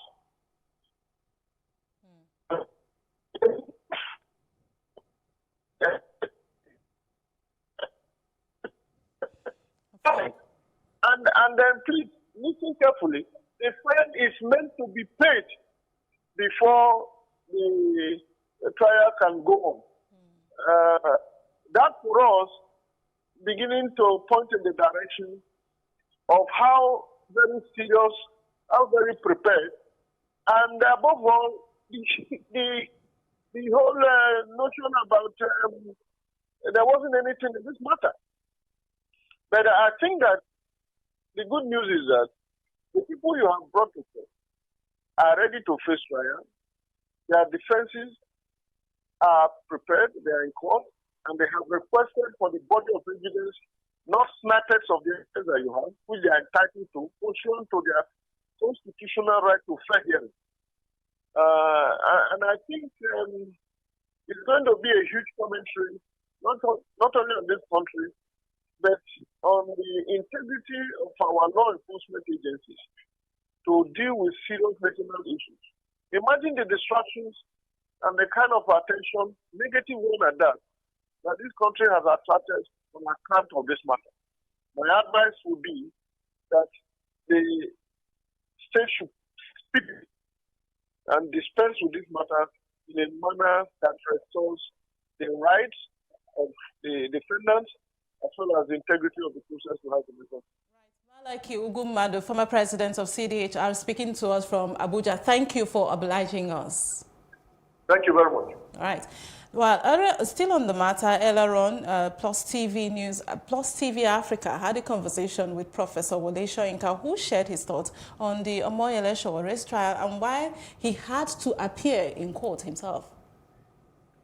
Let me just say this, that I've been curious about what the government is about over this issue. And, well, I felt that maybe if I attended this session, I might find something missing, because I don't understand why this case is going on. I don't understand why this young man is being barricaded in one city that is not his own, on very stringent bail conditions. I think the whole exercise is just punitive and petulant.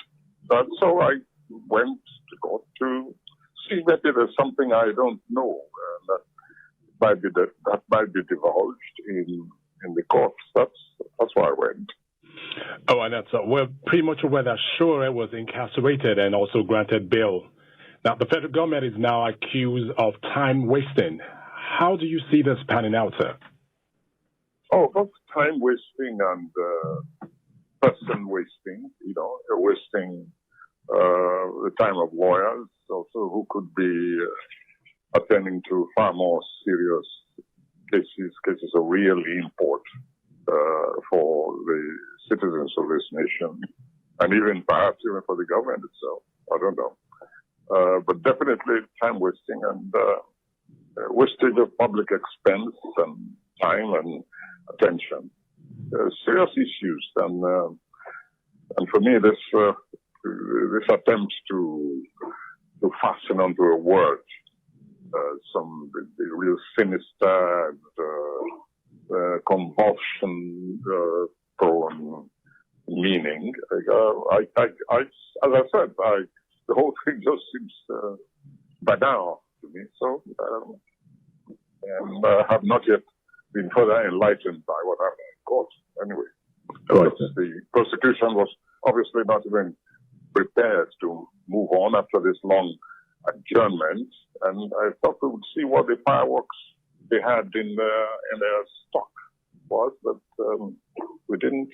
It was just a fizzle. I don't understand this nonsense. Now it seems you've become more visible critic of government. Is this because you are frustrated with the way Nigeria is going, or just because less people seem to be brave enough to speak truth to power today? Yes, of course. People are frustrated, and rightly so. Oh, yes, I remember speaking to one of the, well, not government spokesmen, but supporters over the Sowore thing. And he said, oh, yes, one of the phrases which sort of picked the government was his call for days of rage. I think Nigerian citizens are undergoing days of rage on a daily basis. So one individual happens to articulate it in that manner. I don't see that it said anything wrong or false. So this nation is enraged at this government, its failures, and it's quite natural for people to speak up more and more for civil society to become increasingly articulate when they see all their greatest expectations just being thrown away, thrown over the wall, as if they didn't matter. That's just like garbage. Those putting the blame at the door of the president, are they right in your opinion?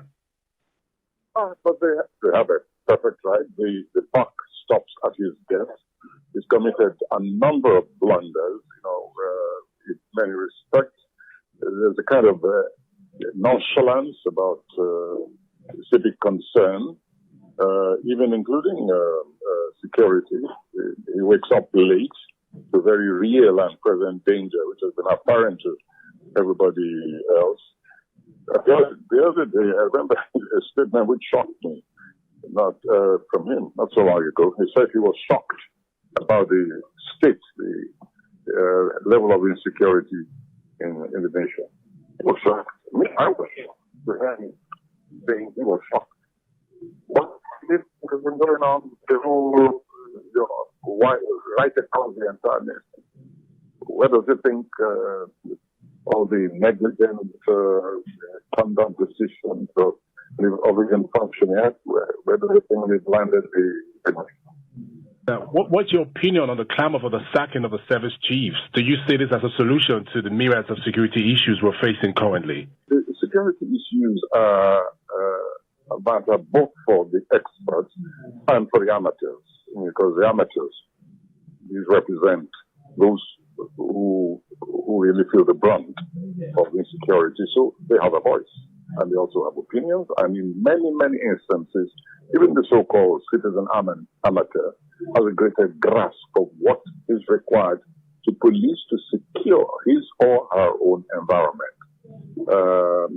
Far, far, far beyond what those who sit at the center think that they know or they can do. And so the one set of security chief is sacked, another one replaces it. No, but it's not an individual issue. It's a system, it's the structure. And anybody who sits at the center and says he opposes regional, community,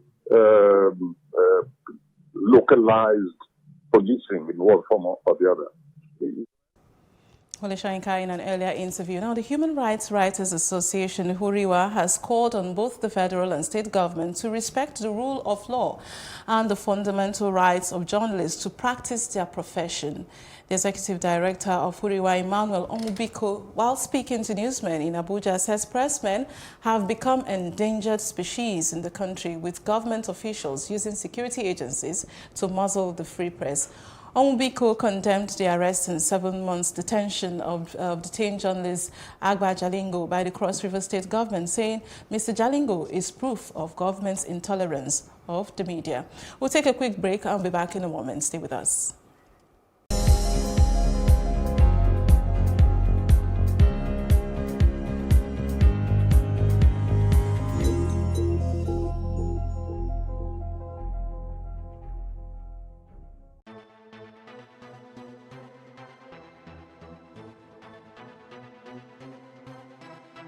In recent times, getting employment is a major testimony. Getting a fantastic job, that's a cut with all the cream. So in what world does anyone ever leave that sort of job?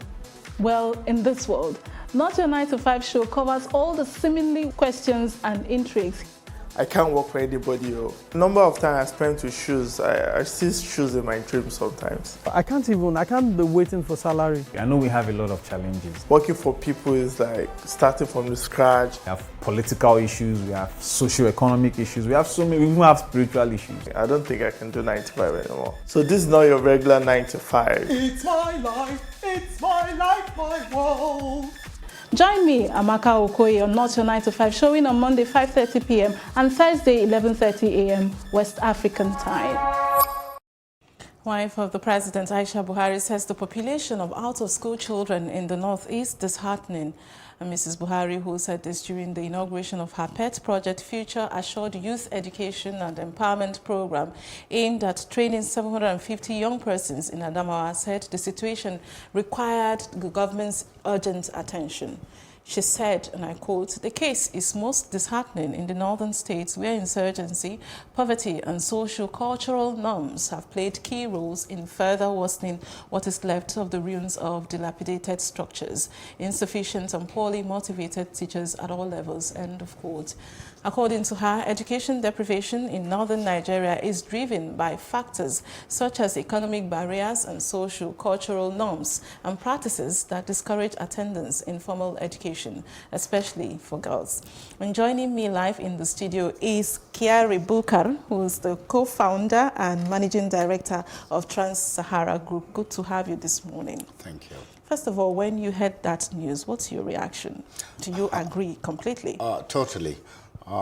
Education is actually not only something that is a fundamental requirement for kids or youth for employability and getting out of poverty in the long run. Education is a basic investment. Actually, education and healthcare are two expenditure that, whether it's state, local, or the federal government, should look at it as investment rather than as a cost or an expense. The case in the north is particularly of grave concern because what we have is there has been a study done by Richardson, an investment banker, who basically looked at 20-20-year gaps and looked at high school graduation rate.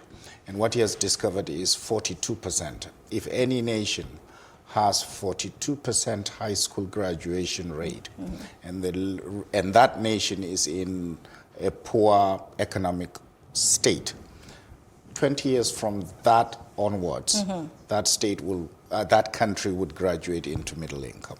Now, in the case of Nigeria, it actually reached that 42% high school graduation rate only in the 90s, late 90s, which means 20 years from the late 90s, that's possibly around now, we should become a middle-income nation. Unfortunately, we are teetering, we're struggling. And when you look at it, Nigeria is not a homogeneous country. When you look at it starting from the southwest, and if you put like a ruler parallel to that and keep moving upwards, you find that Lagos is probably 95%, 99% high school graduation rate. And then as you go southwest, cover southeast, south-south, the high school graduation rate begins to decline. And then as you go up to the central part of the country, it's around 70, 75. As you go further north, by the time you hit a place like Burna, you are talking about 10, 20% graduation rate. So even within Nigeria, there are gaps. It's as if there are different countries. Within the different states. Exactly. And so that dislocation would also manifest itself 20 years from now, meaning that people in the southwest would actually attain higher income potential than people, say, in the northeast or the northwest. And that, for that to be addressed by government, there has to be a purposeful, deliberate plan for enrollment of children in primary and secondary schools. All right, thank you for putting it in context in terms of, the gaps that you have identified from that study from Richardson. Now, the wife of the president, while talking about the issue of education, mentioned particularly, she attributed that to socio-cultural norms. I know you're from the north. What would that imply? The socio-cultural aspect actually has to do with girl-child education. Primarily, people prefer to send their sons to school than the girls. And by the way, it is actually more important to have educated female. Because that's half the society. Correct. If half of your population is not productive, you are in trouble. But the second thing is that girl child and then, of course, adult females tend to be the custodian of the next generation. And if you have gap there, then the gap is going to perpetuate itself.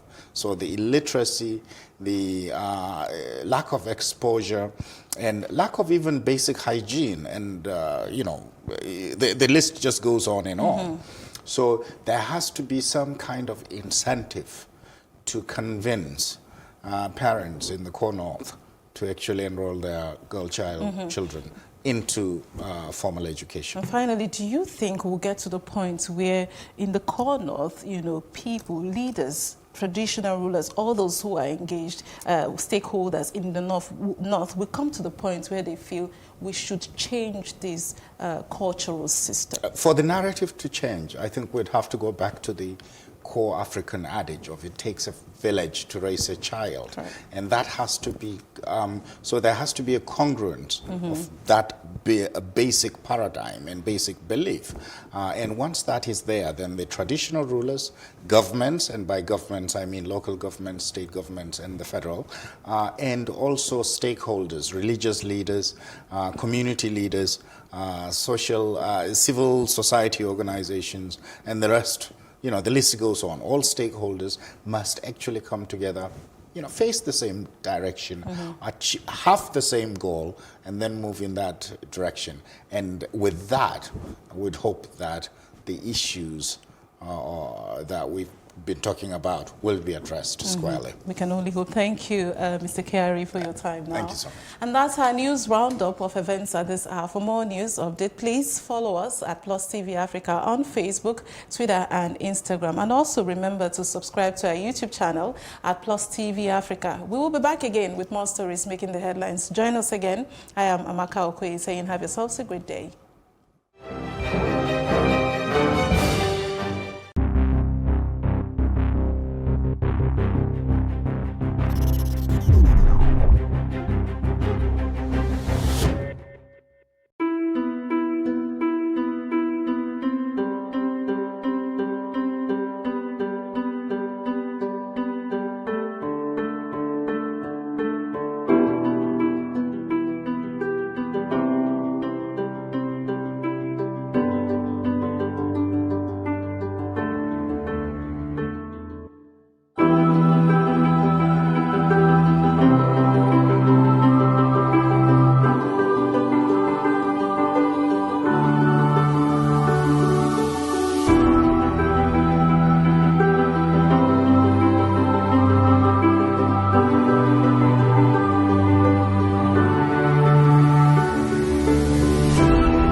A lot of the jobs that exist today will not exist in the next 10 years. When I see people today shouting, we're not too young to run, we are ready to run. Ready to run to where? The people of excellence are, to a certain extent, being held ransom by idiots and bandits. Once you are in government, you believe everything you do is right. And once you are in opposition, everything the government does is wrong. And so it's time for us to take over power.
Plus TV Africa News at this hour.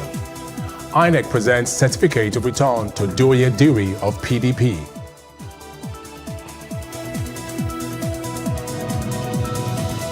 Greece and Algeria agree on political solution to end Libya crisis.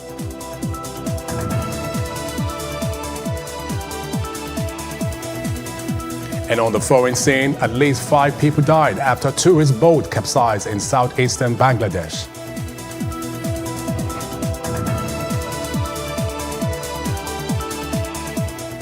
Good evening. Many thanks for joining us on News on the Hour on Plus TV Africa. Here are the stories making the headlines. I am Benny Ark.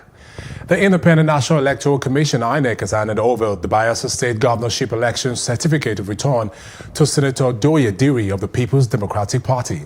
The INEC chairman, Professor Mahmoud Yakubu, while handing over the certificate of return to the PDP candidate in Abuja, says that following the Supreme Court ruling, Senator Doye has met the requirements of the Supreme Court and also 25% of votes cast across 2/3 of the local governments in Bayelsa State. Professor Mahmoud also added that PDP's candidate scored the highest number of votes cast. In compliance with the orders of the Supreme Court, the Commission met this morning and reviewed the result of the election in which 45 political parties contested. Without the votes scored by the All Progressives Congress, APC, whose candidates were deemed not to have participated in the election, the total number of lawful and valid votes cast in the election now stands at 146,999. Out of this figure, the candidate of the People's Democratic Party scored the highest number of lawful votes with 143,172. The candidate of the Accord Party has the next highest score with 1,339 votes. The margin of lead between the candidates of the PDP and the Accord Party is 141,833 votes. With this outcome, the election is conclusive at first ballot. Consequently, Senator Doye Diri and Senator Lawrence Erujako of the PDP are hereby declared winners and returned elected as Governor and Deputy Governor of Bayelsa State, respectively. I will not forget those who God have used for us to be here today. The judiciary, which is the last hope of the common man. We pray and hope that God will heal our land, Bayelsa State. God will heal Nigeria. For us, God has taken us through a winding road, and it has taught us lessons of reconciliation, lessons of love. Ekiti State House of Assembly on Friday passed a bill for the establishment of Ekiti State Security Network Agency and the Amotekun Corps into law. The Speaker, Fuminiyi Afuye, said having passed through the third reading, the bill has become a law. Afuye, who lauded the lawmakers for their leadership and commitment to the bill, said the Assembly did not short-circuit any process that was required in lawmaking. The Speaker said the bill will be transmitted to the State Governor, Dr. Kayode Fayemi, for his assent. Meanwhile, Nigeria's military burned down villages and forcibly displaced hundreds of people in its fight against Islamist insurgents in the country's northeast, right group Amnesty International alleged on Friday. Previous allegations have sparked investigations by the International Criminal Court in The Hague and hampered Nigeria's ability to purchase arms, a source of frustration for its military's leaders. However, convictions of soldiers have been rare, and military has repeatedly denied wrongdoing. In the latest allegations, Amnesty said Nigerian soldiers razed 3 villages after forcing hundreds of men and women to leave their homes in the northeastern state of Burna in January.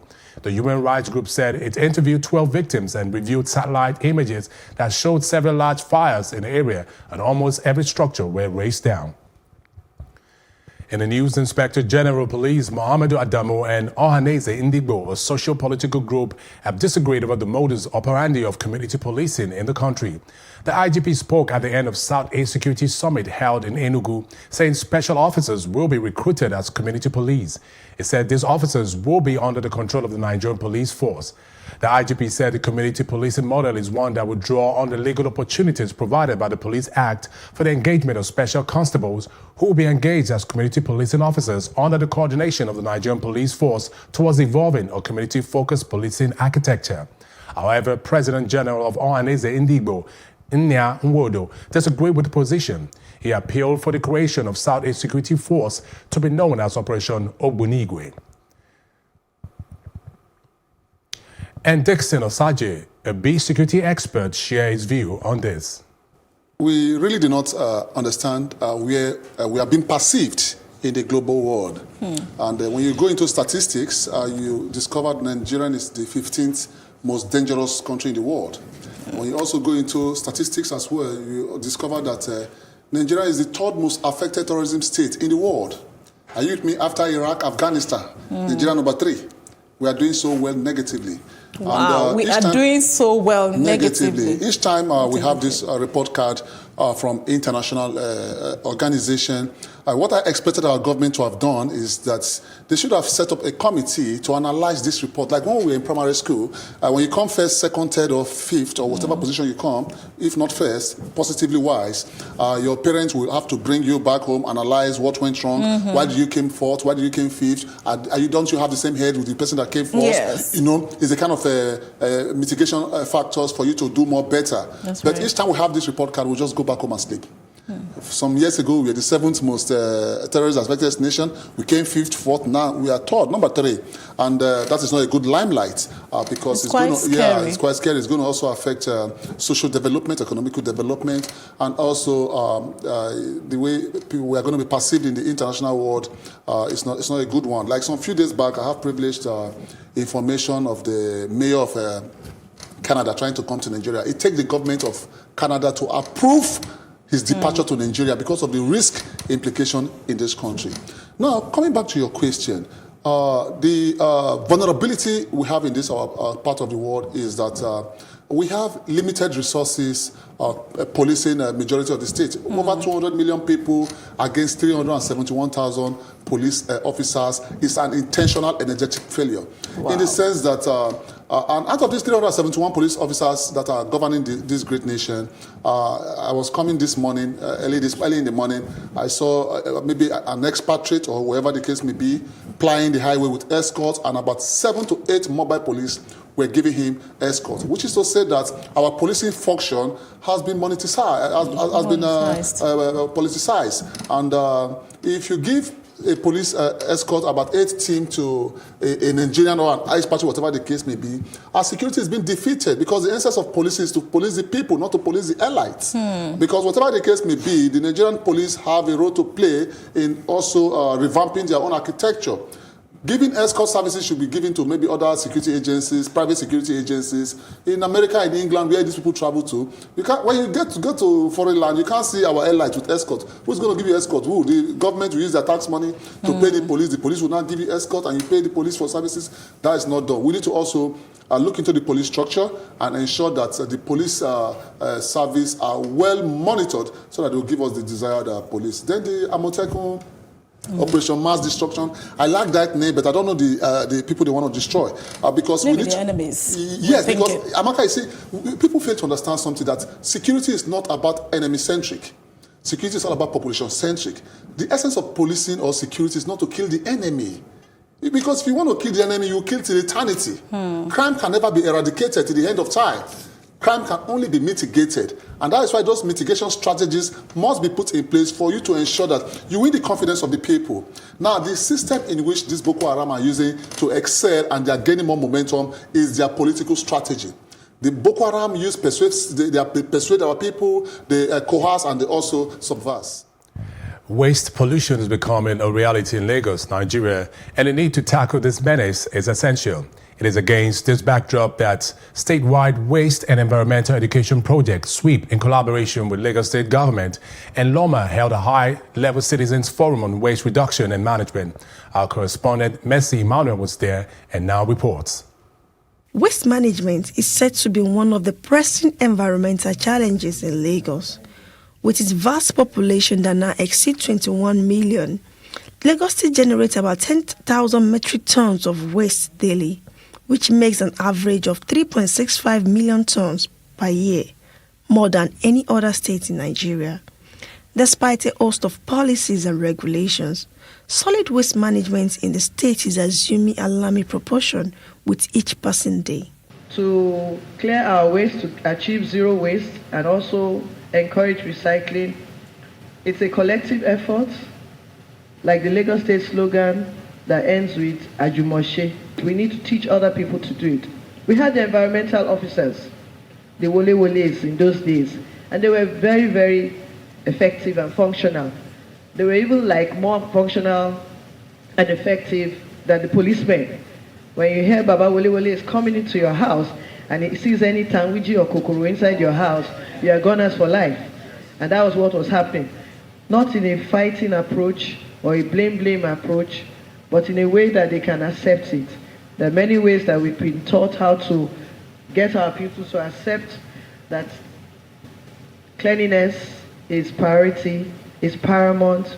Cleanliness is close to a healthy nation. A lot of these sicknesses that we are seeing at the moment starts with poor hygiene, filthy environments, Lassa fever. Honestly, we don't have any business having Lassa fever in this century. As the advocacy for proper waste management spring on, citizens are advised to take advantage of the waste-to-wealth system. When I see those pictures of plastics in the drains and waste piled on the highway, I see Naira notes and dollar notes lying in the drainage and lying on the roadside. We need to put the energy into tidying up, recycling and all, and make money from waste. There's a lot in waste to energy, waste to wealth that we can do. As a matter of fact, the National Union of Road Transport Workers is partnering with us to ensure that every one of their buses has waste bins. And we also plan to put waste bins at the bus stops, which will be cleaned and emptied regularly by our sweepers. Many of you know that we have street sweepers throughout Lagos now, over 10,000 of them, whose job is to keep the streets clean every day. So we want you to support them by not littering. Just because you see them cleaning doesn't mean that you should add to what they're sweeping. We have waste policing units throughout the city, and if you are caught, you will be taken to courts. We have mobile courts, and sentenced to community service. If we get every other person to become as exposed environmentally, as enlightened environmentally, you will find lesser amount of field in our public space. Now, beyond that, if we get education environmentally, you will find out that the number of waste that go into the environment will be reduced. In order to live in a clean and healthy environment, there is an urgent need to shun irresponsible and indiscriminate waste disposal. Reporting for Plus TV Africa, Mercy Emmanuel. Governor of Ekiti State, Kayode Fayemi, has sworn in Beju Baba Femi as the first female head of service in 23-year-old state. Baba Femi also becomes the 8th head of service in the history of the state civil service since the creation of Ekiti State on the 1st of October 1996. Governor Fayemi, while speaking at the inauguration, said that her appointment was followed by the vacuum created by the former head of service, Ayodeji Ajayi, who retired last week. In her acceptance speech to new head of service, Beju Baba Femi expressed a resolve to pursue a people-oriented civil service that will showcase the impressive intellectual capacity of the state.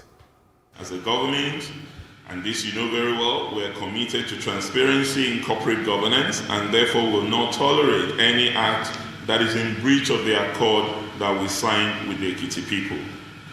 Therefore, I implore you to see your appointment as a call to serve, a call to etch your name on the sands of time in Ekiti, and a call to be a part of positive history. And I urge you to do your best to justify the confidence reposed in you. On my part, I envision a civil service that is people-oriented, with a culture of transparency and accountability, leveraging technology for socio-economic development of the state. My priorities are staff welfare and training, leadership development and gender equality. In line with the familiar maxim, if you don't train them, don't blame them. Therefore, I will share more efforts towards the training and training of staff. Still ahead, at least 5 people died after a tourist boat capsized in southeastern Bangladesh. This and more when we return from this short break.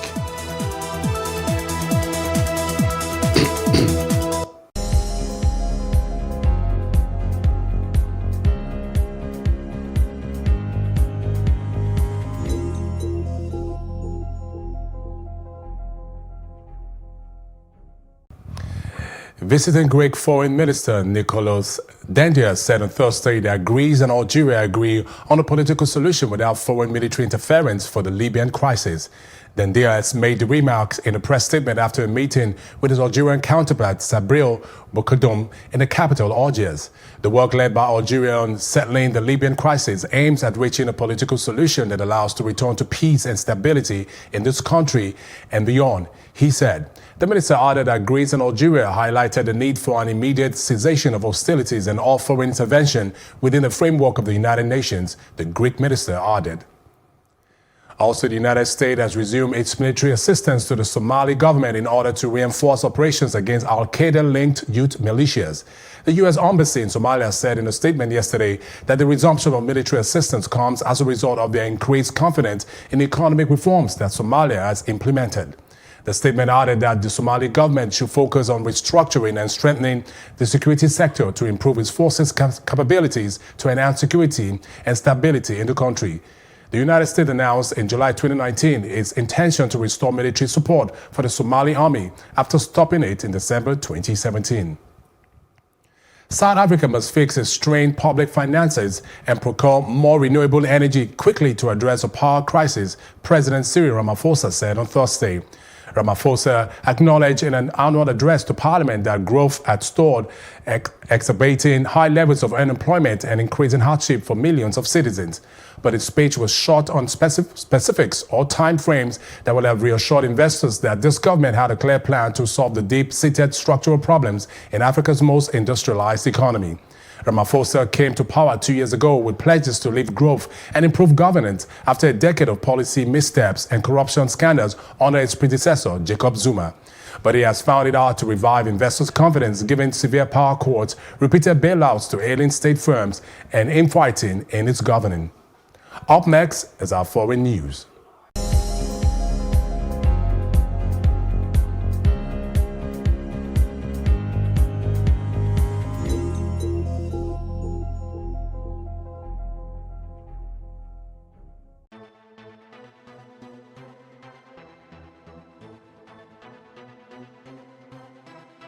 In recent times, getting employment is a major testimony.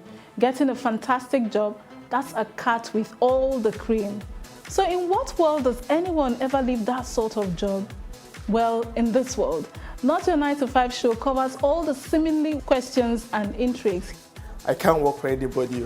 Number of times I spent with shoes, I see shoes in my dreams sometimes. I can't be waiting for salary. I know we have a lot of challenges. Working for people is like starting from the scratch. We have political issues, we have socio-economic issues, we have we even have spiritual issues. I don't think I can do 9 to 5 anymore. So this is not your regular 9 to 5. It's my life, my world. Join me, Amaka Okoye, on Not Your 9 to 5, showing on Monday 5:30 p.m. and Thursday 11:30 a.m. West African time.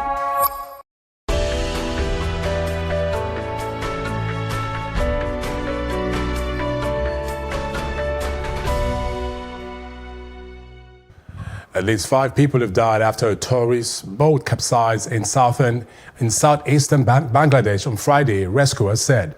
The boat carrying nearly 30 tourists overturned in Capital Lake while it was on the way to the Sublang waterfall. It was traveling from Rangamati district headquarters located nearly 200 kilometers southeast of the capital, Dakar, said Ratan Naf, an official at the Fire Service and Civil Defense Department. He said his team retrieved the bodies of 5 people and rescued the survivors from the lake, which is the country's largest artificial body of water. U.S. Attorney General William Barr said on Thursday that President Donald Trump's attacks on prosecutors, the judge, and jurors in the trial of a long-time advisor undermined the Justice Department's work, adding that he would not be bullied by anyone. In an ABC interview, Barr, the country's top law enforcement officer, said Trump's criticism of those involved in the case of Roger Stone makes it impossible for him to do his job. Barr spoke after his Justice Department abandoned prosecutors' initial recommendation to give the veteran Republican operative 7 to 9 years in prison, prompting all 4 prosecutors to quit the case. Trump has weighed in on Twitter all week with comments that have aroused concerns his administration is weakening the rule of law. Up next, UN's International Civil Aviation Organization forecasts global airline revenue could fall by $4 billion. And that's it in our business news after this break.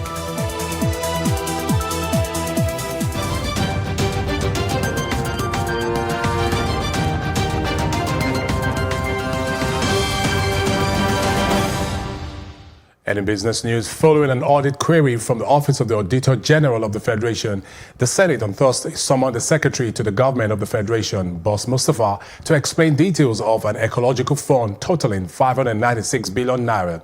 Also summoned were the Accountant General of the Federation and the Governor of the Central Bank of Nigeria. The Chairman, Senate Public Accounts Committee, Senator Matthew Igodie, said the AGF and the heads of the 2 agencies were expected to explain how 596 billion naira in the ecological fund account since 1999 to 2015 was managed.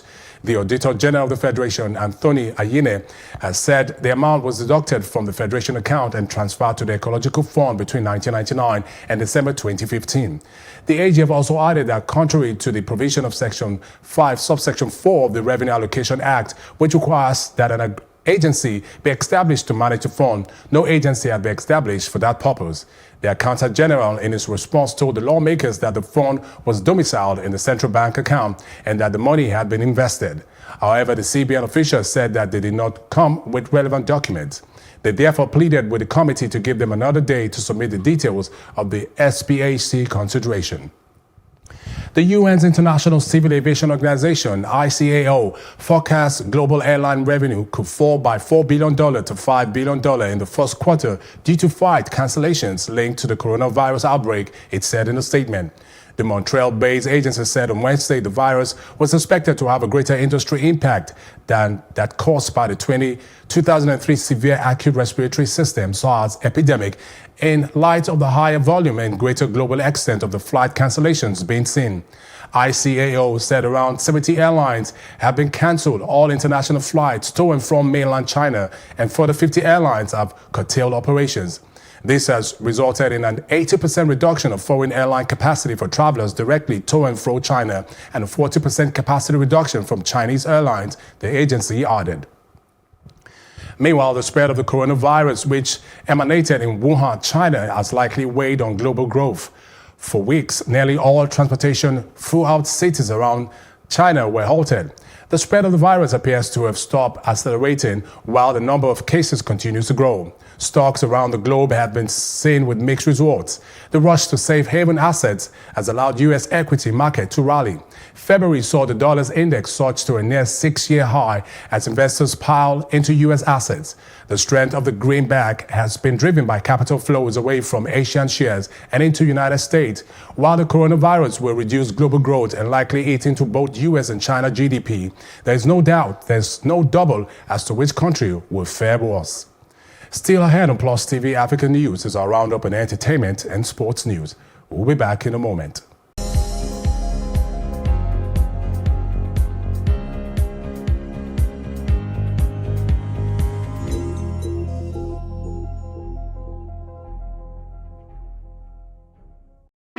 Hey, what's up, guys? You're welcome to another edition of Plus Event, and I remain your host, Ifeoluwa Oshukeye. Your absence isn't an excuse anymore, as Plus Events is all you need, as we bring you the glitz, the glamour, and loads of fun.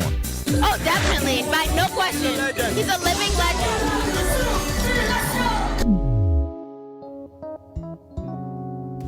Oh, God forbid, Holy Ghost fire, no. I just want to be blown away. I want to be wild. This is 11 years of doing it.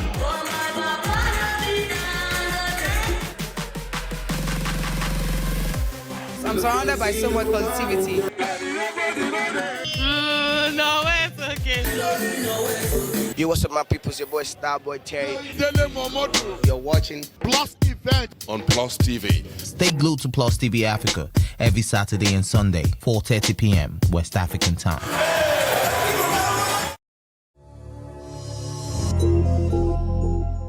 Grammy-winning pop sensation Billie Eilish released No Time to Die, their eponymous official song for the upcoming Bond movie.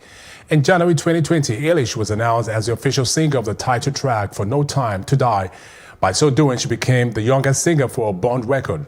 No Time to Die is also co-written by Eilish's Grammy-winning brother, Finney O'Connell. No Time to Die will be the 25th Bond movie to be released. It will star Daniel Craig as James Bond. Oscar-winning actor Rami Malek is set to play a Bond villain. The last Bond movie was Spectre. Spectre's theme song was sung by British Grammy winner Sam Smith. The movie's score will be composed by Hans Zimmer after Dan Romer, the initial composer, left due to creative differences. And that's it on entertainment. The very best in sports coming right after this.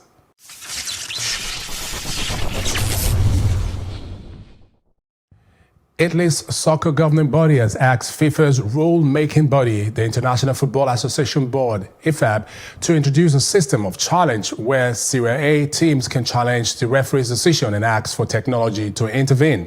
The Italian top flight introduced the video assistant referee, the VAR system in 2017 and 2018 campaign season, but has received criticisms from Serie A managers. The FIGC president, Gabriel Gravina, said requests from Serie A clubs have been received and have informed FIFA, telling them that they are ready to experiment with the use of challenges within the time frame and the process specified by IFAB. IFAB would hold its annual general meeting in Belfast, Northern Ireland on the 29th of February 2020, where possible future developments on the VAR use will be discussed.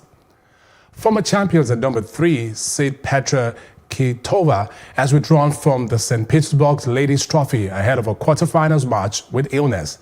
The 2018 winner was picked to face Russia's number 1, Ekaterina Alexandrova, in the last quarterfinals on Friday.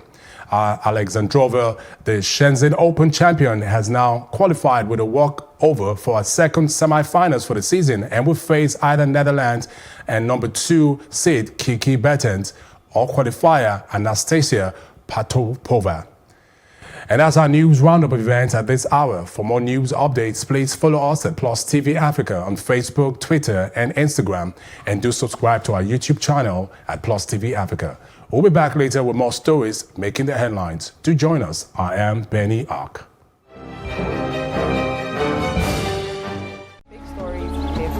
Hear the stories making the headlines. Pentecostal Fellowship of Nigeria. I'm here at Yunus Bashorin Street where the fire destroyed our transformer complete.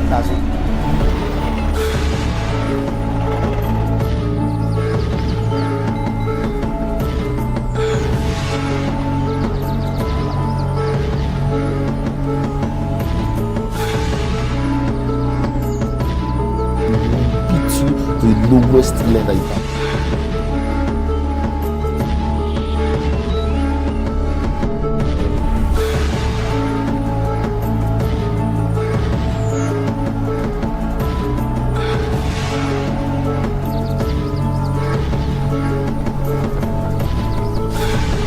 Plus TV Africa, the big stories live here. Big stories live here. Big stories live here.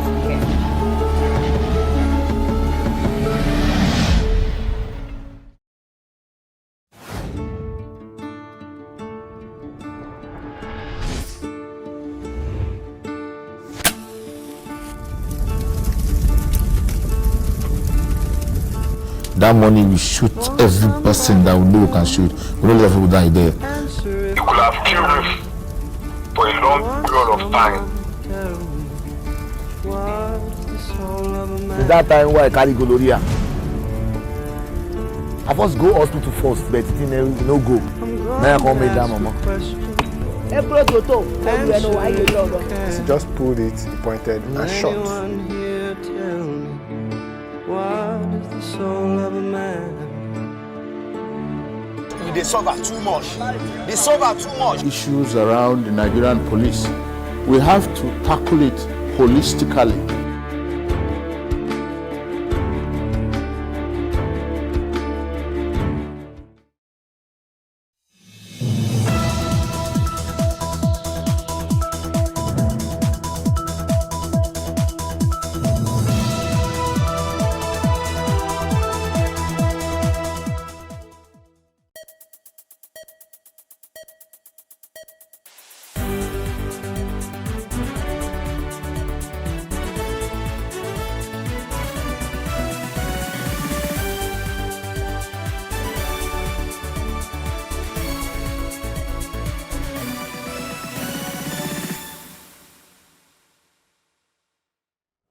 Of course, it's a Friday morning. Good morning, and this is Off the Press, the newspaper review program. We will be looking at newspapers as we do a couple of them in this program and try to make sense of it. And with me to do so this morning, again, is Ashiwaju Abayomi Oke, who is a public affairs analyst, and Dixon Osaji, who's a security expert. There's a lot to talk about on security. So it's good to have you again, gentlemen. Yeah, happy Valentine. Oh, yeah. Okay, I see you're dressed in the apparel. Mine is a coincidence. Mine is a coincidence. Anyways, let's begin, go straight into the business of the day. We'll begin with the Punch newspaper. I believe it will be displayed now.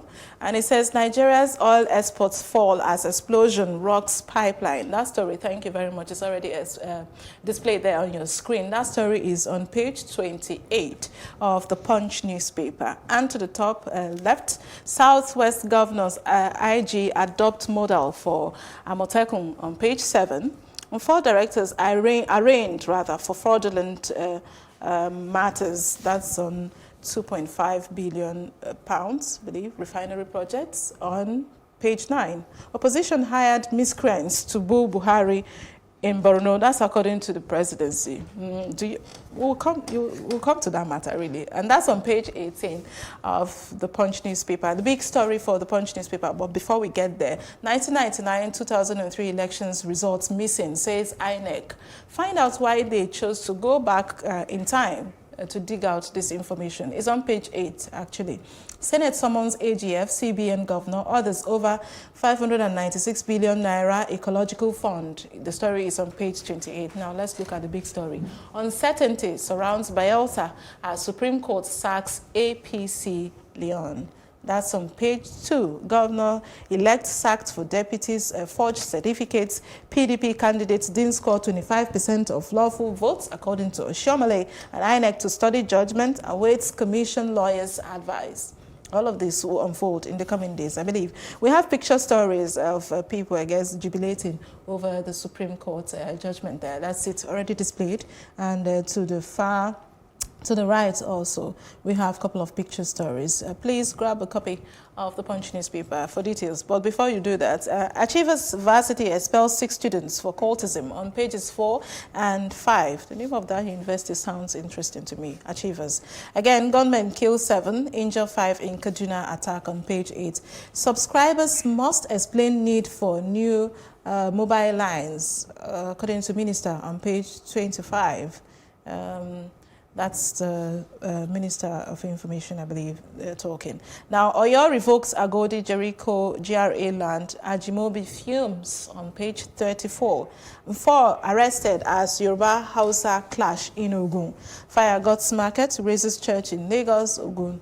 These and more you find on pages 4 and 5 of the Punch newspaper. And finally, Lagos-bound passengers stranded in Ghana and Senegal. That's on 25, page 25. Please find out why they are stranded and won't come down. Now let's go to the newspaper. I'll begin with you, Abayomi. Yeah. Which of the stories is catching your attention? Let's talk about the main, the big story, like you said. which is the Bayelsa. You know, like yesterday evening, it just went viral, and we're all shocked. Like, someone who had been preparing for his inauguration today. As a matter of fact, we saw him having his rehearsals, you know, on the ground of the inauguration, and then 2 hours later, he was declared by Supreme Court as not to be the governor. What do you term this? What do you make of it? There are so many intrigues that's associated with what actually happened. But the one thing I just want us to point out is the reason for the disqualification, or the reason for the judgment. Now, the deputy governor-elect was alleged to have forged a certificate. Now, forgery in what sense? The truth of the matter is that he had different names on his credentials. We are made to understand that Biobarakum Degi Eremieyo, one name, Degi Biobara, another name, Degi Biobarakum, another name, Adegi Biobakum, another name, Degi, about 4 or 5 names on different certificates. So the problem is the arrangement of the name or the names. Even some names were actually substituted, and another name was just like, my name is Abayomi Ishola. Okay. Now, if probably my primary certificate is reading Abayomi okay without Ishola. And secondary is reading Abayomi Ishola okay. Is this still the same person? No, truly. I've worked as a banker before, and anytime we have such issue, if there is a variance in the name on your ID card and the name on your form, then we will not open that account. But without playing the role of a devil's advocate, right? Would you think sometimes people are just ignorant? I'm just saying, because if he has, I'm not taking sides, but supposing as a child, his parents they went to school and they registered him in primary school and they called one of the names. And then when he gets to secondary school, he realizes that another name is his name, and he chose that, and it's his name, and he puts it. So if it's a question of, arrangement of names, is it forgery? It's even beyond arrangement. Okay. Let's proceed. That's why I deliberately read the names out. Let's proceed. Biobarakum Degi Eremionyo and Degi Biobaram without the Remienyo again, like a compound name. Do you understand? But the point there is this, like you are trying to, come to his side by saying probably his parents. I'm just saying, I'm saying you have quite a lot of time to have corrected this. I'm a father too. I have 2 kids. I'm still contemplating on the official name I want to give them. You understand? Yes, I've registered their name with National Population Census, but I may still go back and say, okay, no, this is the real name I want my kids. One, they've not even had their primary certificate, so it's still safe for them. Now we can begin to correct. That's why I want to, anybody that even wants to venture into politics must ensure that their past is well tidied up. Now, that's one angle. Another angle to this is... I suppose that's a lesson there. Yes, also. Another angle to this is, anytime you want to contest like this, DSS does what we call vetting. I have contested before, and then we went through vetting at the DSS headquarters in my state. Didn't they notice this? Is that in the DSS desk also? Is that part of? Yes, it's part, because they actually requested for our certificates, and they are to even go back to our schools to confirm if those certificates are genuine from the schools that we claim to have graduated from. So there is a lack somewhere. So something is wrong somewhere. Then I look at it. You should have envisaged that something like this will come up eventually. We need to prepare well for it. Then, secondly, why do they have to tie the destiny of the governor and his deputy together like a Siamese twins? In the case of Kogi State, when Audu Abubakar died, what's his name? Femi Faleke. Faleke, the man in the House of Rep now representing Ikeja Federal Constituency, was his running mate. They said he cannot take over. He cannot assume the governorship ticket at that particular time, and that was what brought GYB into the whole. That's Yakubu Bello into the whole scene. Now, in his own case, now, if it were just to be the deputy that had issue, why not just exempt or remove the deputy and then replace the deputy and let the governor be sworn in? Let me ask Osaje what he thinks. Yes. What do you think? Sometimes can be very, very interesting. Well, what if perhaps the deputy has much crowd that gave them that winning? No, it's not about crowd here. I'm trying to say now. For example, now let's assume that the deputy is more, recognized, popular. More popular in the state, and because of his ties with the governor, he gained more votes to push the party to victory. You see, this judgment by the Supreme Court, I called it a kind of a deterrence measures, in the sense that we need to start doing things right. We need to start knowing that we will pay the price someday. Yes, while we were discussing with Asiwaju in the reception, I told him that this just took my mindset some few years back when I wanted disengaging from the military. Now, I was discussing with a senior officer that I'm going to US Marine, I want to leave this job. On Wednesday, I'm packing out of the barrack. You know what he told me? He said, if you leave, you'll be a deserter, and you'll be a deserter for life. And peradventure, you become a senator or a governor tomorrow, your past will haunt you. Why not apply for voluntary retirement, disengagement? I hearkened to his advice, and what I did is that I applied for voluntary. The chief of army staff then was General Martin Luther Agwai. He approved my voluntary retirement, and I became a voluntary discharge soldier, voluntarily. Now, perhaps I had left that period of time without following the process. I don't think I'll be on air today. Somebody will call your MD and say, hey, that guy talking is a runaway soldier. Your history will always haunt you. So this judgment is a kind of deterrence measures for our youth, our citizens, our society, to know that whatever they do today, they will definitely pay tomorrow, because he credited this negativity some years back, and he's paying the price. So follow due process at all times. Another implication is who becomes the governor today. Well, there'll be no governor. I saw a news flash now, though unconfirmed, that the Speaker of the House. Well, we don't have that information. Yes, we don't have that information. We will see as it unfolds. Yeah. It's a big, whole, complex issue. So we'll just. I hope you learned from that too. Well, I may not be present. Well, okay. let's talk about other issues on the newspaper.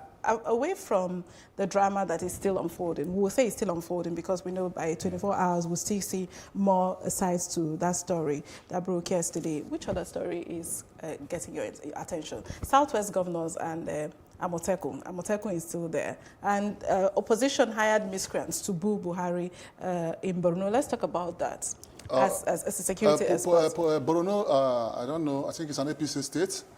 And, whenever an incident happens, we should try not to paint it.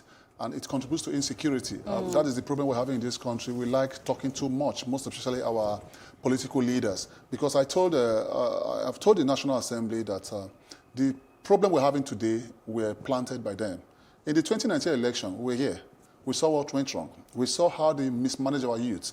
We saw how they pushed our youth to violence. We saw how our youth plied the highway to go and orchestrate crime, burning a woman alive in Kogi State, killing people, while we have soldiers and police on the checkpoints, which is to say that security has been compromised. We saw where our youth were snatching ballot boxes.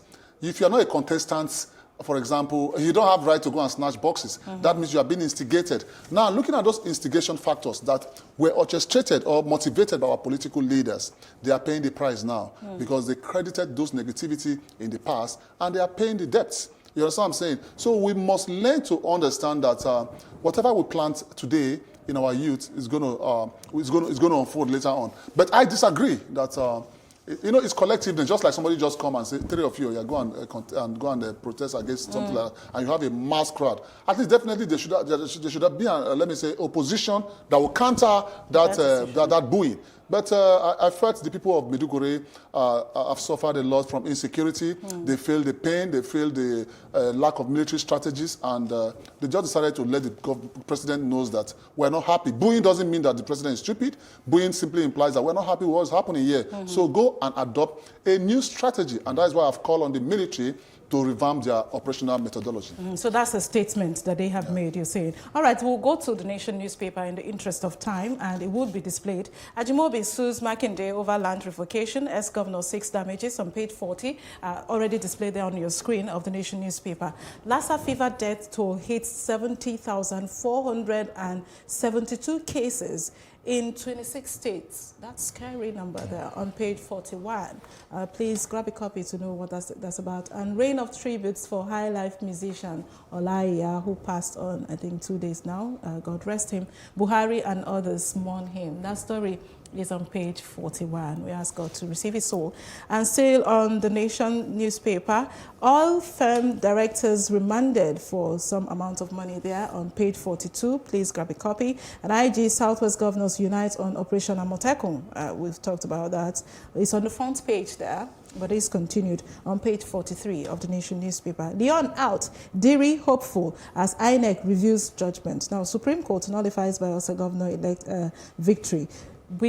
This story is still unfolding. So in the coming days, like I said, before 24 hours, we should be able to see other sides of the story. Unemployed figures hit 23 million. That's on page 11. Find out where the data is from and how so. More Cameroonians flee into Nigeria over violence. That's on page 46. I will come to you, Mr. Osaji, because it's your area in terms of security. What are your thoughts? When we talk about border control and we talk about violence, we talk about people, we talk about security for lives also. Now, with us hearing, when we hear things like more people are coming into our country, we know they are fleeing violence, but how are we prepared? How ready are we? How safe are we as those to whom, people are seeking refuge in their land? Okay, like for we now, when conflict erupts, a lot of people want to flee the country, and some people want to stay. Those that are staying without homes, we call them internally displaced persons. Yeah. When you leave the offshore of your land to another man's land, you become a refugee. So they come into Nigeria and they are refugees. And our internally displaced people have not been well taken care of. They're not eating well. They're not even well monitored. And for these guys to be flying into Nigeria to come and seek refuge, I think it calls for worry. But another thing we must understand is that there is a treaty for that, because you cannot deny the people coming to your country, and that is where the law of non-refoulement comes to play. Law of non-refoulement in the United Nations Chartered agreement states very clear that you have no right to return somebody back to his homeland where there is violence or where there is war. So you don't have the right to refoul that person. So we cannot refoul any of these guys. But what we have to do is that we need to get them on board, get their biometrics, get their details, get a space for them to stay in pending when the violence would be erupted. And are we able to do that in terms of biometrics and data? Yeah, that is where we are poor. We are not doing that well. But I'm so happy with the present leadership of the Nigerian Immigration Service. They are bringing in 21st century digital operations into our system. I was in the immigration headquarters to go and inspect the activities sometime last year, and I went to the data department, whereby if you are coming into this country, your data, your data will be captured, and if your data is not captured between the next 6 months, I think it will be elapsing this February or March, you'll be declared an irregular migrant, because sometimes Nigerians used to say we have illegal migrants. By default, no human being is illegal. Yeah. You understand? So we either have a regular or irregular migrant. So those irregular migrants, the Nigerian immigration are dealing with it very intensively. Okay. All right. Let me come to you now. We've talked about, we don't want to go to issues that we've already talked about. So let me talk about Lassa fever? No, Ajimobi. Okay. Ajimobi, he has currently sued his successor, Makinde, over land revocation. You see, there are some. For me, I feel some issues are so petty that we should not, be treating. Why so? Why do you think it's petty? Why? It's just common in Nigeria that if you are not in the same party, you tend to witch-hunt the other person. You've come into power. Okay, can you just focus on business of the day? Can you just focus on governance and leave this issue of trying to witch-hunt or trying to get back at your opponent and or the opposition? Take a cue from Ogun State, Governor Dapo Abiodun. This guy absorbed 1,000 employed youth by the last government, which was actually at the twilight of their own, of their tenure. But this guy absorbed them. Even about 19 permanent secretaries, he also still absorbed them. So he's not after. He has oftentimes said it that he's not after witch-hunting any past government or trying to look into their past and all that. All he wants to do is give Ogun people a better life. And I think all other governors should also follow suit. Forget about the past and let's move on. Why would you revoke a land that this guy has due and genuine papers for, just because you are not on the same page. All right, I want to give you a chance to speak for 2 seconds. Yes, on the paper review, the unemployment is a worrisome situation. And that is why, you know, the insurgents, what they do in their political strategies, they carry out a system of persuasion, subversion, and coercion. They persuade our citizens. Part of what they use in persuading our citizens is to balance their own political strategy with the state strategy. Now they tell our youth, hey, government cannot provide you a job. We have a good job for you, pay you well. So the vulnerability of our state is that they are taking the spate of unemployment as a joke. Because if you don't give the citizens a job, which is classified as a psychological murder, the enemy's offer is a welcome development. No matter how little or unreasonable it may sound. That's even what the political elites usually do. They deliberately impoverish the youth, so that anytime they offer them stipends, they will jump at it. And that's why somebody will just, how can a young man of 28 years decide to carry a gun and want to go and kill somebody just because of a candidate? And that candidate has his own children as well. Why not say, doing well abroad, why not say, sir, use your first son for this assignment? All right, I agree with Nigeria will be a better place, trust me. I agree with you, and it's a good place to wrap up, that Nigeria will be a better place. I want to say thank you, Abayomi, Shiwaju Abayomi, okay? And of course, Dixon Osaje for being with me this morning all through. We call it a wrap here on Off the Press. We'll do this again Monday to Friday, 8:30 here on Plus TV Africa. I remain Amaka Oko is saying, have yourselves a great day again.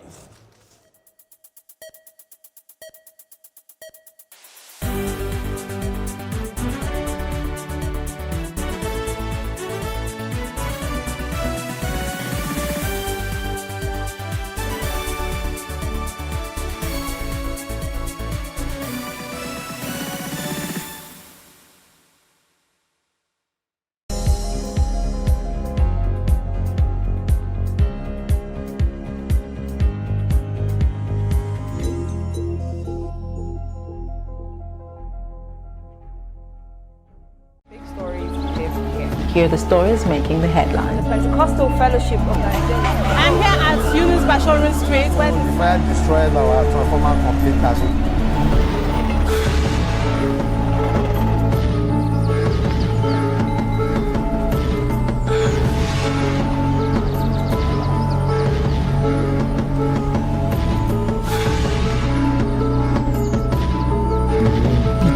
The lowest level you can.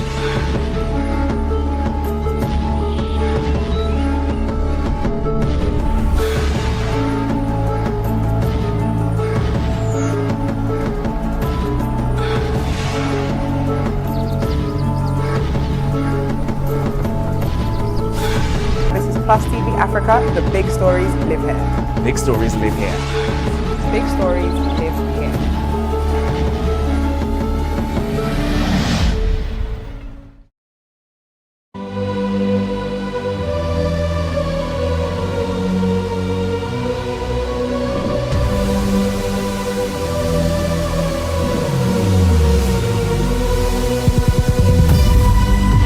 What we do not understand, we will stigmatize. What you can see is the remaining of the tanker that exploded. He suffered equally confessed.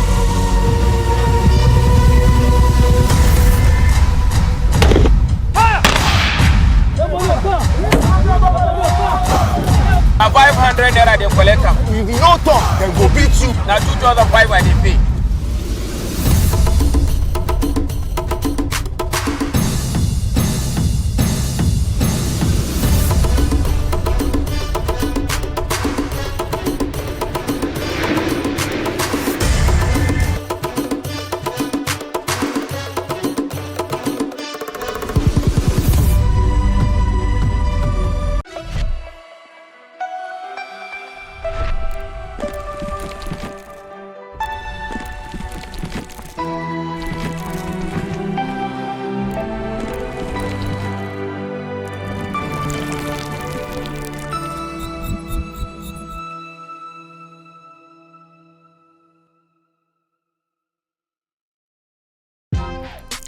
Welcome to Tea Time on Plus TV Africa, where we bring you the biggest entertainment stories and, of course, analyze them for you. You can have both parents and still end up as a useless child. I see them every day.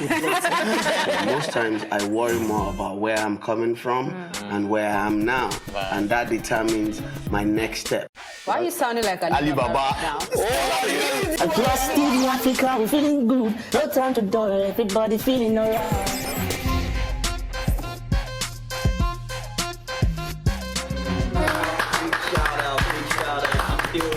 I really like you.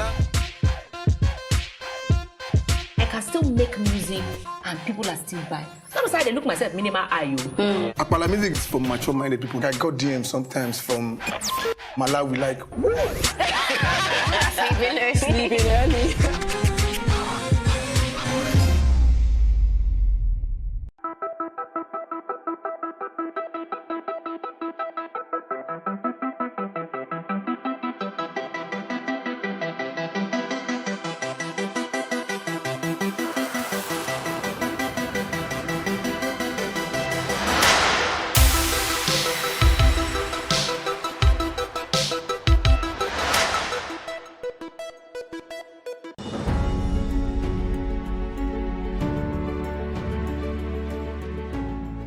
Hi guys, my name is Advocacy. I'm an actor and a filmmaker, and these are my answers to these questions.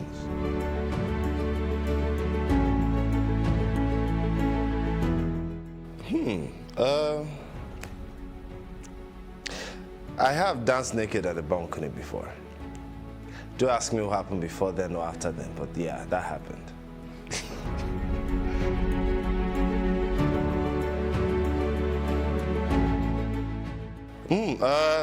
Off the top of my head, it would be Smooth by Carlos Santana and Rob Thomas. Love that song.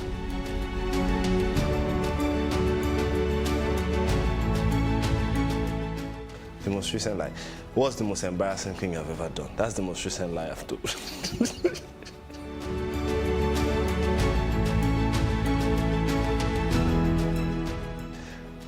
The part is the fact that you get to live multiple lives in one lifetime. That's the coolest part.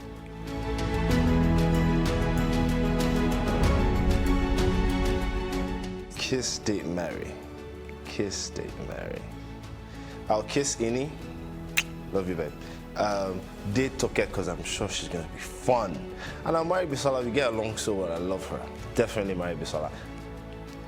She's good to probably good to eat me up for that now.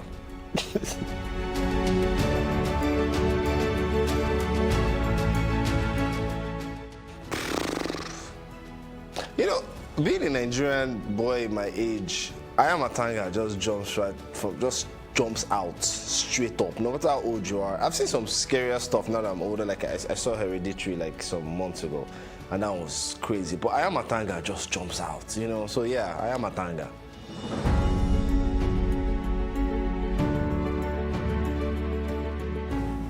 I think the privacy has to be the worst part. Unless you're specifying like an actor in Nigeria, then there's another worst part. But if you're talking generally, I'll say losing your privacy. I'm a very private kind of person. So the fact that sometimes I can't just dash out wearing anything I want isn't the coolest thing.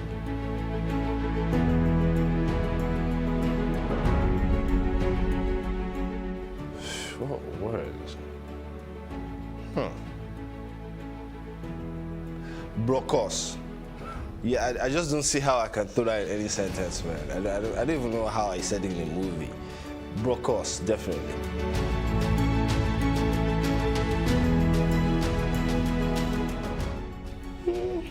Should I just see this picture, just describe it? I'll describe it. I'll thank God, I'll thank my mom. I'll thank... Well, I should be married by then, right? Abby? Hey, let me don't put a time limit on it. I'll thank my girlfriend/wife, depending on which time it happens. I'll thank my family, my friends, thank my fans, I'll thank the academy, and it's a good platform. So there's this belief I have that we really don't need all these other things that we think are real in terms of those social, legal, and religious laws. What we really just need is understanding, kindness, and love. I'll try and spread that message.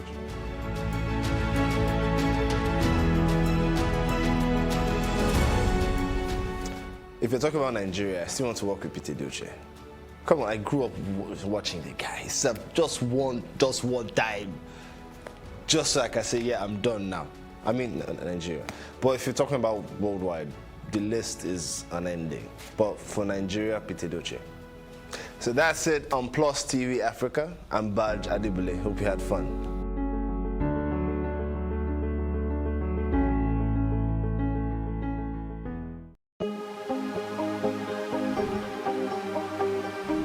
This is it for upcoming artists to blow in Nigeria.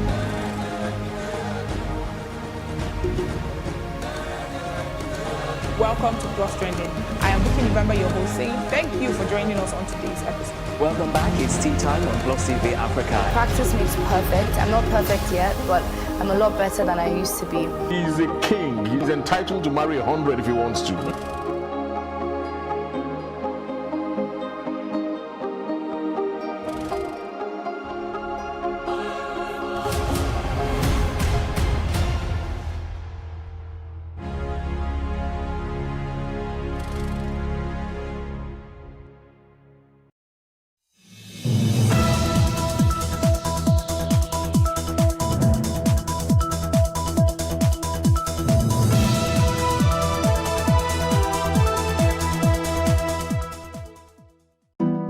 Five panelists, 5 topical issues, no holds barred. For me, it's not knowledge that's lacking.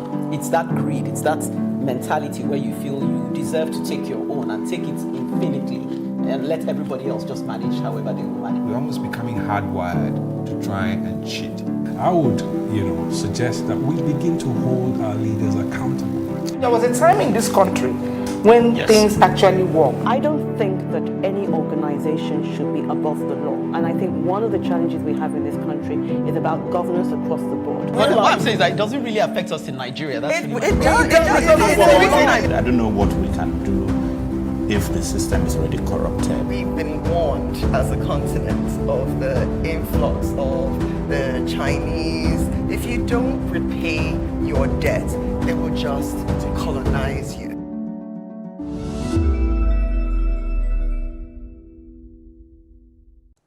Welcome to The Advocate.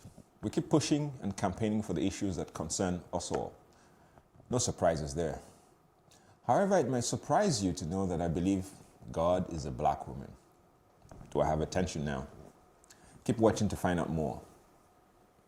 Liberals who are sticking to cataloging our misdemeanors is tackling the crime of nepotism. And again, it might surprise you to know that you and I are on this list. That's right. He says we are all guilty. Sandra, on the other hand, highlights a matter close to all our hearts. She spotlights another casualty of medical negligence. One too many, is what I would say. Ekene jumps on the keke and Okada restriction bandwagon. She may be taking the road less traveled, though, as she asks seemingly innocently, are they a necessary evil? Chuka is said to have the last word on the keke exit, as he terms it. I actually can't wait to hear what his take will be. But wait, we must, as I'll be making the first move after the break. Realizing a new vision or reality takes being prepared to go beyond the familiar, beyond religion. I would say God cannot save us. We must save ourselves. With God on everyone's lips these days, you will think we're living in paradise. For every time, for everything, something goes wrong, we blame God. Or we'll go to her, pleading for some kind of intervention. But what God's work is done. She created us, and she's giving us the power and the responsibility to make our lives better. She's not going to come down from heaven to save us, unless we save ourselves first. I know, yes, as I did say, I believe that God is a woman, a big, black, beautiful woman for that matter. So, beyond religion and our reliance on the magic of the divine for even the most basic things we can do with our hands and our heart, we sublet our responsibilities to God. As I did say, the Almighty's work is done. She is not coming back to save us. Well, that's what I believe. Or build roads or institutions for that matter. Part of the problem of governance, at least in this climate, is that the average Nigerian is distant from governance and institutions. And that creates this distance, especially from our elected officials. We see them as nuisances we permit or engage only when necessary, when we need some form of government-approved document. Beyond that, we just ignore all that's going on, which of course our elected officials love very much. And it frees them to do whatever. Yes, the occasional fiasco or controversy blows up, but the toolkits to suppress them, such for those embarrassing episodes, is always available. Given time, with enough money to share, it will blow over. Elections come, and because of the same distance, we the citizens engage the politicians purely from our own instant benefits. What can I get once the elections are here? Once we get it, we essentially abandon or abdicate our responsibilities. Or at best, transfer those responsibilities to the social activists. Which is why social activism has now become some sort of a business. Since some of the activists now recognize this pattern and clearly see that it is rewarding.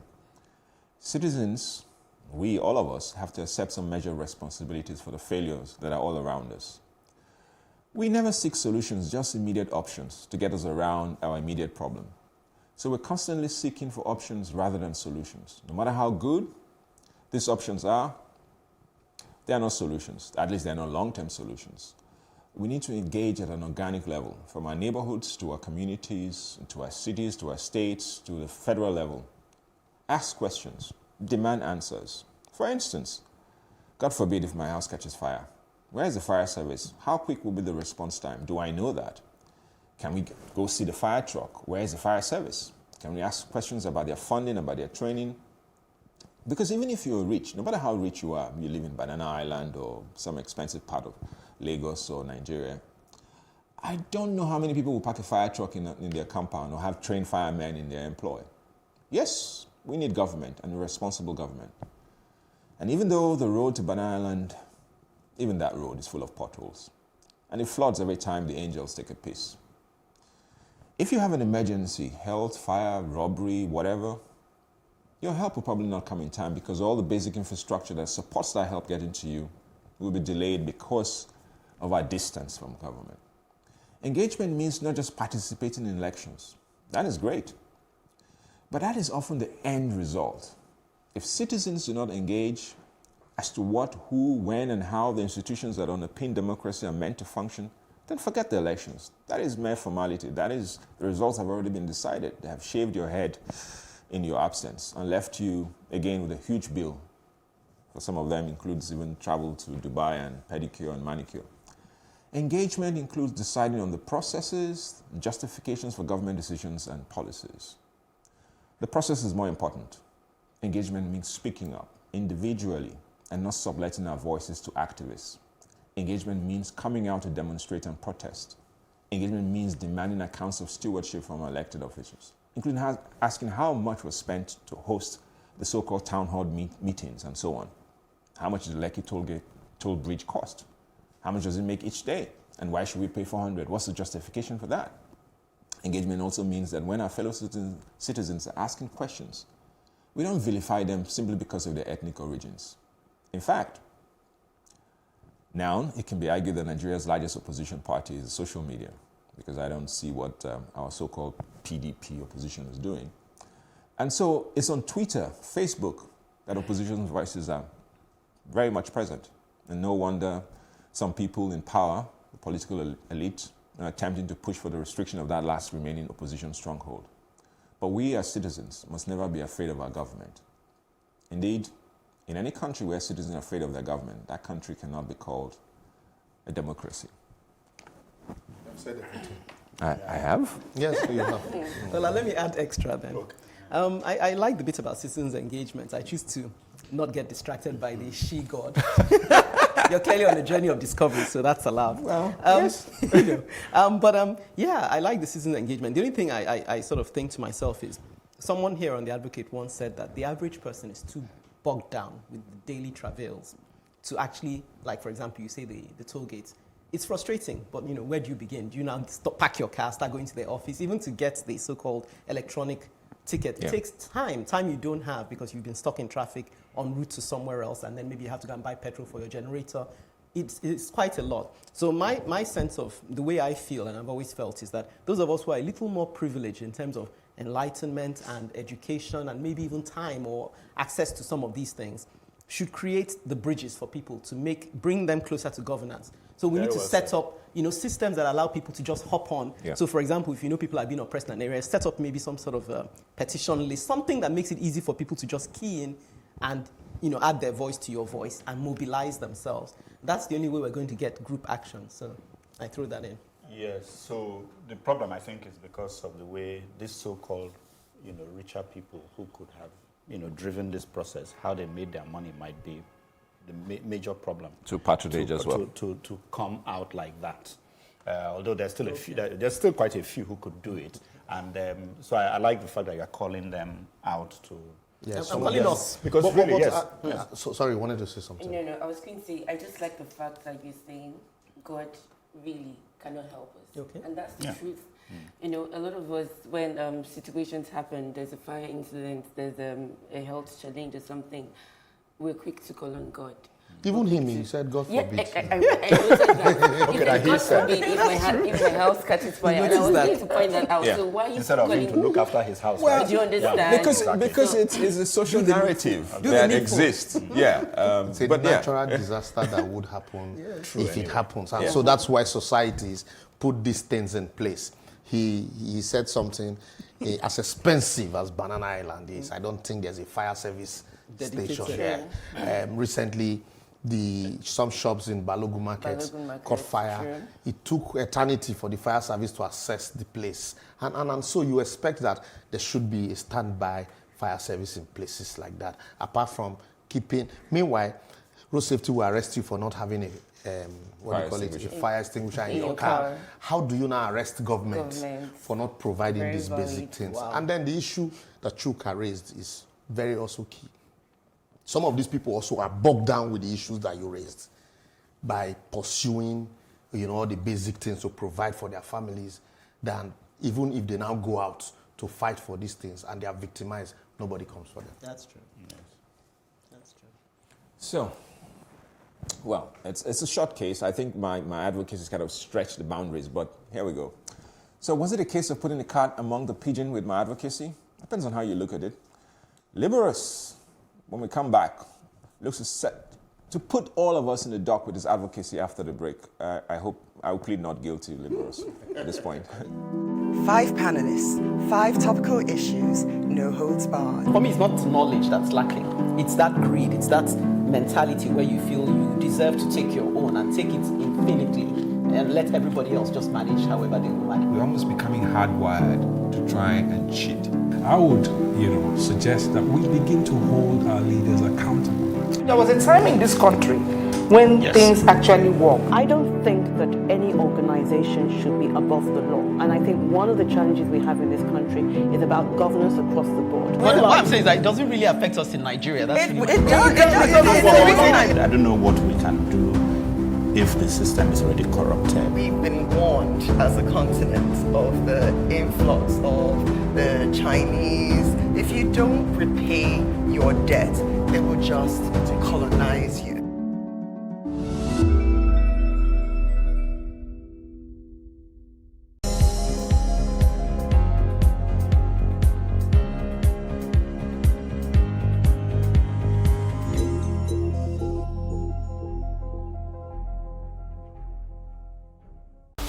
In a world of overwhelming voices, where everyone has something to say, it is important that we bring the core issues to the fore. As we lend our voices to inspire, inform, influence, and provoke your thoughts and action. We want to hear these issues and know what you are saying. This is not just women talking. It is an evocative program that touches the core of our existence. We take on topics some may consider taboo and want to sweep under the carpet. We understand that what touches one touches all. We know you have a lot to say, so let's hear you.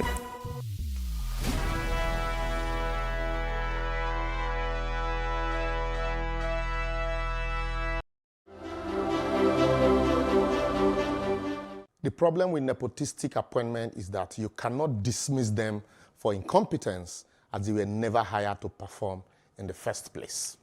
Nigeria, we are all guilty. It's so sad that we cry daily of incompetence in our ministries, departments, and agencies. Yet we still employ people and even vote people into office based on religion, culture, and nepotistic connections.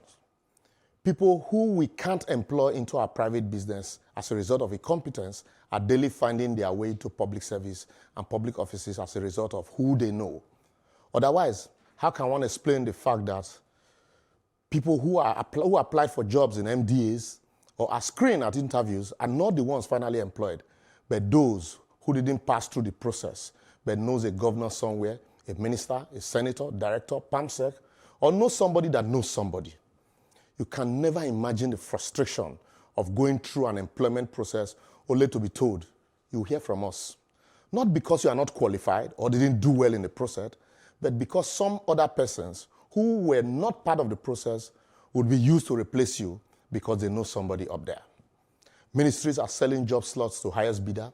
Sexual gratification is requested from ladies in return for employment, yet nobody's fired or investigated, and we want to attract the best brains. I laugh.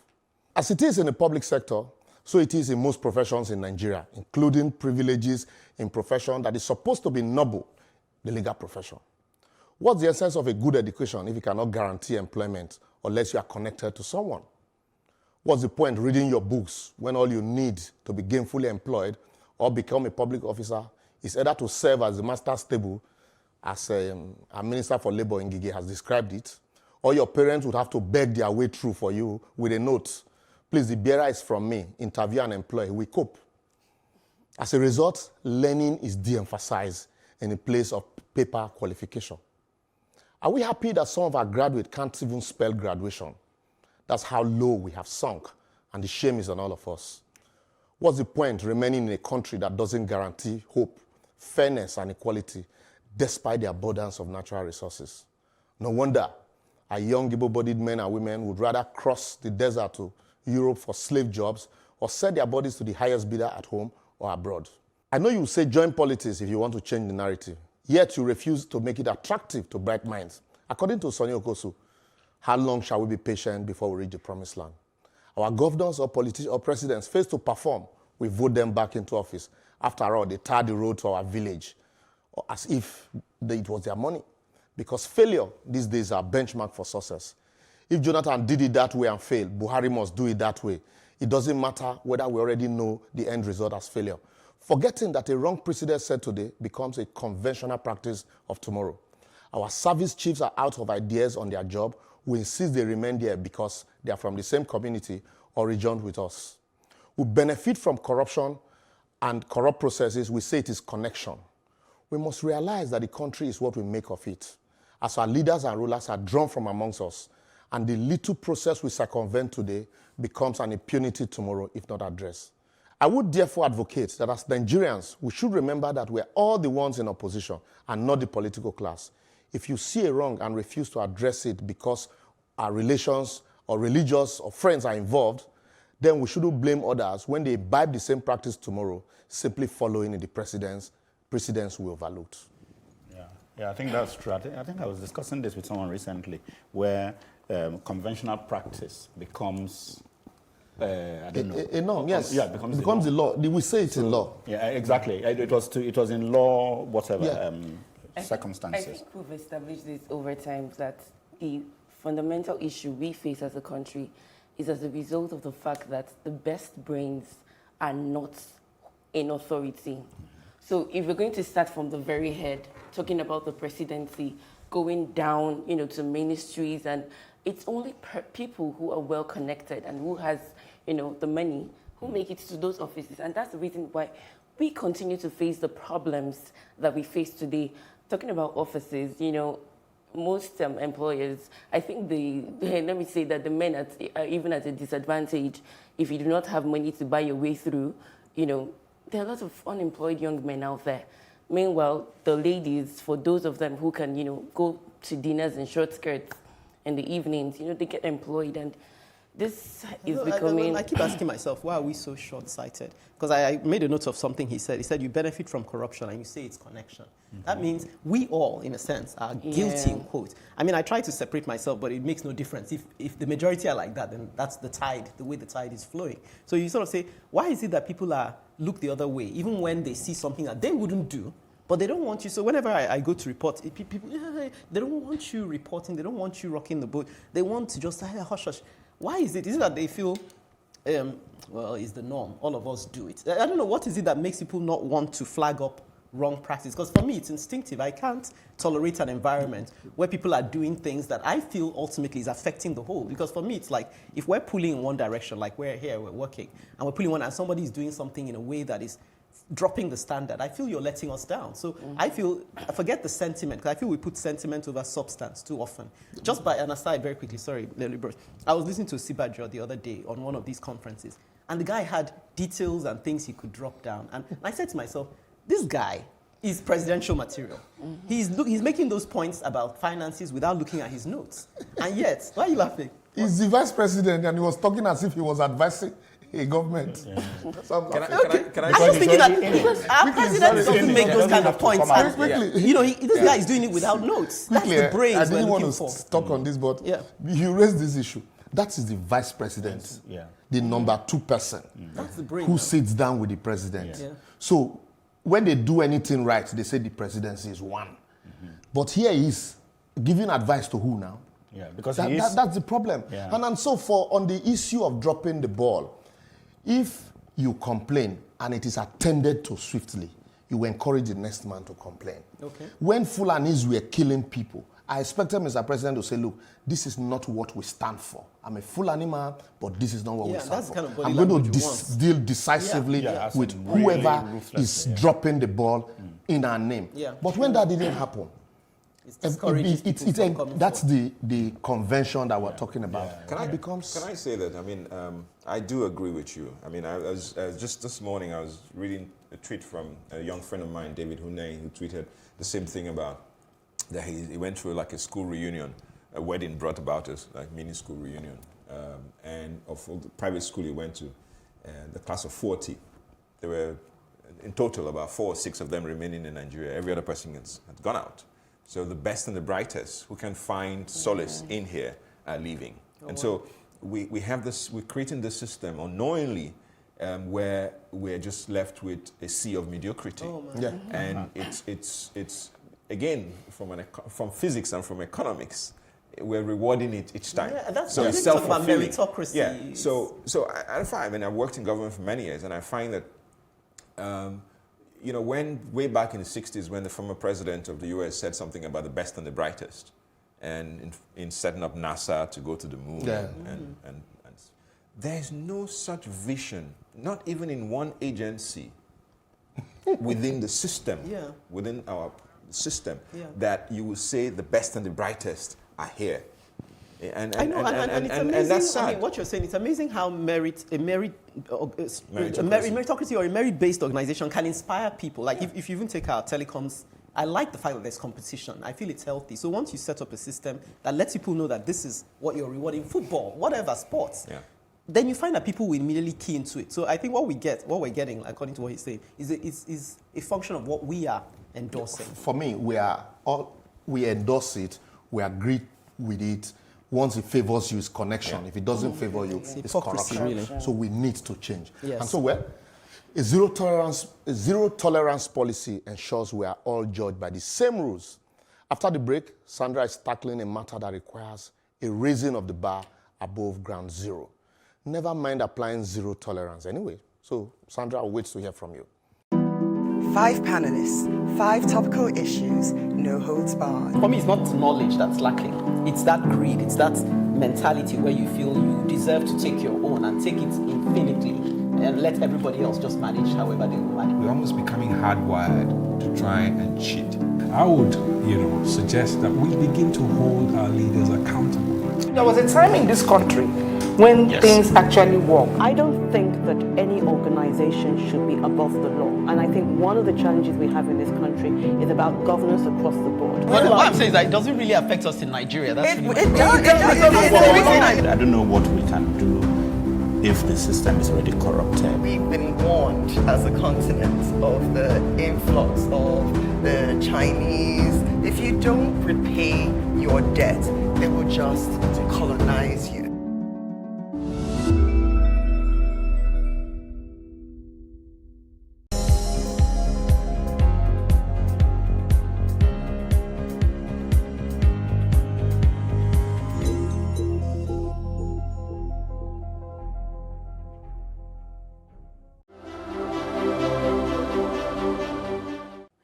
victims of certain acts of negligence are often in no position to speak for themselves. Sometimes we are the only voice they have. I'll be talking about the Nigerian healthcare and asking a question, a problem of quacks or not. It's no news that there has been a massive exodus of healthcare professionals out of the country in recent times.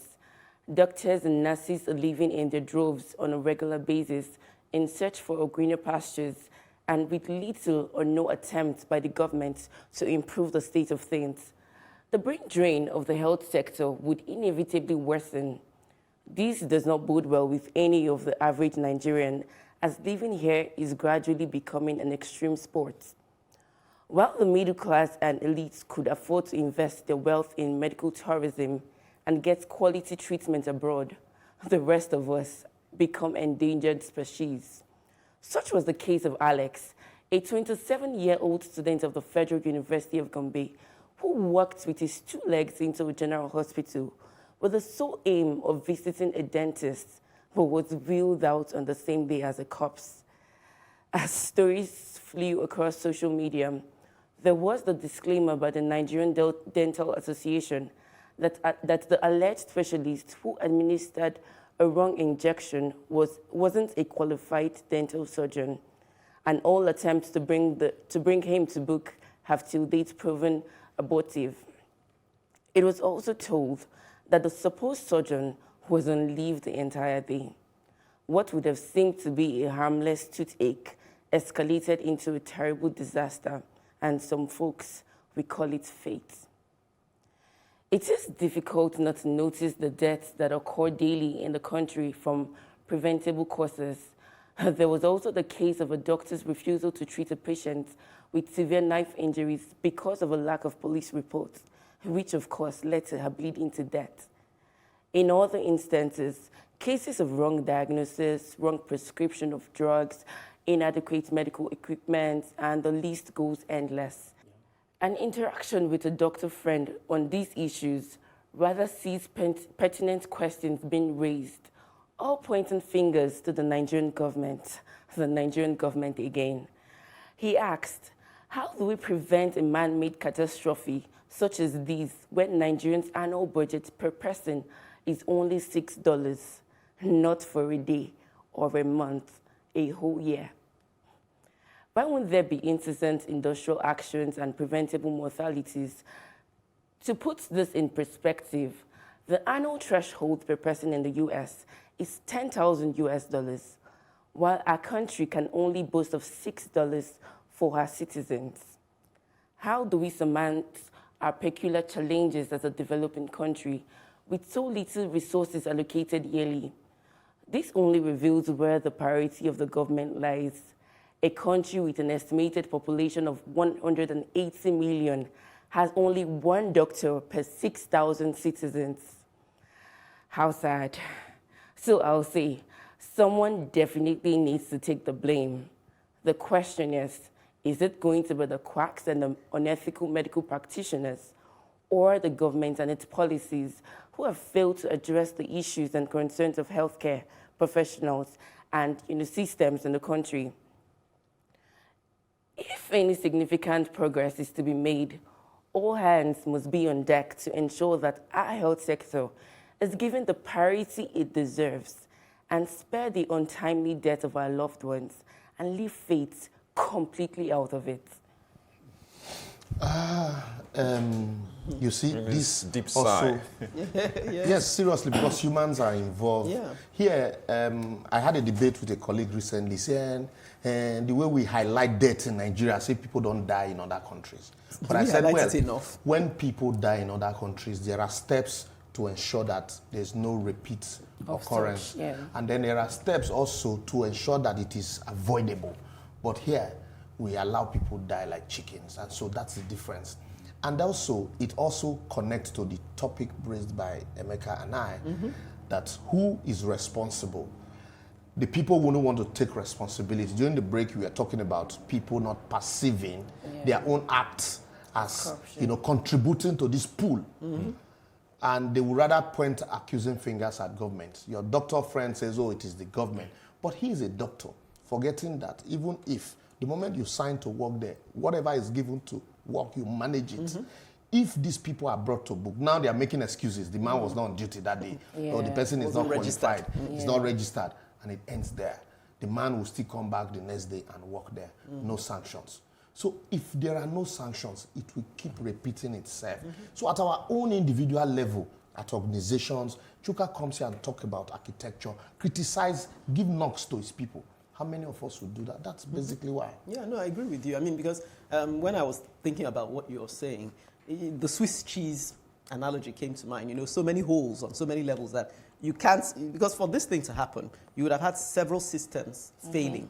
So you would have had the policy that was there that is not being enforced. You'd have had the supervisory level of making sure who is on the ground is registered. That has failed. You then have, you know, the doctor himself somehow managing to work within a hospital system that's not checking him. That too is a failure of systems. You know, so before you get to that point, there will be several systemic failures. So we must be able to hold someone on this. Because I saw the picture of that young man, vibrant looking young man with a future in front of him. I'm sure he never dreamt that a dental appointment will lead to the termination of his life. So I think there must be something we can do. The people that jump up in my head are the NDA, the National Dental Association, because they need to be the police on our behalf. So they need to give us. But they're covering up. They need to go after, we're going after them, because it doesn't make sense. Sad. It's quite sad. But I don't know, you see, Nigeria's problem is quite almost unique. How did we get from a situation where we have, how did we get to a situation where we have no money and such a lot of people? So, I was reading that our failure to invest over time. Yeah, GDP compared with like Thailand. That now. Is that compared to Thailand? No, people that don't have money have more people. It's you haven't invested in the people so that they become productive. You don't expect good medical, you know what I mean? The money is not there anymore. And there are more people in Alimosho. The poor area than you have in Victoria Island. It's always like that. But again, if you had over time planned for it and made investments in those people will be more productive. So you're essentially leaving Thailand has 6 times a better GDP per capita than us. 6 times. For me, that's shocking. Ultimately, I will say that it is the responsibility of government. Because we are part of government. There's no doubt about it. We create government. But I think there is a responsibility of government. Government has to rise to the responsibility of saying we will do this in the best interest of us.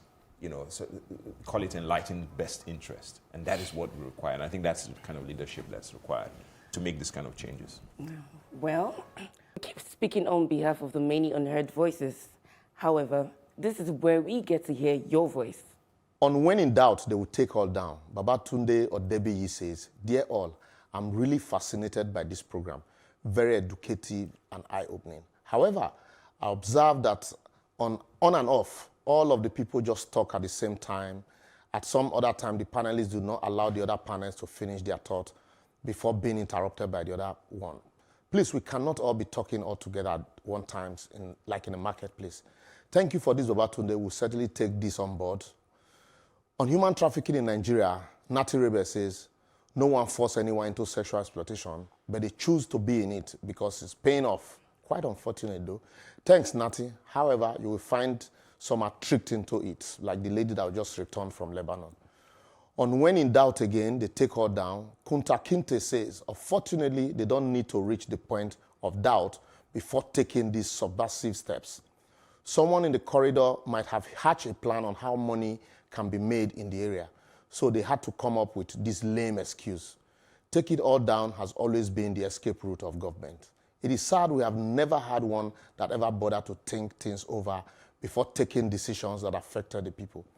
I wouldn't mention thinking out of the box because that would be expecting too much of government. This keg of gunpowder we are all sitting on, I fear gravely because I wonder how much longer. Thank you, Kunta Kinte. Now, why does that name sound familiar? Yes, it sounds very familiar, Kunta Kinte. The boy from Africa. Do keep your comments coming in on Facebook, Plus TV Africa, hashtag The Advocate NG, and on Twitter and Instagram, @Plus TV Africa, hashtag The Advocate NG. To catch up on the previous broadcast, go to www.plustvafrica.com/The Advocate. Don't forget to subscribe to our YouTube channel, Plus TV Africa. After the break, Kenneth takes on the issue of Keke Napep and Okadas. One of us had to. Definitely. 5 panelists, 5 topical issues, no holds barred. For me, it's not knowledge that's lacking. It's that greed, it's that mentality where you feel you deserve to take your own and take it infinitely and let everybody else just manage however they will manage. We're almost becoming hardwired to try and cheat. I would, suggest that we begin to hold our leaders accountable. There was a time in this country when things actually work. I don't think that any organization should be above the law. And I think one of the challenges we have in this country is about governance across the board. But what I'm saying is that it doesn't really affect us in Nigeria. That's really I don't know what we can do if the system is already corrupted. We've been warned as a continent of the influx of the Chinese. If you don't repay your debt, they will just colonize you.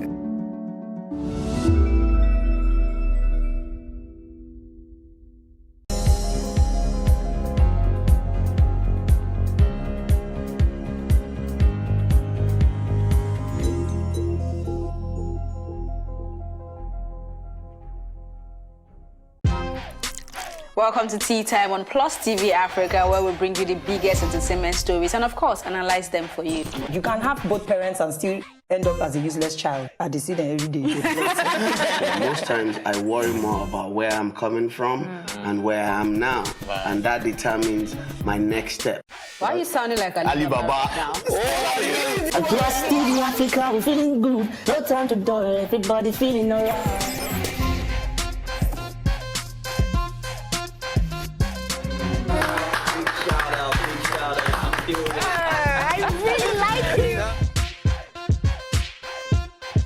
Still make music and people are still buying. Sometimes I look myself minimal IU. Akpala music is for mature-minded people. I got DMs sometimes from Malawi like, Sleeping early.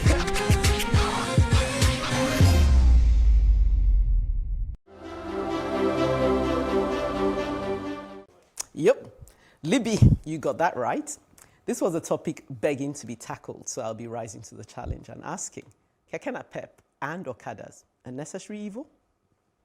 On February 1st, 2020, the Lagos state government rolled out its policy to restrict kekes and Okadas away from major highways onto secondary or collector roads. And the impression was that this was a largely unpopular move. No one is impressed with the typically insensitive and disconnected way government marshals out disruptive change. However, putting sentiment aside, the issues are these.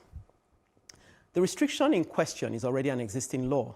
In other words, it had passed through all the existing protocols of proposed bill, consultation with stakeholders, and debate in the House of Assembly before it was passed into law. Now it's law. Sanwo-Olu was merely jump-starting its enforcement, and some people would say it's high time too. Kekes and Okadas have become a lawless menace on the roads, with a record number of accidents resulting in admissions at hospitals.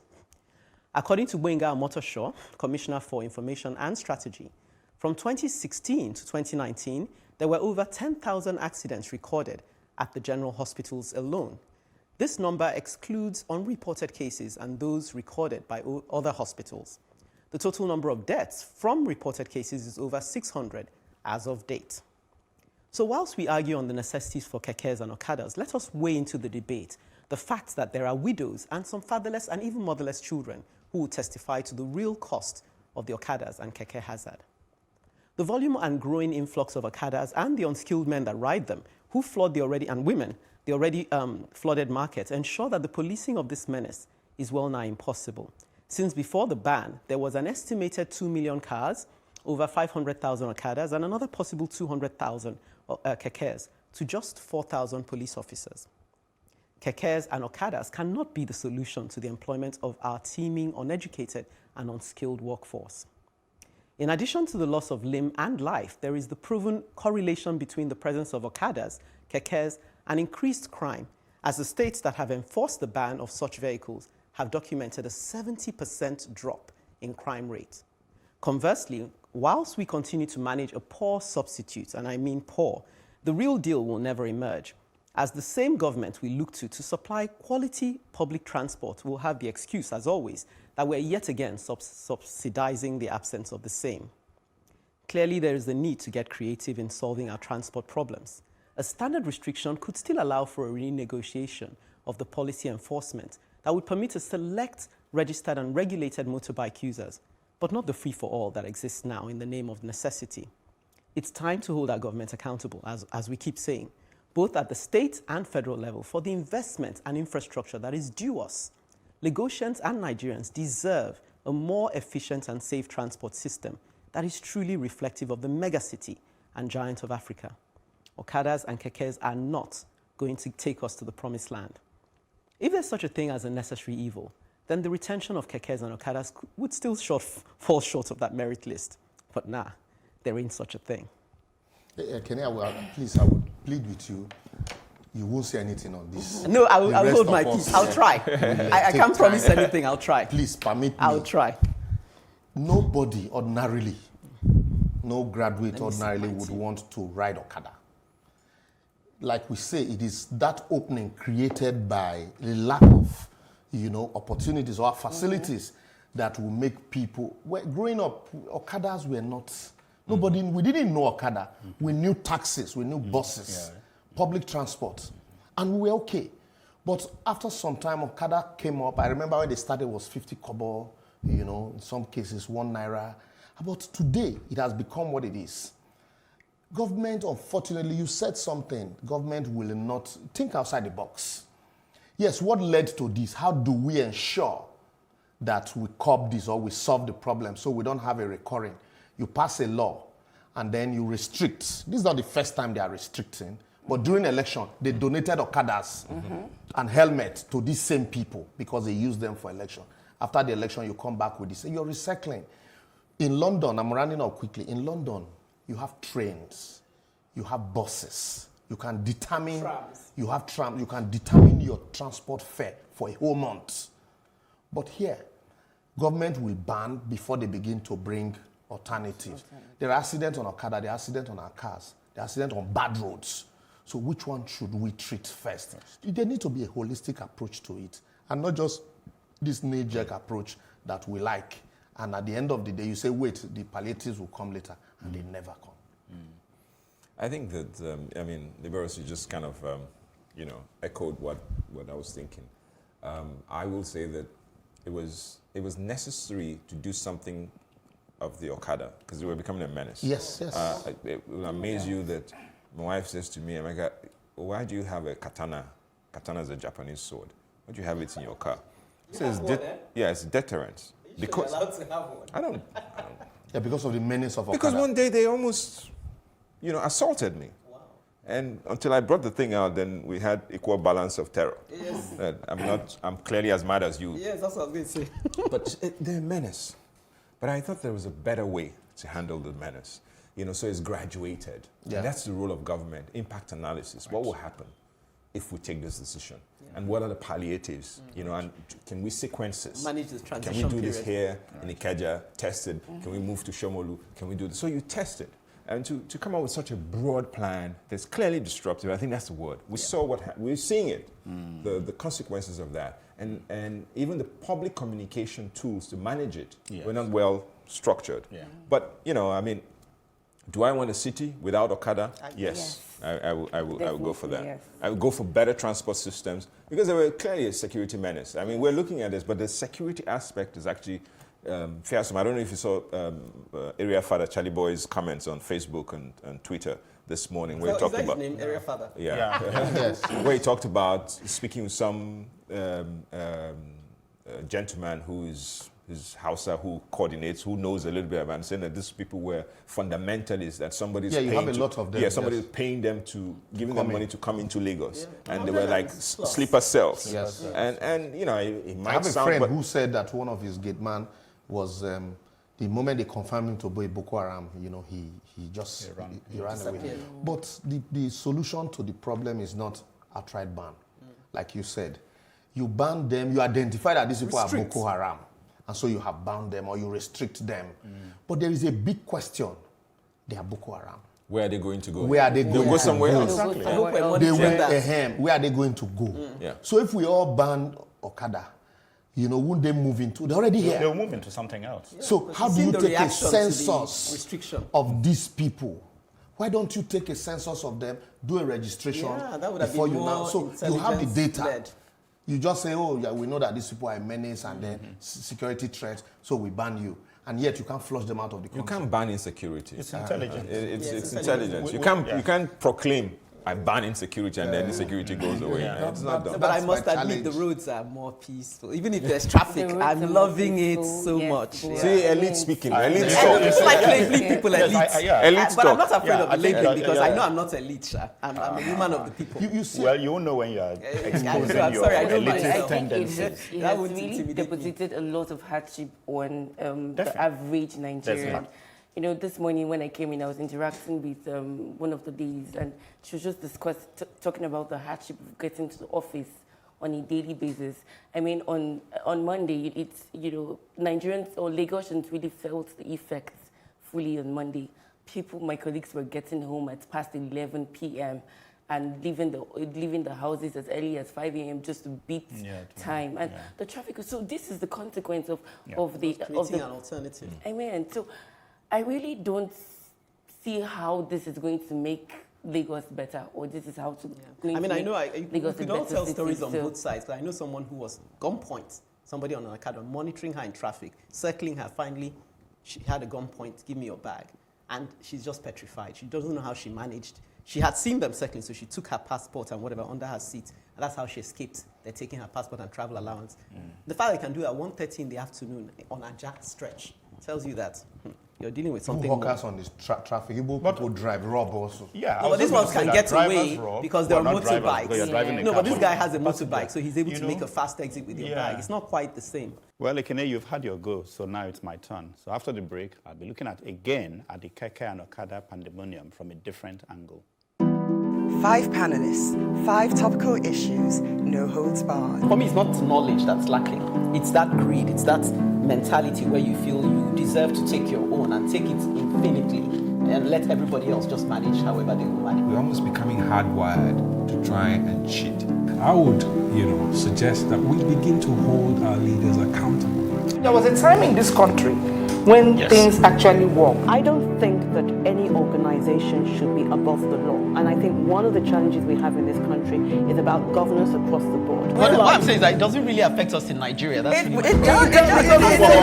I don't know what we can do if the system is already corrupted. We've been warned as a continent of the influx of the Chinese. If you don't repay your debt, they will just colonize you.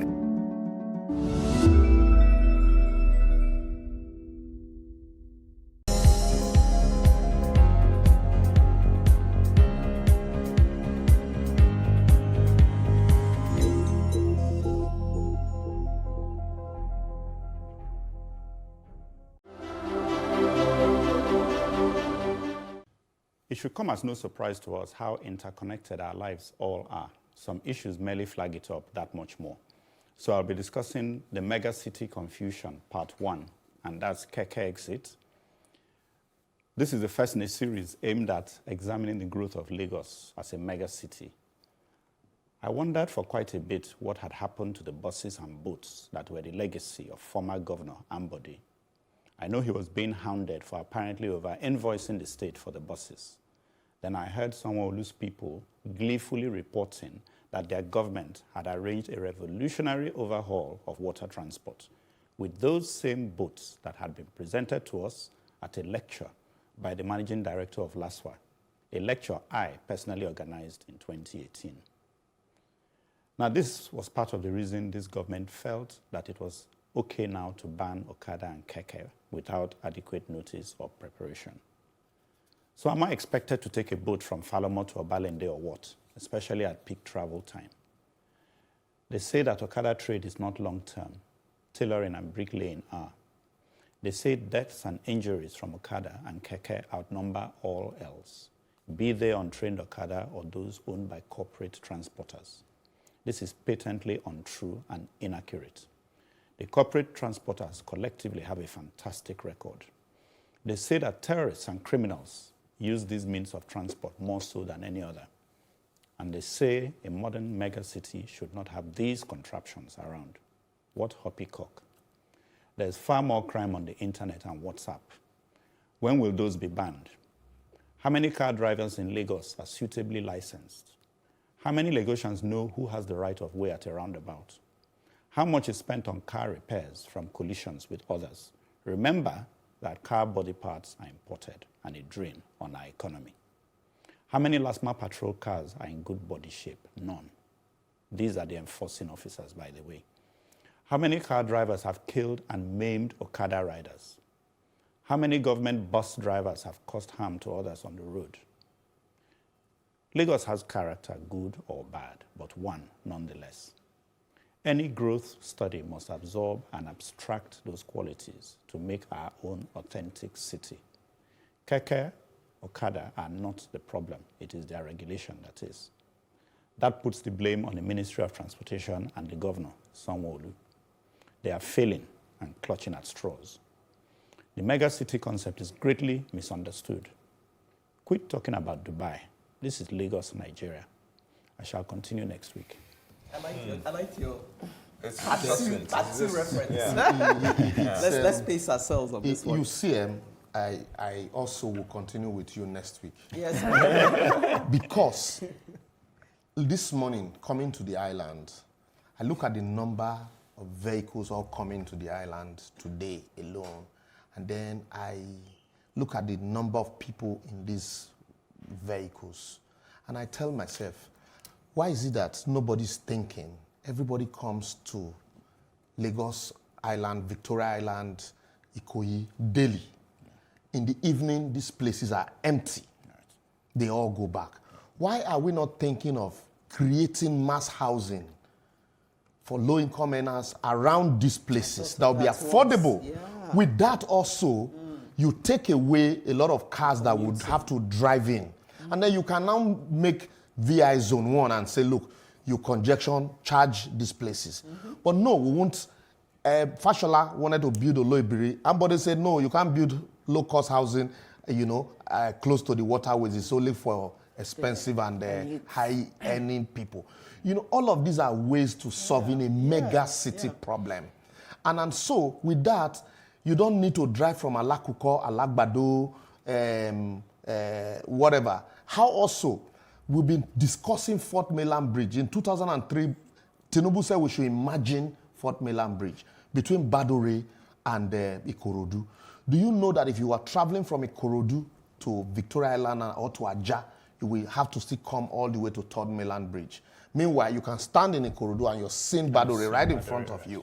These are ways you build mega cities. But like I say, because there is a lapse and there are no jobs, and then you also see Keke giving as a youth empowerment. That's what they called it. Okada giving as youth empowerment. And so you encourage these things. And so people hop onto the next available means of transportation. Yes. In as much as we want to blame our government, we also need to take some responsibility. Because if you look at some of the newspaper clips from a year ago, just as little as a year ago, the same people who are lambasting government were lambasting them a year ago. You just go and check it up. And they're like, you don't care about us, that's why you're not enforcing this ban, and you're letting people terrorize us. And now again, they say, you don't care about us, that's why you're taking away our... So we need to get our heads fixed on. And I'm coming now. So I'm basically saying that we also need to send the signal to them. I like the way Libros is thinking outside the box. Because I had said to myself, why would anybody spend most of their stressful time commuting if they can find somewhere here to rent for a weekly, do your job, and then you go away on the weekend? So the thing is this. I think it just goes back to the lack of planning. And so we end up creating an environment of insecurity where people take advantages and opportunistic factors arise. Look, since 2008, correct me if I'm wrong, we've been trying to build a light rail. Yes. Ethiopia built theirs in 2 years. Yeah. It's been how many years now? Going on how many years? We cannot even build a railay line. 9 years. 9 years to link between Mile 2 to Lagos Island. So, 12 years. We see the population, we build the roads, we see the population movement. We're not doing...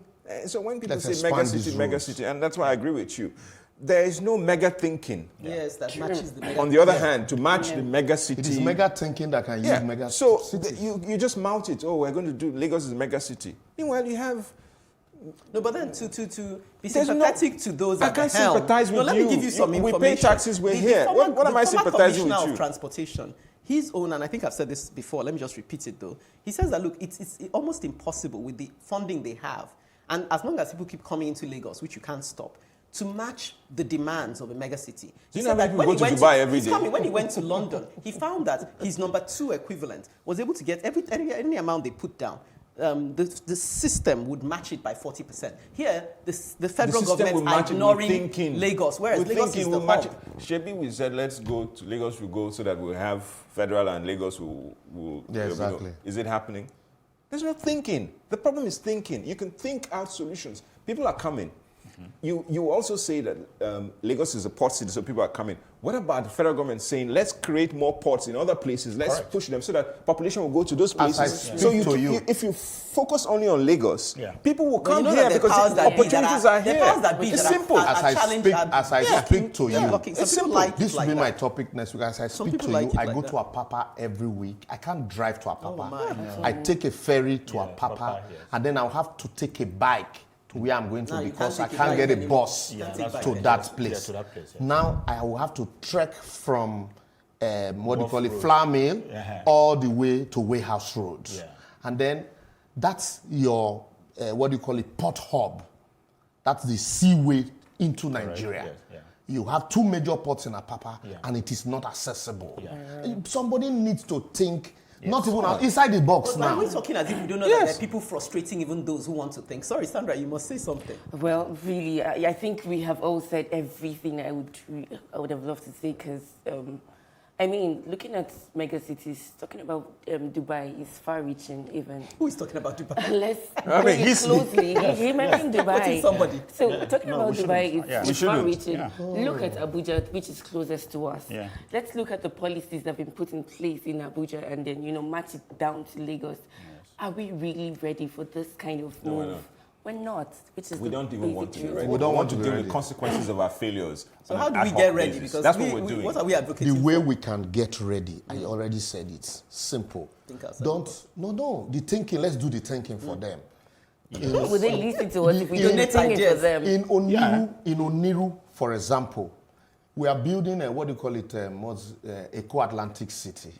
Take Oniru, for example. Do you know in 1 acre of land, you can build conveniently 10, 25-story buildings, low costs. And do you know the number of cars you would have taken off the road that walk in VI in that place? You go to, even in Victoria Island, there are some areas you can still replicate this same housing. Help them when you plan this. When you do all of this, you also take away the pressure from your roads. Yes, of course. By solving housing problems, people won't be complaining that how do I get to work? So when you're doing all of those planning, you also plan the routes, buses. So the light rail, Dubai, they barely have underground train, but they all build their train on surface. And if you know the number of visitors they attend daily. Look, this is not... So that's why we say numbers of people coming, I'm like... what numbers? You're selling houses as if you're selling 2 bars of yam. And then you expect to solve problems. How many millions of people go to Paris on a daily basis? I wonder. So what numbers? London. People mention numbers as if it's something. It's an excuse. We're not able to match the numbers with resources and infrastructure. That's the challenge for us. We don't want to. We're not in a position to do it as we are today. That's the challenge. We are. Problem solving is often about fresh perspectives. We trust you've taken away more than a few angles from which to consider the many issues that demand our attention. Do keep your comments coming in on Facebook, Plus TV Africa, #TheAdvocateNG, or on Twitter and Instagram @Plus TV Africa, #TheAdvocateNG. Now, to catch up with previous broadcasts, go to plustvafrica.com/theadvocate. And don't forget to subscribe to our YouTube channel, Plus TV Africa. So until next week, when we'll be serving up a fresh buffet of topics, let's keep advocating for a better society. Bye for now. Bye. Bye. 5 panelists, 5 topical issues, no holds barred. For me, it's not knowledge that's lacking. It's that greed. It's that mentality where you feel you deserve to take your own and take it infinitely and let everybody else just manage however they will manage. We're almost becoming hardwired to try and cheat. I would, suggest that we begin to hold our leaders accountable. There was a time in this country when things actually work. I don't think that any organization should be above the law. And I think one of the challenges we have in this country is about governance across the board. What I'm saying is that it doesn't really affect us in Nigeria. That's It really does. I don't know what we can do if the system is already corrupted. We've been warned as a continent of the influx of the Chinese. If you don't repay your debt, they will just colonize you.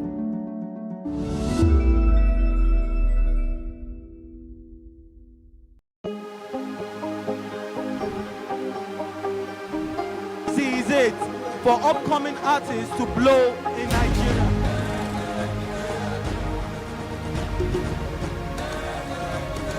Welcome to Cross Trending. I am Ibukun Awosika, your host, saying thank you for joining us on today's episode. Welcome back. It's tea time on Plus TV Africa. Practice makes perfect. I'm not perfect yet, but I'm a lot better than I used to be. He's a king. He's entitled to marry 100 if he wants to.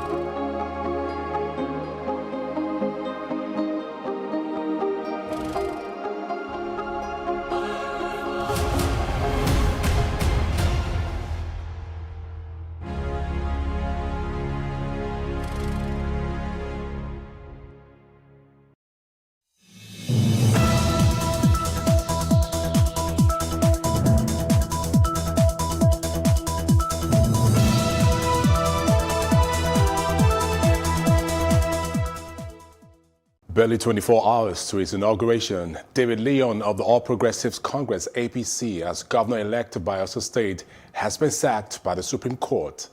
And community policing is definitely not passing the Southeast. Odion Ighalo have called on the federal government to allow the Southeast to establish their own security outfit to be known as Operation Obinigwe. This is Plus Politics, and I am Benny Ark.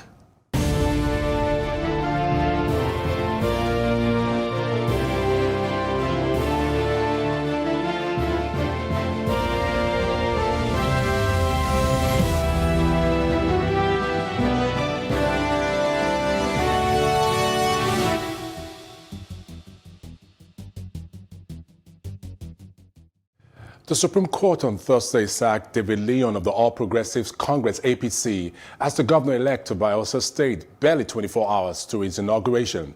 A 5-member panel of the Apex Court, led by Justice Mary Odili, nullified the election on the grounds that his deputy presented false information to the Independent National Electoral Commission, INEC, for the November 16 governorship election in the state. Joining me to discuss this evening is Sam Adeleke, a political analyst. Good evening, Sam. Good evening. And thank you for joining us. My pleasure. Now, barely 24 hours to its inauguration, this annulment comes. What is your reaction to this? It's a shocker to everyone. Since afternoon when the news broke, social media has been agog. Everyone has been wondering. People have been, giving out different kinds of memes saying that the God of almost there may not be your portion when you're about to, sentimental and emotional talks all around the place. But let's look at this more objectively. Why was this election overturned, and why did the Supreme Court give that judgment? Simply because the deputy governor presented fake documents. Yes. Now, this is a criminal offense, so to speak. And the question that we should be asking is this: who were the screening committee in the APC that allowed this to pass through? And all this happened all the way. And also, why did the Supreme Court also wait to fix the judgments on the day before the election? Because a lot of money will have been spent. Even the man went for the rehearsal today. People are saying that before the inauguration. Before the inauguration, people are saying that what will happen to the money that was used to rent equipment, to slaughter cows, and all that. The toll, the economic toll of this judgment alone is enough to make everyone sober.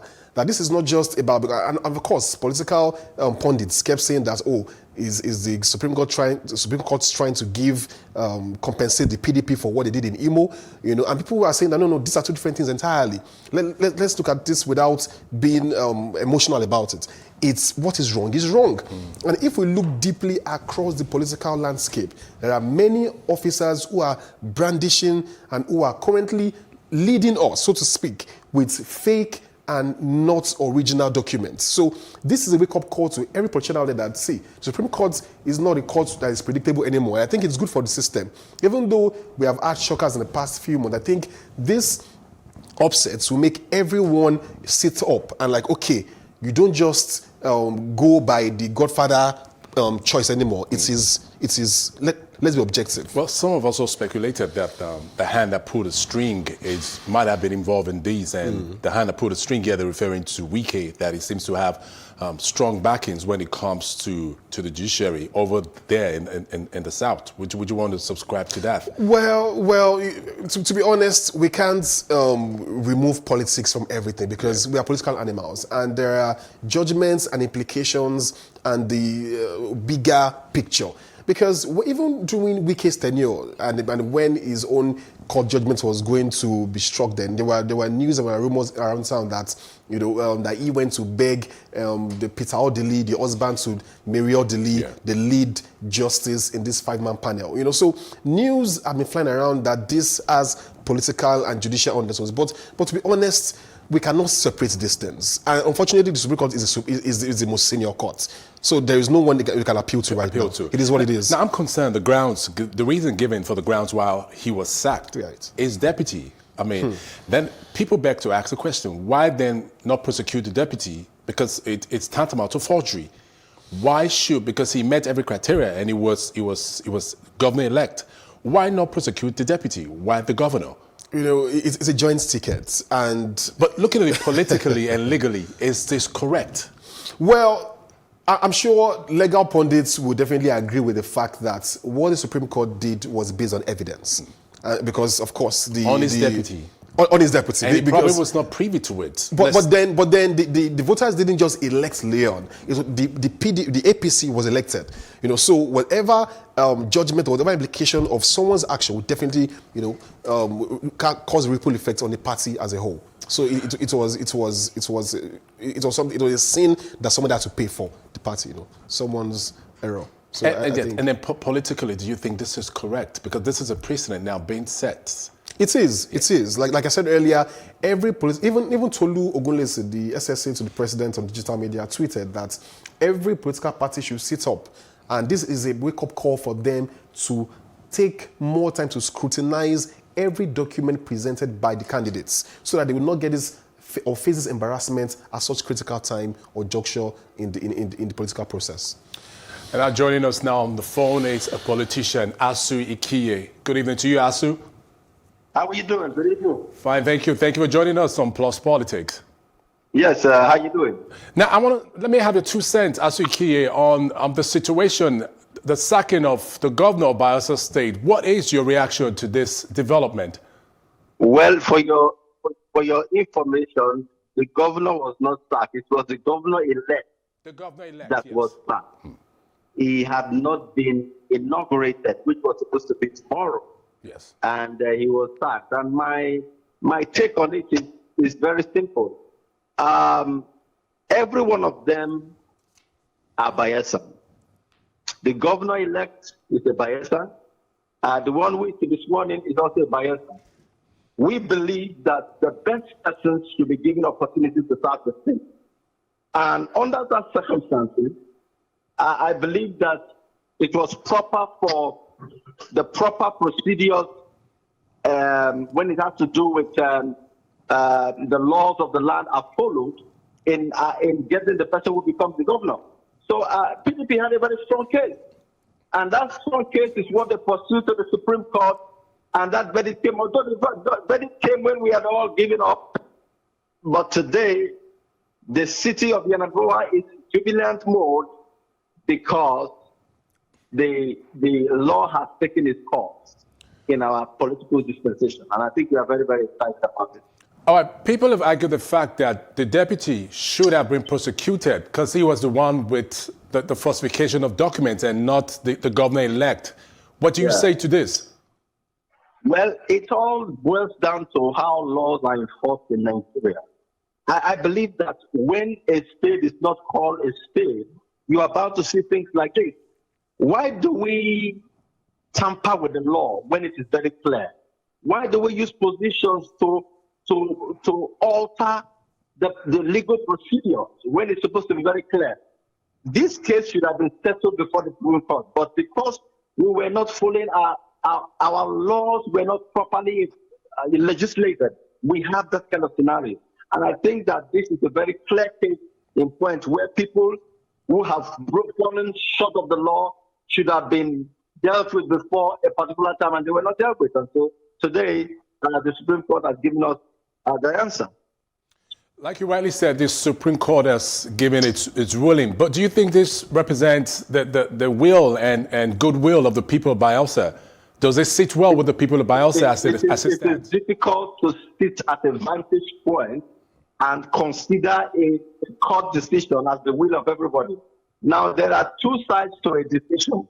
There are those who are on the receiving side of every verdict of a Supreme Court like this. So it's not going to go down with everybody. Everybody will not be excited. But I think that PDP is at the upper hand of excitement today. And we just want to see everybody happy. And we hope that the incoming governor will learn from the past and impact the state the way we expect from him. Okay, before I let you go, Asuiki, just one more question. Now, do you see any situation coming up in Bayelsa security-wise? Do you see protests on the street? Do you think this might lead to protests on the street anytime soon? Because we have people who will be aggrieved by this decision, by this verdict of the Supreme Court, it will not be unexpected to have people protesting one way or the other. But I think that the city is in jubilant mood. All over the place, people are on the street rejoicing, and I think that that's what I expect to be the flow of events from tomorrow. But you can never predict what the possibility that lies behind the minds of people. So, Asuiki, thank you very much for joining us and for your contributions. Thank you so much.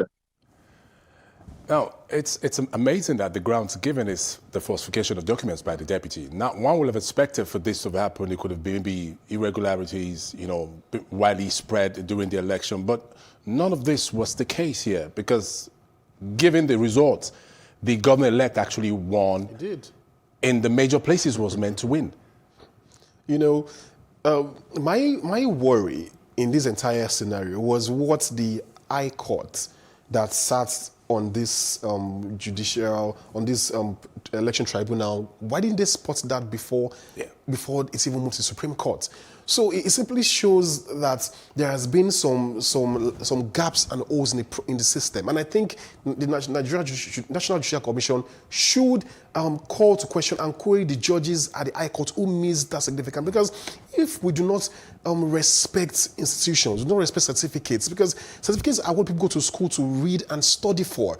This is what it's called dignity of labor. These are signposts that make a country what it is. So I think this is a very very significant and iconic judgment that will send shivers spine the entire political system. So that when people are fielding candidates, there will be candidates that truly present what is right, and dignity and shame will be restored back to the system. Yeah, I mean, on what is fair and on the grounds of equity and fairness, do you think this is justice done to the governor-elect? To be honest, all is fair in love and war.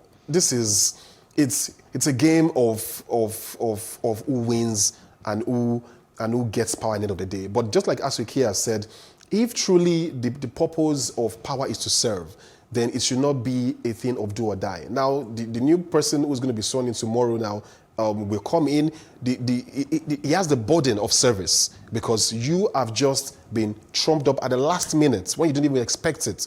So I think if we approach this next 4 years with humility and sobriety, so that the judges who awarded him these judgments and who spotted that gaping hole will know that yes, they did the right thing. This is quite a different case from what happened in Imo State between Uzodinma and Hope Uzodinma and Emeka Johar. I mean, there's no grounds for this. For that, it was clearly seen what happened. I mean, the votes that were counted, votes that were not counted.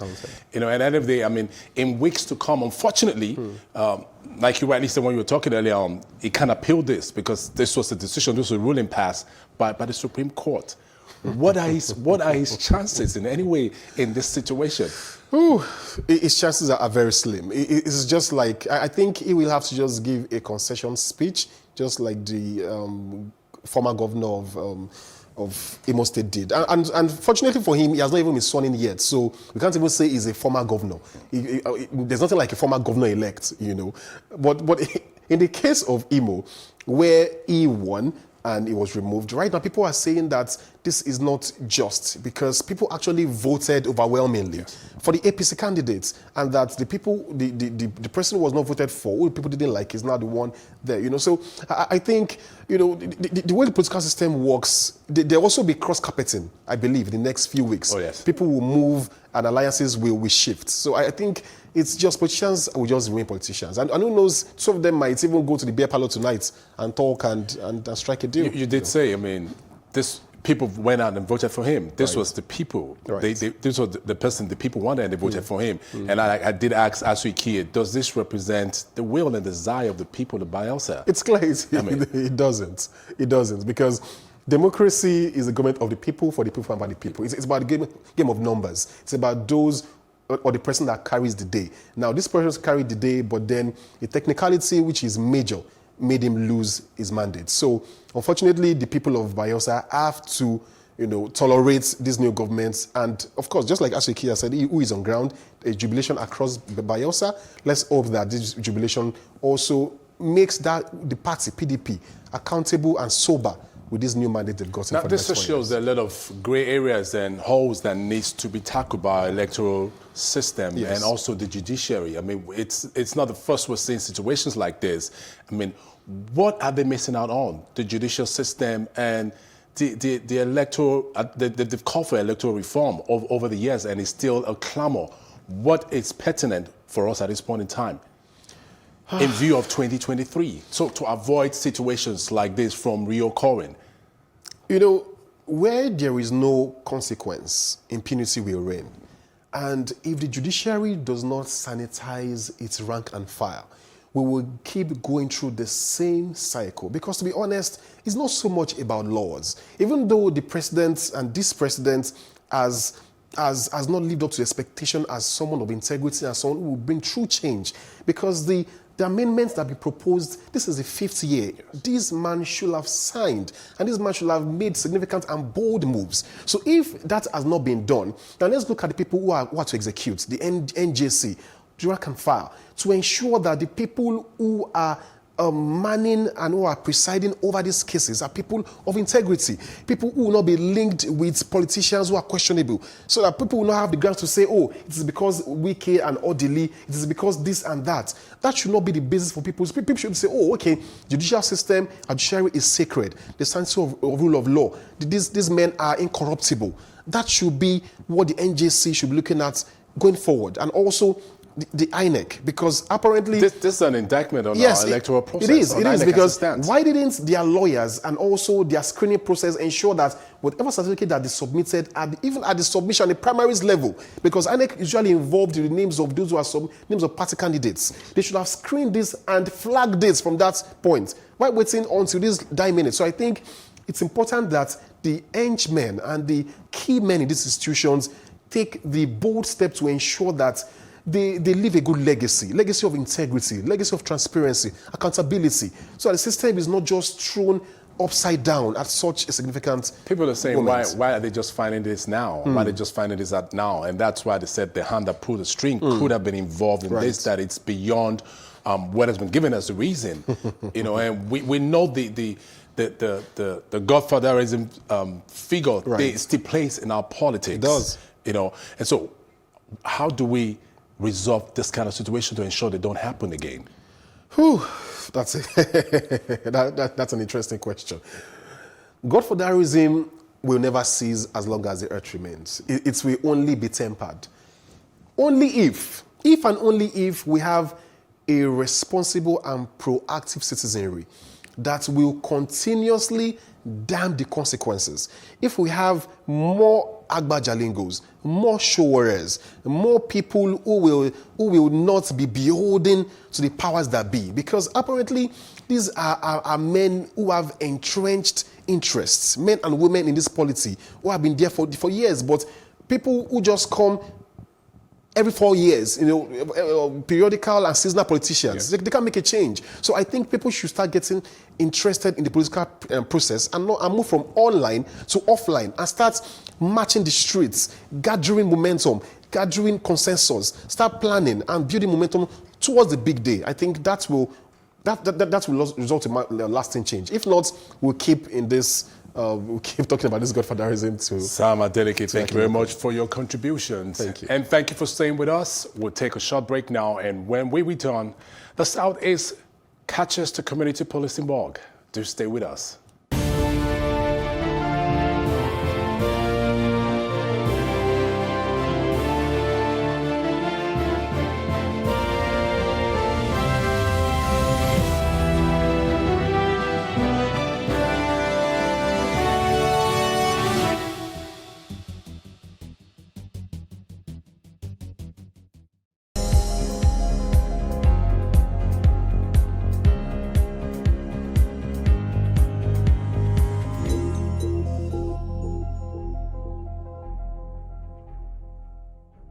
Realizing a new vision or reality takes being prepared to go beyond the familiar. Lagosians really felt the effects fully on Monday. I really don't see how this is going to make Lagos better. There is no mega thinking. Yes, that matches the mega. On the other hand, to match the mega city. I was listening to Sibajo the other day on one of these conferences, and the guy had details and things he could drop down. And I said to myself, this guy is presidential material. Why are you laughing? He's the vice president and he was talking as if he was advising a government. The government has to rise to the responsibility of saying we will do this in the best interest of us. Road safety will arrest you for not having a fire extinguisher in your car. How do you now arrest government for not providing this basic thing? God forbid if my house catches fire. Even him, he said, God forbid. Okay, that he said.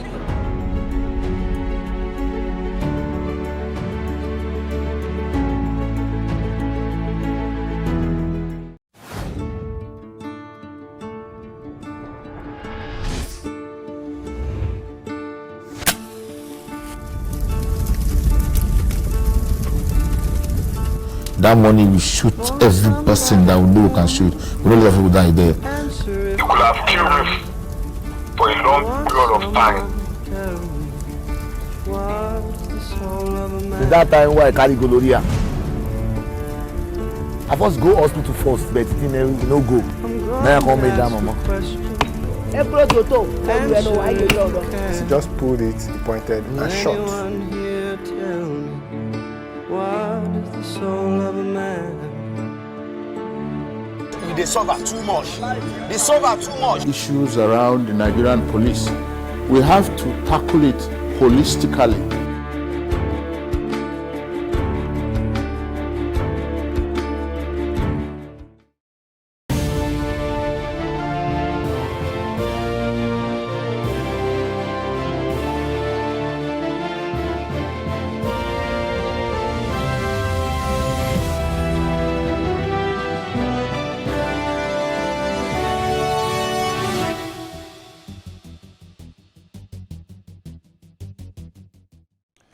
The Apex Igbo Social Cultural Organization, Ohaneze in the Igbo, as well as some religious leaders, have called on the federal government to allow the Southeast to establish their security outfit to be known as Operation Ogbunigwe.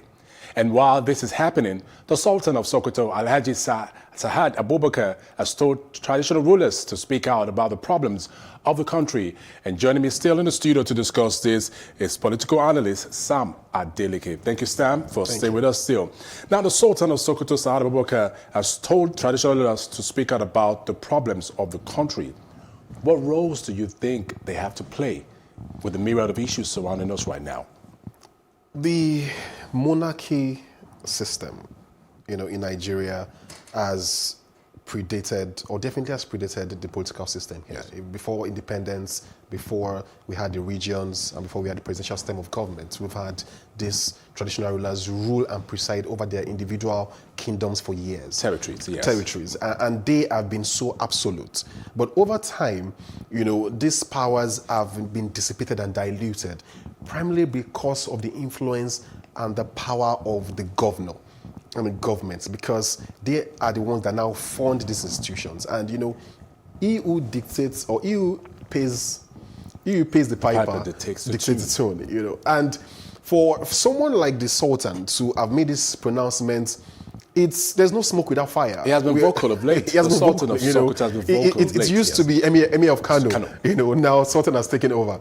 And I think it's a good development, because apparently the things are falling apart. We can no longer lie to ourselves that things and all is well. So I believe that we should all take a cue from him, because if men like this, who are iconic and who are symbolic, do not speak, and for them to have said, oh, I don't want to speak alone, you guys, let's speak as well. So it's going to be a case of, oh, why is Sultan speaking before Donald Trump bring up a charge against him? So if you have like 20, 50 of them across the country, and there are lots of traditional rulers, a lot of them, Yoruba land, in the north, the east, everywhere. So if everyone is speaking on a daily basis, it will put pressure on this government to do the obvious, to do what is right. So I think is doing what you should have done, all along. Now, while he was speaking, he did accuse the elite of using the common man who doesn't have anything to get what they want. Now, what is your reaction to this statement? Because this is like people sitting in the corridors of power and letting loose the dogs of vandalism to wreak havoc on the people. How do you react to this? Such voices are important, like I said earlier, and I'm grateful for the voice of reason, but the question is, some will just say, oh, just wave it aside, the man had to say what he had to say. Because such statements must not just go without corresponding action. He should call for prosecution. He should institute cases. So, for example, look at the late Gani Fahim, look at even the Femi Falana. When they have issues with the federal government and they know the so-called elites who are responsible for the atrocities, for the impunities, for the mismanagement of funds, just like the Abia example, don't just call them out, don't just generalize, don't just give cliches and make statements that are sound bites. Institute cases, take them to court, sue the government, challenge these things, call summits, write editorials. Don't just make statements and just, okay, yeah, I said it, and so what? Who is the elites? Who are the elites? Name names. Let's have a process whereby you follow through and not just have a talk shop. This will really show that, yes, you mean what you say, and as you say what you talk shop, like you call it, where he rightly said when he was speaking that we the elites, he actually personalized to say we the elites are the cause of the problem, that we know what the problem is. And the earlier we start speaking and fixing the problem, the better it becomes for our country. Now, is this so much of a governance problem or a leadership problem or a failure of leadership?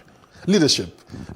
And I would say that leadership by example is the best form of leadership, because an example is worth 1,000 words. You can't just say we the elites. Let's start from you. In your kingdom, what is the condition of education? Because if you do not educate the masses, you cannot lift them out of poverty. If you do not empower them, if you do not ensure that these children the out of school numbers are dropping, that marriages of underage children are dropping, these are numbers that you should say, oh, as a Sultan, in my 20 years of reign, within 2019, 2020, I've been able to reduce child mortality, out of school children, child marriage. Tell us, don't just say we the elites. Don't play to the gallery. Don't give us editorials or things to talk about. Let us have figures and numbers. And even if you don't have in the past, you give us a roadmap that, okay, now I've said we the elites, but in the north, where I'm coming from, this is our plan for the next 5 years. In my capacity as the Sultan, I'm going to influence the northern leaders, the governors, to tow this part. Practical steps. Practical solutions. So that is the way to go, not just these sound bites we're hearing from this. Interestingly, the traditional rulers were known for centuries to manage the affairs of their territories before the government actually kind of relegated them to the background after the 1914 amalgamation. Now, what do you think these traditional rulers need to come together now to start doing to occupy their space as traditional rulers because they're like fathers. They should have a voice, they should speak, and they should be heard and listened to. A traditional ruler can only earn respect when he himself does not partake in the loot from the Commonwealth. You think they've been compromised? Apparently, because if you go to courts or go to National Assembly or the House of Assembly and you are telling them that, oh, create 5 more obas to dilute your power, then it simply means that, number one, you are beholden to them. They are the ones paying you, and then with money you are paying, and they see the kind of lifestyle you are living.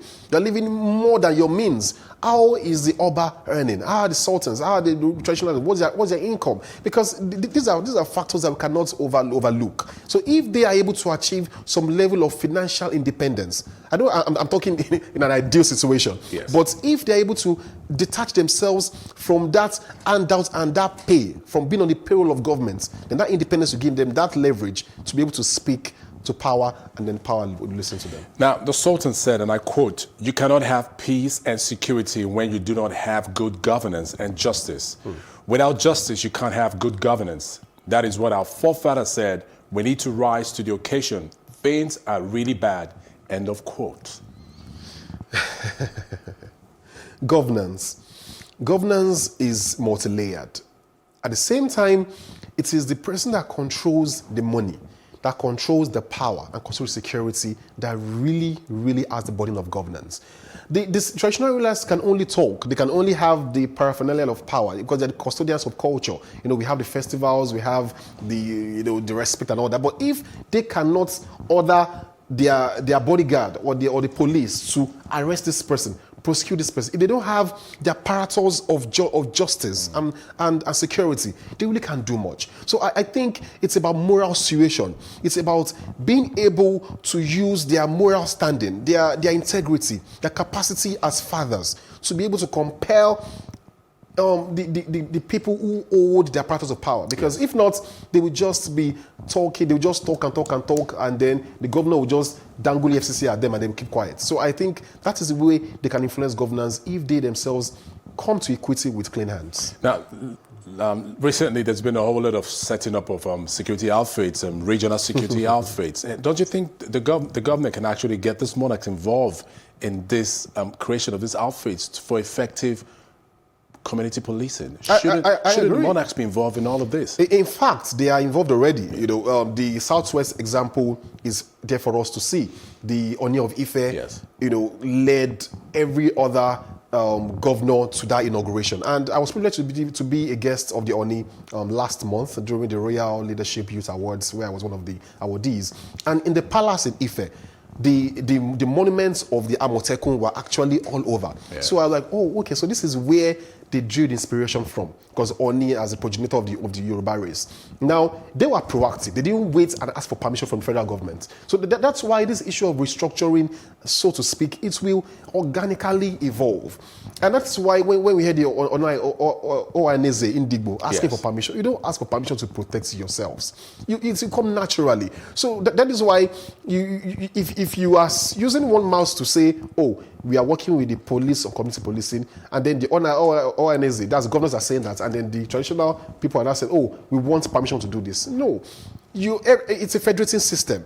Even though we know that it is not truly federal because power is drawn from the center, everyone should be able to protect itself. Every governor's responsibility is to primarily secure the people of their state. So I think that everyone should look at the Southwest example and let all the leaders come together and evolve and develop something that will be in collaboration with the federal government and also will be passed into law, just like Ekiti has set the example. Now, it's interesting you did go there already. I was going to come to that. Now, the Apex Igbo Social-Cultural Organization, Ohaneze Ndigbo, as well as some religious leaders on Wednesday called on the federal government to allow the Southeast to establish their own security outfit to be known as Operation Ogbunigwe. Now, it seems every region is creating its own security outfit. Isn't this dangerous to the fact that we are a federation? It is, 100%. At the same time, it is complementary, because if you as a federal government with all the resources We have less than 1 million police officers in Nigeria, policing over 190 million people. We have people who are not being paid properly. We have the ratio of policemen to citizens at a very high, is about 1 policeman to 400,000 people, which is so ridiculous. Now, the police is even poorly funded, and we see how the barracks are poorly managed. Police stations that do not have stationaries. Policemen are poorly paid. These people do not even have fuel to fuel their cars. So these realities stare us in the face, and there is so much corruption. That's why after every IG leaves the office, there are always guests of the EFCC. So that means people have been siphoning the money that should have been used to develop and professionalize the police over time. In fact, we need more policemen. We need more people to be in the force, but they're not recruited as they ought to be. So these things naturally is born out of responsibility.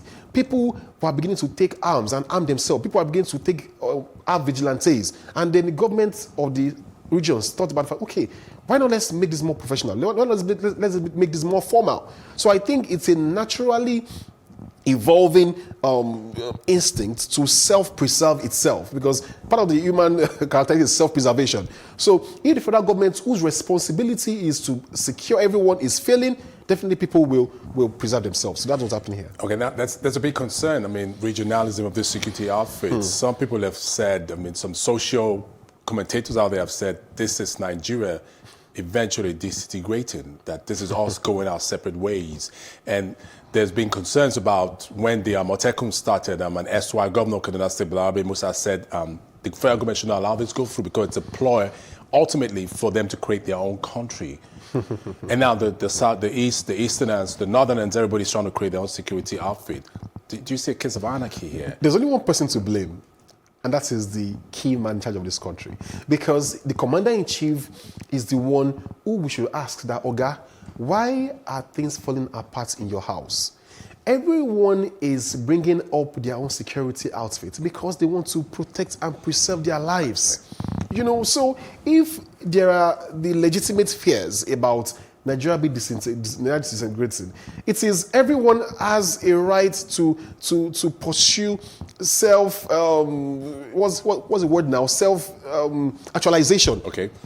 That's the word. So I think these are real fears, and these are conversations that should not just be had on TV, on radio, on papers alone, but also in the legal houses of Assembly, House of Representatives, the Senate.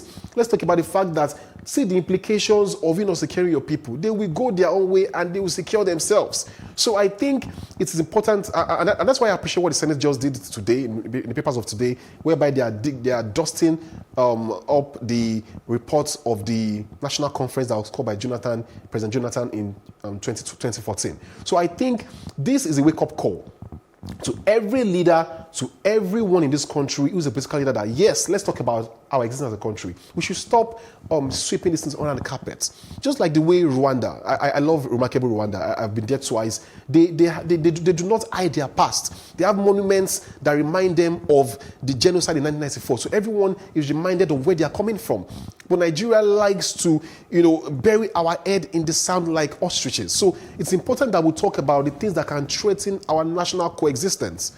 So I think this is a good development that will make us really sit together and talk about the fact that should we go ahead together as one, or should we go our separate ways? It's not so much about all of this regions creating their own security outfit. It's the major concerns at the end of the day. Like just yesterday, we're told the Amotekun, there was a bill that was passed, and in that bill, some of the things contained in the bill seem to be protecting the security personnel themselves. Like if you accost an Amotekun security personnel, you'll be billed 250,000 naira, and in the cost of discharging their duty, they will not be held liable for whatever they do. Now, the modus operandi, MO, we want to know how will it be regulated? How we should at the end of the day, because even the cost of their duty, they decide to mob somebody, they won't be held liable. This is still jungle justice that we all know we're trying to fight against. So the operation of this security outfit is very key. Right. And how we show at the end of the day, the whole process will not be hijacked. The current apparatus... Who takes control? the current apparatus we have right now, the police, the army, the navy, the NSDCC and others, they are currently abusing Nigerians. We see, I've personally been a victim of high-handedness, of how they rough-handle you, how they lie on you, how they seize your cars, how they abuse power and authority. It's happening already with those who we have at the moment. So the fact that that will not happen is a given. It will happen. But the important thing is for us to strengthen the laws. So it's like building a new tech product in which you have to go and test the market. Then you iterate as the days unfold. Yes. So it's important that let's let this law go and let it pass, and then we test it, and then we'll come to readjust the laws. Just like you amend the Act of Constitution. Yes.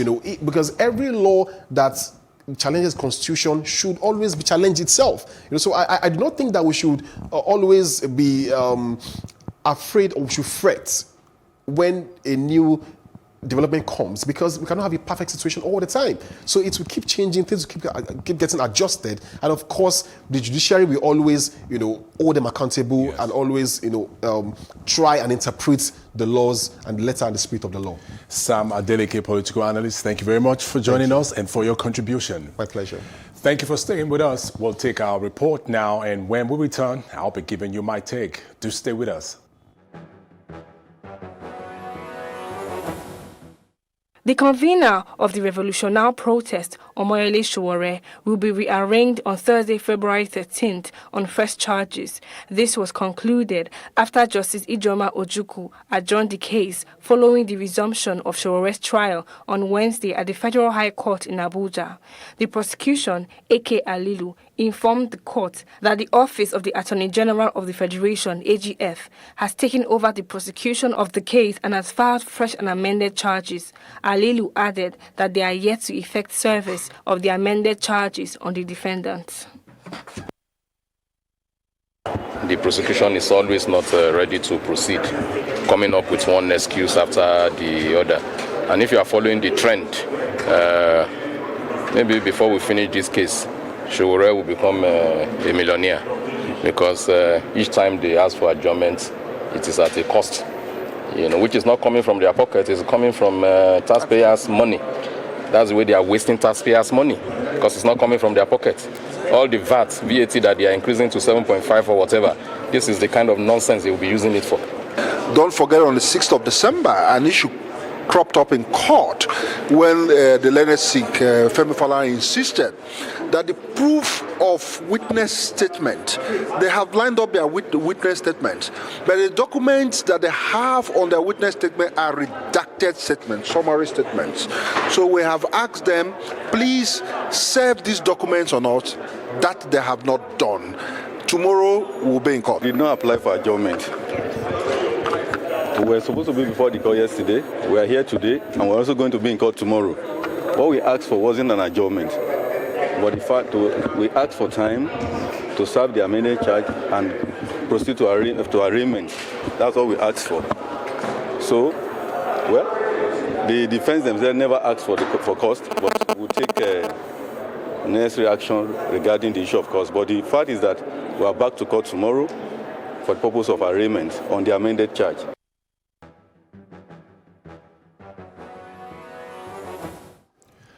While the Apex Court might have nullified the election of David Leon on the grounds that his deputy president forced information to the Independent National Electoral Commission, INEC, in aid of his qualification for the November 16 governorship election in the state, the grounds for his sack are shaky, and I think his deputy should have been sacked and prosecuted for forgery instead.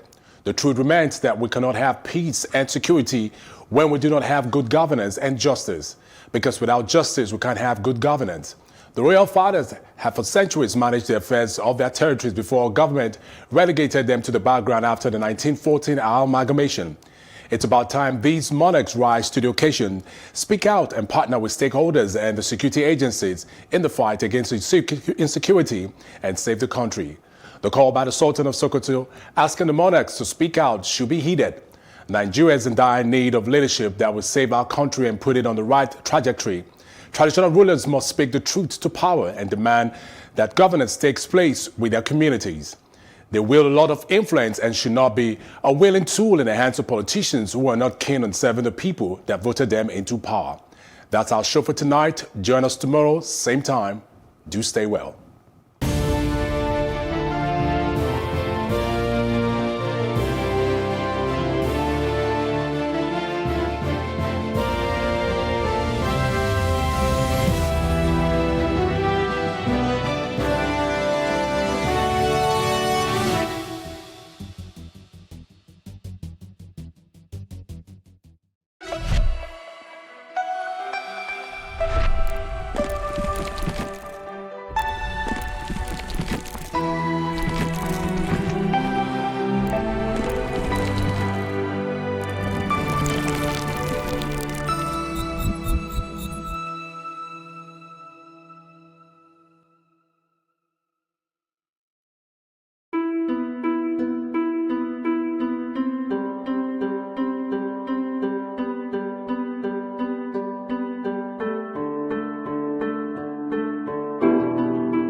Maryland at the very popular Cane Village, particularly thrilled at the level of creativity being displayed in terms of the artwork here by the artisans. An array of weavers and sellers of baskets, chairs and artistic household furniture made out of cane were all hard at work at the time of my visit to the Cane Village. The men, women and children all seemed engrossed at their day's task. I was welcomed by the president of the Cane Weavers Association, Mr. Edward Akpofure. According to Edward, the weavers and sellers were collectively relocated under this bridge in 2002. A hard miss for anyone coming from Ikeja or Ikorodu access. This is a fantastic location. How long has this Cane Village been in existence? Well, the Cane Village has been existed for a long time ago. We rise from our forefather who founded this industry, established it for year 1974. But we came to register this industry in 1986. It was registered as National Cane Weaver Association. So we have been existed for many years. Before we came on board, we have been a roadside seller, but the government said that they don't want anything else. Anybody want to operate such thing, you must come under union and register. From my observation, more elderly weavers were in sight as I pondered on the posterity of this age-long craft. What exactly does it take to learn this craft? How long would it take an average person to learn how to make something like this? If you want to learn this work, one thing you need to have is that you have to have patience.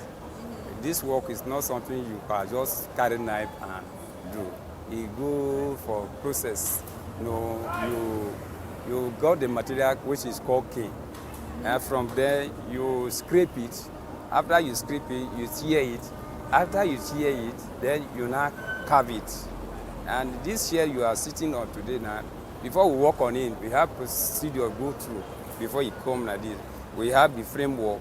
After the framework, before you can weave on it. So learning this work is not really a bad thing, and to know this work is not a bad thing. I can tell you today now we are this business. We have many graduates in this business, and those who finish secondary school are here. Are Yes. And some of them can even do this for and now making their life better by go more further their education more. So we create job opportunity. This job is helping young people who are not lazy.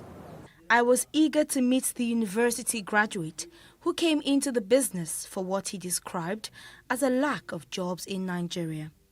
According to the National Bureau of Statistics, the unemployment rate bedeviling the country as of the third quarter of 2018 stood at 23.1%, hence putting the number of unemployed at 20.9 million. I'm a graduate from University of Port Harcourt. I studied pure and industrial chemistry. I graduated the year 2010, did my NYSC in Boy State, Zia Girls Secondary School in Zangbo. I left the NYSC the year 2014.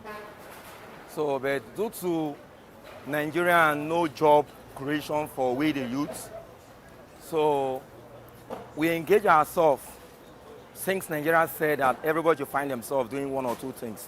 However grateful for the good gift of education, which he said was sponsored by his parents, with hopes of being employed after graduation, he fell back to this craft, which for him portends a means for better livelihood. So I started doing it right from the year 1990. After my university, since there is no job, I have to fall back to what I know how to do best. So at least I can make money and take care of myself. He described the various weaving techniques associated with the creation of a variety of cane-woven designs. As you can see, this one, the cane comes from Delta State. It grows within the riverine areas. There's one that comes from Delta State, Bayelsa State, River State, Edo State, Ondo State, and there are some in Lagos as well. But that in Lagos differs from the one that comes from Delta State. So, but we prefer the ones that come from Benin and Delta State. So that is where we have our suppliers from. So now this one is the cane. It's also the same cane that we use in caning kits in the school. So now for me to use this now, example, if I want to make these chairs now, like this one comprises of two materials. This one, there is the wooden part, which is the frame. Before you make the chair like this, you must make the skeleton, which is the frame, with the wood.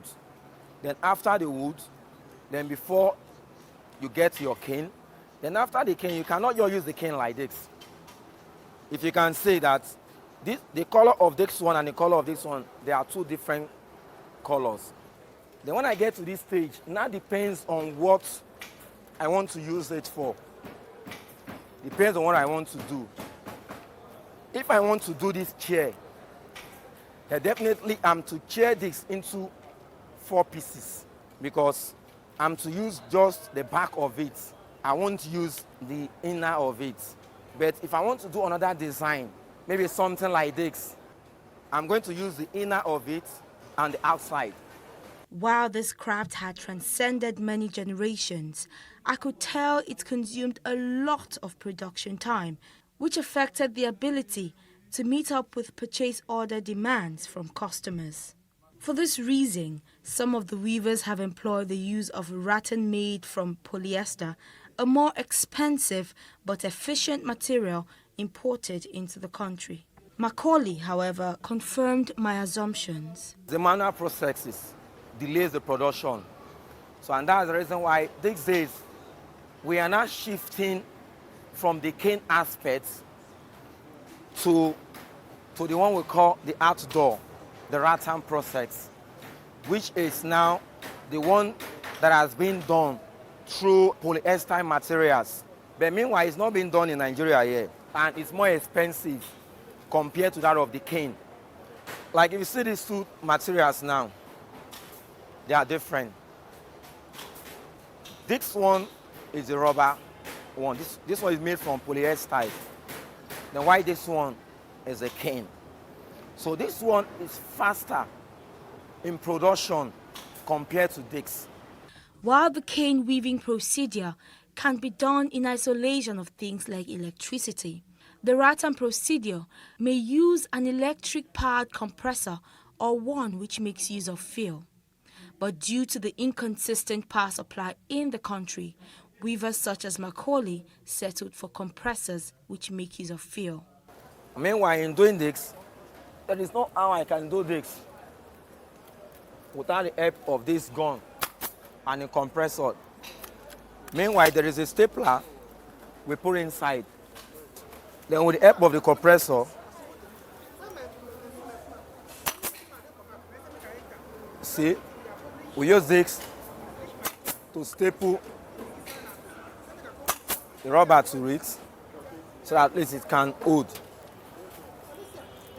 That of the cane aspect of this craft is already weaving out due to the factor of producing it and getting of materials from the forest. And the forest where they get these canes from these days, like the people that supplies us the cane are complaining that the bush are already being burned. Now people that plant these days are now burning the cane. So before they get to the forest where they will get this cane now, it's very, very difficult for them. So now that's the reason why we try to advance into this new technology that the whites, the Americans, the Japanese, the Chinese, they are already using in their own country. And some Nigerians travel abroad and import this thing into Nigeria. If someone comes to me and said he wants this one, he wants like 15 sets of Dick's dining within 1 week, I can boldly tell the clients that he's going to pick it up.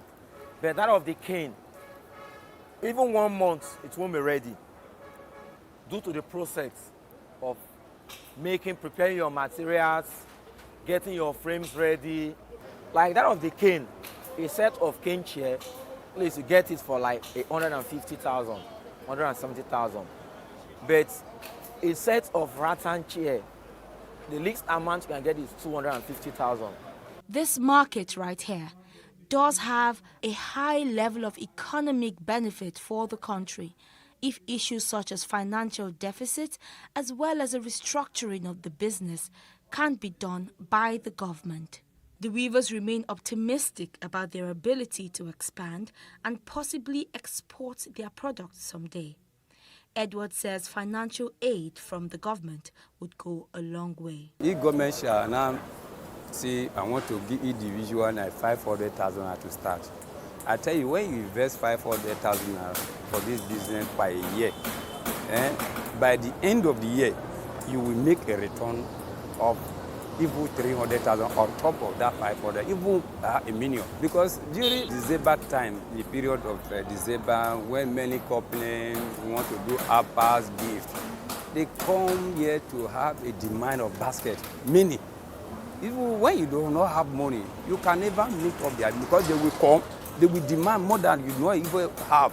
So, but you don't have money to do this Dana, you cannot get it. But at that time, the price will even favor you because that time the price will wait up because there will much demand that time.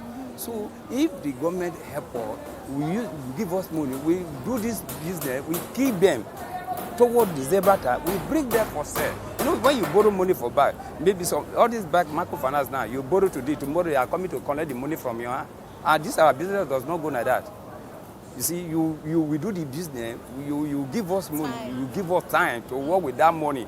So by the time maybe 7 months, 8 months, we started to pay. You know, we have produced something that by the time we carry the market or where we want to say, return that money back, will not be a problem at all. But when you give me money today, tomorrow you are coming to, you are trying to kill the businessman. You are not making my business to this. We are not buying and selling.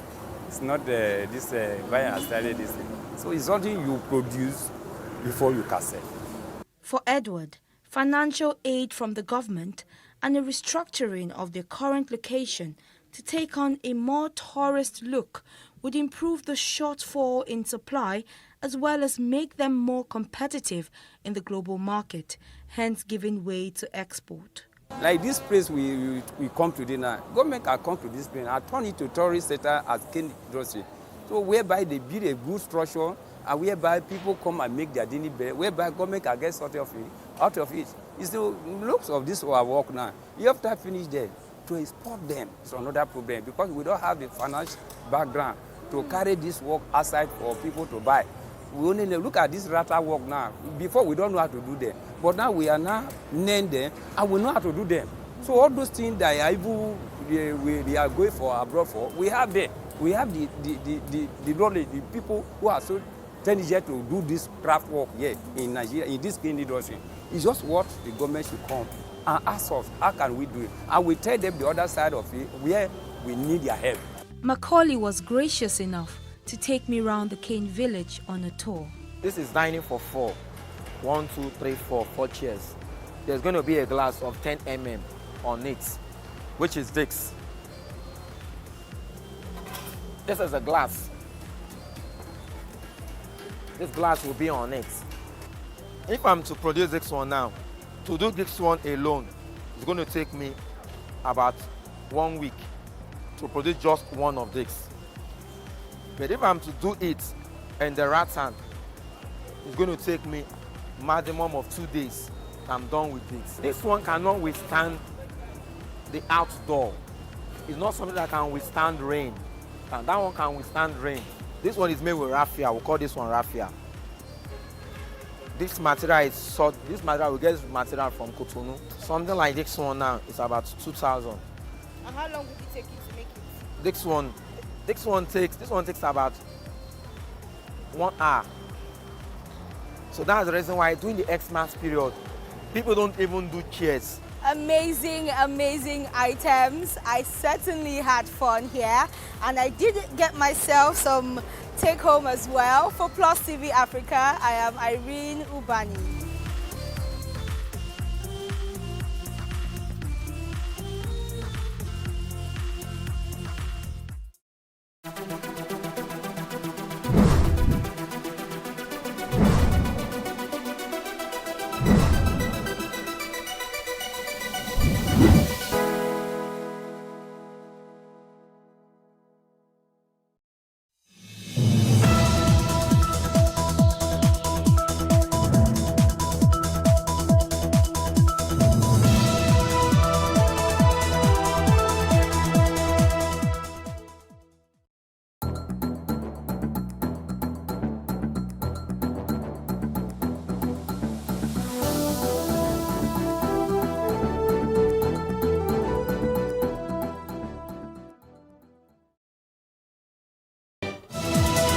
On Top Plus TV News for this very o'clock, INEC don't present certificate of return to Doye Diri of PDP.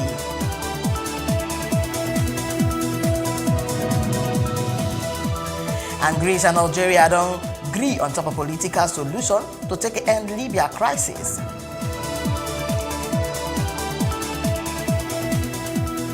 And on top of Bodo Yobo Tori, at least 5 people don't die after tourist boat to capsize inside the southeastern Bangladesh.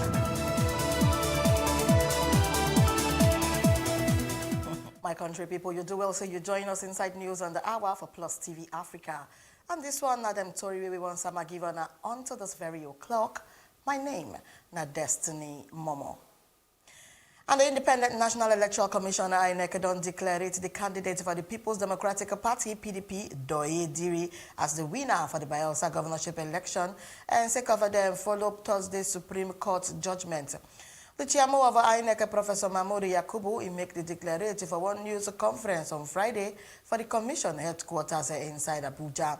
Yakubu Yan say INEC don't receive the certified true copy CTC for the judgment for the Apex Court, where disqualified the deputy governorship candidates for the APC, and then yet the joint ticket for the party, where then be earlier declared a winner for the election. And the court still ordered the commission to declare it as winner of the governorship election inside Bayelsa State. The candidate will be the highest number of lawful votes cast with the requisite constitutional plus geographical spread. And inside compliance with the orders for the Supreme Court, the Commission been meet this morning and then review the whole result of the election inside where 45 political parties been contest. And according by the INEC boss, without the votes where they scored by the APC, where their candidates been deemed to not participate for the election, the total number of lawful plus valid votes where then cast for the election, they stand for 146,999 now. And out of this figure, the candidate of the PDP being scored the highest number of lawful votes with 143,172,000. And so as it be so now, Diri and Lawrence Ekrujakpo and for the PDP being they declared winners and then returned elected as a governor plus a deputy governor for Bayelsa State respectively. And the Independent National Electoral Commission, INEC, don't present certificate of return to the People's Democratic Party PDP candidate Doye Diri as winner for the Bayelsa 2019 governorship election inside the compliance with the Supreme Court judgment. Diri Binde presented with the certificate of return by National Commissioner, where they in charge of South-South, Mrs. May Agbamuche Mbu, on Friday for INEC headquarters inside Abuja. And the governor-elect of Bayelsa State, Senator Doye Diri, don yan say God don heal Bayelsa State with the judgment for the Supreme Court, where disqualified the election of the All Progressive Congress, APC, David Leon, and then return him as the winner for the election. And Diri yan when them been the presenter with certificate of return from the Independent National Electoral Commission, INEC, for the commission headquarters inside Abuja. And according by him, inside this time, God don't take Bayelsa through one journey for reconciliation plus forgiveness. And Ekiti State House of Assembly during by Friday, they don't pass the bill for the establishment for Ekiti State Security Network Agency plus a Amotekin Corp into law. The Speaker Fumini Afuye Iyanse, as they don't pass through the third reading, the bill don't become law. Afuye will laud the makers for their leadership plus a commitment to the bill assembly, short circuit any process where they need for lawmaking. The Speaker Yan said the bill could be transmitted to the state governor, Dr. Kayode Fayemi, for his assent. And one rights group, Amnesty International, Yan on Friday, say Nigerian military burned some village down and then pursue hundreds of people come out for their fight against Islamist bad people for the country northeast. And one source for the carry-do for their military organ say before alligator don ginger investigate from the International Criminal Court inside the Palava, when they make Nigeria fit, they buy arms.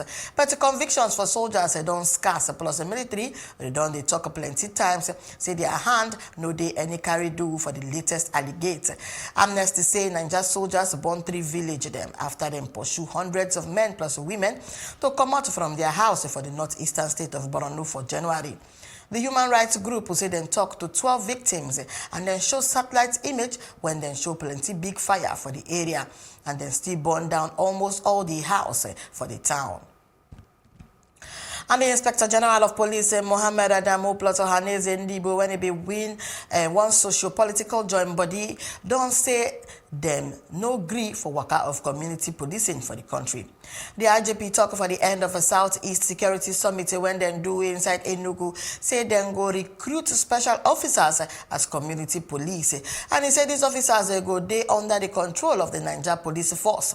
The IGP say the community policing model now one when it go draw the legal opportunity when the Police Act bring for the worker of special constables when they go join body as community policing officers under the coordination for the Nigerian Police Force to take a form community-focused policing architecture. And by the President General of Ohaneze Ndibo, Nya Nwodo, agree with these yarnings and he beg make them create a Southeast Security Force when they go call Operation Ogbunigwe. And before now, we've been followed Dixon Osaje, will be security expert on top of the matter, Yan. Now, worrisome situation because the IG don't work out this season. Okay. Last time he did Southwest, the other time he did North. Now he did Southeast. Just the work out to see how